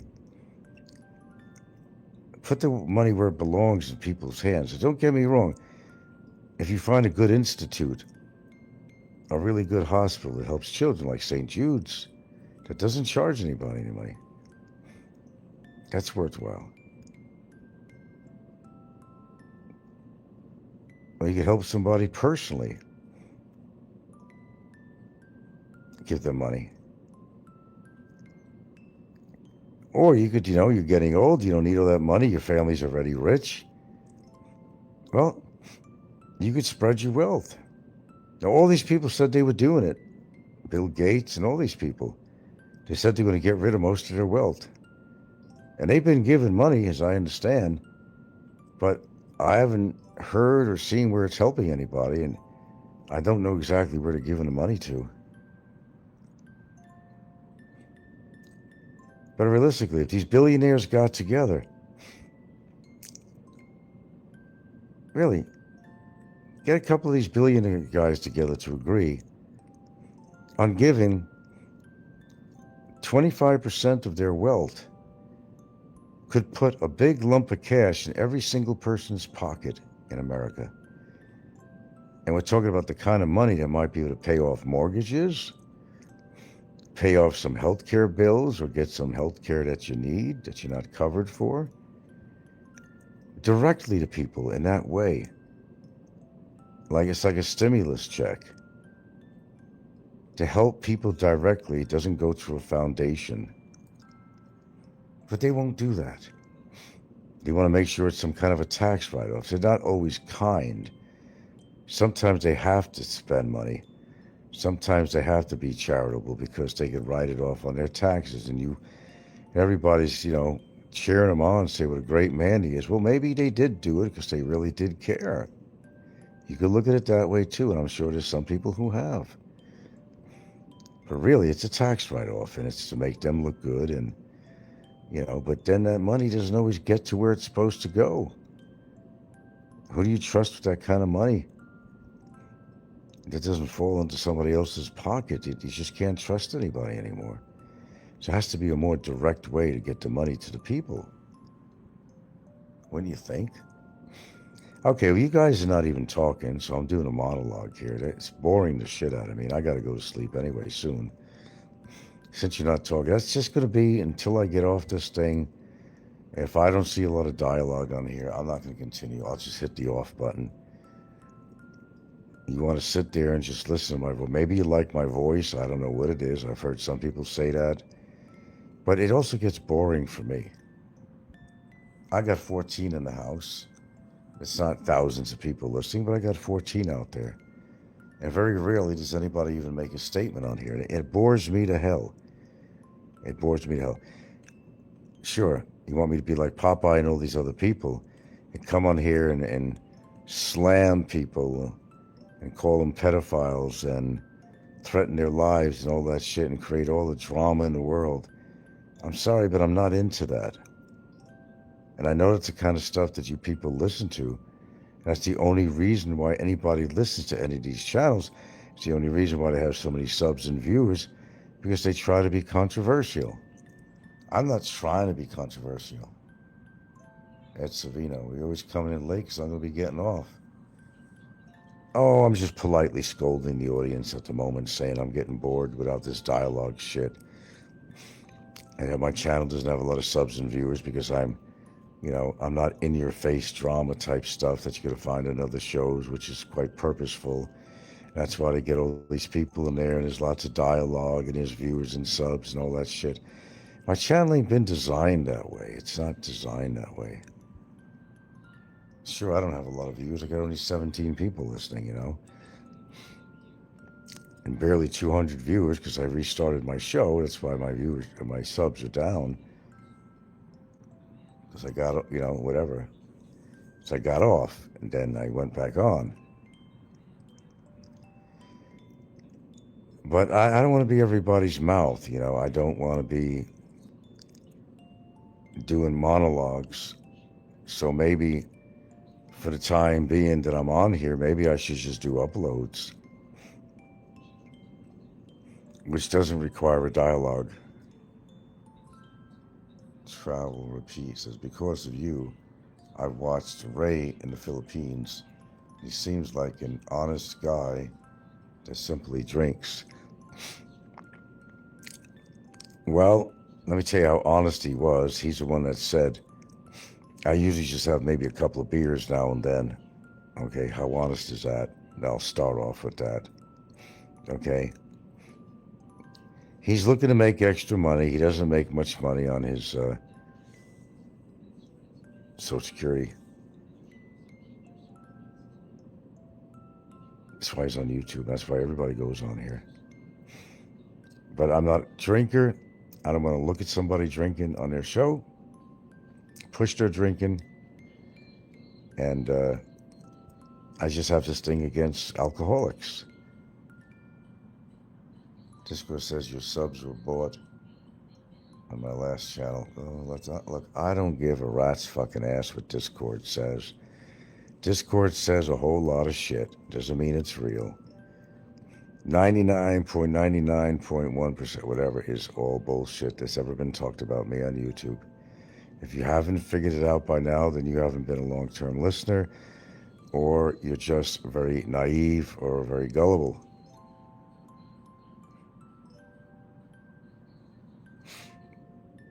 I don't know if anybody bought any subs for me. sometimes you pick up because they think you're TikTok or something, your format and vertical. There's something to that technically, how that works. They pick you up as a TikTok or something. You get all this kind of like, passerby people that see that you got a live on there and they come to check it out and whatever. Why do you fucking listen to that anyway? And by the way, is this Mario Ed Savino? Is this Mario? I bet you are Mario.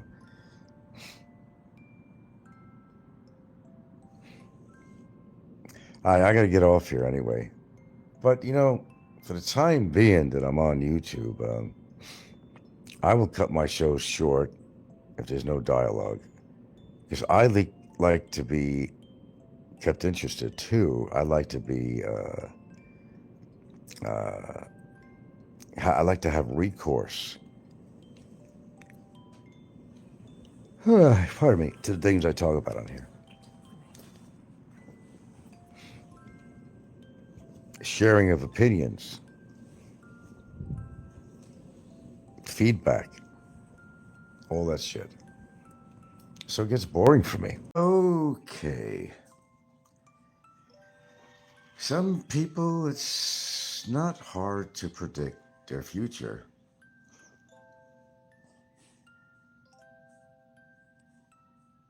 Okay. Good morning, anyway. I forgot if I had my mute button on or not here, sorry. Slim does it again. Slim does it again. Did I not predict he'd get into another form of accident? And, of course, pro-life traveler. The guy with the irritating Estonian/Russian, whatever accent. Who thrives on choreographed entertainment on his show. And if you could predict anything with anybody, this is one guy you could really predict his future. I mean, if anybody should be reported for being a danger to the people of the Philippines, this guy, and I don't understand why they don't report him. He's going to kill somebody yet, besides himself or his family or something, really. I didn't watch all this video. I don't know if I watched a portion of it, but I don't know where the scene was where he caused a little injury to somebody's leg, a Filipino guy on a motorcycle. Did it again. Oh man, some people are very predictable. So I guess he paid him off maybe 10,000 pesos or something. I don't know what the figure was. Some people shouldn't be driving out here. Some people just should not be driving. And Slim should not be driving. He's a danger to the public. Complete danger to the public.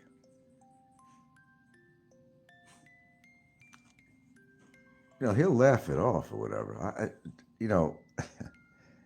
Hey, Edison. Kind of a thing, Poops got his lisp.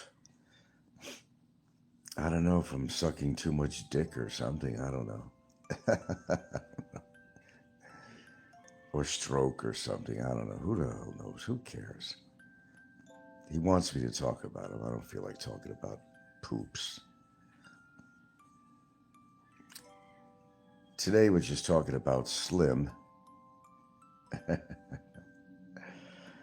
No, this is some serious shit.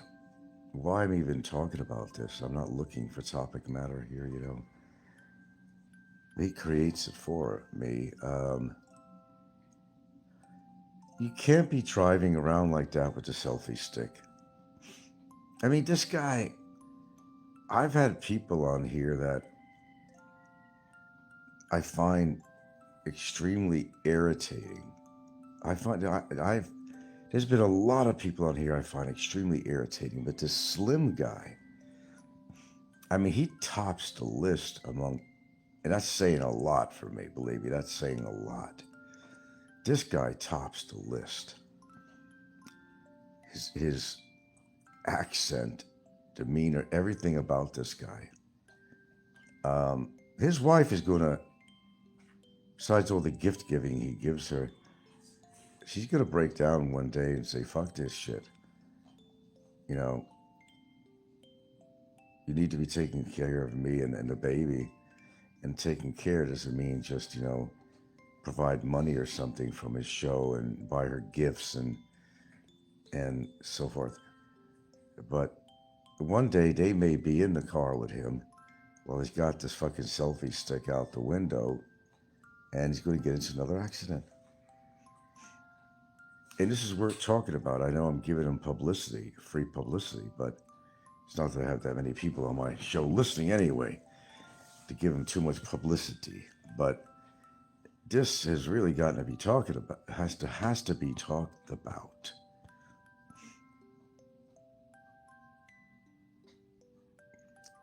I think if anybody should be ousted out of the fucking Philippines, this is the guy right there, more contemporary. This is the guy that should be ousted out of the fucking, he's a danger to the public.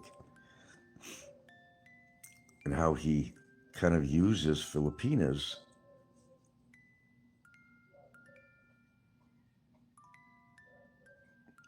I mean, all just to make a show. Like I always said, people, there are no boundaries. How far people will go to get viewers and all that crap. Me, I just don't care. But, you know, and you've seen the comments, if you've seen his last show on this, people were definitely not pro Slim. And most of the comments were against him. He did hurt another guy. He hurt a guy. He had an abrasion on his leg, a laceration or something. And Slim just pays people off, just pays them off. There's no signed paper, which means that this Filipino could still go after him and sue him. I don't know if he hurt the guy's bike. I didn't see the whole thing. I just seen the title and a little 5 minutes on the beginning. And that was all I needed at the time to make a commentary on here. But he's a nuisance to the public. He should not be behind a wheel. And this is not even funny. He stages a lot of stuff, and he's not staging his accidents, I assure you that. I don't know. I've done my little sheriffing on here through the years, okay? I'm not doing this except talking about it. But I think people should report him to the local authorities.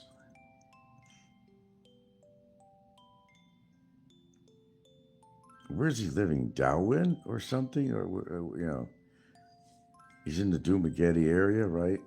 Was there Darwin or something? Somebody really should. I'm serious about this. You know, we're talking about public safety here. He may kill a child sometime. I mean, this is a serious matter.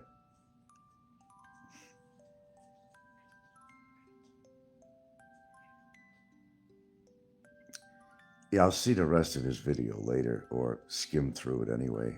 It's really hard to listen to his voice, his accent, but there's no excuse for this, is what I'm saying.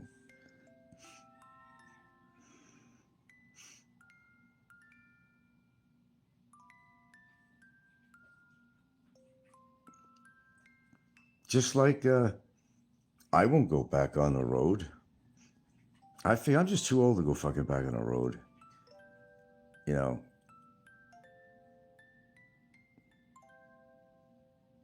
You know, maybe my reflexes are not as fast as they used to be. If I had to hit the brake or something. I mean, it's called caring about the public. And if I'm going to have anybody in my little family out here in a car, I'm responsible for them. I've had my years of driving. I don't need to drive anymore. You just know it when you know it, you know. I just don't want to take that responsibility of driving, especially how it's not very hard to get into an accident out here because the people who are on the road themselves are not being very careful, especially people on motorcycles. That's all I hear on here, how many motorcycle accidents, people getting killed, along with their families on these bikes. I mean, and then there's people that who don't, you know, you come to an intersection, they go right through it. They don't look for oncoming traffic. And I see that all the time right here in my small place. I see that all the time. They go right, even though they have some family members as a rider on their motorcycle, you know, they don't come to a full stop at an intersection. They think they own the road. They don't check for oncoming traffic. I don't get it. That's the one thing I could say I will put at the top of the list. If I have some gripes about the Philippines, that would have to be number one. Surprisingly number one. Because there's a lot of other little bugaboos that I could talk about and probably already have, but not worth mentioning. But I think that's the one thing that would really irritate me out here, and is when it's almost like some fucking disease or something. They just don't want, like their brain was programmed or something into, you know, just the stupidity factor of not pausing and looking both ways before they continue at an intersection or a cross street. I don't get it. I get a lot of things, but I just don't get this really.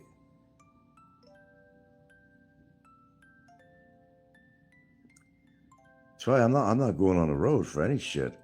Sure, I'll get rides on the trike, all that shit, you know, whatever. But no, shit. I could have had motorcycles. I, you know, had another car, and I had opportunities.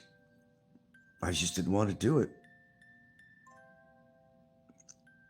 What if I made a mistake and I hurt my partner and her children or something? They were in my car, you know, and maybe not at my fault. The dog could run across the road. Well, you could say, Frank, well, that could happen anywhere. A dog could run. It doesn't have to be in the Philippines. But no. Especially here in the Philippines. Because the dogs almost outnumber the people on the roads. It's just a reaction. You want to hit the brake or whatever. You see a dog cross the road, or maybe there's not enough time, or you may wind up swerving your car, veering off, and hit somebody or something in the process of doing so.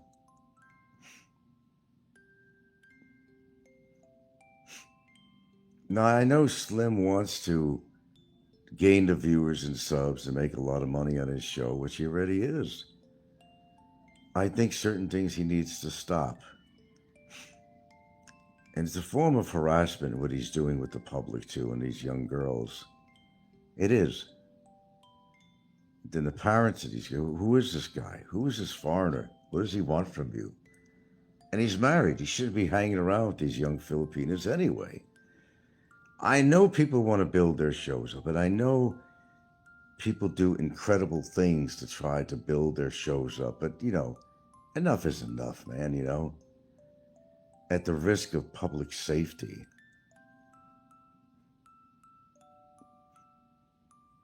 Shit, that's where a petition should come in. Give that over to the fucking government or something, whatever. I'm serious. This guy is a liability. Fuck the entertainment value of his show, but which is his whole purpose, is to do stupid things or get the people. Okay, you know what he does? he does the very things that piss people off because that's what gets viewers. He knows that people have been talking about him and his selfie stick, and how many people wrote comments. That happened to me. I would take your selfie stick and shove it up your fucking Russian ass. Yeah. It's not even a funny issue. That's why I'm bringing this shit up, man.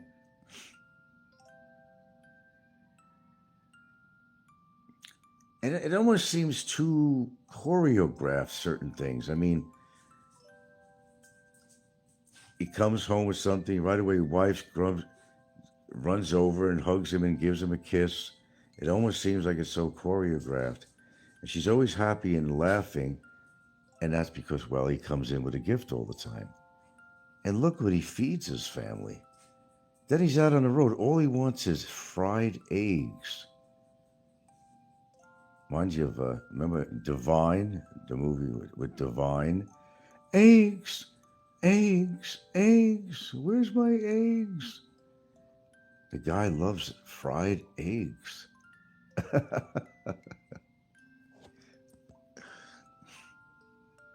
He could even make a movie out of it. People find it believable that this guy's for real, you know. And how he eats. I don't understand why he's not 350 pounds. I guess he loses calories from chasing after all these young Filipinas, I guess. That's what he does. I hardly ever see him take his wife and kids anywhere in a car. I'm trying to remember when I seen that last. Maybe she's afraid to go in a car with him. She's always home. He goes out every day like it's a job. And it is. And it is. So he comes home, he kisses the baby. She gives him a kiss. He's going out. They even finish the same sentence at the end of the show. Bye-bye. And they say some other word or something on there. A lot of this is choreographed, but a lot of it is not. I'd say that he's very, very clever in what he does. He's got me talking about it, right? Now, if you got me talking about it, he's very clever. He just does the opposite of what people would like him to do, to get people to be a little bit furious with him, to get a reaction. And I'm giving a reaction, ain't I? Right here, right now. So whatever he does is working. He's got people talking about him. That's how you get a successful show. But I don't get all the, people talk about me all the time on here, but I ain't got no 100,000, whatever. I don't know what he has, but subscribers on here.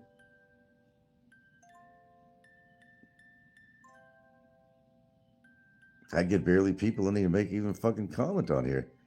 He'll have a couple hundred comments on his show. Lucky I get anybody to talk on my show, but I'm not doing anything. I'm not doing circus tricks. No intention. You know? I get whatever viewers that come on here, and I go with it. I'm not worried about all this shit about being monetized. But you would think I'd get a lot more viewers than I get.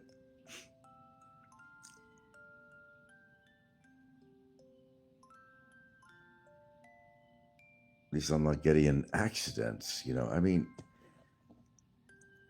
I just think this is a special situation with this guy. That if anybody should be reported, he should be reported.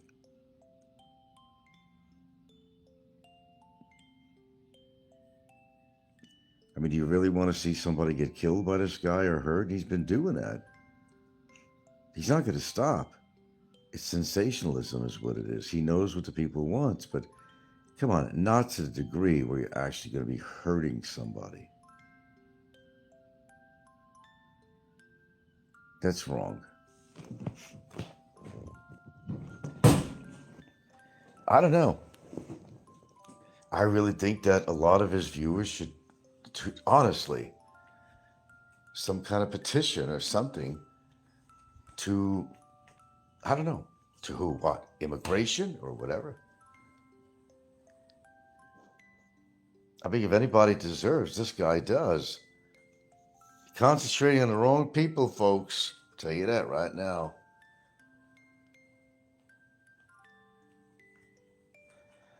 I don't know what he did to make a living over in Estonia.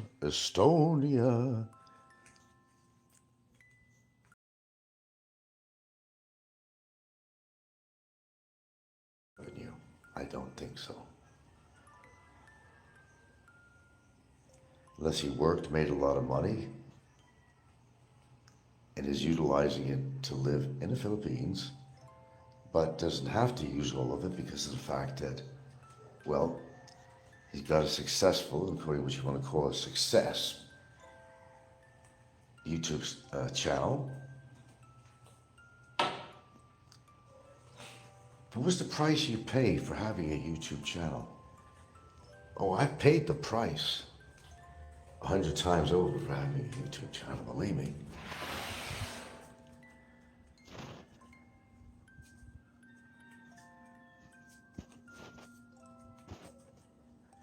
And then this guy goes around paying people off for his mistakes. What did they say that he might have gave the Filipino guy like 10,000 pesos or something? He reaches out his hand, apologizes. Oh, I'm so sorry. I'm so sorry. Oh, so sorry.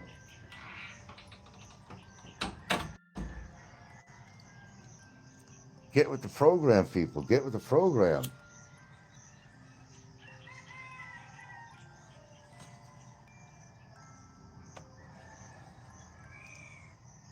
On another subject, will Barry spend yet another Christmas in jail? And Popeye, who's likely simulcasting me, has already planned for his Poopeye Christmas special. Boy. Yet another Christmas incarcerated.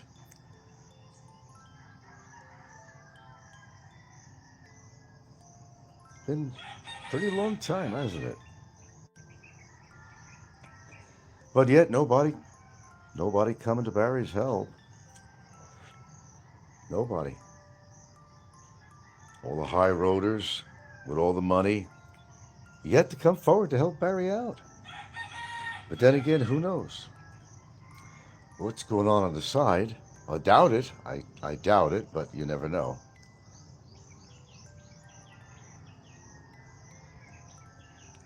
Here's a funny thing, though.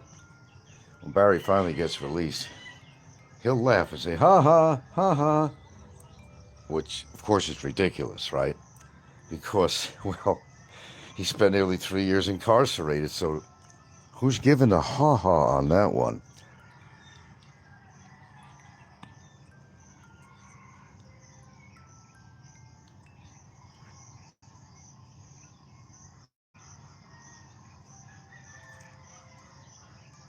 Simply amazed.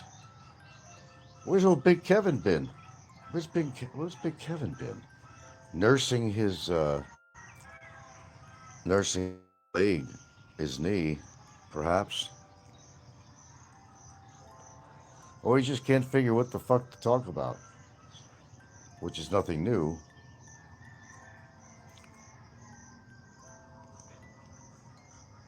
Yeah, we got some real characters on. As I said, we got that newest guy, who's another hillbilly southerner, who drinks like a fucking fish. Oh, who is it? It's Ray in the Philippines. I think it's Ray in the Philippines. The dude's always drinking. Here we go again with the drinking shit, right? I asked my viewers straight off, and I didn't have a lot when I did the show, about a few things, but one of them was, why do you drink? Besides it, being an addiction, Jane's addiction, besides it being an addiction, why do people drink? to get the edge off, to be less inhibited? Or is that their only way of socialization? Figure they have to be around other foreigners to socialize, so they drink.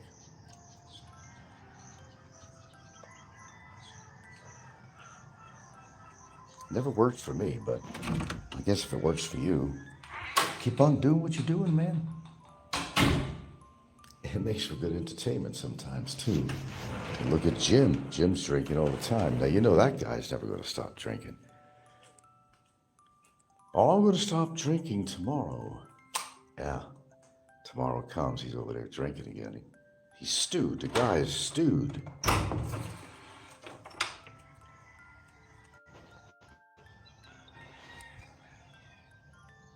Well, hello. There's like anybody out there? They look forward to my shows and they just sit there. Literally sit there, which is good, which means I got a captive audience, but it gets a little bit old after a while.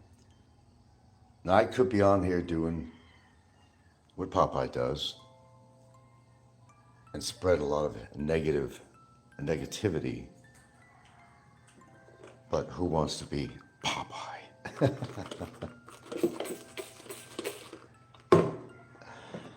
It really sucks to be Popeye.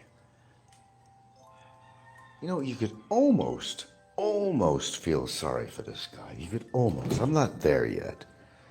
You could almost feel sorry for this guy.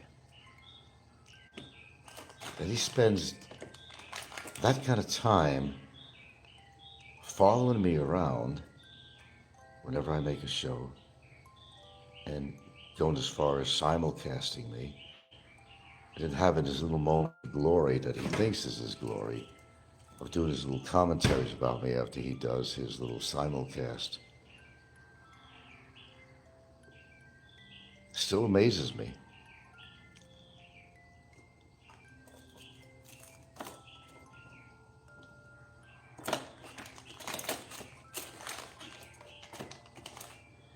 But there's always going to be another character coming along, just like this Ray in the Philippines, where it's just so predictable.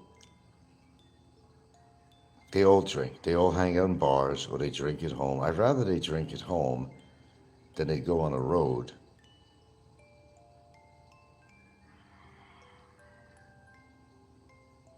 But I think sometimes you got to say something, whether people give a shit or not. Basically, they want to see somebody drink and make a fool of themselves, and they want to listen to someone like Popeye, who constantly makes a fool out of himself.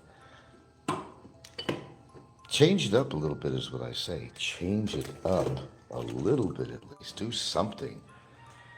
And if you're good at editing and you love doing that stuff, maybe you could do something actually positive and create a show that's not ranking or ragging on somebody, but show what talents you have in a more positive way. I say that to anybody who's done these little characters, whatever, the little skits and all this crap, as we call them, little skits. Put it to good use. Perhaps they could up their income on their show, because they might attract, if you come on regularly, some fancy editing and whatnot. Maybe you could create some really good graphics and for the opening of your show or something. Use your talents. Me, I can't edit for shit. And I'll tell you right off bat, I cannot edit. I can't.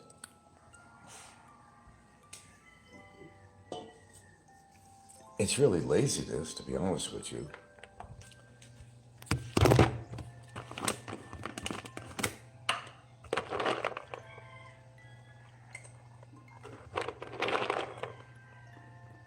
However,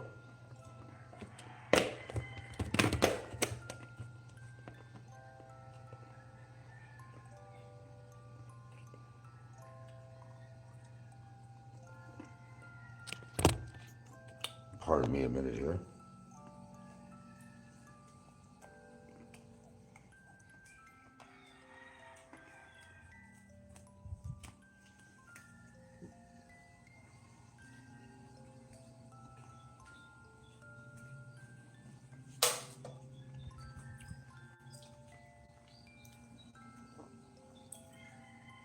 All right, try to get some protein in here with some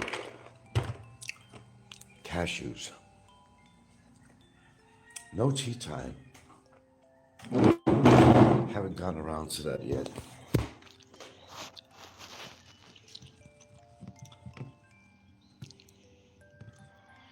So what does the future, what do we predict in the future here? Well, those that have been drinking a lot, it's going to catch up with them. Those of them that are obese, it's going to catch up with them. How many people have we lost on here so far? For health-related reasons. The list is getting a little bit up there, isn't it? Sometimes it is fun to sit there and watch. You can almost predict what's going to happen next with some of these guys' shows. I still think there's a limit on what you should do on your show to attract viewers, subs, and all that, to make money.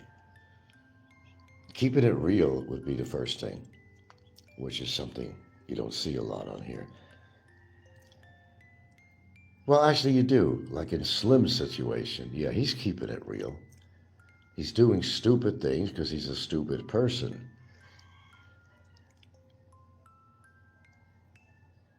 It was his third accident. Third. And there's really no excuse for that.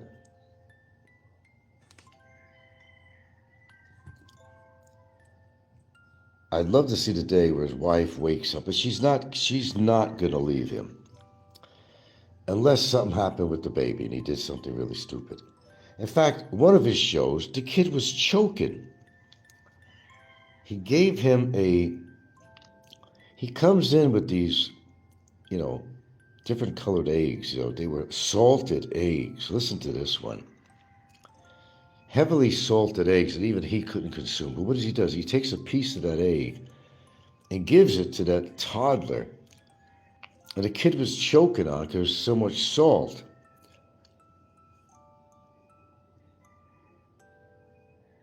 Oh, God. It's amazing. Hey, Ed Savino. Oh, it's talking about Slim did it again. Got into another accident. He hurt some Filipino on a motorcycle. His leg had an abrasion on it. I think he gave him $10,000 to pay him off. Kept on holding his hand. Apollo, I'm so sorry. I'm so sorry. I did not mean to do that. A Boris Karloff voice. I think right now, I think he's probably the biggest irritant on here, actually. He's an accident, literally an accident waiting to happen, and it does happen. Yeah, Slim did it again. He had another little accident because he was driving with his fucking selfie stick out the window again. Wasn't paying attention.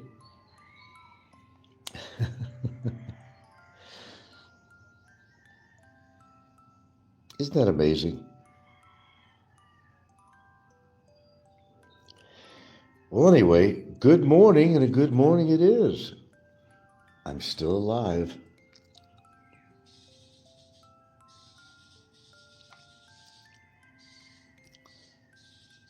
Been seeing a lot of things about the Port of Hagnaya, which is the port that I would take a ferry to, that still hasn't been repaired, since the earthquake. It kind of discombobulated the ground, the loading area. It's a big area where when the tide comes in, I don't know if it's sunk, what the fuck happened to it, but when the tide comes in, high tide, the whole area is underwater. You can see fucking fish swimming around. Everything at high tide.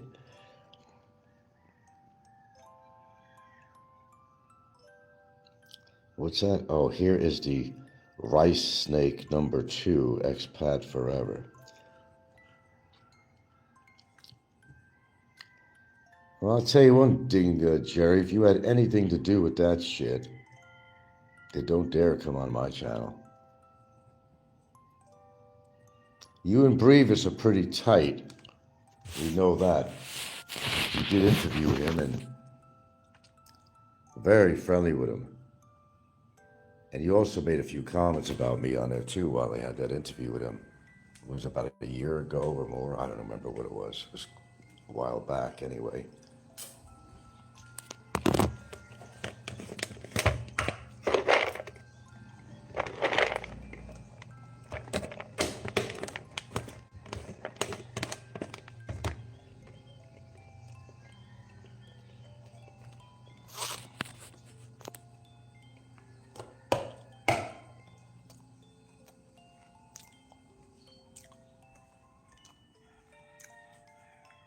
Sorry about that. I'm just trying to get my protein in this morning.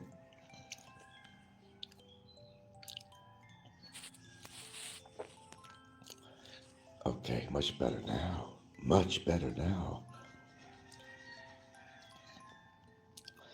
But people are pretty clever when they put shows together. The clickbait and so forth. They're getting better and better at it. Now, you could potentially make a lot of money on YouTube. And a lot of money would be like, say, even making an additional to whatever your money resources are outside of YouTube, pensions, whatever. But some of these people could make, I mean, Slim probably, I would not be surprised.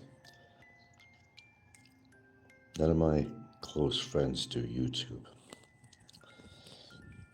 He probably makes $4,000 to $6,000 a month, I'll bet you, on his show. I don't know the exact figure. But, you know, how many subscribers does he have? I forgot. He gets all the viewers, so that's where he's getting the money to do all this shit. And that's a great thing if you could do it. But don't do it the way he does, is what I'm saying. Sensationalism. Exhibiting stupidity. Getting to accidents on the road. I mean, Philippines antics were crying about not making money on YouTube. They're making money. She'll throw out some bullshit figure or something, but she's lucky she's alive. Do you realize how many illnesses she has? You do, don't you? She's got lupus. I think she's diabetic, although she's always buying sweets. Like I said, give someone enough rope, they'll hang themselves.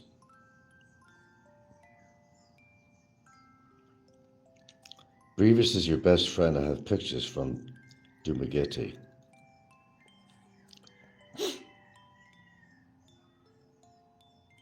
Well, the fact is, Jerry, the fact that you interviewed Brevis, and it was not exactly a positive interview, say, about me, you went along with that shit. You certainly did. Excuse me. You went along with that. I remember everything you said on there. It was not pro-Frank.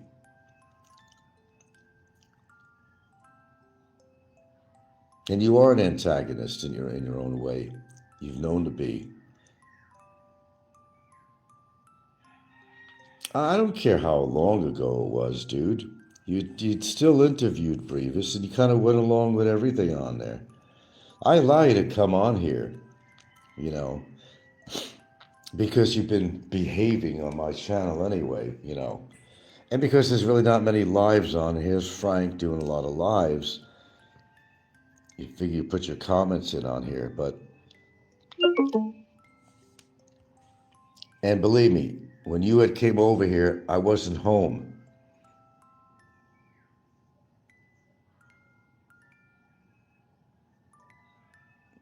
Oh, low battery again. This, you know how much this eats up mine.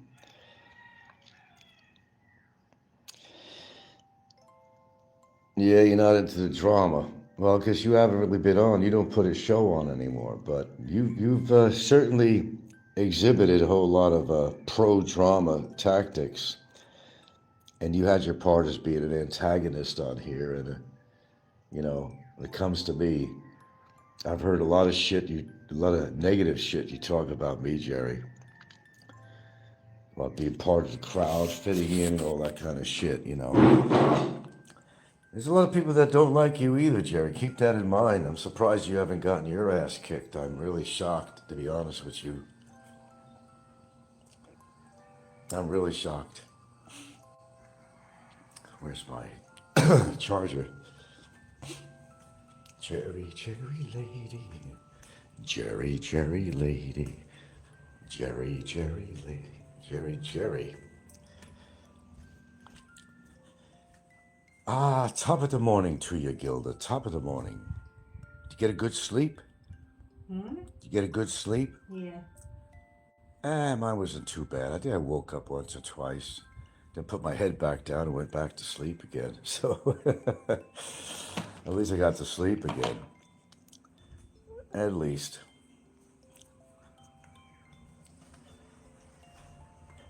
You gotta figure, which side of the fence you on, bro. You can't be jumping back and forth. I mean, you can do whatever you want, but I'm just saying. Decide where you're at and stay where you're at. I'm one of these people that believe if you don't like somebody, just you do what they normally do anyway. They let you know they don't like you, And that's okay. At least they're being honest. Even if they're attacking you, they're being honest. It's actually okay. But be honest about it. And don't pretend to be friendly with somebody simply because, you want to talk on their show and you want to be part of the action, you want to leave comments and all that crap. I get it, man. I get it. Here we go. Frank, if you were home, we could have met in person. You would have changed your mind about you. I don't know about that, Jerry. What the hell is that? Something done died and a bunch of ants on something here. What the hell? Jerry, I'm a very funny person. If you did meet me, you'd see that.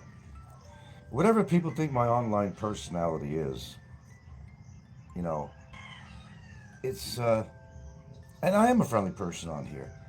It's not any different really in person than I'm on in here. Except when you meet somebody one-to-one, you might get a different you might evaluate them a little bit differently. You might say, well, what's all the hoopla about with Frank? Why is everybody so adverse with him? You might think differently, but we all have our own online personalities, some more than others.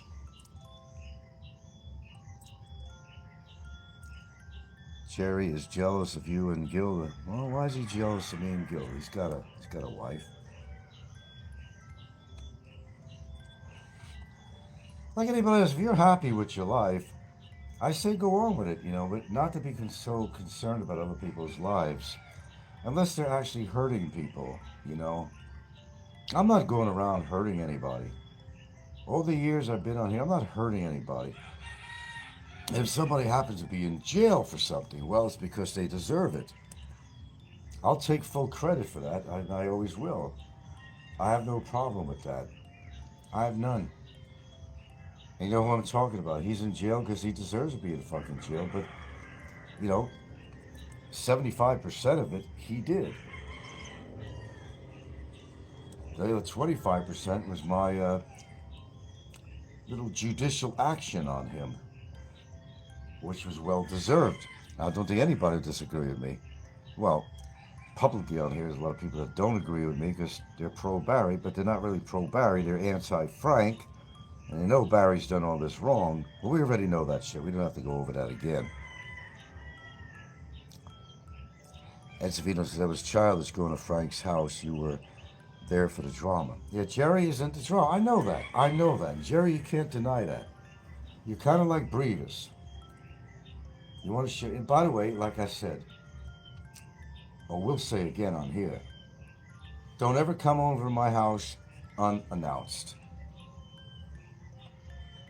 Because that's not going to get you an interview or time with me and put you around the people I love. I don't know how fucking crazy you are. I know how crazy Brevis is.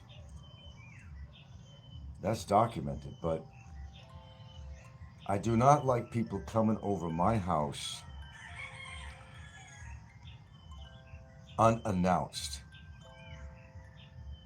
There's too many freakazoids out there that could be danger to me and my family. You can't just show up at my house.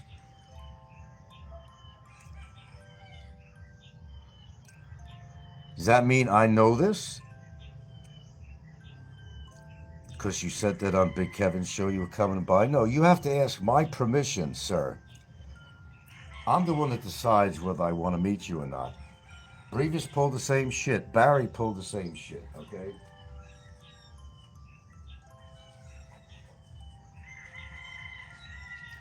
I mean, I take YouTube seriously in the sense that I know all the fucking freakazoids out there. But I don't know how far their psychology goes. I don't know. I mean, I've already made my own assessments of people on here, but you don't know. Especially somebody who comes over unannounced. That's something I don't appreciate at all. Yeah. Same damn thing. It was unannounced. Of course it was. Him and Hagante came over on the motorcycles.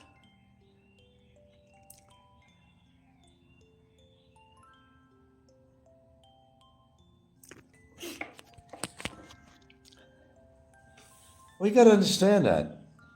We all have established that most people on YouTube have a fucking screw loose, including myself for even coming on fucking YouTube. You don't know what I'm capable of doing. And fuck the age shit. I get tired of hearing that. Oh, you're a frail old man. Well, I'm not frail, and I am an older man, but it doesn't mean I will put up with somebody's bullshit. And you know I don't put up with people's bullshit. That's already been established.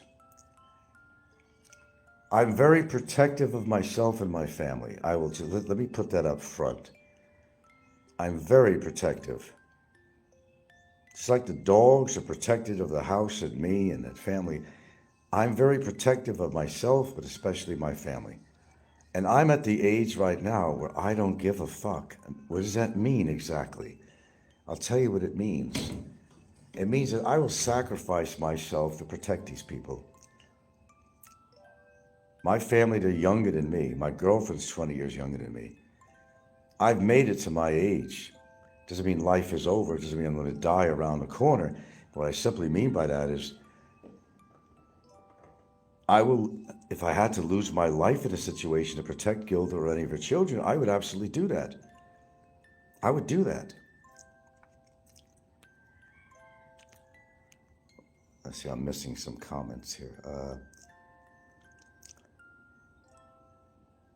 Expat, I'm the most sane person you ever will meet. I don't think so, Jerry.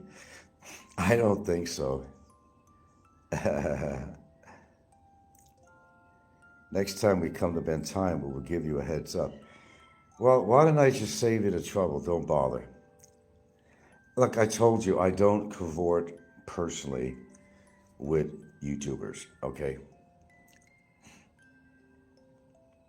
It's not my endeavor. I'll talk on here, I'll do a show on YouTube, but I've learned my lesson with, people like Ricky, Barry, Brevis. I've only met a few people here. Let's see, who did I actually meet? I met Mick Fisher. It turned out he was a louse on the Skinner Society. Mick Fisher had a mission. He didn't come over to be friendly. Mick didn't come over here. He came over here on a fact-finding mission, or let's say that he had a mission to try to convince me to drop Barry. I don't know why they're so pro-Barry, knowing everything he's done. Why would Mick even waste his time to come over to meet me with that in mind, to change my mind about Barry. What the hell does Mick Fisher or Big E care so much about Barry's well-being? Well, apparently they don't, because the fact is, and here it is, if they cared that much about Barry, they would have got him out of jail by now. And who knows? Maybe they're doing something on the side because of all the pressure against them in regards to this matter. Who knows? But they haven't done it so far, this whole time.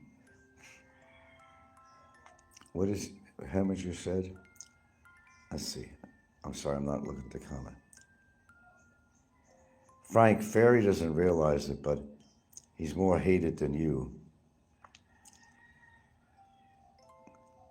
Jerry, sane, laugh. Okay. Jerry, come back on YouTube. Things are too slow.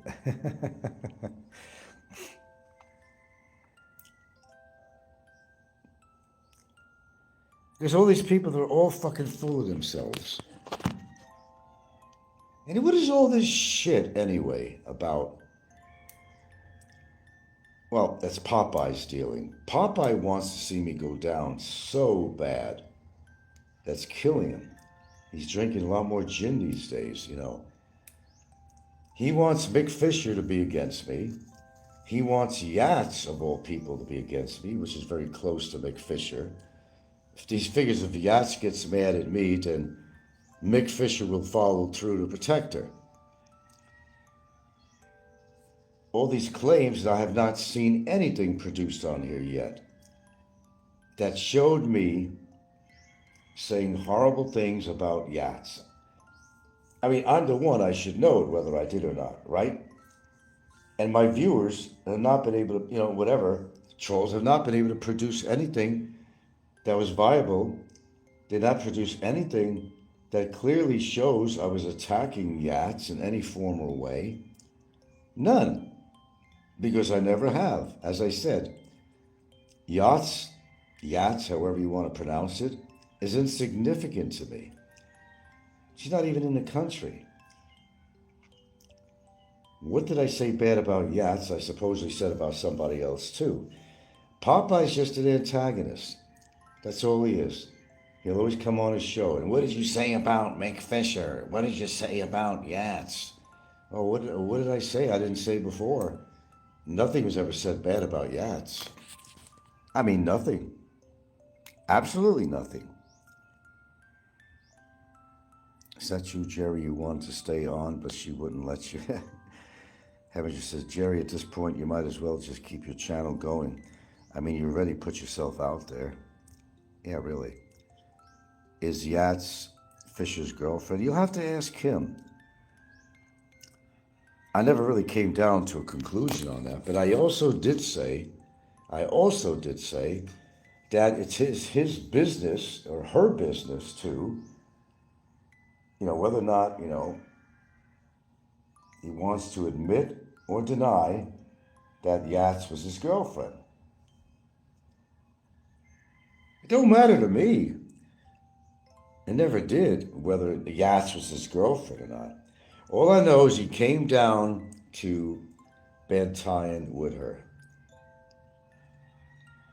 Okay? They were together on that trip.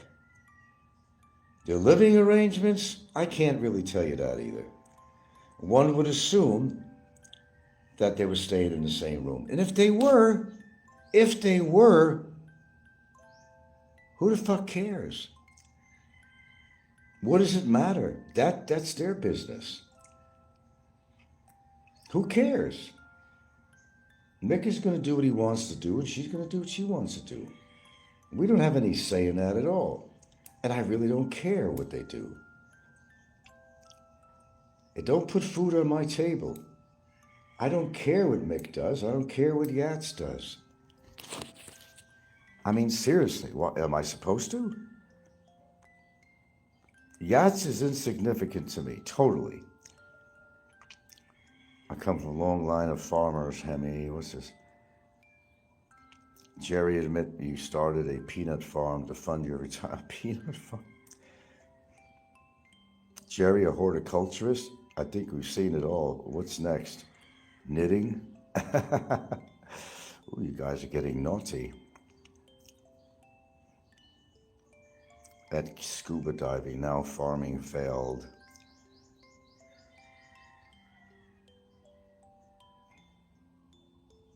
You gotta watch it. You said you're 68 now. You're not too much far from my age, Jerry. Well, although Jacques Cousteau dived to a pretty ripe age before he died, Jacques-Yves Cousteau co-invented the self-contained underwater breathing apparatus in 1942 with the cooperation of, who was that? Oh boy, I'm losing it now. Émile Gagnon, Emile-Gagana. I'm not looking this up. I already know this for years. Jacques-Yves Cousteau. You live another 20 years. You think so, Jerry? I'm not putting a number on me. Why would you say something like that? I'm slightly older than you, but I'm not going to say I'm going to live another 20 years. I can't say that, and I don't think that's going to happen. Simply because I've been smoking. I don't care if you quit or not, the damage is done. If there's any damage in there, it's already done. Doesn't mean you can't quit, but I'm just making a point here. I got good genetics and all that stuff, and that helps, but I'm not going to make a lame statement like that I'm going to live another 20 years, because, quite frankly, I don't know that.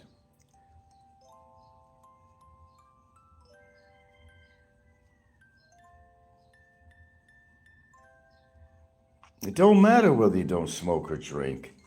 Well, it matters. I mean, don't get me wrong. There's people that seem perfectly healthy, and one of their organs dies on them or gets, you develop cancer. You could be walking around with something right now, and it hasn't progressed, so you're not aware of it. There's a lot of people that drop dead in their spots. How many people, I was watching a show, there were well-known entertainers and stuff who dropped dead on stage. There was a magician. There was, what's that, not Pee Wee Herman, but, Tiptoe Through the Tulips guy. That was on stage. Numerous people. You can die today, Jerry. And if you're not careful, you get nitrogen narcosis or something when you're diving. Something. Get little air bubbles in your system. Or you may touch something underwater that you shouldn't have touched. You may step on a fucking stonefish. You may whatever. A shark may appear from somewhere where you think there's no sharks and bite your ass off. You could drive your fucking car and get into an accident. Somebody that don't like you could come up from behind and hit you with a baseball bat and make your brain dead. There's so many things that could happen. To make a lame statement like that, you do live another 20 years because you don't drink or smoke. And a lot of people that don't drink or smoke that die without the help of that. Jerry, stick to predicting when you're due for your next MJ-style perm instead of how long you plan to live. Anything, Jerry, anything could happen. I'll be the first to say that and admit that.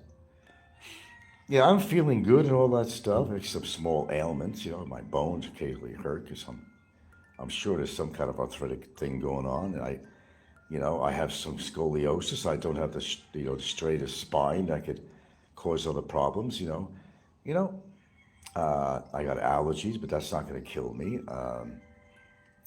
As far as my liver and everything is in good shape for any testing I've gotten and so forth. Do I have the potential of another kidney stone? I might have the potential of having another kidney stone, but I already know all this stuff. I don't care what it is. I don't care what supplements I take. I don't care what kind of a diet I have. I mean, it all helps, but even with all that being said and done, I can't guarantee I'm going to live another year. You never know. My brother was very surprising to me because, he died at 71. 72. And I didn't think he'd even lived that long.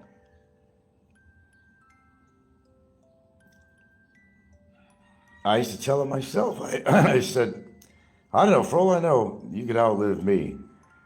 But at the same time, under my breath, I'm thinking, wow.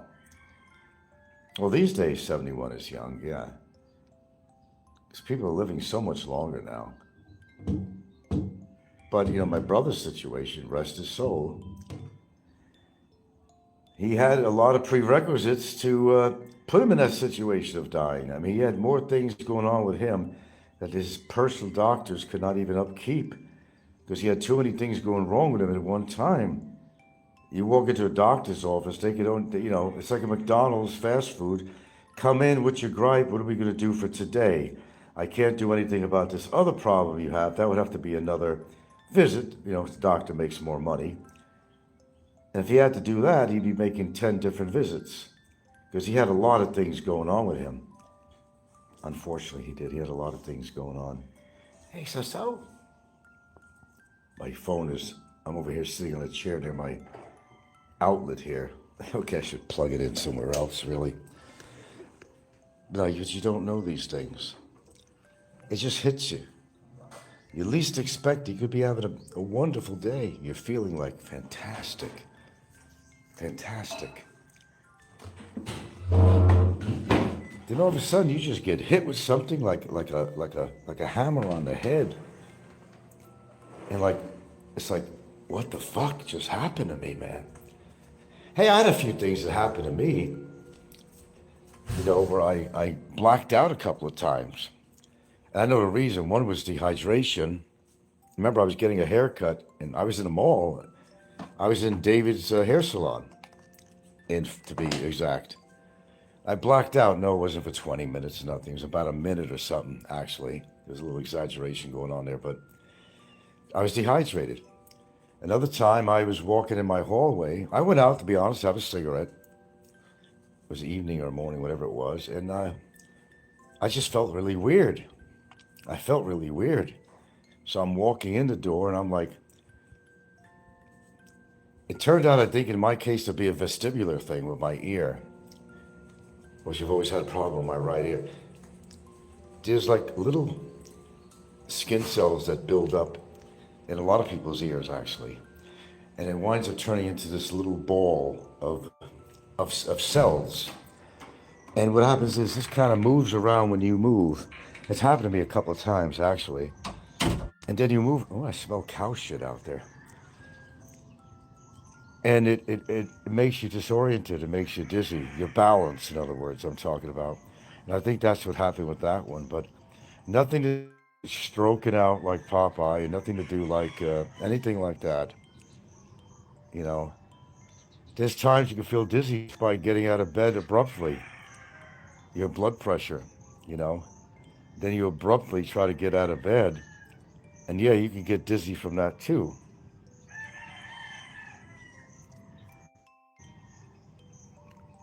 Bet your own peanut farm, Jerry. Jerry doesn't know how to make friends like Brevis, yeah. Brevis is a total freak of nature and nobody likes him, Heminger says.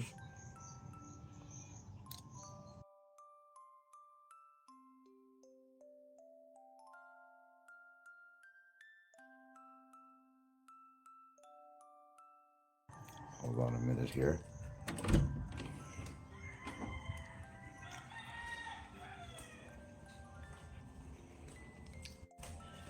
Yeah, Brevis is something, all right, that's for sure. Like I said, we got all kinds. We were talking about Slim this morning. He got into another accident again, which was totally expected and predicted by me and others.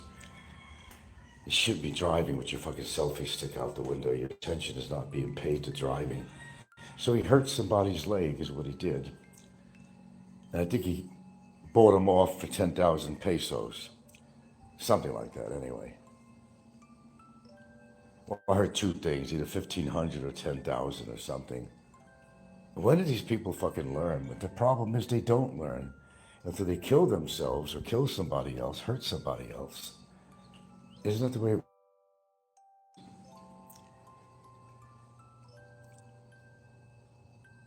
What's this? Bravest is the most unlikable guy in the community. Everyone else has friends. Expat Forever says, who got into an accident? Slim, pro-life traveler, got another accident. Hurt somebody on a motorcycle while he was driving with his fucking selfie stick out the window like he normally does. Bravest tries hard to be people's friends, but no one, and I mean no one, likes to do it. You know, that's true. Bueno Connell says, cigarettes really affect your oxygen, shortness of breath, headaches, etc. Well, I don't, wake out of bed, cigarette in my hand, okay? There are other factors. And sometimes it's even a medicine that I take. Cherry, cherry lady, or Jerry lady. Do-do-do-do, heartbeat. Do-do-do-do-do-do. Do-do-do-do. Jerry lady. Now, you're kind of an unusual guy, Jerry. I gotta tell you that. You're kind of an unusual chap. I don't think anybody would disagree with that. I don't know what your purpose in life is. I don't know what your purpose is for anything. But you've been a big antagonist on here. You really have. That's why you were blocked and had to come under this name. And I let you talk, but I'm still monitoring you. Ricky says you think you're better than everybody else in the video today. Did you see it? Ricky was talking about me. Huh? Frank, I'm definitely not average. No, you're not average. That's good or bad, according to how you look at it, Jerry has a Jerry curl, LOL. Jerry, next time you come at us, I'll give you the US, I'll give you a free Jerry curl. Oh, Ricky did a recent show. I haven't seen any shows with Ricky lately. And what is that saying? Ricky's trying to say that I think I'm better than everybody? Oh, boy, if he said something like that, that is total nonsense. I'm the least person on here that thinks I'm better than everybody, but according to what you mean by better than everybody, that could have a lot of meanings. Am I as fucking psycho crazy as everybody on here? A lot of people on here? No, I'm absolutely not. Ricky, I mean, well, he should speak, right? The guy is a fucking sociopath.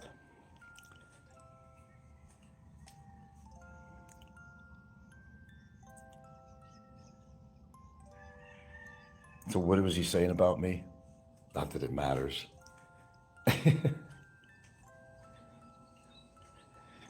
Cherry lady, hear your heartbeat.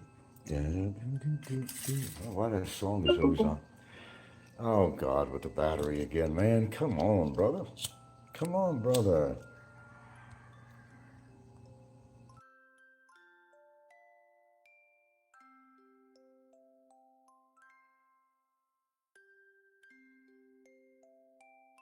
Give me a minute here.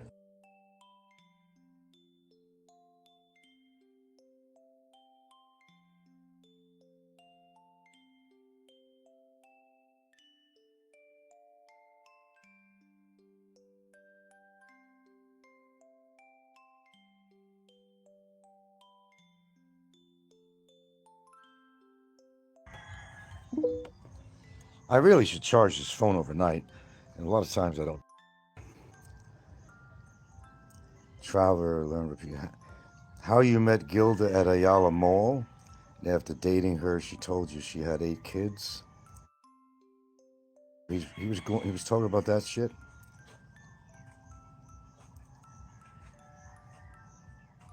So what about,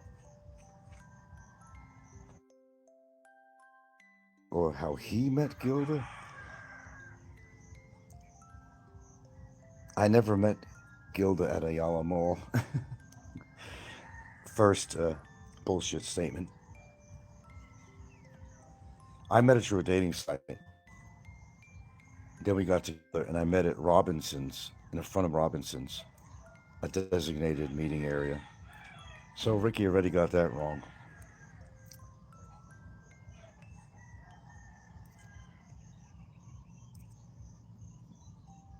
What's going on with these days? Rickety rackety.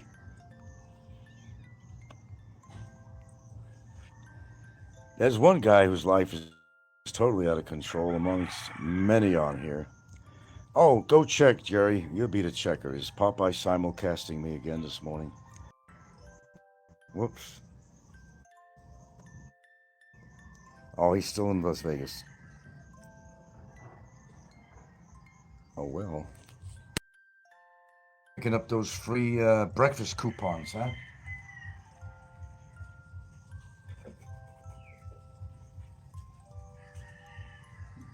How pathetic is that? How pathetic is that? 21 here. They all, look, man, why don't I summarize this? It's really easy to summarize. They all got a fucking screw loose, okay? They all got a fucking screw loose. Or two. Fucking phone, I didn't charge it overnight here. And on schedule, I probably got to hit here. So if I continue, you might have to be a little silence for a couple of minutes here, which I'm probably going to have to do here. So I'm going to continue talking. Nature sometimes calls. The call of the wild. And we'll be right back.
My apologies, but when nature calls, I do have to answer. I think you understand.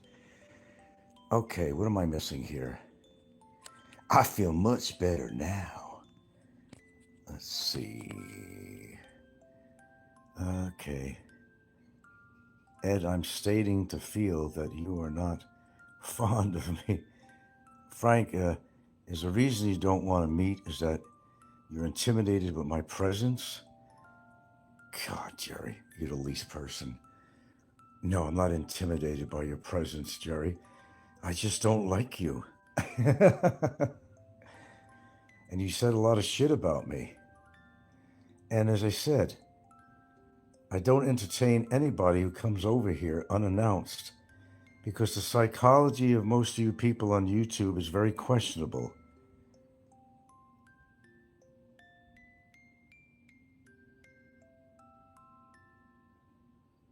Yeah, bye-bye, Jerry. Newman. He's the Newman on here, actually.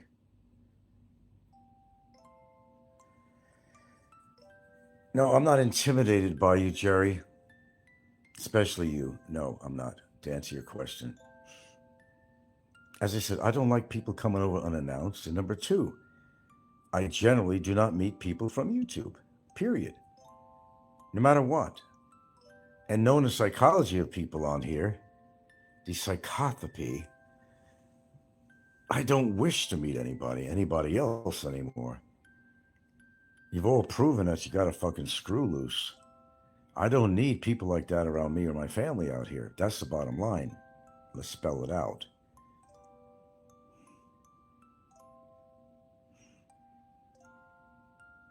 I think you guys understand that. You've been around on YouTube long enough to know who the freakazoids are. Now, Popeye, I'd love to meet that guy. He'll never come to the Philippines. He's got too many people that don't like him. That's one of the reasons that he will not come to the Philippines. Sure, he misses old Subic Bay and the round table and all that shit and the cocksucking and all that, but he can't go back. He's living in the past, but he just can't go back to the past. I still think the guy needs to get laid in the biggest way. He won't be so bitter. Something simple as getting laid with a real woman, not a pocket pussy, or not by watching videos of me or listening to my voice or pictures of my girlfriend. I'm sure he's had many instances where his daughter wasn't home. Maybe she was working or something. He's over there with his fucking panties down to his fucking ankles, jerking off the pictures of Gilda, or even me, for that fact. Told you, there's sick people on here, man. Heminger says, I heard a rumor that Aloe put a suit against Popeye in the Philippines, and that Aloe is holding it over his head. That's why he's staying good with Aloe and why Popeye hasn't returned. No, that's bullshit, because, Aloe don't live in the Philippines, and you can't, extradite, it's what do you call it? If you're not living in the Philippines, you're trying to do something against somebody from America. Popeye claims that, he could put, well, if that was the case, Popeye, I could do that for you too. It goes two ways. Popeye's claiming that, he could hire lawyers and have some charges on me over in the Philippines. What miracle does he know? How could he do that? He figures, well, we're both U.S. citizens. There's some truth to that, and Popeye's got to remember that too. I am a U.S. citizen. Even though I'm physically in the Philippines, I'm still a U.S. citizen. So I could perhaps do something like that myself, and that would really complicate his life.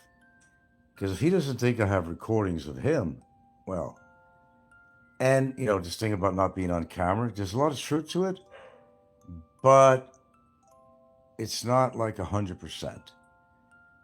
If you could show title of the show, the author's name of the show, and you have audio recordings of them, and it's consistent, Okay, you can still use that. It's easier to have them on camera, but it doesn't mean that you can't use these people's postings and so forth as evidence. No, it's not a foolproof thing. It could work. It's really up to immigration or DOJ what they want to do, but no, you could still use that material. It's not what you think. He visits the Philippines, but yeah, Anyway, I'm starting to get bored and hungry here too, so I'm not going to be on too much longer here, and I got to charge up the phone actually. Let's see what I haven't covered this morning. Yeah, we started talking about Slim, pro-life traveler. If there's one person we could definitely predict that's going to, get himself into all kinds of trouble, that's the guy right there. He's the new Barry in a sense, actually.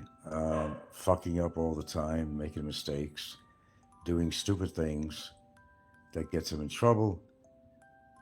Now, he already wrecked the truck that he bought because he was using the selfie stick. Okay. He already had some little incident having to do with his selfie stick on the road where nobody got injured. Somebody wanted to fall off their bike because of him. Now, the new one is that he forced some Filipino guy off the road or something on his motorcycle. The guy has abrasions on his leg, all because of his selfie stick and not paying attention to his driving. And that's pretty, offensive, really. I mean, he and Scotty Boy, they all pushing their cameras in people's faces all the times, for one, which is not a healthy thing to do because not everybody wants to be on camera. And you've seen some instances with Scotty, where he Ladyboy confronted him, didn't want to be on camera. Remember, Ladyboy means it's a man, and though they try to dress and look like a woman, they're not a woman. They got the strength of a man. Scotty's got to understand that. He's yet to get his ass kicked on camera. Okay. Not everybody shows everything that goes on behind the camera. And I'm sure there's been a lot more serious incidents. People will only put on their show what they want to show, and they'll edit out, if it was a record, if it was an upload, they'll edit out things on there that they don't want you to see. Like Brevis, for example, always in trouble. One time, over a year back or more, he had a shiner on his eye. Somebody beat his ass up. He didn't even talk about it. I had to point it out. And I asked him how come, it was on a message or something. Well, on one of the comments section. Yeah, I got into it with somebody else, And that's the way Brevis is. He looks for trouble. Or it's easy for trouble to find him.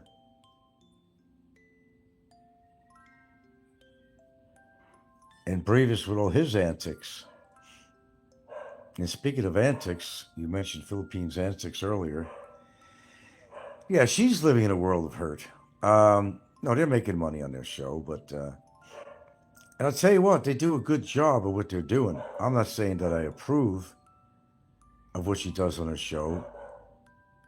It tries to henpeck everybody. I talk about people for a certain reason, but she makes her show to be just about that. To put on the examining table the things that people do. And we all do that to a point. But see, in her case, she can't afford to talk. She's the one who went into a couple of pharmacies to rob them with a makeshift bomb on her, and she had to do prison time for it. She doesn't like to talk about that very often. And how she got through immigration to get into this country after having that on her record, I don't understand. Apparently, at that time, immigration was really being lax on who they would let in. I mean, look all the psychopaths they let in. People like Ricky, people like her, people like Brevis, Barry, all these people that they let in the doors.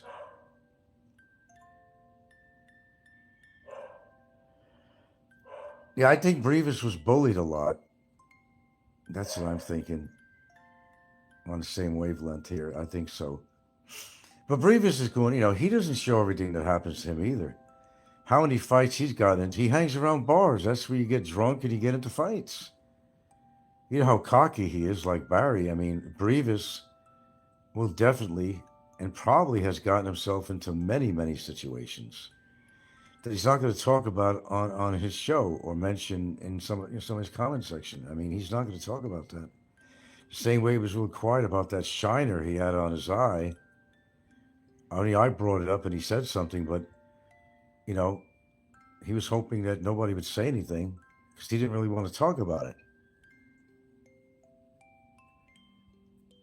So there you go. Right, Poppy? There you go. All right, ladies and gentlemen, I got to eat something. I haven't decided what the hell I want to eat this morning. I got to do things methodically. Surprisingly, my tea has not been going this whole conversation. Normally, my tea is out there before I'm. Got to make my brew. And other things I need to do. But I'm glad my audience kind of picked up into some dialogue, which is always nice to have. So let's summarize a few things on here. Well, Jerry thinks he's going to live another 20 years, but I kind of got on his case for that and said, no one knows, man. I don't care, what supplements you're taking, like me. And I'm the one that says that. It's coming from my mouth. Yeah, I do take supplements, and I think a lot of my diet is pretty damn good. But that's no guarantee for anything. And that's the truth.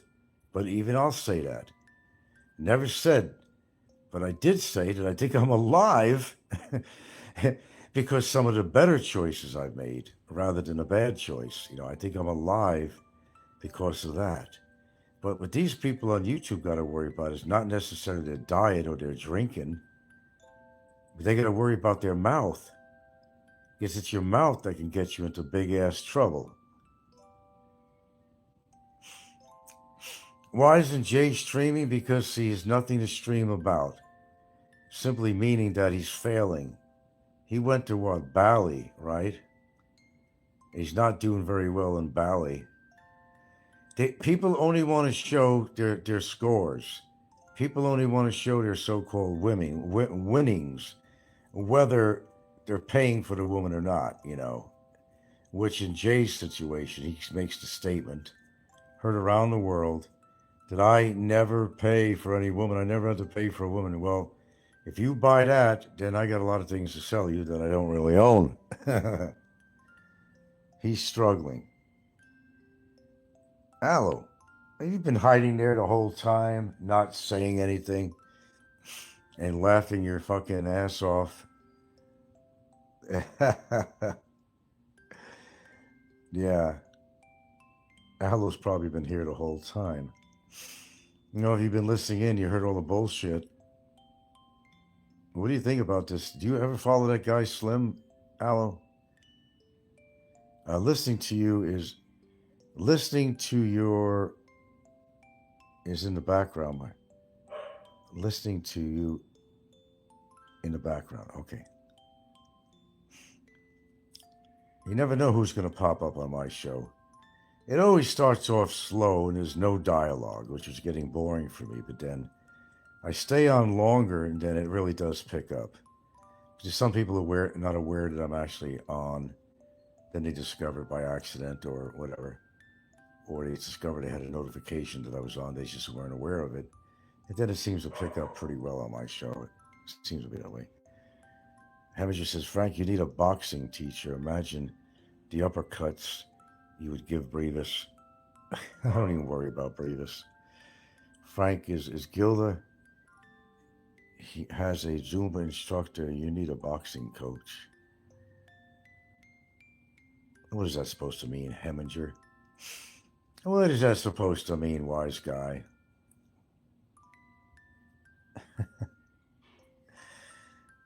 Please don't worry about Gilda's Zumba instructor. In fact, she hardly goes to Zumba. When she does, yes, it's usually a male, but there's a female Zumba instructor too, so she must be having three ways or something going on with both a man and a woman and herself. Must be. Oh, she's out there. We're barely away from each other in a 24-hour period. The power couple. Cherry, cherry lady. I don't know why that's always on my mind. It's kind of a happy song, that's why. And what was the name of his group? What was it? I forgot even his name. I told you, man. It's happening. I'm getting older, man. My short-term memory really sucks. Hey, I admit it. Whether it's the prescriptions, whether it's just my age, whatever. But I've been like this for a long time. Remember, when I was younger, I couldn't remember lyrics to a song, and I still can't. I just give the punchline, you know. Modern Talking. Okay, thank you. I like them. I'll tell you who I really like. I really like a lot of these bands that come from. And again, don't expect me to just come up at the on the tip of my tongue the names of these bands, but a lot of the bands I like are either German or Scandinavian or something. You know, a lot of talent. And some of them were not as well known in the United States as they were in their own country, but they did make it in the United States. There's a number of bands. Well, the Scorpions are from Canada, I believe, right? Dieter Bohlen. Who is that now? From modern. God, I should come up with that list because I'll tell you what. Yeah, when it comes. Sometimes by the time I make it to the show, it's already been removed. Yeah. Oh, it's all automatically. It's on private when I do my. It's automatic. It just goes to that automatically, and I'm the one that decides whether I want to keep it on or not. So do your recording of me like you normally do, people, and you still have it. No big deal.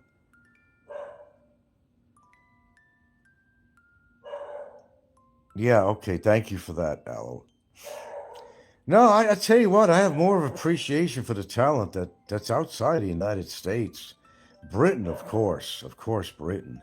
All the talent that's come from Britain. But, some of these other countries, I mean, I don't know if anybody was from the Netherlands, but let's see. Some of them were Norwegian. God, I wish I could. If I came up with the name of the bands, if I listened to the song, I could come up and tell you who I really, really like. I mean, I'm not an ABBA fan, for example, but ABBA had a huge following. I mean, they were talented. I mean, I'm not an ABBA fan, but ABBA was very talented. And the gentleman you just mentioned, where we go? Let's see. Dieter Bohlen is a guy from Modern Talking. Yeah. I was from Sweden. Yeah, that's what I'm saying. There's a lot of... Oh, by the way, I want to ask you something. I accidentally came into all this shit about Latvia, the country of Latvia. Have you ever been there? So I'm telling you about all these guys. I was talking about this on a show yesterday. Oh, yeah, Jerry was on here for a while, by the way, yeah. And a lot of these guys who want to move, I think they're making a big mistake. They want to move to Southeast Asia. I'm going to tell you something. I came across this accidentally. Latvia. And holy shit. If you guys are looking for women, I got to talk about this again. If you guys really want some beautiful women, was it Latvia? That is a hell of a place, man.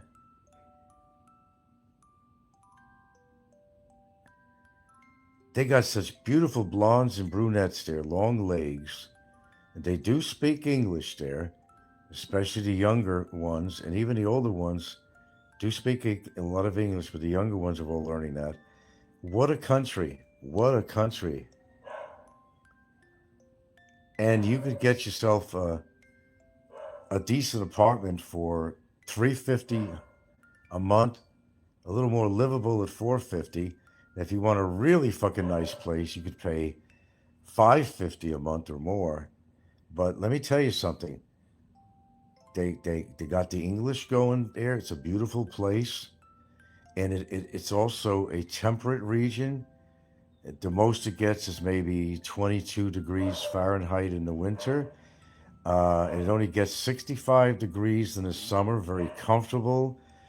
Man, I tell you, you guys are missing out. Those that want to live in the Philippines. I mean, it's a great place, the Philippines. But Latvia is incredible. What I read on it. You guys are missing out. What would you consider that? Eastern European, Aloe? You're missing out. Maybe I missed out, but things turned out well for me. But a lot of people don't want to explore, Eastern Europe and places. But Latvia, the women there, you wouldn't believe it, man. And they got all the kind of foods you'd want to eat there. I mean, they're not terribly cheap on the foods, but they're very reasonable. And I understand that people are very accepting to foreigners being there. Now, here's some of the info on that. Latvia, yeah. Lithuania and Estonia. Well, that's where Slim is from, Estonia. Yeah, the Baltic states. Okay, good infrastructure, cheap, good place, yes. Okay, we're referred as the Baltic states. Wow, I'll tell you what, man, if I was single, Aloe, I'm not shitting you guys. You think I'm shitting you? I was reading about it. I don't know, I came upon this accident. I don't know why. I came across this. And holy shit, the women, they were showing pictures. And here's the thing. With this particular country. The women there, they're making their own money. They will accept foreigners. And they will accept guys that are much older. But the prerequisites are that, number one, you are going to have to at least make enough money. And if you're making $1,500, $1,400, $1,300 a month, you could live there. And they'll accept you for that. That's fantastic. Because they're not making a lot of money there themselves. They will accept you for that kind of money. Absolutely. The thing is, they rather would have somebody they can grow old with rather than an older gentleman, but they will accept an older gentleman if he treats her with respect. If he treats her with respect and he's making enough money to support them. They have no problem with an older man. It is not their primary choice. I will put that out. I read that too. It's not their primary choice, but they will establish a relationship, even marry you, no matter how old you are, if you show respect, which a lot of foreigners that come here to the Philippines don't show any respect. And you will have enough money to live in that country with no problem. Okay. Actually, it's cheaper to live out there in Eastern Europe than in certain parts of the Philippines, BGC, Makati, etc. Well, that's expensive, yeah. Hemorrhages is Frank, did you think about expatting to Eastern Europe back in the day? No, I never did. I never really did. I was more thinking of, my brain was all over the place. Ecuador was one place I was considering in Ecuador. Kuala Lumpur was a place, yeah, I was considering. Kuala Lumpur, certain areas of Ecuador. Those are some of the places I was on my mind back in the day. I think Ren Zero left my ass or visited. Yes, he did. Yeah, he did. And something happened with this chick. What the hell was it? It didn't work because what was the deal? This chick was, first of all, she was emaciated. She had a bulimia or something, but there was something else to that too that didn't jive between both of them. It didn't work out. So Ren went out of his way too to try to find a woman. He certainly did. He went to Russia, whatever. So to me, Ukraine is Russia. But anyway, when you were in Seattle, were you dreaming about living overseas? No, for the most part, no. My action was really good in Seattle. I was pretty content until maybe the last quarter of time that I lived there. Of course, I was working, and I owned a piece of property and a lot in Hawaii, so I made the move. I got burnt out of my job. I got burnt out on Seattle. Seattle was changing, but not for the best, and the drug addicts and crime and the whole shit, attitudes, all that shit with Seattle. I had enough of it, so it was time to go. It's time to fly, like in that song says. It's time to fly.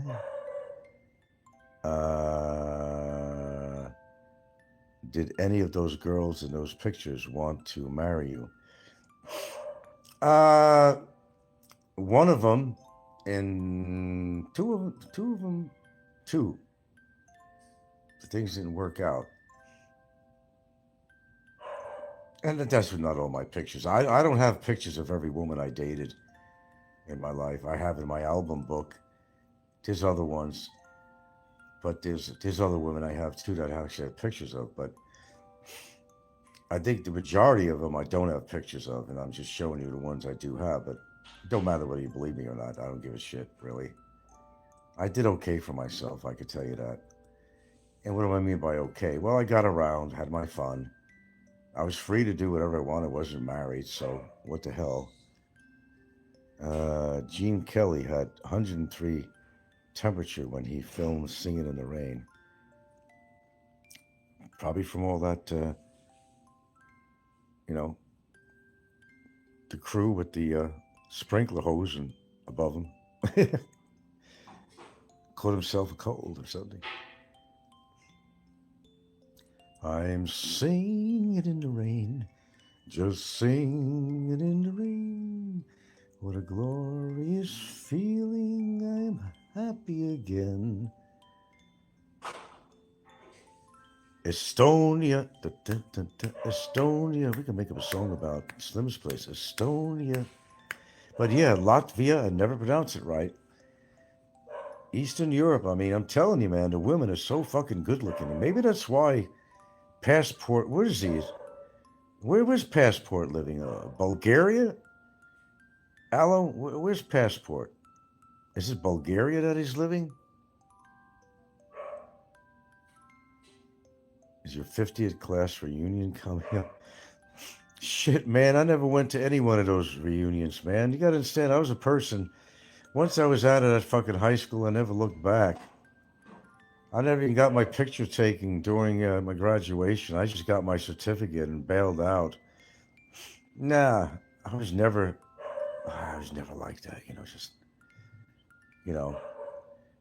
At break time, I didn't always hang around the corner of the school smoking cigarettes and all this bullshit and talking shit and smack and all that. Bell rang. I was going home. That was it. Oh, Romania. That's it, Romania. Well, Romania's got some, from what I've seen on that too, Romania's got some good-looking women. A lot of them, I don't know, that I've seen on there weren't, but I'm sure there's some good-looking women in Romania. But like Alice said, don't knock the Eastern Europe. I mean, shit. If you like blondes, there's plenty of natural blondes that don't have to dye their hair. I think you're missing out. I mean, yeah, Philippines got a lot of good-looking women out here. There's no doubt about that. But sometimes people get tired of that Asian thing, I mean, my ancestors are from Europe. I should have concentrated on that. And Italy? Oh, no doubt. There's no doubt that Italy has some gorgeous women. Whew. course, I've never been there, but I do watch movies and I do see things on the internet. Can't say I've ever been there, my friend, but I got a pretty good. Hey, I seen the Italian women that were living in New York when I grew up. Beautiful women. Beautiful women.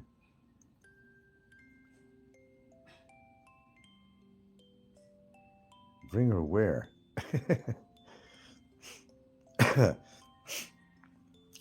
Who knows, man? Everything blows over. Who knows what the fuck I'm going to do here, man?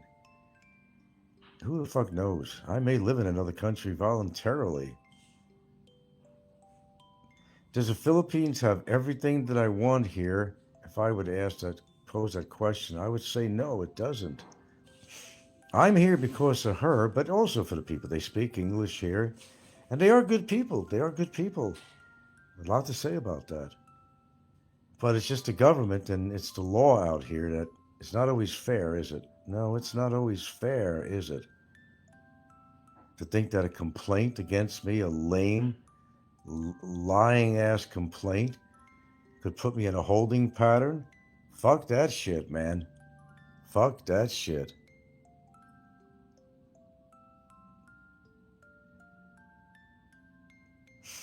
Yeah, there's a lot of bugaboos about Asia, period. And I wouldn't mind living in a more temperate climate. I mean, I was raised in a temperate climate. I love temperate. Spring,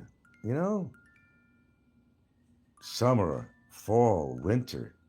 You get to experience a variety of seasons. I miss that. I really miss that. The beautiful coloration on the trees during autumn.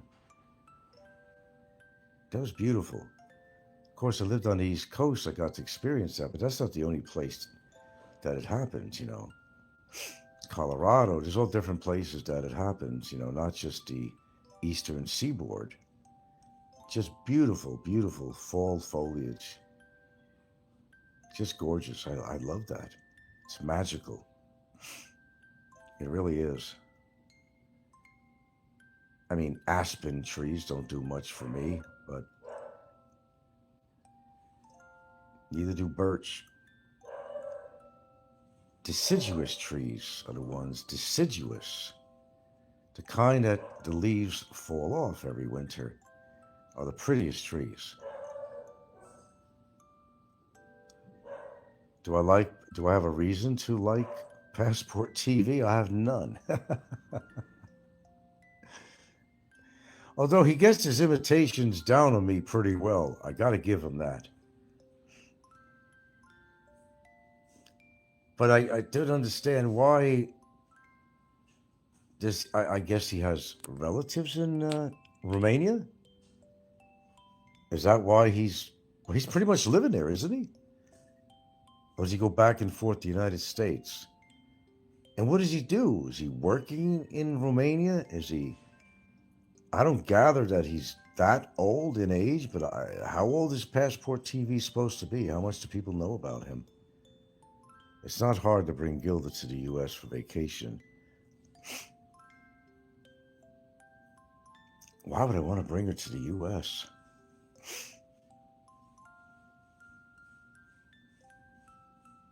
I would have liked to have brought her to Hawaii, but don't have a house there anymore. It's too unaffordable for a trip. It's just too much. Too much VAT tax. It's just too much. Hawaii has lost it. And boy, that volcano is going off like there's no tomorrow. What a display, and I'm not there to see it. What a display. Well, she's got to get some things. She's going to be going to another country this coming New Year somewhere sometime with her daughter or something. She's got to get some stuff on her passport. She got to start doing that. She got a brand new passport. There's really nothing on it. So she has to get her mileage in on there, if you know what I mean.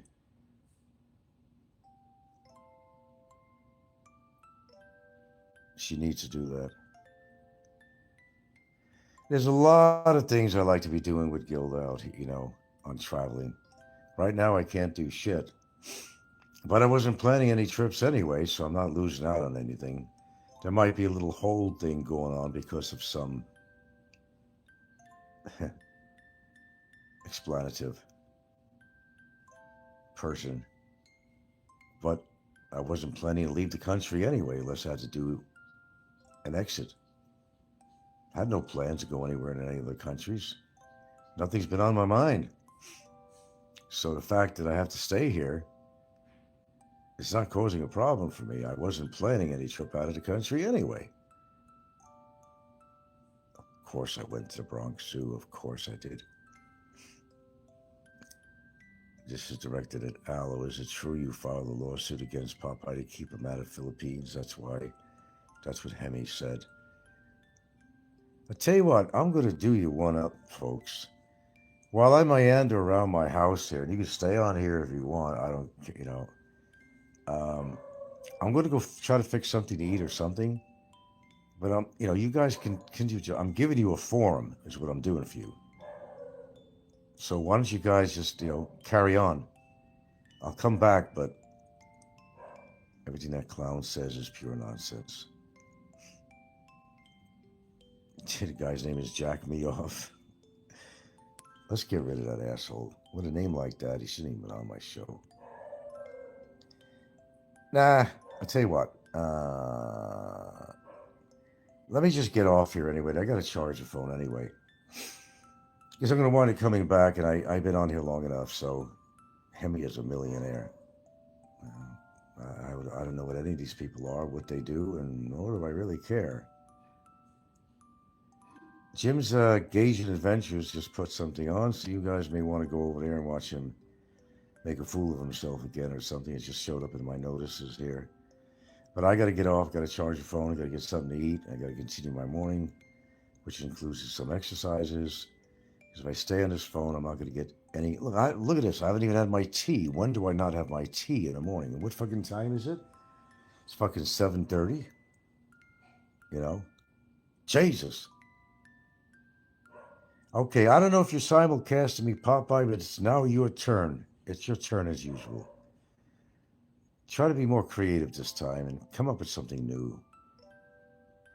Popeye could be holding off for his Christmas special, actually. If he hasn't been doing any simulcasting, he's holding off for his Christmas special for celebration of Barry's, being incarcerated for almost 3 years. Another Christmas, in other words. Shantu is 15. I think it's Chantu, I think. Now, Jim can't screw her if he wants to. I'm not even sure he has the capability of doing that with all the steroid use and alcohol and shit. I wouldn't even know. I gotta be out of here, man. Okay, another time, you know what I mean? Thanks for showing up here, Aloe, and thank you, everybody, for the dialogue in here. Finally came through. But this boy's gotta go. One last thing. Oh, something I did not mention.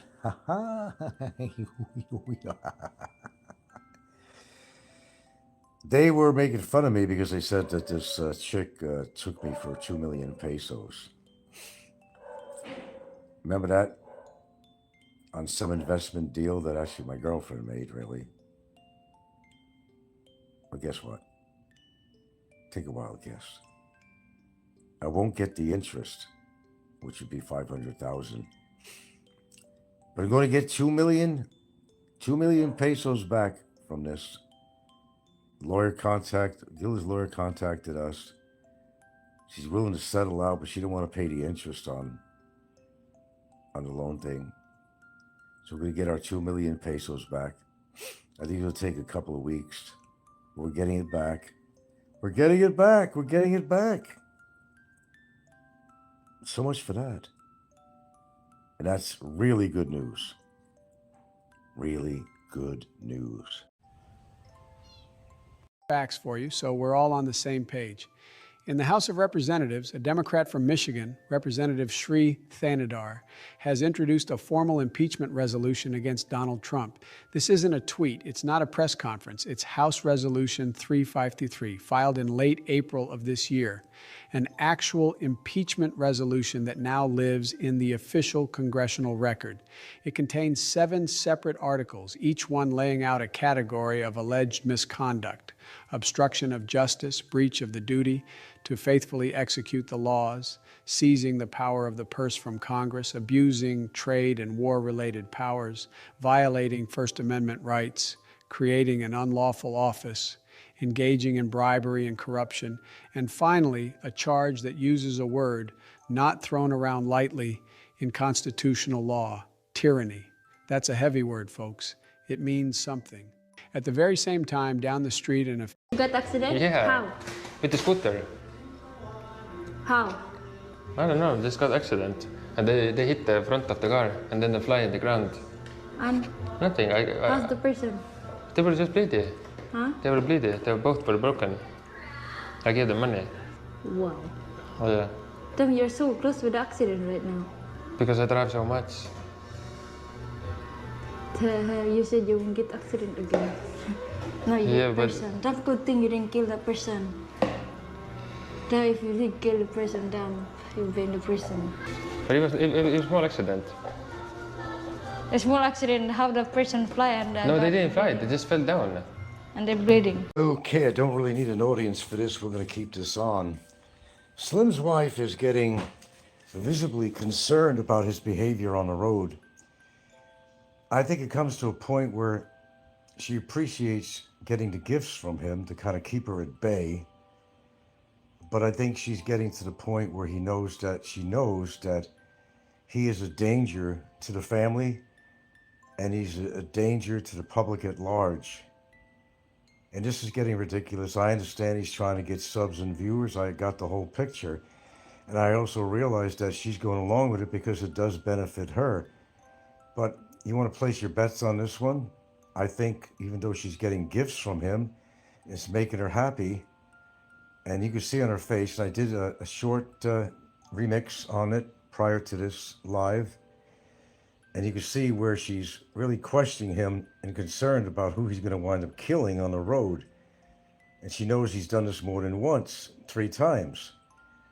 And you can see on her face that she's really concerned. Now, why does she stay with this asswipe? Well, he does bring in the money. It's creating a life that she wouldn't have for the kid. And I think it just comes to a point where he's just putting up with this crap. She's just putting up with the crap. Because he's gifted her a lot of things. But he's so insensitive to her needs. I mean, he'll go out and eat a huge meal, even a steak. And he'll bring her home maybe 100 peso meal. Well, he just ate like a 3 or 4 course meal. This guy really has to be reprimanded for his actions. I'm not your policeman on here. I'll leave it up to you guys to contact the proper authorities. He actually is a danger to the people in the Philippines, and if not to himself, and to his own family. And of course, if you don't know who I'm talking about, and I hate to give him the PR on here, but it's pro-life, what is it called? Pro-Life Philippines. He's an Estonian guy, the accent and all, and he's chasing after young women, even though his wife knows it. But I think it's kind of an agreement that they have between each other. It's an agreement. And as long as the money's coming in and she's being supported, she's at a point she ain't saying nothing, but now she's seeing a pattern with this, that he's getting into actions all the time while he's vlogging with his selfie stick out the window. So he says on the clipping, and if you watch his last show, he said, it's not his fault. And he's not taking fault for what he does. And it's all his fault. Him driving with one hand and having a 5-foot extension, selfie stick hanging out the driver's side of the window.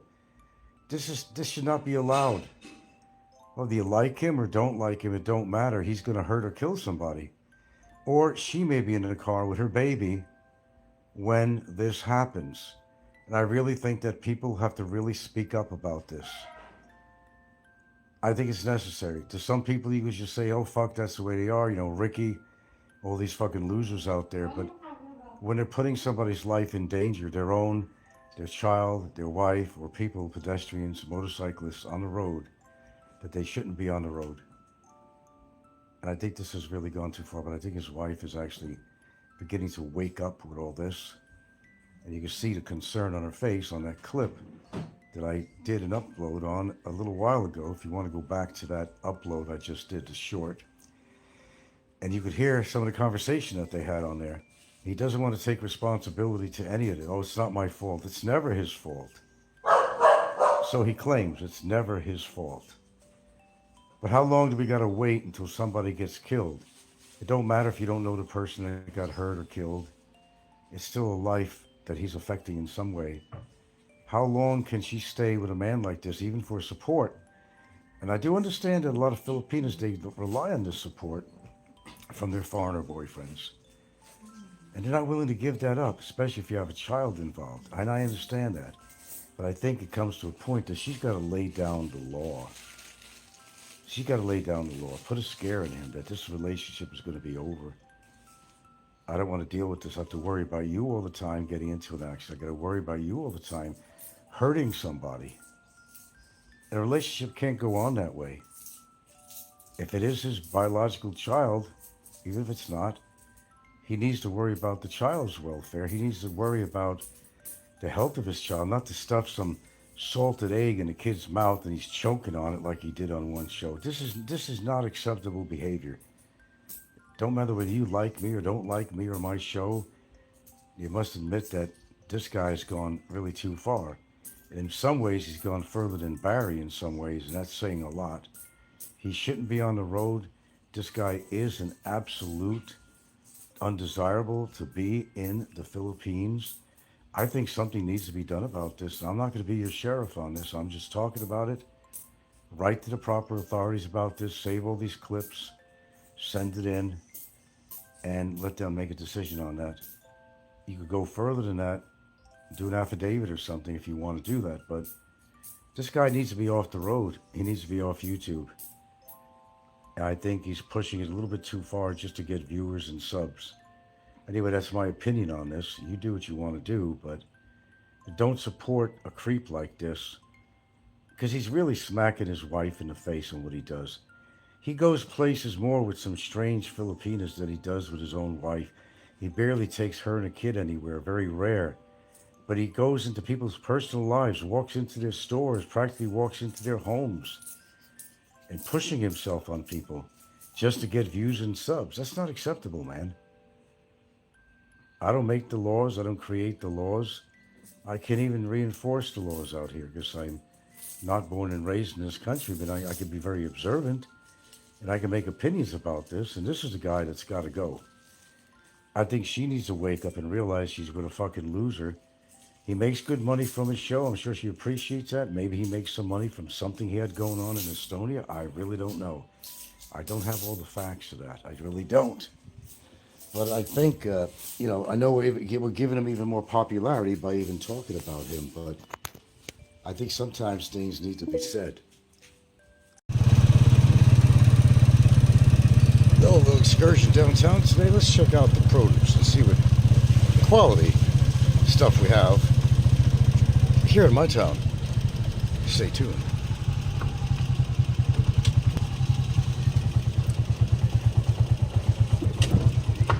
All right, get off the clickety-click here.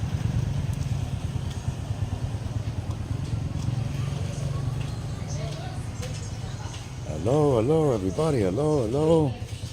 Kumusta ka. Sound familiar? Okay, let's take a little ride. Look at that sweetheart. God damn, I'm telling you, man. Whew. Who is that woman? Okay, we got cats around here. I'm sure we have dogs around here. It's not a big produce market. Well, we got the fish section here. Parasite Central. Oh, we got a kitty that's hungry and pregnant. Every now and then I find some produce or fruit here that's worth buying. But let's see, let's take a look around today. I don't know. Wow, the best carrots I've seen here for a long time. Usually they're made of rubber and they, boing, use them as a slingshot. Potatoes not a good choice. Oh my goodness. Poor looking corn. Apples are okay. Okay. Lemons, I'll probably need more of them pretty soon. More lemons. Pretty good looking carrots. They're not bad. I've seen worse. Let's see. What can I want here? That's cabbage. But you're never going to find any good lettuce. It's like about the size of your fist. Let me see. There she goes. She's over here. Oh, we got some yams here. But we got some at home, I believe. These are the white ones. Scratchy, you'll see.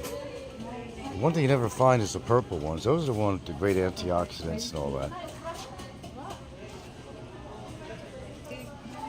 All right, look at that. Oh, half a thing of cabbage, you know.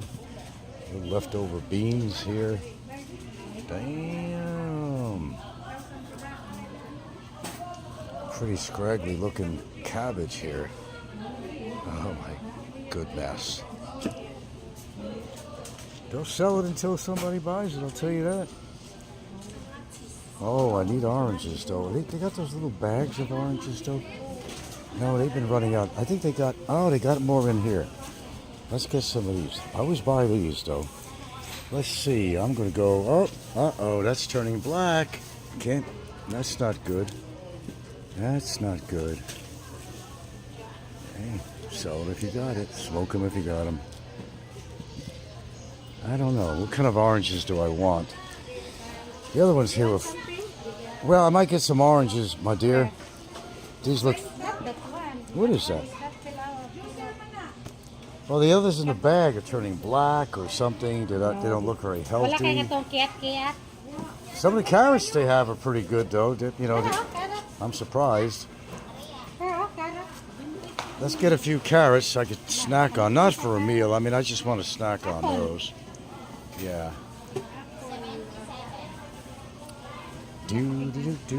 Cucumbers look, okay.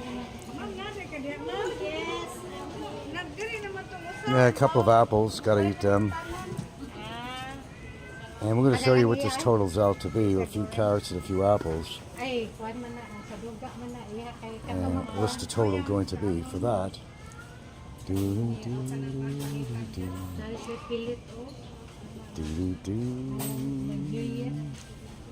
This is the market. You got to see when that tile is filthy from a... Oh, there you go, boys, for you single guys that just walked by here. There you go. There you go. You got some sweet stuff over here, man, in Santa Fe, I'll tell you that. Huh? How much you need? 169 for a couple of carrots and a couple of apples. 169. Here comes the wallet. Call me the wallet. Take it out of 5. 169er. 169er. That would be the price for a couple of carrots and shit. When I grew up, you get a whole grocery cart full of carrots and apples. But this, you can't live in the past like Popeye. No, I live in the present. This is reality. Even here in the Philippines, a third world country, you're paid through your nose.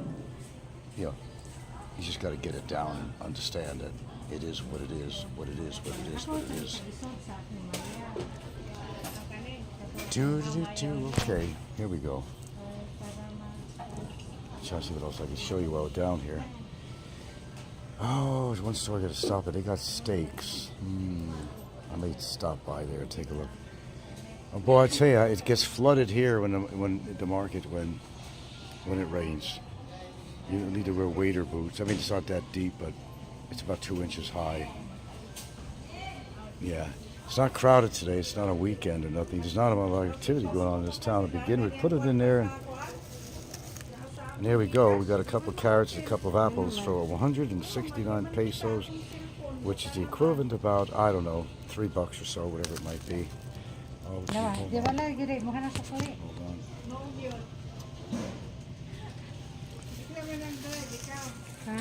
Okay, why don't we move on here? They're all pretty much selling the same produce. It's just who you decide to go to for the particular stand. Maybe you've done business with somebody all the time. But it's pretty much the same stuff. You're not going to find anything unusual here. Occasionally you might get cantaloupes and take advantage of it if you can.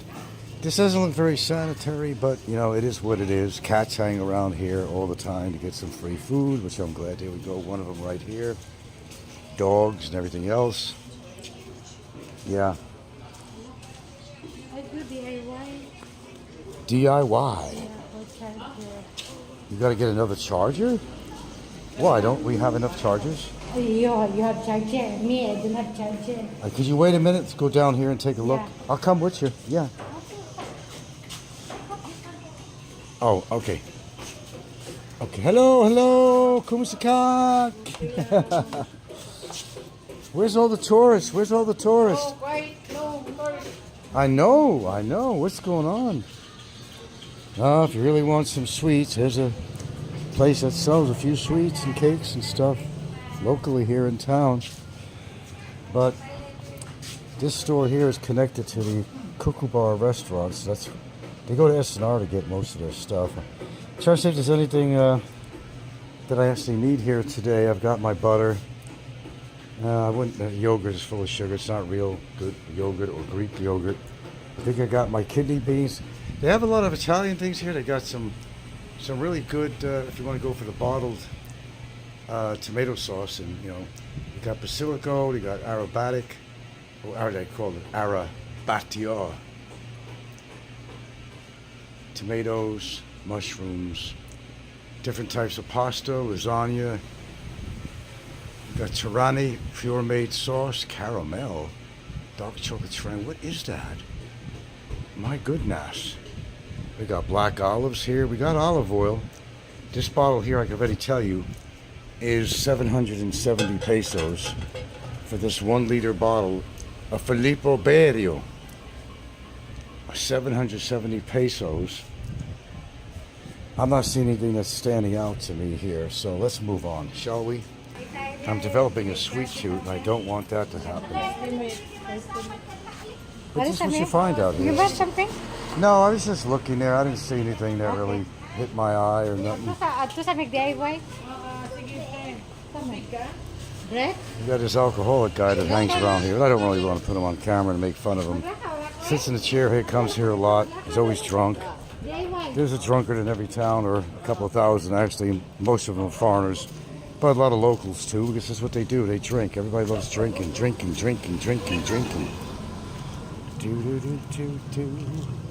My favorite machine.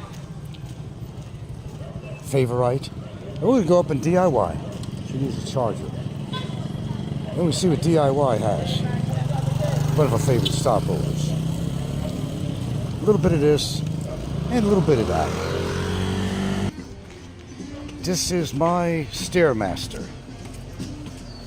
Right here. I need to do stair stuff. I come here to DIY. Uh-oh, music. DIY. Why? Because it's DIY. All right. A lot of gadgets, different stuff here. She's looking for a charger. They're always looking for chargers. This is the crazy thing. I've yet to see steak knives or anything here, or anywhere, with a serrated edge. So you could actually cut through your meat. You don't see that here. I don't know why. He's afraid people are going to kill each other. I don't know. There's no serrated edges.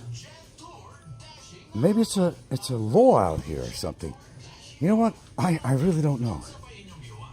Why is that? Oh, we're needing pans real good. Here's a wok pan. Then it's aluminum foil. This here wouldn't last you 2 months. You got this Omega aluminum non-stick fry pan. That's not going to last you very long at all. You're not going to find any quality unless you go to the malls. And here's one here. It's small.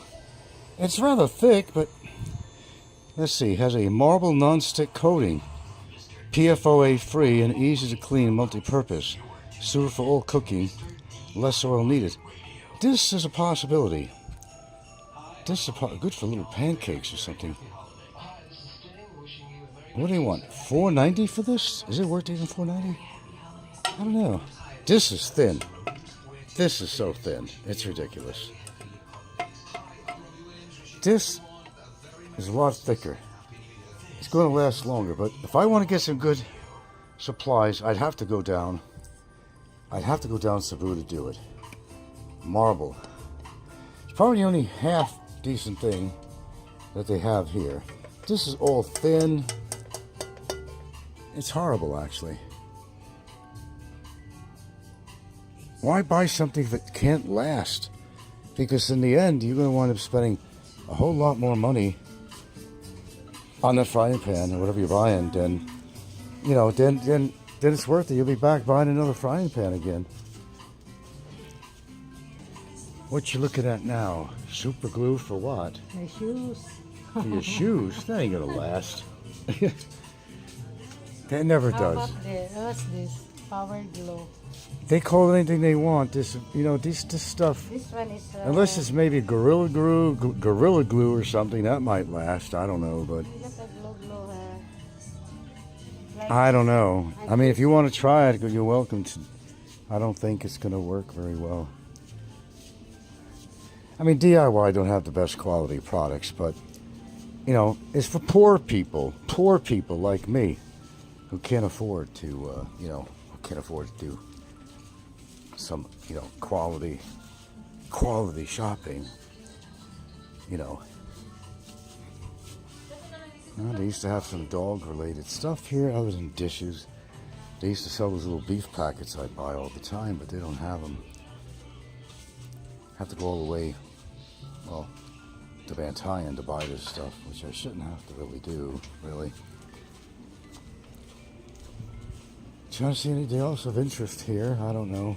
I'll just check it out. We come in here quite often, actually. Always have the need for something, but trying to find something that actually lasts, that's a whole nother thing. Oh, lumbar support. Yeah, that's, man. Lumbar support. I tell you what, man, this is not a joke either, man. I think you should get a pillow from the house. I go on these trikes and stuff, you know. It's killer on my back. And the Jeepity's even worse. They got a metal bar going across. And even for my seat in the living room, it's really been affecting my back in a bad way. But do I want to spend 730 pesos on that? I don't know about that. Is it memory foam? It says thick foam, but not memory foam. I'd more likely get the memory foam than anything else. And we got music playing here, of course, so I gotta be careful, but what am I worried about? I'm about out of here anyway. What else? Indeed. Why? Why? Because it's DIY. Do it yourself. Yeah. Okay. Yeah, I'm just looking around. Okay, you got... They had some good back support for the chair, but I didn't want to spend 730 pesos. Back support for a chair or something, you know. I thought it was good on jeepneys, good on, yeah. Okay. All right, back to my Stairmaster.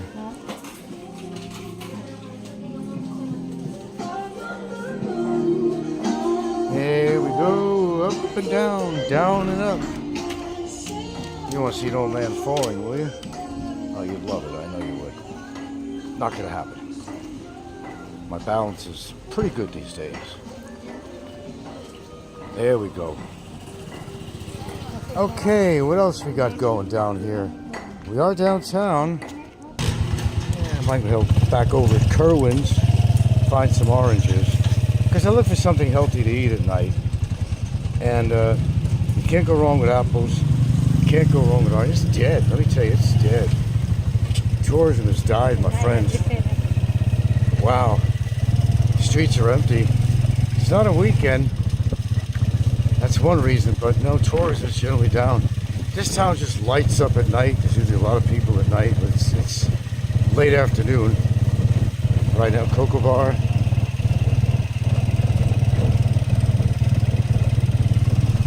There you go. Yeah, you know, restaurants are hurting here. And all kinds of businesses are hurting here. Then there's a problem with the ferry. If it's high tide, they can't come in and all this. And it's really just backing trucks up and supplies, and it's creating a lot of mayhem. But, you know, that's over in Hagnaya Port, which is San Romeo. That's the other side of the ferry they take here from Santa Fe. And let's see what they have here. Okay, let's see what we have here, folks. Okay, cool stuff. Let's do the slim thing. Kumastaka. Okay, this is like Jello. You can put your finger through it. It's no good, but they're gonna sell it anyway. They're gonna sell it anyway. I'm telling you. How about a good ripe? What is that? Tangerine? What is that? Orange. I know it's an orange. Ouch. Grapes. 6 grapes a day to 7 grapes. That's all you could have, folks. You're gonna be shitting like a racehorse. 15, 50 per kilo? 15 pesos each. How many? 15 pesos each. For what now? 15 pesos, approximately 28 cents a piece for these. But they're all too soft, I think, or no? So these little things are 15 How many? 15 pesos. Four lang. Yeah, two more. Two more? Like a tumor, yeah, 2 more. Two more. 2 more. Hope I don't get a tumor. Oh my God, is this what I think it is? This is Durian. the smelly one? Durian? Yeah. Oh my God. This one is a good one. Durian, oh my God. Hey, Do you you have- know this? Yeah, that's tomatillo. No, what is that? That's Persimmon. persimmon. God, I haven't tasted persimmon in years. Man, that thing's not even cut into this durian, and I can smell that. Some people love durian. But I tell you, man, you better get rid of it far from your house once you open that sucker up. Oh, let's see. Get a lemon. Lemons are about 20 pesos each, I think. Believe it or not, about 38 cents a piece. What else? I don't know. I don't see anything else. That doesn't look very friendly. What is that anyway? I ain't got it. And what is that supposed to be? Cabbage? Cabbage. Oh my goodness, Magna. Oh my goodness. Hindi lang tayo magkabi. I'm telling you, man. Sa akin. I'm telling you. My God, what is this? What is this? Obi. That's OB? Yeah. OB. You want OB? No. If you don't want, Looks like it's all rotted. Anyway, I don't want no OB. bayad. I don't. You need money, is that what you're trying to say? Yeah, bayad. Yeah, buy them. There you go. Pila ka na? Where's the money? I like these apples better than the others you got. Which color? These are I think Macintosh. No. These are better tasting. This is good if you're going to make like an apple pie. This one Yeah. here. These are good for like apple pie. So they get pearls, oh. Yeah. And oh, these are avocados. Sa pilang pearls? Yeah, 40. Ano sa those avocados. Pila taran? 175. 125 for That's one ounce. for four bananas and Oranges, a 6. little bit of oranges and 125 pesos. You see, yeah, buy a durian shit. I said, I ain't gonna smell my house up. Hell no, I won't go. This is another store that sells general stuff. I may take a look in here. Gilda dear, I'm gonna walk in here and see what they have. You can come in. If they allow me with the camera, I don't know. Of course, they're gonna play popular songs, and who cares if I get a copyright strike? It's not like I have a future on this thing, so I don't really give a rat's ass. Is that a real gun? I don't know. Okay. Let's see what they have here today. I don't know. Aisles are kind of crowded here. They have a lot of supplies here. Everything is from China. Well, what do you think? Is anything I could use? Of course, there's always alcohol. Here we go with the alcohol again. They're not going to do without alcohol, I'll tell you that. They're never going to survive with that. I don't care if they're down to the last part of food. They're going to have a bottle of alcohol somewhere to get through that depressive state of mind, I guess. I don't know, really. Not much food or anything in here. Just plastic galore. Hopefully it's all recycled, I hope anyway. Recycled. Yeah, we can't be on bad terms with China. No, not this country, no. Yeah, I can't get through some of these aisles. Let me go back over here. Pardon me?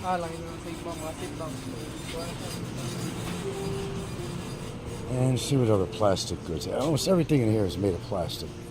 I can't find hardly anything that's not made at least with some kind of plastic. Do they have any serrated knives here? I don't know. What's this? No, we got a knife set at home. I got to take them out. What we're using is piss poor. I've seen in a cabinet that we have what looks like might be serrated knife. Okay, here's the pans again. And these are thin as tin. Tin Lizzie, you know. You hear that? You see, that's not smart shopping. You buy something that don't last, and guess what? You're going to have to replace it again. That doesn't make any sense. So you're spending more money when you buy something terribly cheap.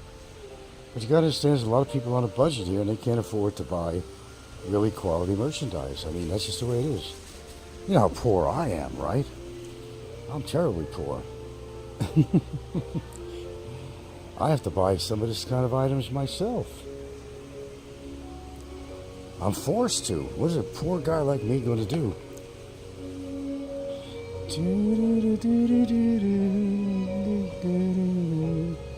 It's Christmas time. I wish everybody was really godly. If they really practice what they believe. There's the chair. The chair. Oh, the chair. Remember the chair, folks? Mine was kind of like that. The chair. I don't know, dear. I'm looking around. I don't see anything even worth buying in here. The toxins from the fucking plastic's going to kill me. What you looking at? Huh? Pictures? Pictures? No, pictures have to be made of glass. I'm not going to have a plastic pitcher for my drinks and, water and lemon juice, whatever. I didn't realize we're on 24 minutes here. Plastic. Welcome to the Philippines, baby. We got baking pans. I don't know if any of ours are even good anymore, really. Baking pan. Non-stick. Well, these non-stick don't last very long. All that chemical comes off it. Oh, Christ the Lord. What if everybody was in a giving mood every day and didn't need... Okay, and didn't need, Christmas. I guess we'll have to buy some candies for the kids that will be coming by. We've had a few. Yeah. Haven't seen a lot this year. Haven't.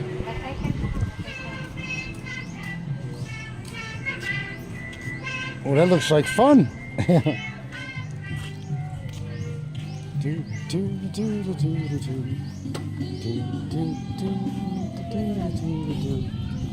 Why can everybody be in a cheerful mood all day long?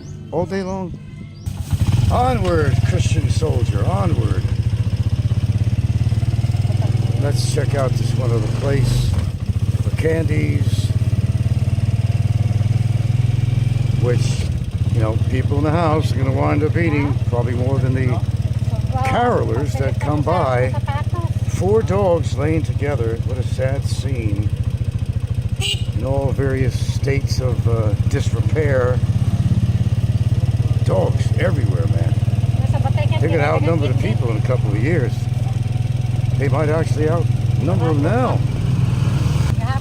And yes, some of the streets around here do get flooded. More dogs. This one belongs to somebody. One of the stores we go in here because they got lots of different bagged candy and, you know, in volume, which is good to give out to the kids for Christmas. Oh, we're giving people. We're very giving people. You know what I'm saying? Check out the candy. There's a lot of cookies here. Here's all the candy here. Sorry, the lighting is a little bit dark in here. God, we crap chocolate coins, marshmallows, black choco, king pops. I don't know. What do you do? What do you pass out to the kids? Those things look. Oh, they're mallows. They're long marshmallows. I don't know about that. Long marshmallow. That's the first I've seen that. Individuals. Individual, yeah, something with individual. What is this? I don't know. And nothing in there. That package weighs less than a quarter of an ounce. Oh, hollow. This thing, you can almost make it fly. What is this? Hollow. How's it hollow in a bag? My goodness, what else? Pancake Plus with chocolate in it? With chocolate. Oy vey. Tably is kind of like a false chocolate. I don't know what it's made of. Pardon me. Okay. Fructose.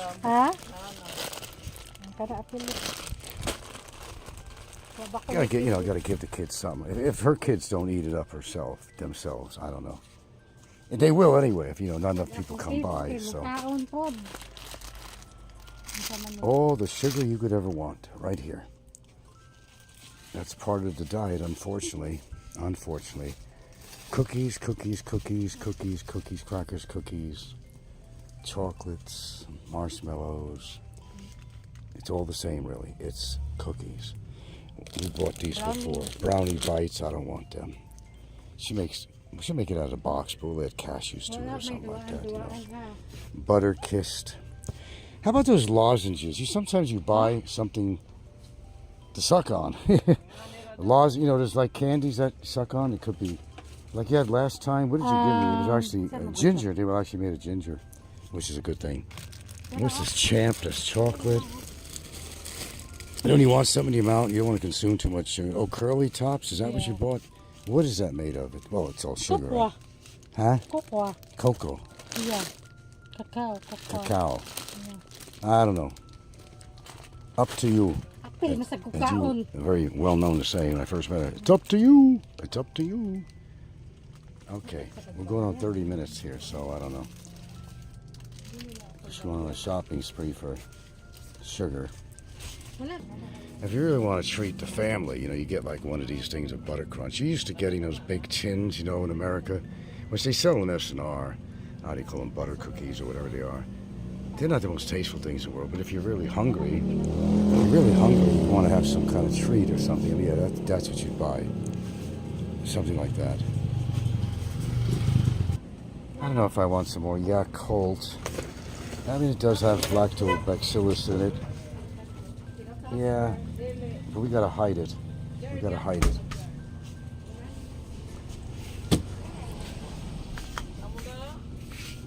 Yakult, also, yes.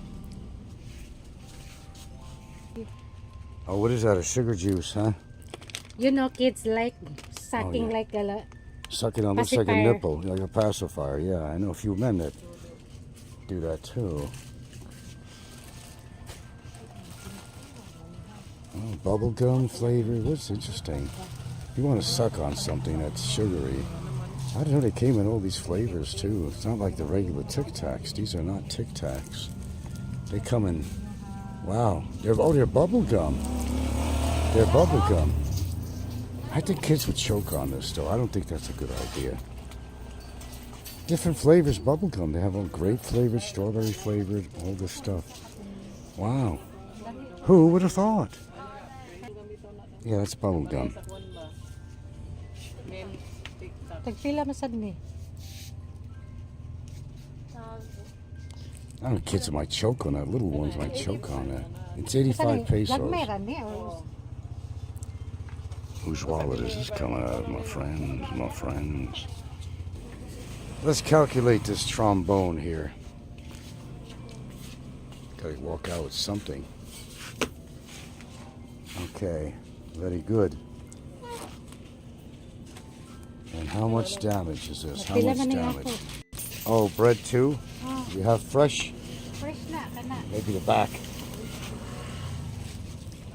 Bread too. That's expense every single day. We don't have toothpaste. I thought we had a lot of toothpaste for the kids. Well, they go through that like water.